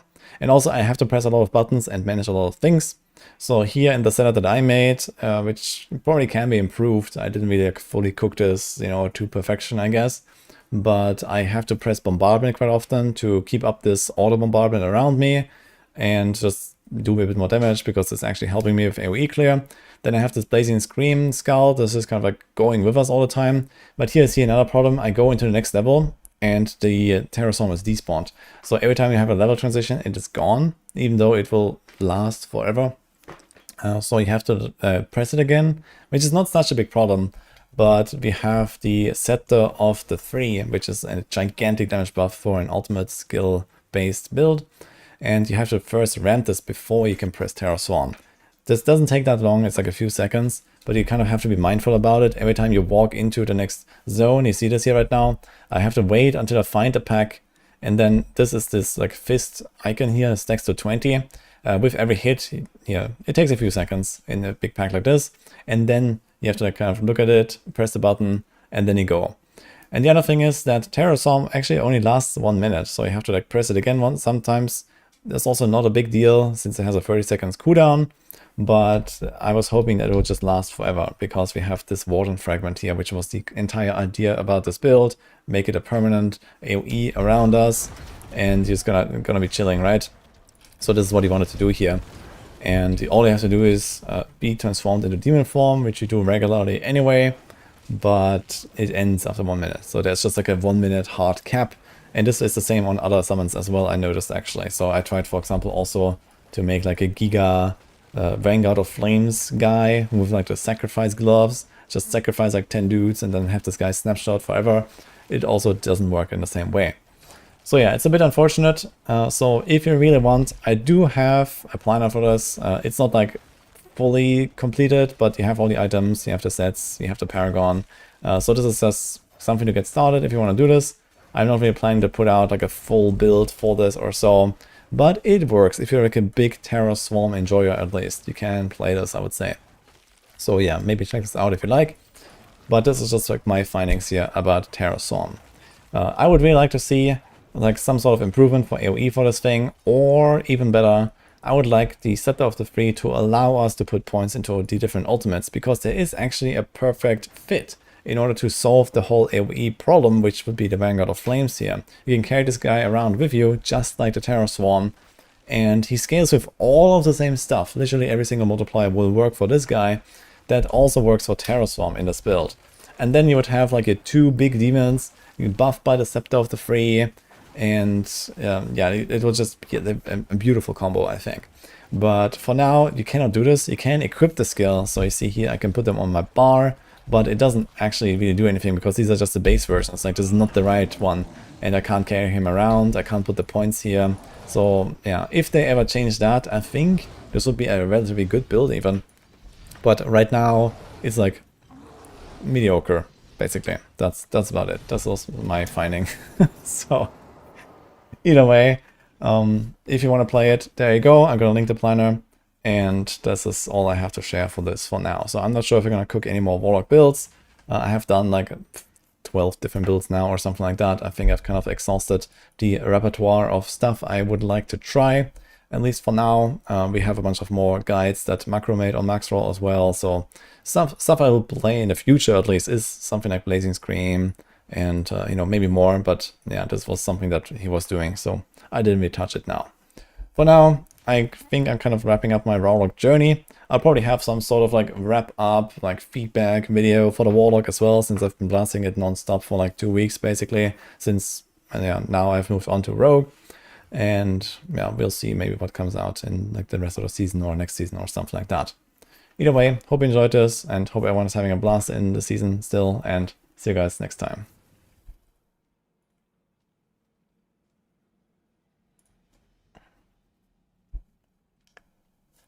Okay.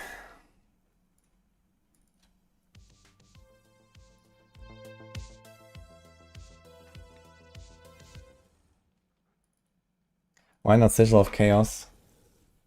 I don't think you're gonna get Sigil of Chaos to really do a lot of damage here. It does do a bit of AoE damage. You can do a Hellfire Aura. It explodes your Lesser Demons.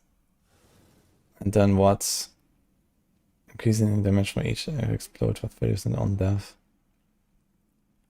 I don't think you're really gonna get anywhere. You can try it real briefly. Just to make sure I didn't miss something there, but I don't think so. There is, I mean, in Populix build, I guess Sigil kind of kills some small trash if you try. Like the chains and the Sigil together can actually kill small trash.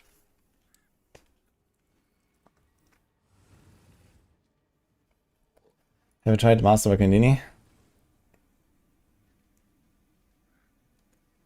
Please check Pinshot, Rouge, one-shot, 115 pit boss. I guess they fixed the infinite progression bug, but not the one-shot bug, so I guess that's still a thing.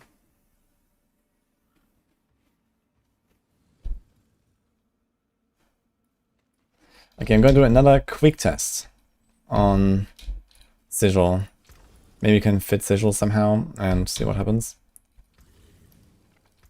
So we have this aspect that works for it. We have to get another neck actually. Because you see, it doesn't work. This works. This doesn't work. And we have another problem, which is we have a lot of demonology ranks here. Maybe you can find Hellfire.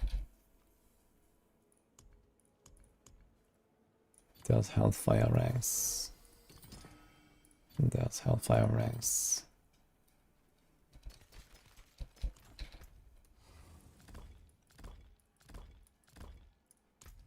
Okay, so let's not do Blazing Scream. Let's do this. But yeah, I'm using the chest, right, for the extra damage. Do we even have the cooldown? We don't even have the cooldown. This thing is 25 seconds. But it can do Sigil Duration Temper. It is a thing, so then you can make it permanent. Volatility.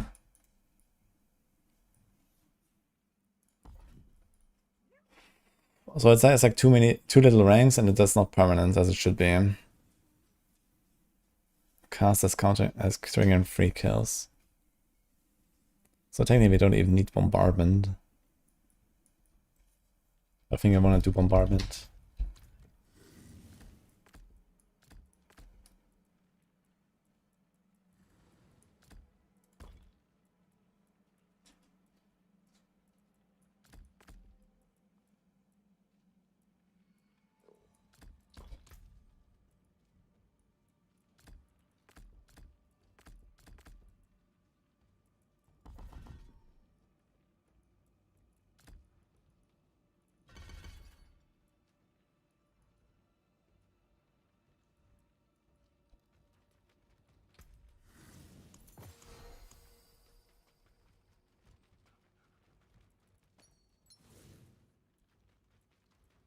Yeah, I have to get a neck. This doesn't work anymore now. And so many of my builds use the seed, so I'm not sure if I actually have a neck here. Is it dot?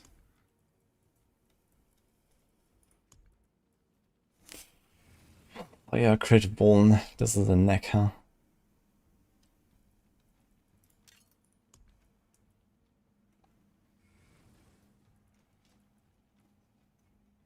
One dot. Sure, let's just try it.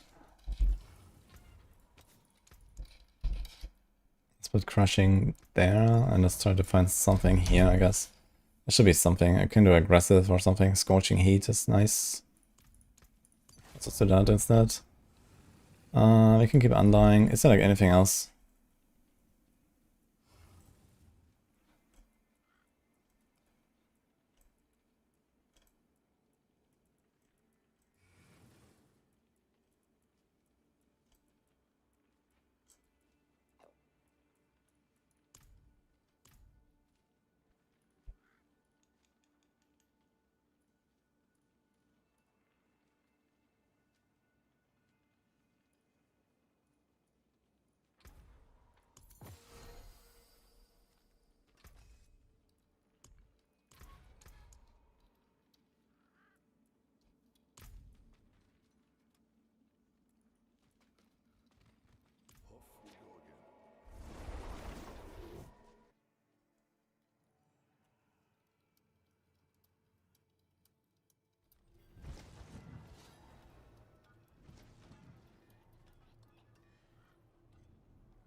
Bring me a challenge next time.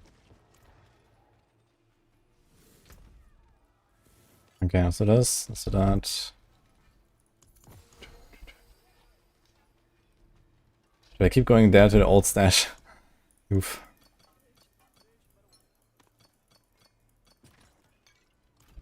Okay, I'm gonna say this. I mean, the snack is certainly worse than the old one.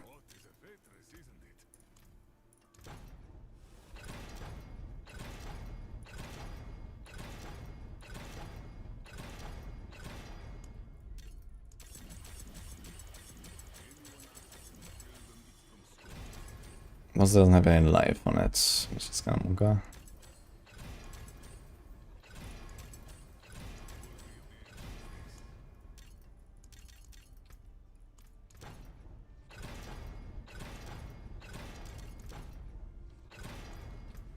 This crit chance is now at 73. Huge. I've 110 attuned. Okay. I think it probably remains a set of the free, yeah? Okay, let's try a dungeon. Do I have a sigil duration boots? Maybe I have one of those. I kinda don't wanna override it, so let's just try it.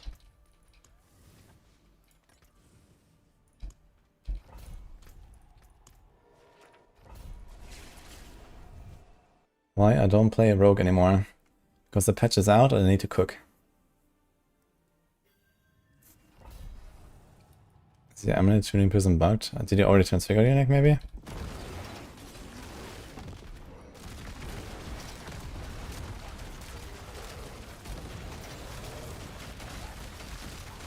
Okay, let's see what happens with our Sigil of Chaos here. Absolutely nothing actually.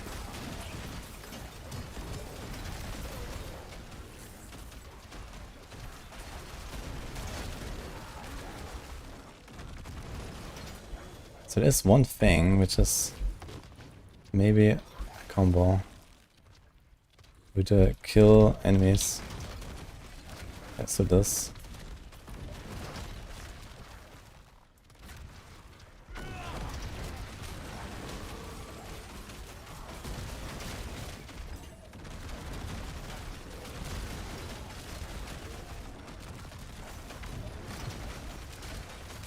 Yeah, it doesn't really solve the problem, I feel.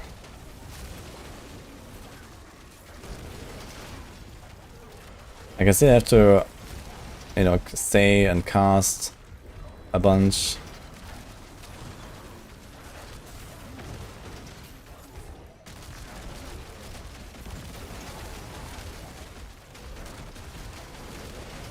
Look at this. It doesn't really do anything, I think. This takes way too long. Like for how decked out my character is and stuff.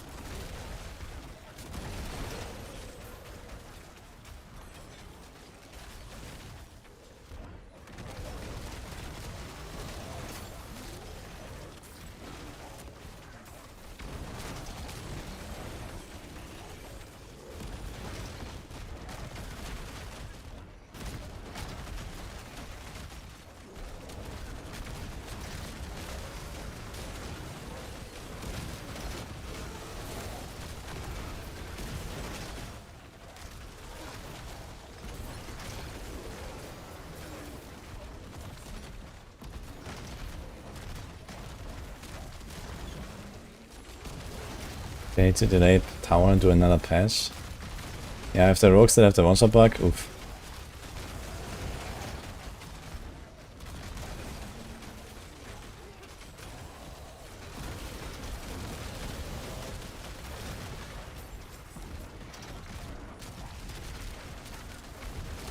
Yeah, I can't even tell if it's even an upgrade, to be honest, compared to before, just Sigil of Chaos. Maybe? But,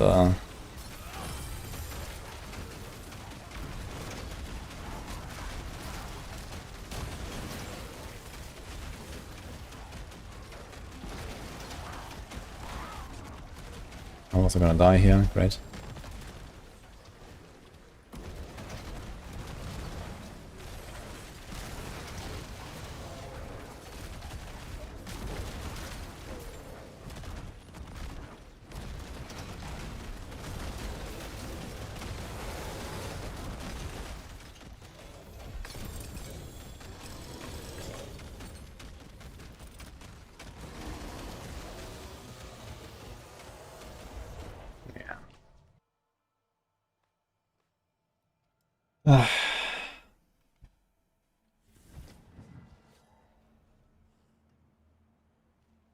Yo, Takeout, I just saw it actually, thanks for the donor earlier. And we got a raid. What's up, man? Was recording on YouTube or what?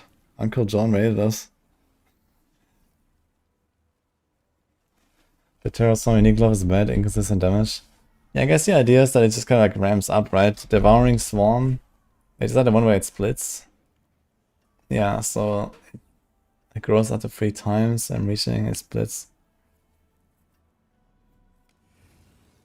What if I just don't run the glove? Can I just run another glove? Maybe that is the problem, I don't know.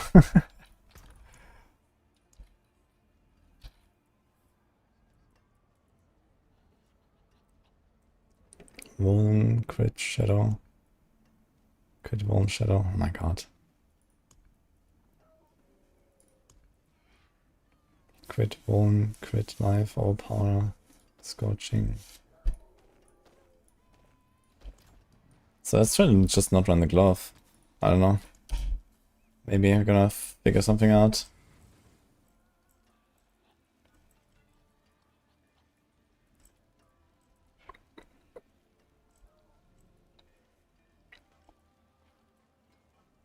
Yeah, I don't think the Sigil of Chaos really helps us with anything.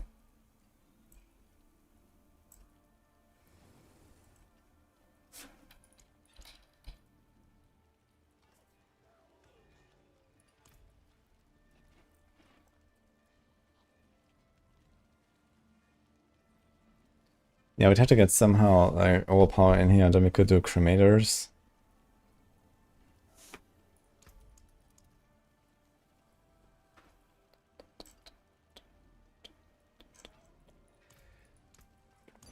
So let's do this for now.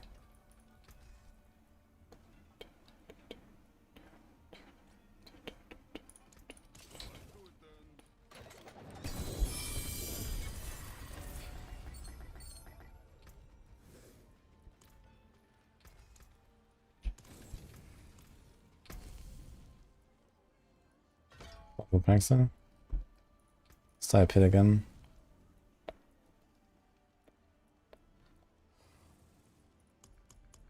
This guy has everything 7 besides hordes. Okay.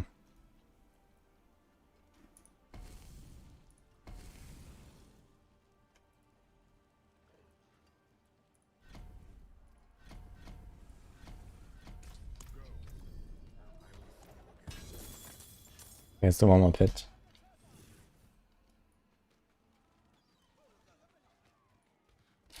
You stored 9%, just lost the affixes. Is that normal?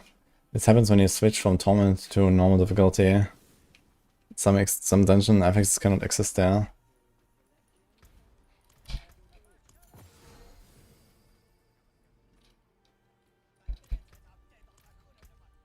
I think I still go back to the blazing scream. Let's do the sigil. I don't think the sigil really helps us.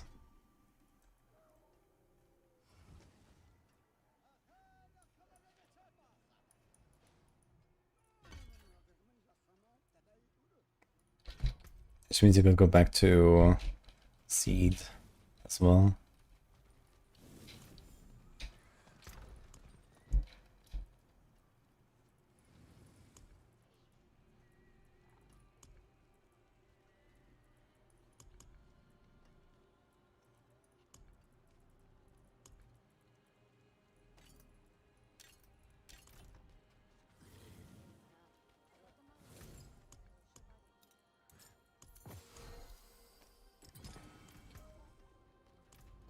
I wonder if this is somehow better. No glove.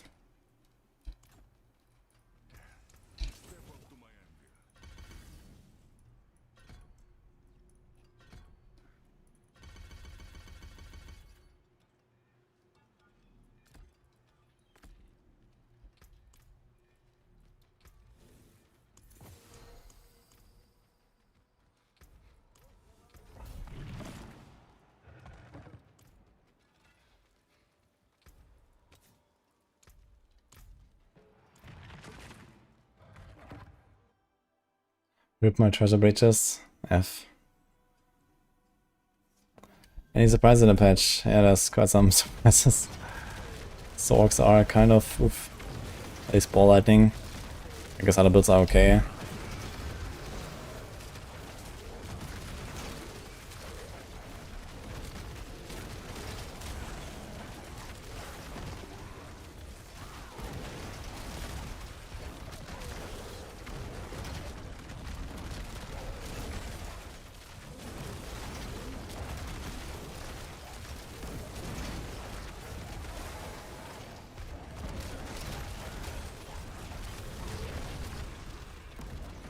Honestly, it seems legitimately better without the glove, man. I don't know.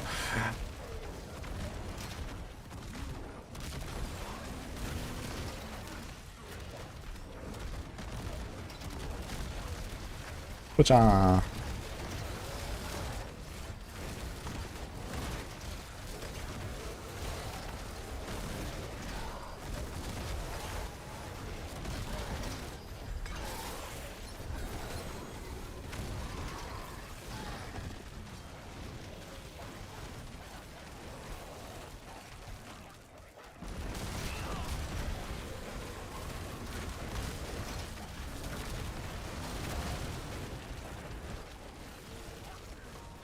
There's a rock.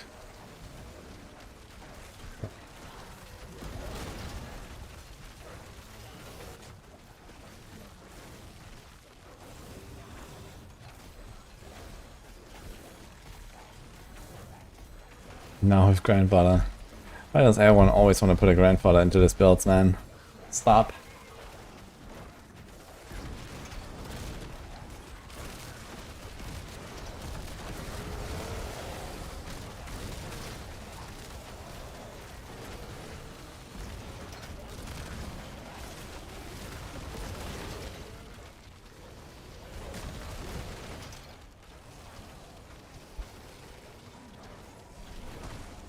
Double grandfather, let's go. Dual wield and a charm. Double charm actually with the exploit.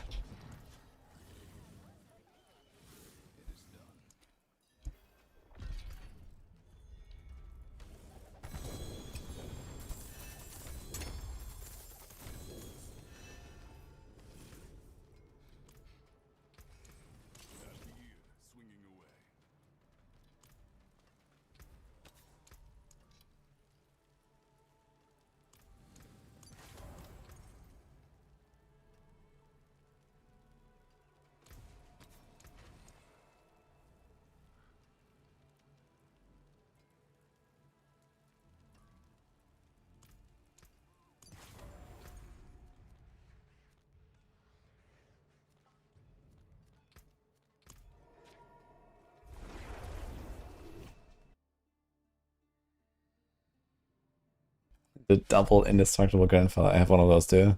Kind of funny.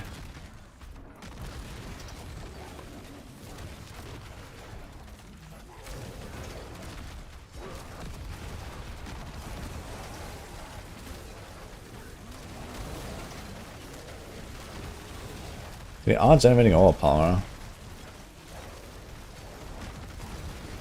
Even on single target.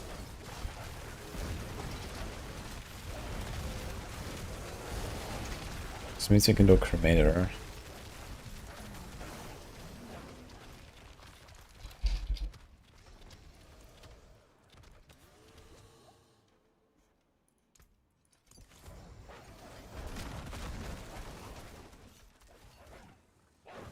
Power.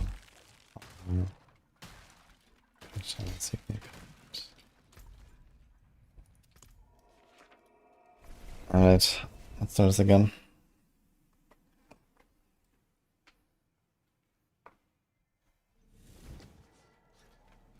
Five FX, Butcher's chest ratio is about 1 mythic for every 4 chests now.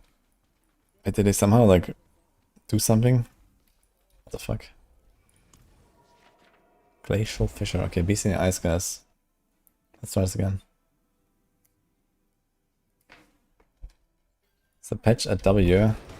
They fixed a lot of stuff that needed fixing at base. But they broke out of stuff. I can get frozen.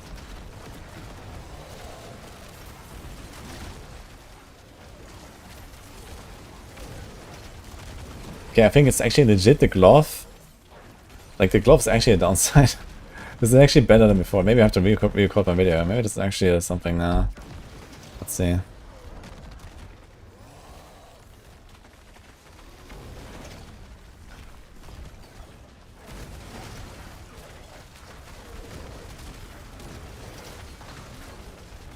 How do we get my overpower up?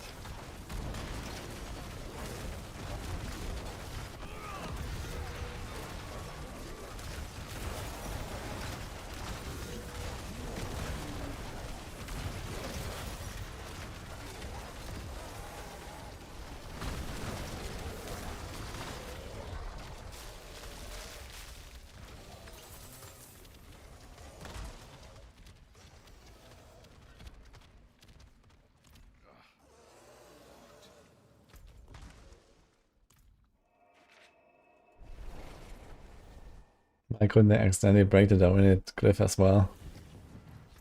Let's do 110.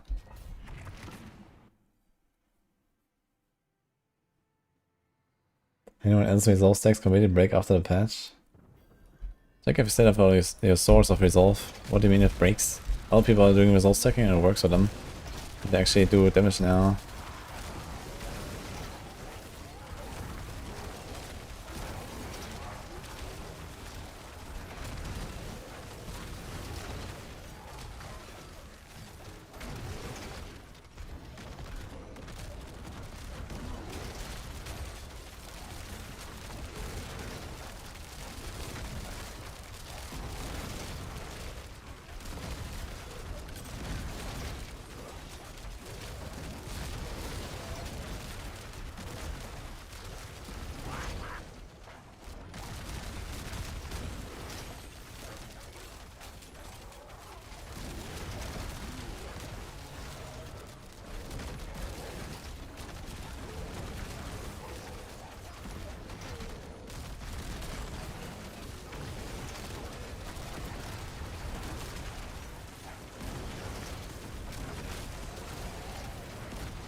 Oh my god.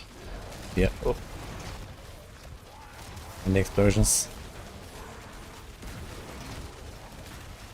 It does seem like there's more stuff here in these pits, so maybe these runs seem good because they actually used up the pits.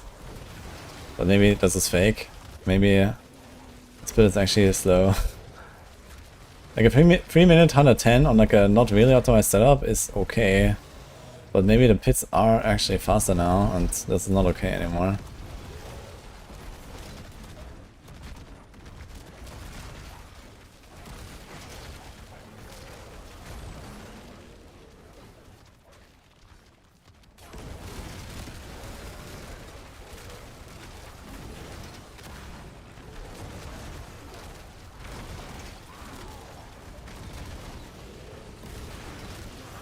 My opponent's fire shaman are scary here. Very spooky. Because I can barely see when they die. He also has crackle. Insane.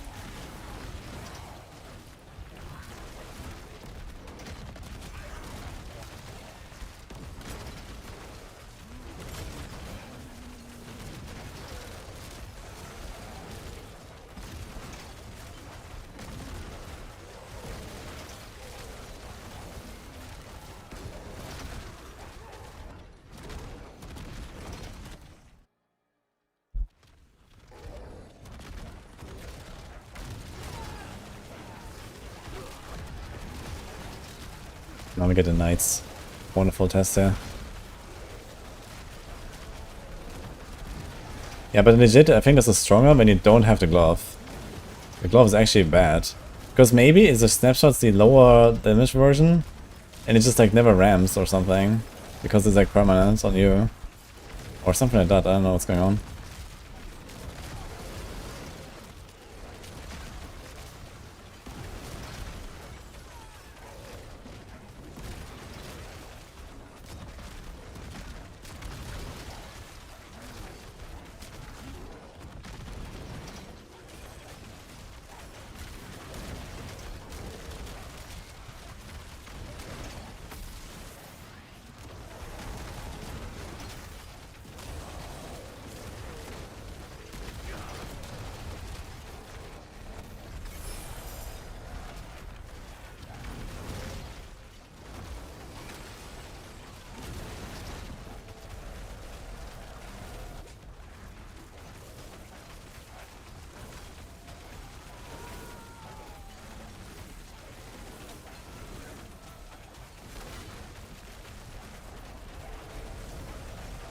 I get sustain and multi-shot.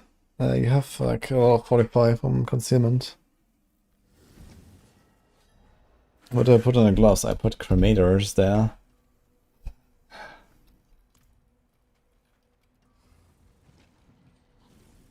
Is like another set that helps us?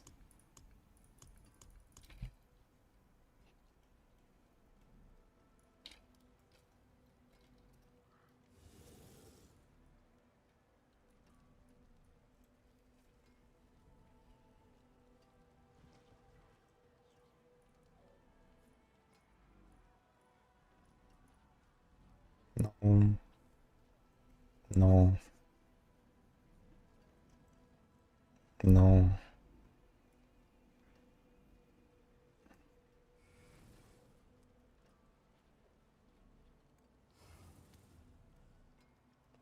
I don't know, this Memphis set is just like such a shitty design, I feel. Kind of think I have to go for Horizon. I mean, we have like 2 extra large units around us all the time. We have 6 larger. So we have 880 and then 200. There is the nameless seal.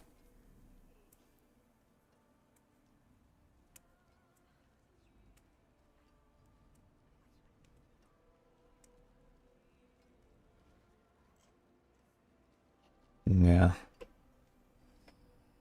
I don't know. I feel like I don't want to play this. To be honest. It's kind of like...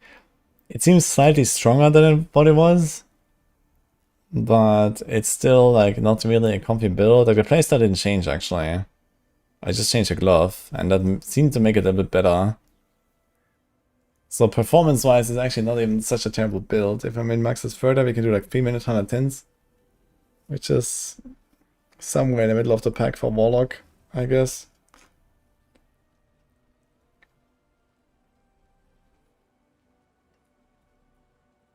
How do you farm Mythic? Armaments. You can get Mythics on their bosses. And Mythic Tributes when you find them sometimes from World bosses or Whisper caches. Yeah, for the Tributes you can upgrade them, yes.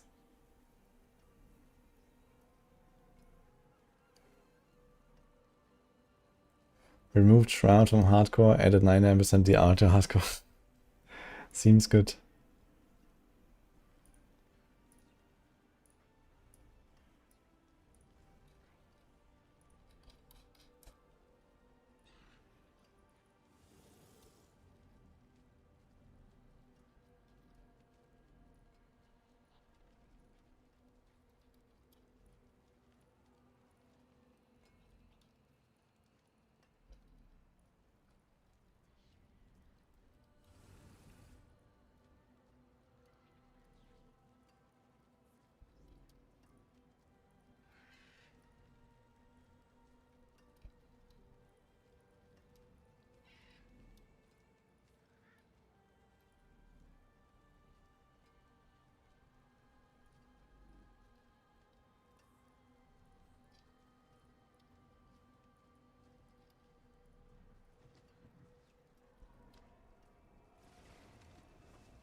Yeah, maybe I'm gonna like do more here, but we'll see. It's at least like a baseline if you wanna like cook something with this. But yeah. Rising Scream, there we go.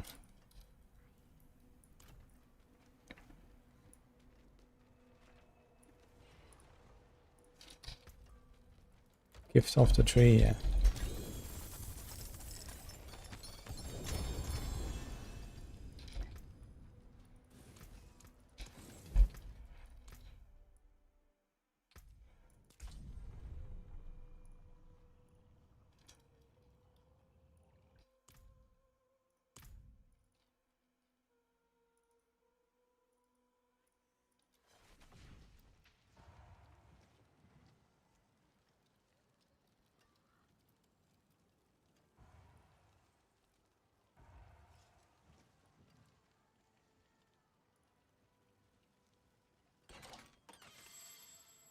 The video.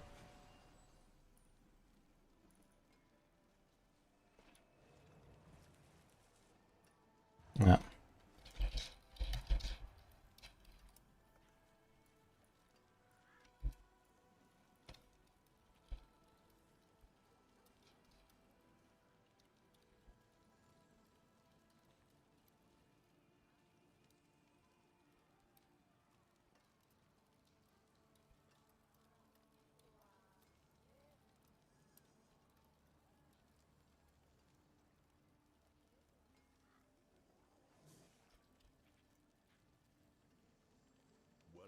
Where's my planner?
Okay.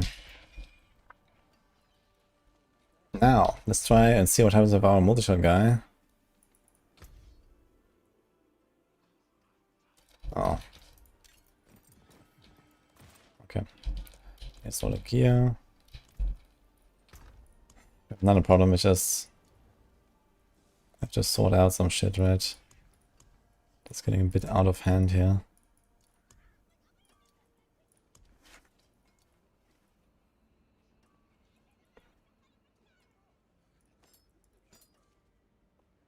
So that's crit multi. This one has life. And life on hit. Fuck.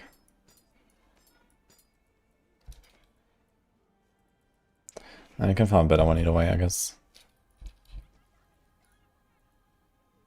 Okay, attack speed dot cold crit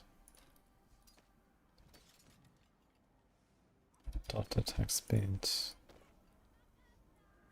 and the cooldown. I think life is better than cooldown here.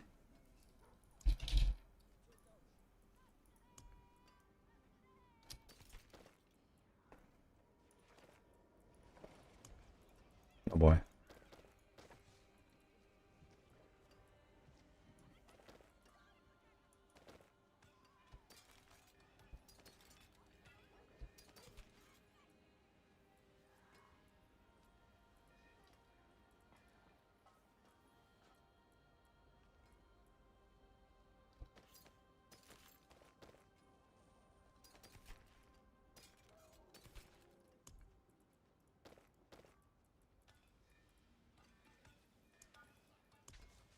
What else?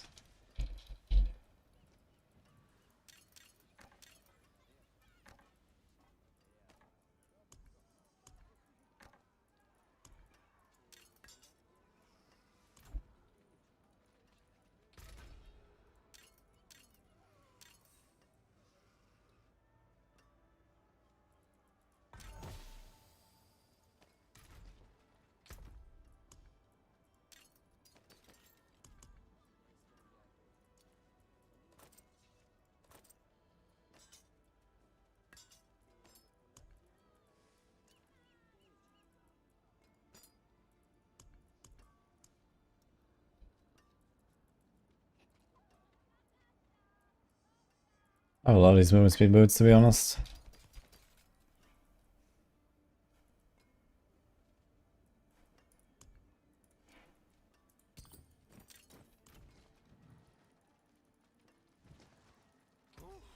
What is a faithless, isn't it?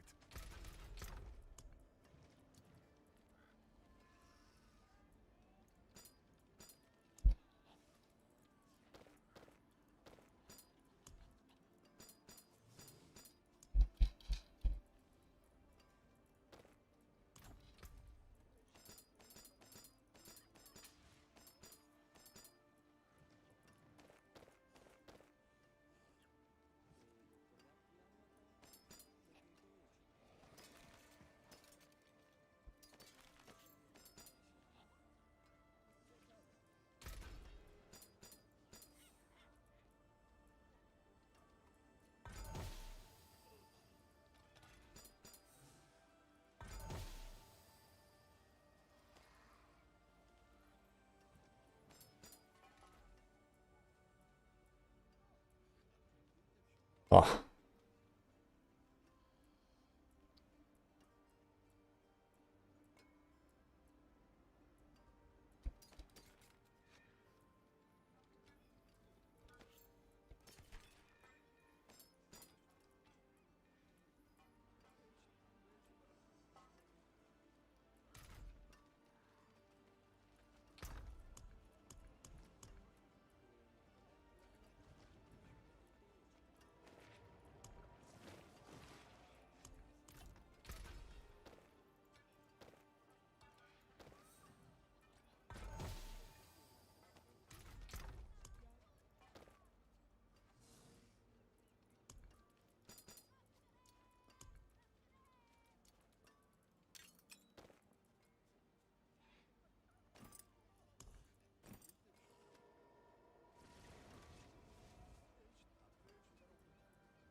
Is one crit cold? Here's a dot. Here's crit, crit, shadow. Damn. I'm not really sure about this. And it's gonna be imbued with all of them at once. I wonder if like even all damage is something you even wanna do there or something. I'm not sure how this will work.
We're at million gold. What is one inventory? Kinda crazy.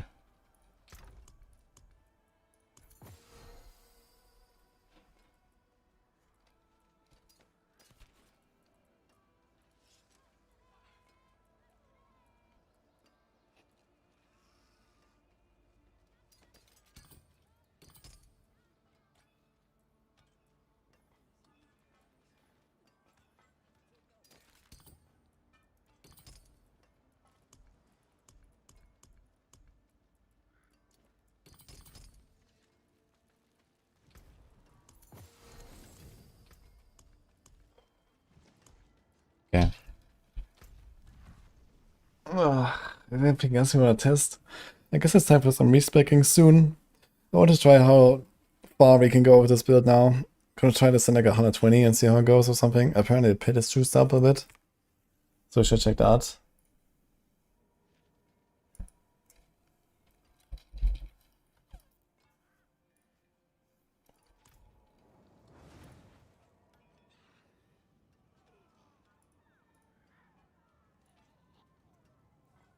They changed how transmutation works. Not that I know. I think that is all the same.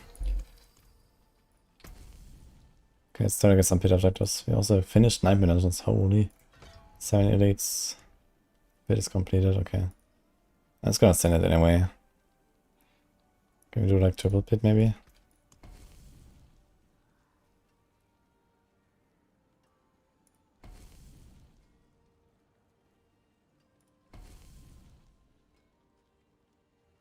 There's one. And then there was one there.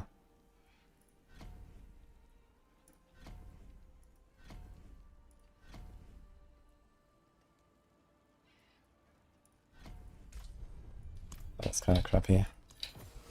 Say. Did it change anything else for Mephisto? No, right? We're just running exactly this.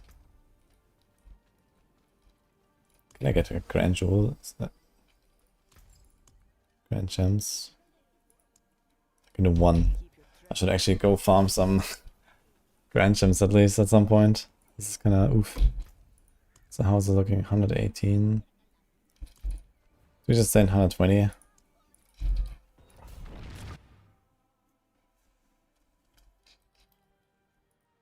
You saw that kinetic suppression. Yeah, there it is, Elliot. Probably just like missing the source of your resolve or something, right?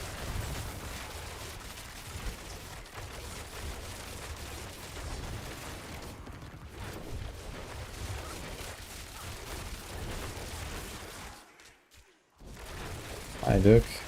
Are we coming to Warlock or Paladin as a more fun class? I think they're both pretty fun.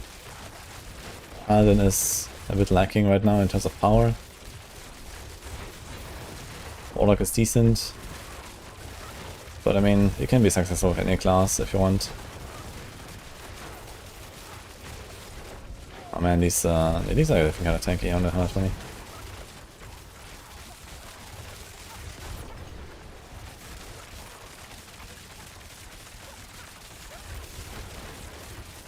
I definitely noticed like more elites and stuff. There's like double elite pack right away. I also noticed like less progression globes here.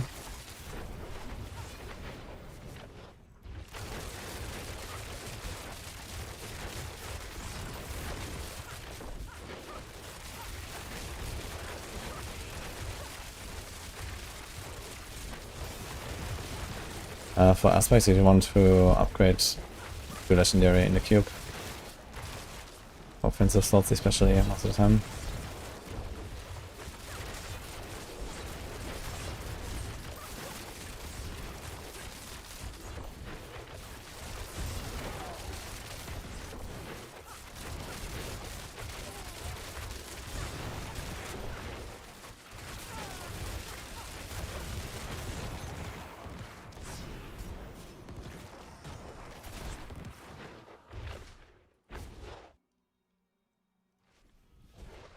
Just ignoring elites. Oof. I need to add a progression globes baseline to elites here, just like the tower, I think. It's kind of missing. So it's already a problem before the expansion, they haven't really fixed that.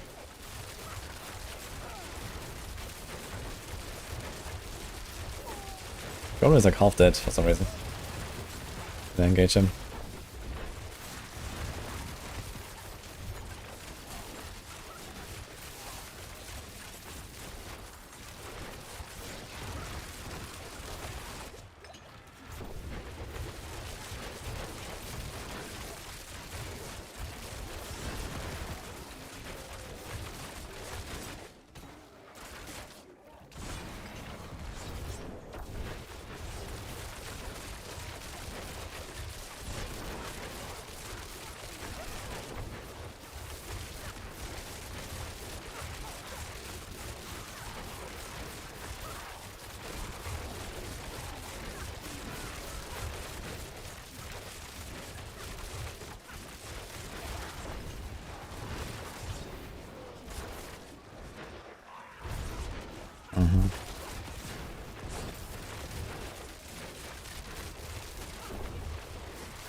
Instead of moving the port location, I prefer to move everything else. Yeah, I mean, you get used to it, right? And then that's just how it is. After like a day or two, it's fine, I think. That's not really a problem, but it does throw you off a little bit the first time, for sure. Let's see the boss, yeah.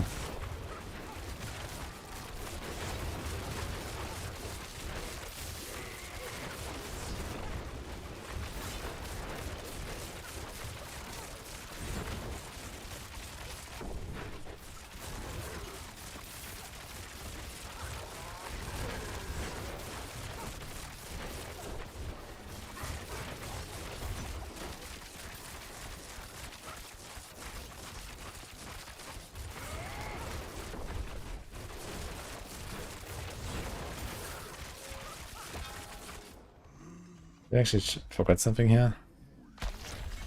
It's 10 seconds cooldown and resolve. No, okay. I think the minus 10 seconds cooldown is fine. Not to have, I mean.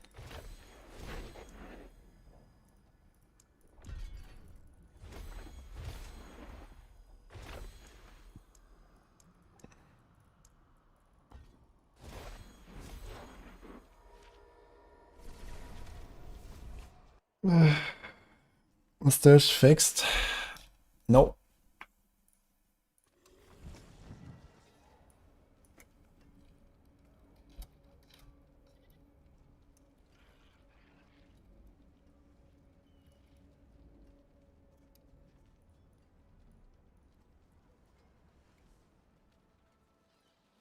It is done.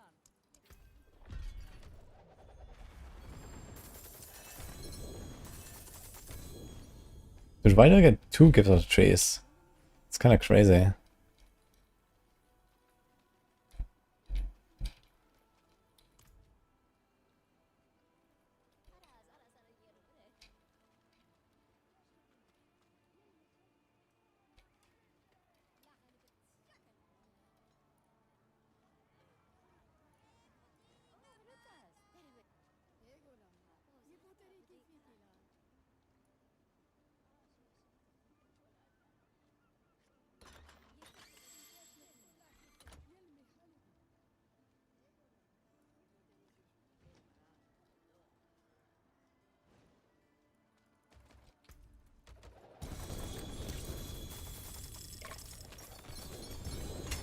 That's a lot of stuff, actually.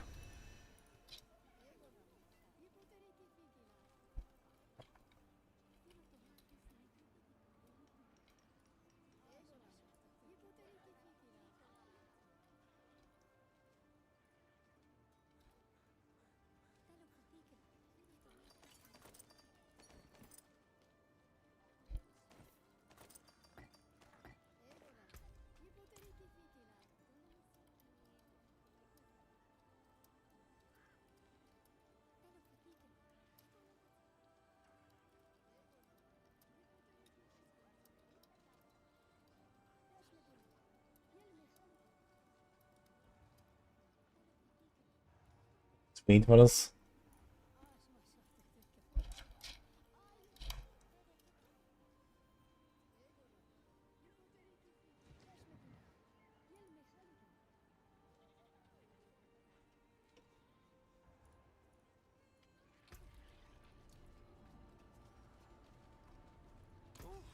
What is a waitress, isn't it?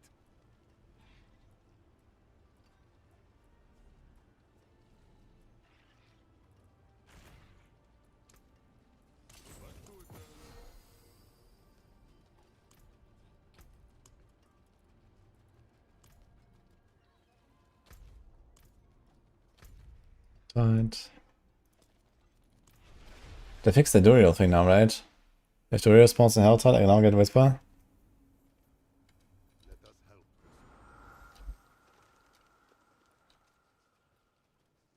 I'm enjoying Rogue more than Warlock. I mean, Rogue is my old main, right? And it has like a lot of the stuff that I like and about playing RPGs. And they made Rogue really good now. So I think yes. I did have a really good time on the Warlock though. Warlock was fun. And there's definitely a few builds that I want to go back to or still explore. Like Blazing Scream is certainly something I can see myself playing in future seasons. Lunatic for sure is like a nice build. Yeah, the main problem is like playing Warlock on hardcore is really Monka. Because of the visual clarity, like it's so bad. You barely see anything. And that makes it really like a terrible hardcore class, I'll say, for like some builds of it at least. There's a Swarm guy. And a Roland guy. Okay. Everyone is spinning here.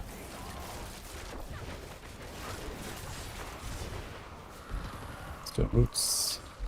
18 roots. I guess I want to save them until I have Propane Mine Cages saved up.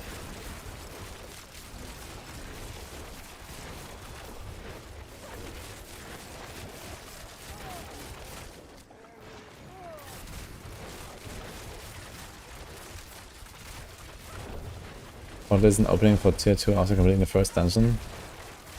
It might be only new sigils have to fix.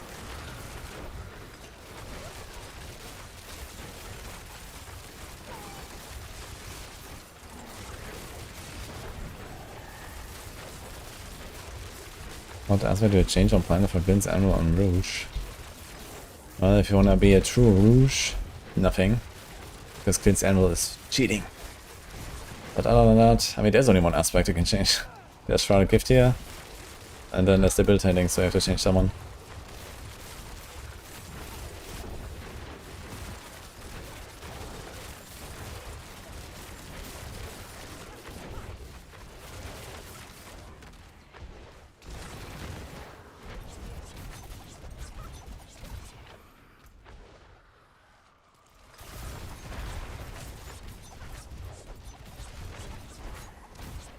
Is there only one chest in this entire zone? Oh, there.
The modifier is on concealment.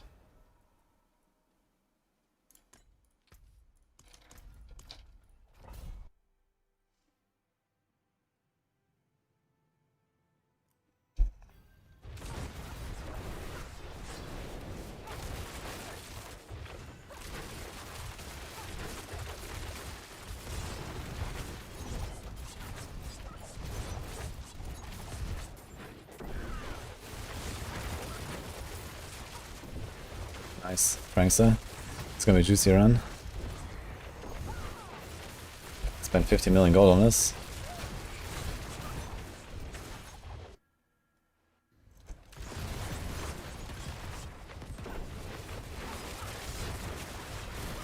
Another one? Holy, let's go.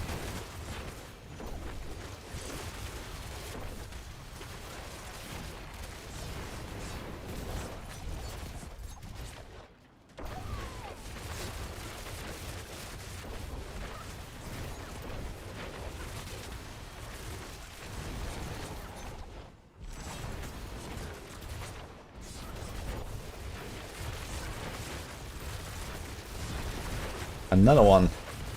Holy. That's gonna be a big run. I wonder how many I'm gonna get. I have 171 cool ends right now. Let's see it. I'm actually gonna go through the other floor still, because there's 3 more braziers. Just to see if there's more pranksters. We already have 3.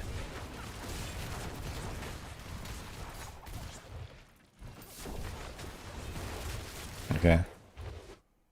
Good enough.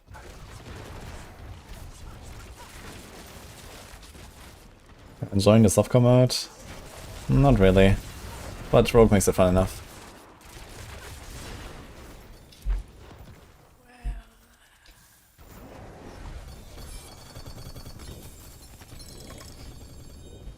Okay. Yeah.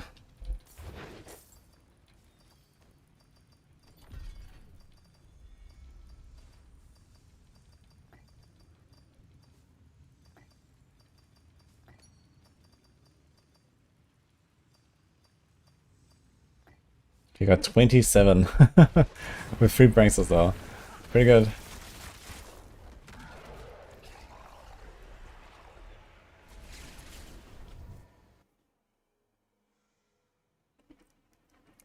If Rogue is my old main, do you have a class I would consider my new main? Yes. Also Rogue.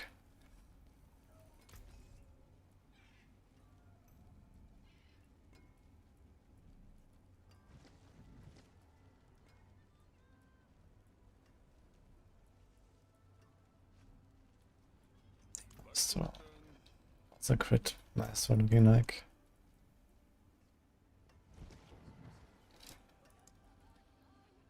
All crits. Okay. Step up to my tactic for that piece. It is done. Is it drop 2 again? Why does it drop 2 gifts, man? That's wild. So much. Look at this shit. And they drop XP globes too. So gonna boost your ult even faster. That's absolutely insane.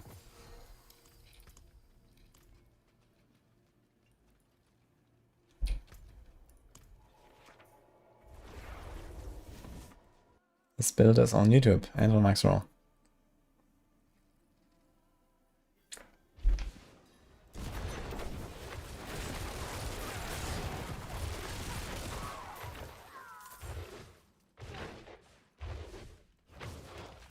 Yo. Thanks, Victus.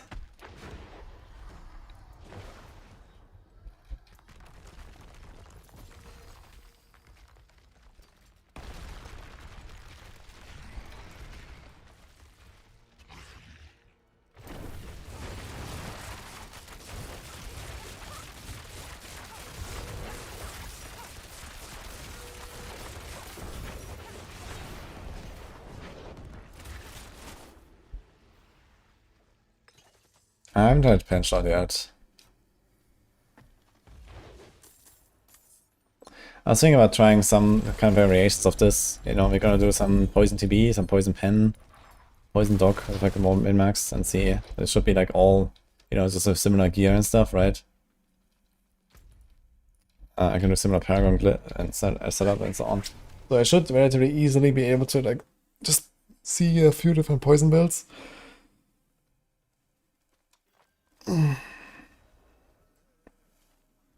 Yeah, I restarted this rogue on softcore. My hardcore is higher.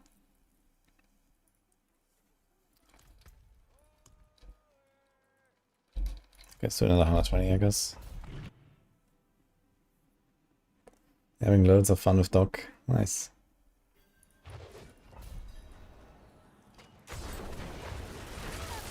It's kind of interesting to see that despite like no Fist of Fate and stuff like that. I guess Fist of Fate was never really a thing on the Doc Poison Trap stuff. Because they always had a glove. Yeah, all proc builds and stuff, they usually relied on Fist of Fate to be like a huge carry. Now they don't have that anymore.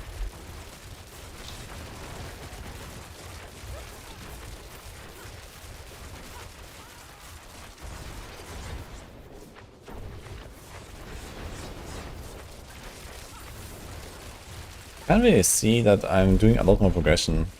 Maybe they choose up the pits, but I don't really seem to get it faster. I don't know. I did like a 4-minute something, I believe, 120 out there, which is kind of nice.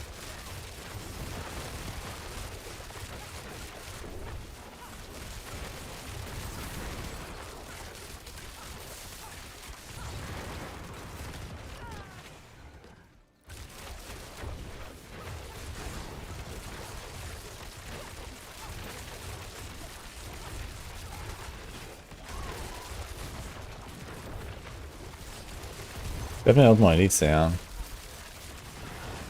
Makes it more exciting. And more juice.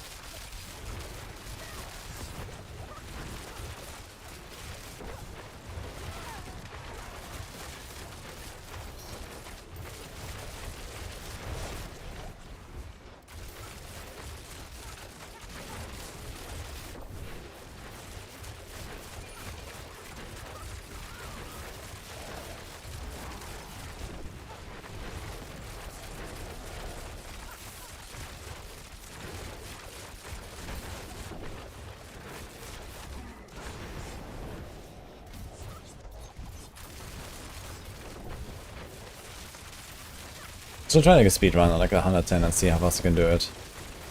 That's another glyph, I guess.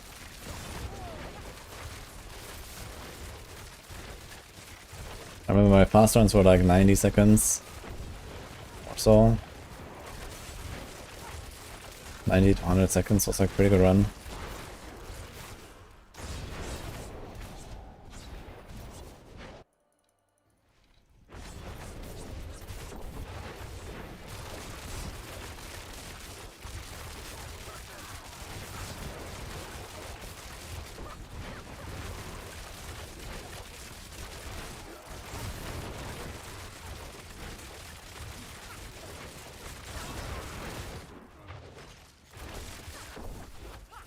I think the highest tiers are unbalanced. You think damage mitigation, cap, rest, full life, and bear don't save from one-shots?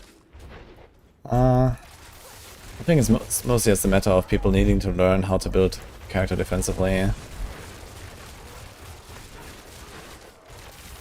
Like, people are not really used to that, I think. And they neglect their defenses way too much.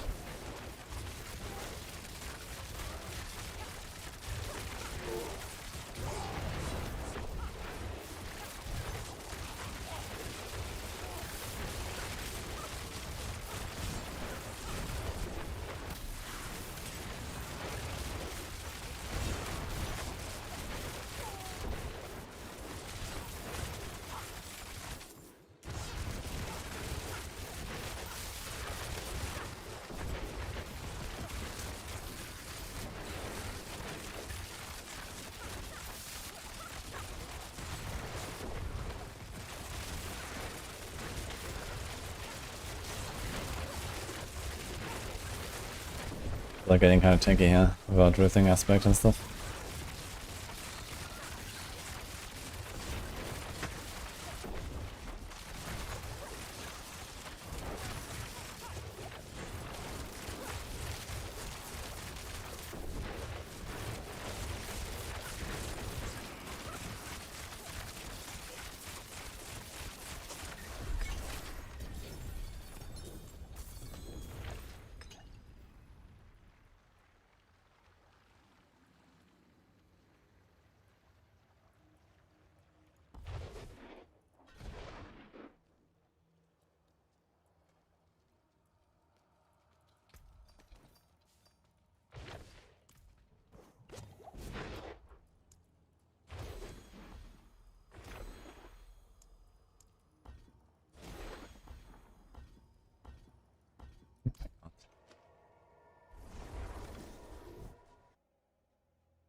Before you grab 30 pieces of gear, we show imbuement potency is bis temper.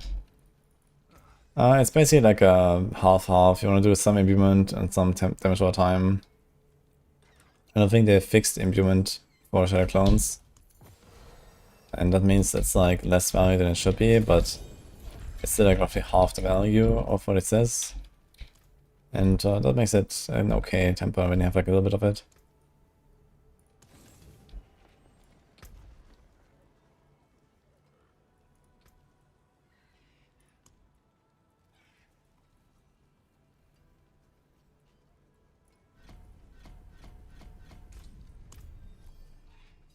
Okay, see 115. How fast can we do it?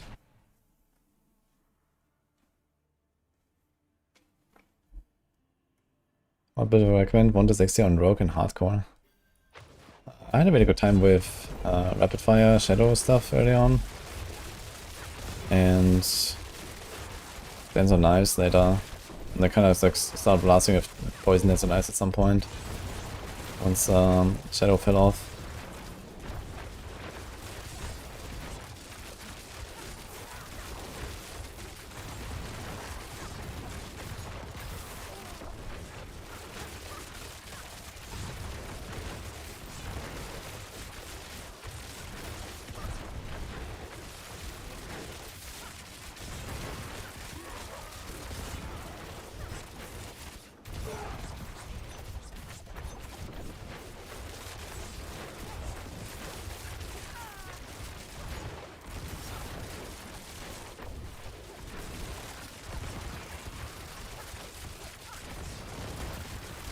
Doesn't it feel faster? Maybe they increased the density, but they made it more progression required or something.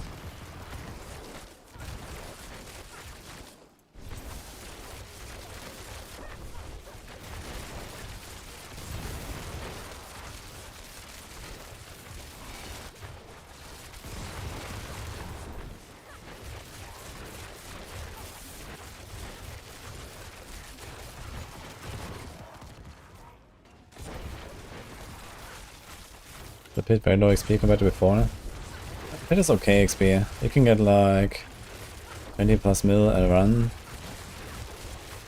Like, you know, speed farm these in like 2 minutes with loading times and stuff. It's like 600 million an hour. It's not bad. It'll be still 1.5 mil of me per hour right now. But yeah, Helltide is definitely a bit faster with the maggots. I think that's the fastest XP. Oh. That was a bit too greedy here. Oh, these are the Bloodseekers, right? Okay, I wasn't actually paying attention to that. I was just looting. But I guess the only loot that can come from the pit is from the Bloodseekers, so maybe I shouldn't. Let's just walk in there.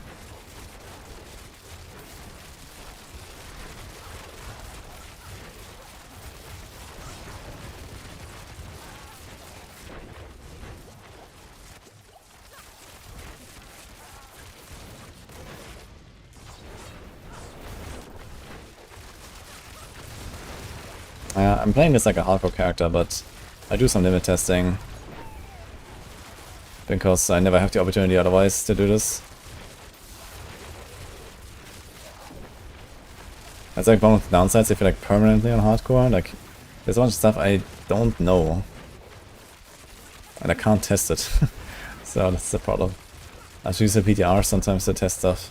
But it's not really what I'm looking for sometimes.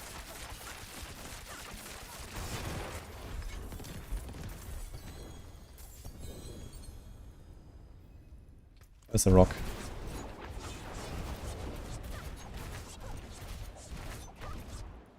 Ooh. Also funny how the globes don't show anymore. Oh, do I still have it? What the fuck? Oh, we lost a glyph upgrade now, right? I'm dying. Oh shit. That's actually wild, man. Oh wait, that's also 115. Okay. I forgot we went lower.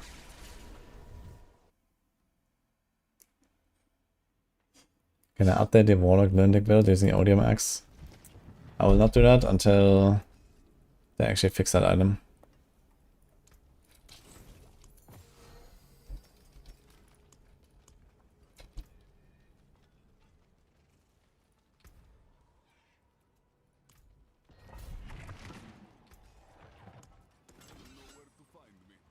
Another 115? Okay, that's fine.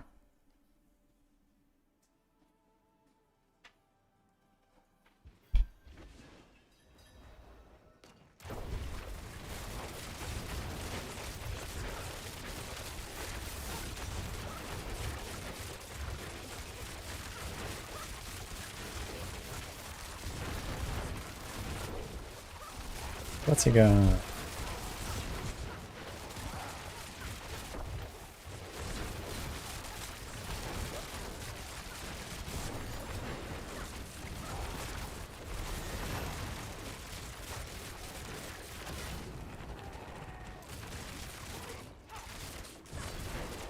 I saw a progress though for just like the first pack here. And there's a butcher. Okay, funny.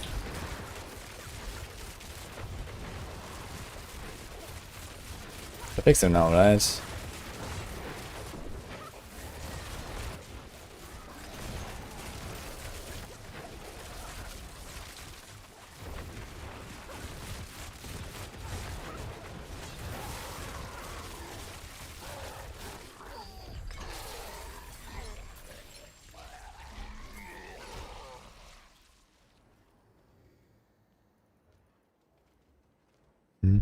Did not pick it?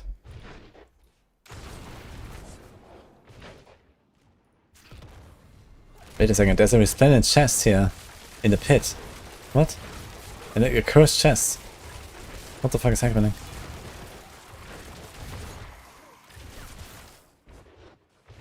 They definitely changed some stuff here.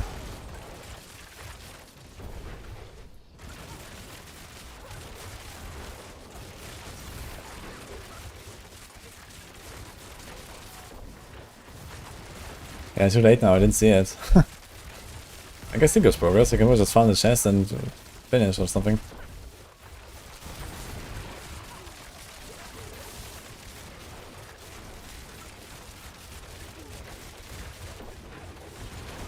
Yo, thank you for the 36 months.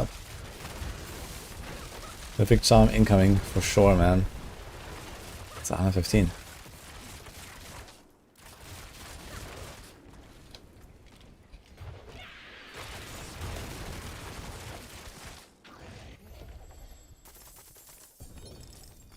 Okay, it seems relatively standard. I can't find the stone. Where the fuck is the stone? Here's a pedestal, but my stone is gone. Where's the stone?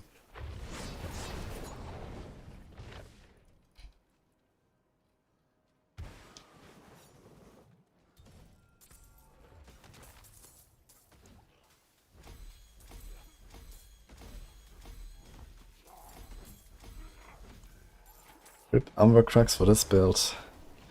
Yeah, the poison build will never run Umber Crux in the first place. I don't think this will even work at all. Does it even work if poison imbue at all? I don't think I can poison it up. It was a big Sky Hunter, man, holy.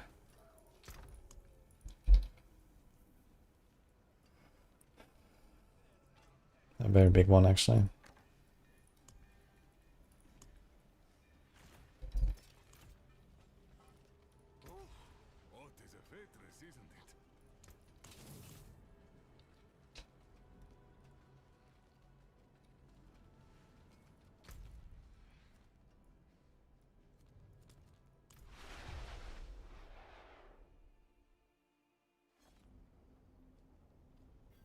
Where's the StarCraft event stuff supposed to happen? I'm not sure what StarCraft event. Did I miss?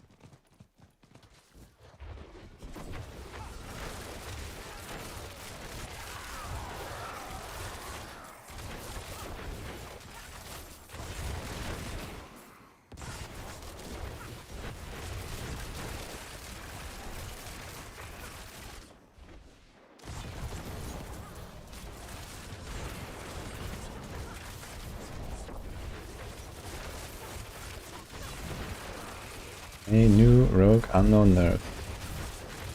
No unknown nerfs for now.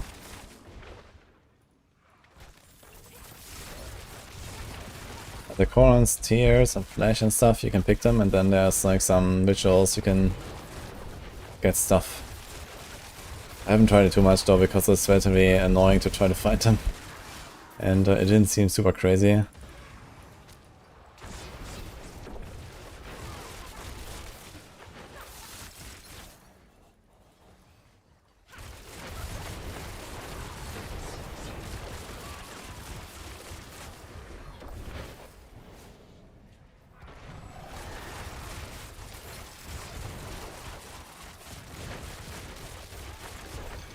Yeah, it would help if they just showed the Coron swings on the minimap, I guess. So you can see them with the overlay and stuff, and then you wouldn't miss them so easily. But yeah, especially if you're zooming, man, like on the rogue, like no way, man, I'm not gonna look at every corner for this stuff.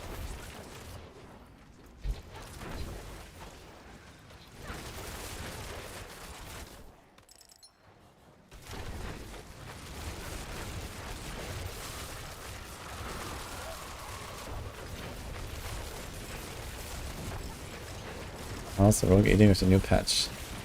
Very good. Yeah, basically every poison emo build just got a nice buff here. This character is up to like 4 minutes, 120s now. It's pretty nice.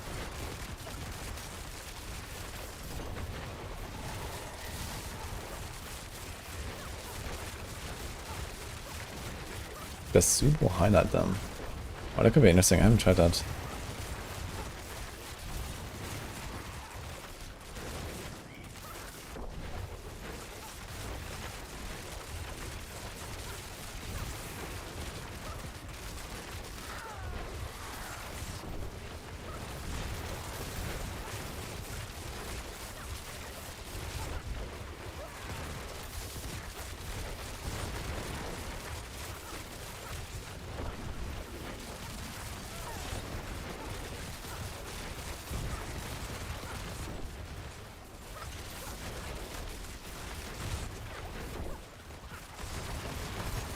Dude, I see so many guys dying here. It's helltide. What's going on? There's 4 guys dying here. The fuck?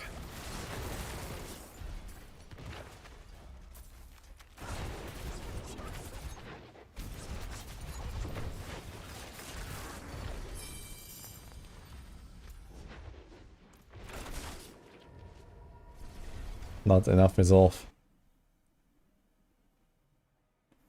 Yeah, I don't think I'm gonna go for this resolve stacking stuff for now. That's obviously kind of stupid, I think.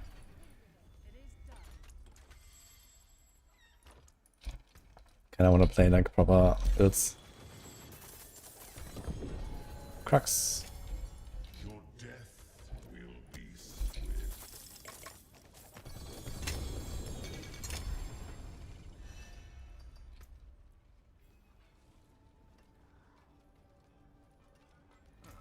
Mainlander, what brings you?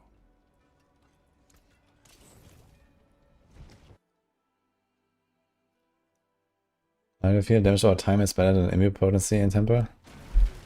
Maybe a really low paragon or a really low glyphs. That increases the value of the damage over time.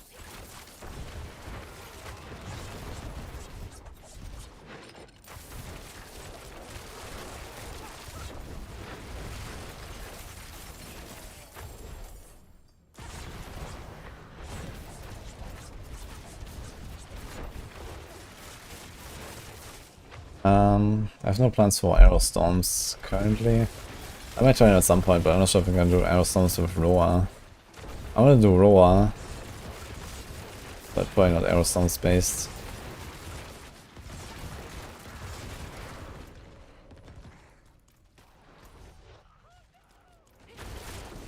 And I'm not sure if the Beastall boots are fixed now. Are they? Was Beastall boots in his patch notes? Let's see, patch.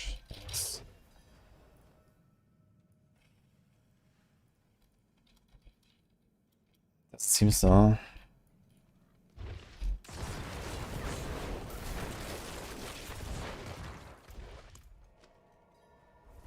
Yeah, okay. Yeah, I think for a while I will wait until we actually get Beastall Boots patch.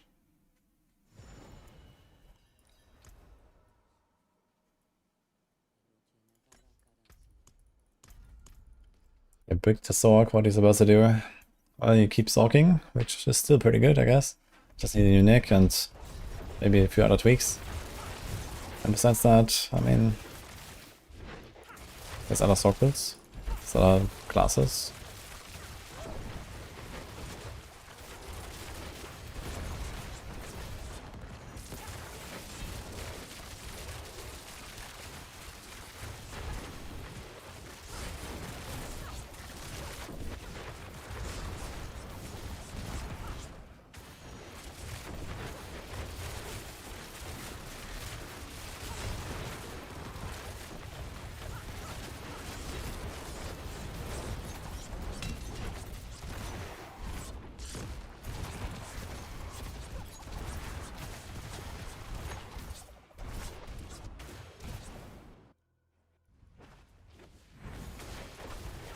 Need one charm with one of the elements for Etna, yeah.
Yes, imbuements are now duration based, so you just press it and you just blast for a few seconds.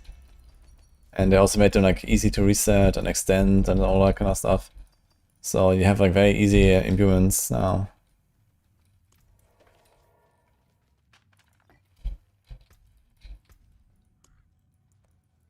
Do you have like anything specific here for barrage?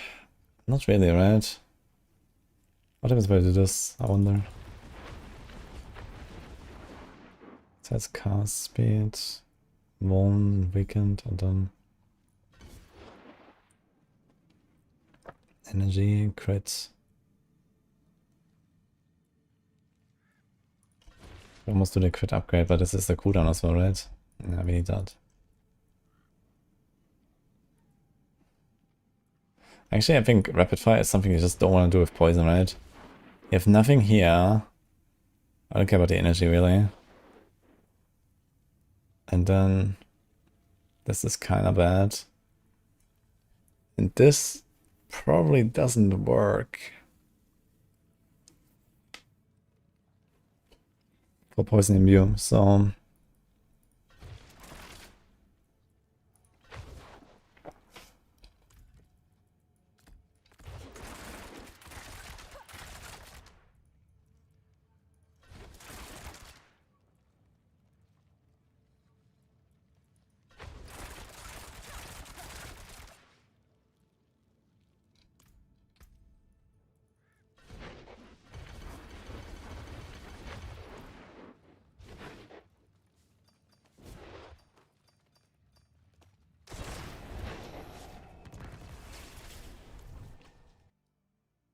I did not try Fist of Fate as a charm in the music build, but it's better than nothing. Okay, I need my chest again here. Where's my stash?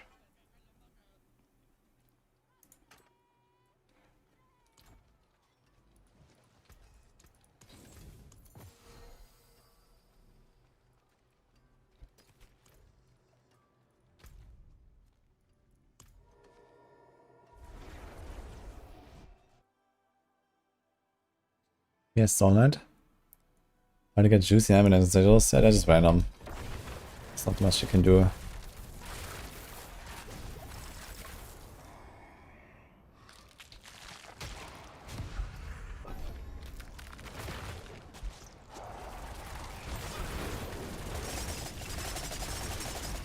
Oh my god. We have definitely overdone it a little bit here. With the grenade skills. What is this?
Remember, Angel and Bob is active all the time in town now.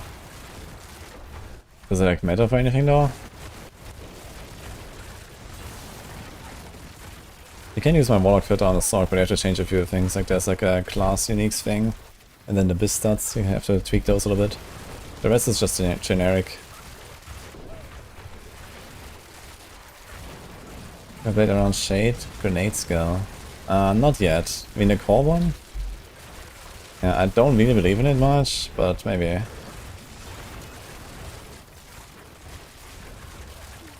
I tried like a grenade build like many seasons ago. Early Vessel Pated I think or something. Or it was before Vessel Pated, I'm not sure. There was like a way to reset smoke grenade also and just spam it.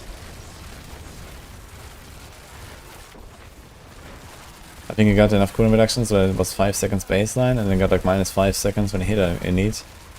That was the build. Kinda funny.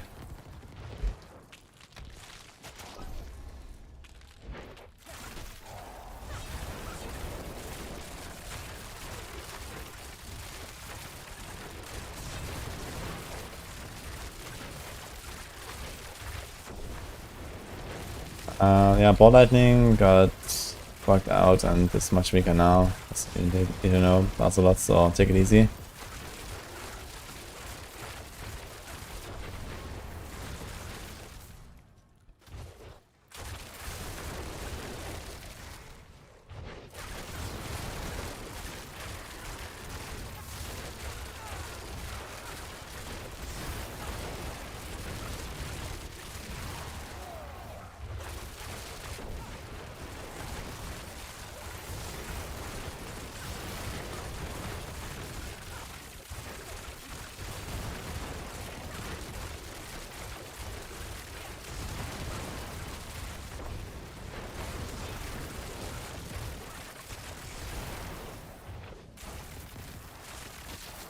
Yeah, they somehow removed the core tag from Ball Lightning.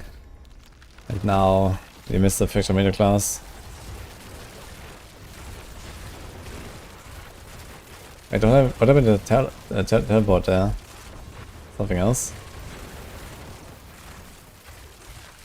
How do you get more than one Ending Charm? With one of the Mythic Seals. Two of the Mythic Seals have such an effect. But they are relatively bad compared to normal seals. That was just an exploit where you could do that while also having a full set. But that's now fixed apparently.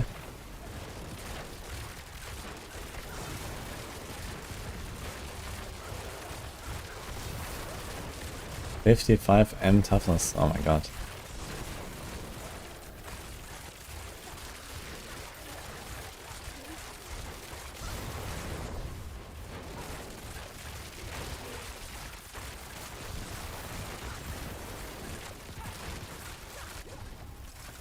Yeah, they're probably waiting to enable Umbercrux again. Usually it's gonna be a little bit after the patch.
Well run.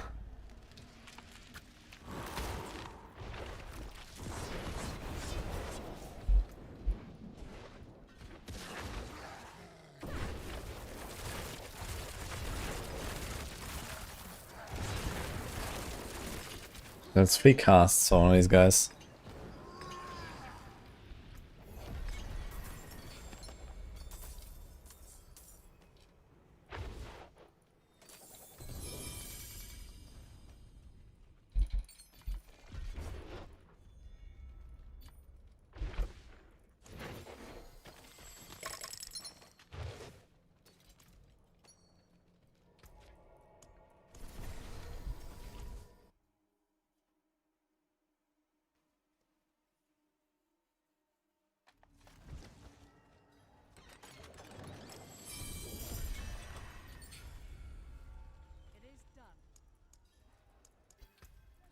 Get a collection of talisman. Surely Mythic Seal here. No. 2 gifts.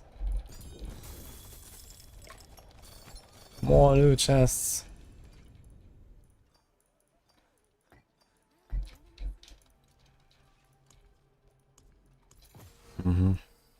I guess some nail bosses. Yeah. 1, 2, 2. Kinda wanna do a pit and see how that feels with rapid fire.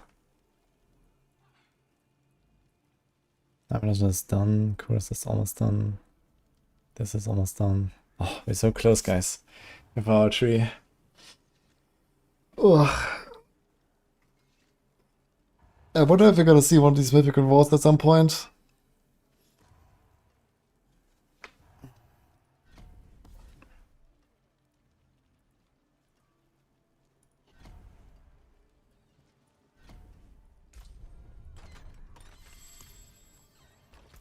Beat Marshan.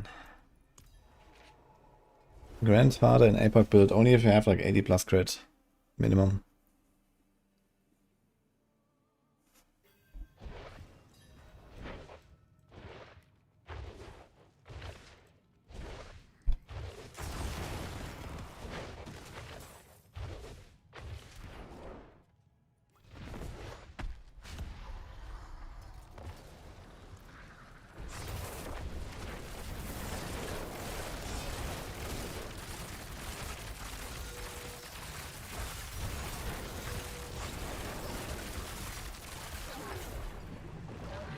I think it's probably a bit more single target damage.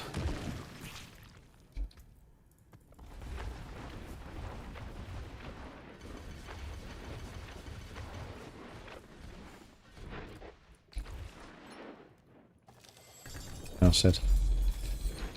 Oh. I guess we're doing this as a first Nemesis Slayer, man. I'm almost at Warplans 10. I finished the entire levels tree almost. It's like almost at the end of rank 7. There, there's the first one. Kinda funny.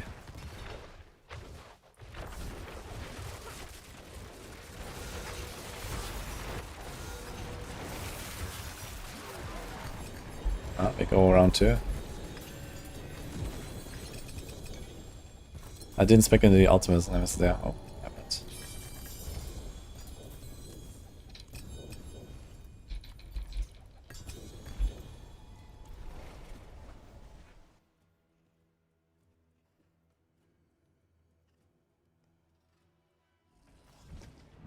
The border closes too fast now.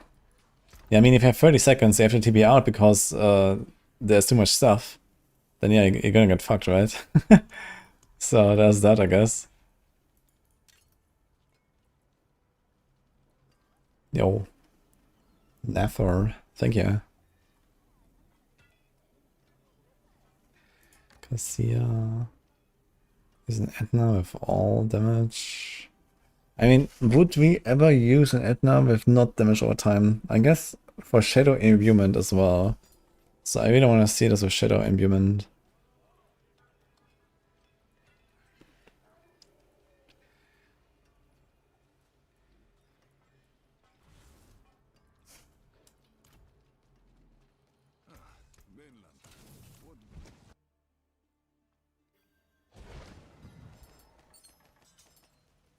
Are you capable of getting to T12? I mean, just about anything can do T12 if you really try, and Ball Lightning was very, very far. Wait! The port is actually gone! What?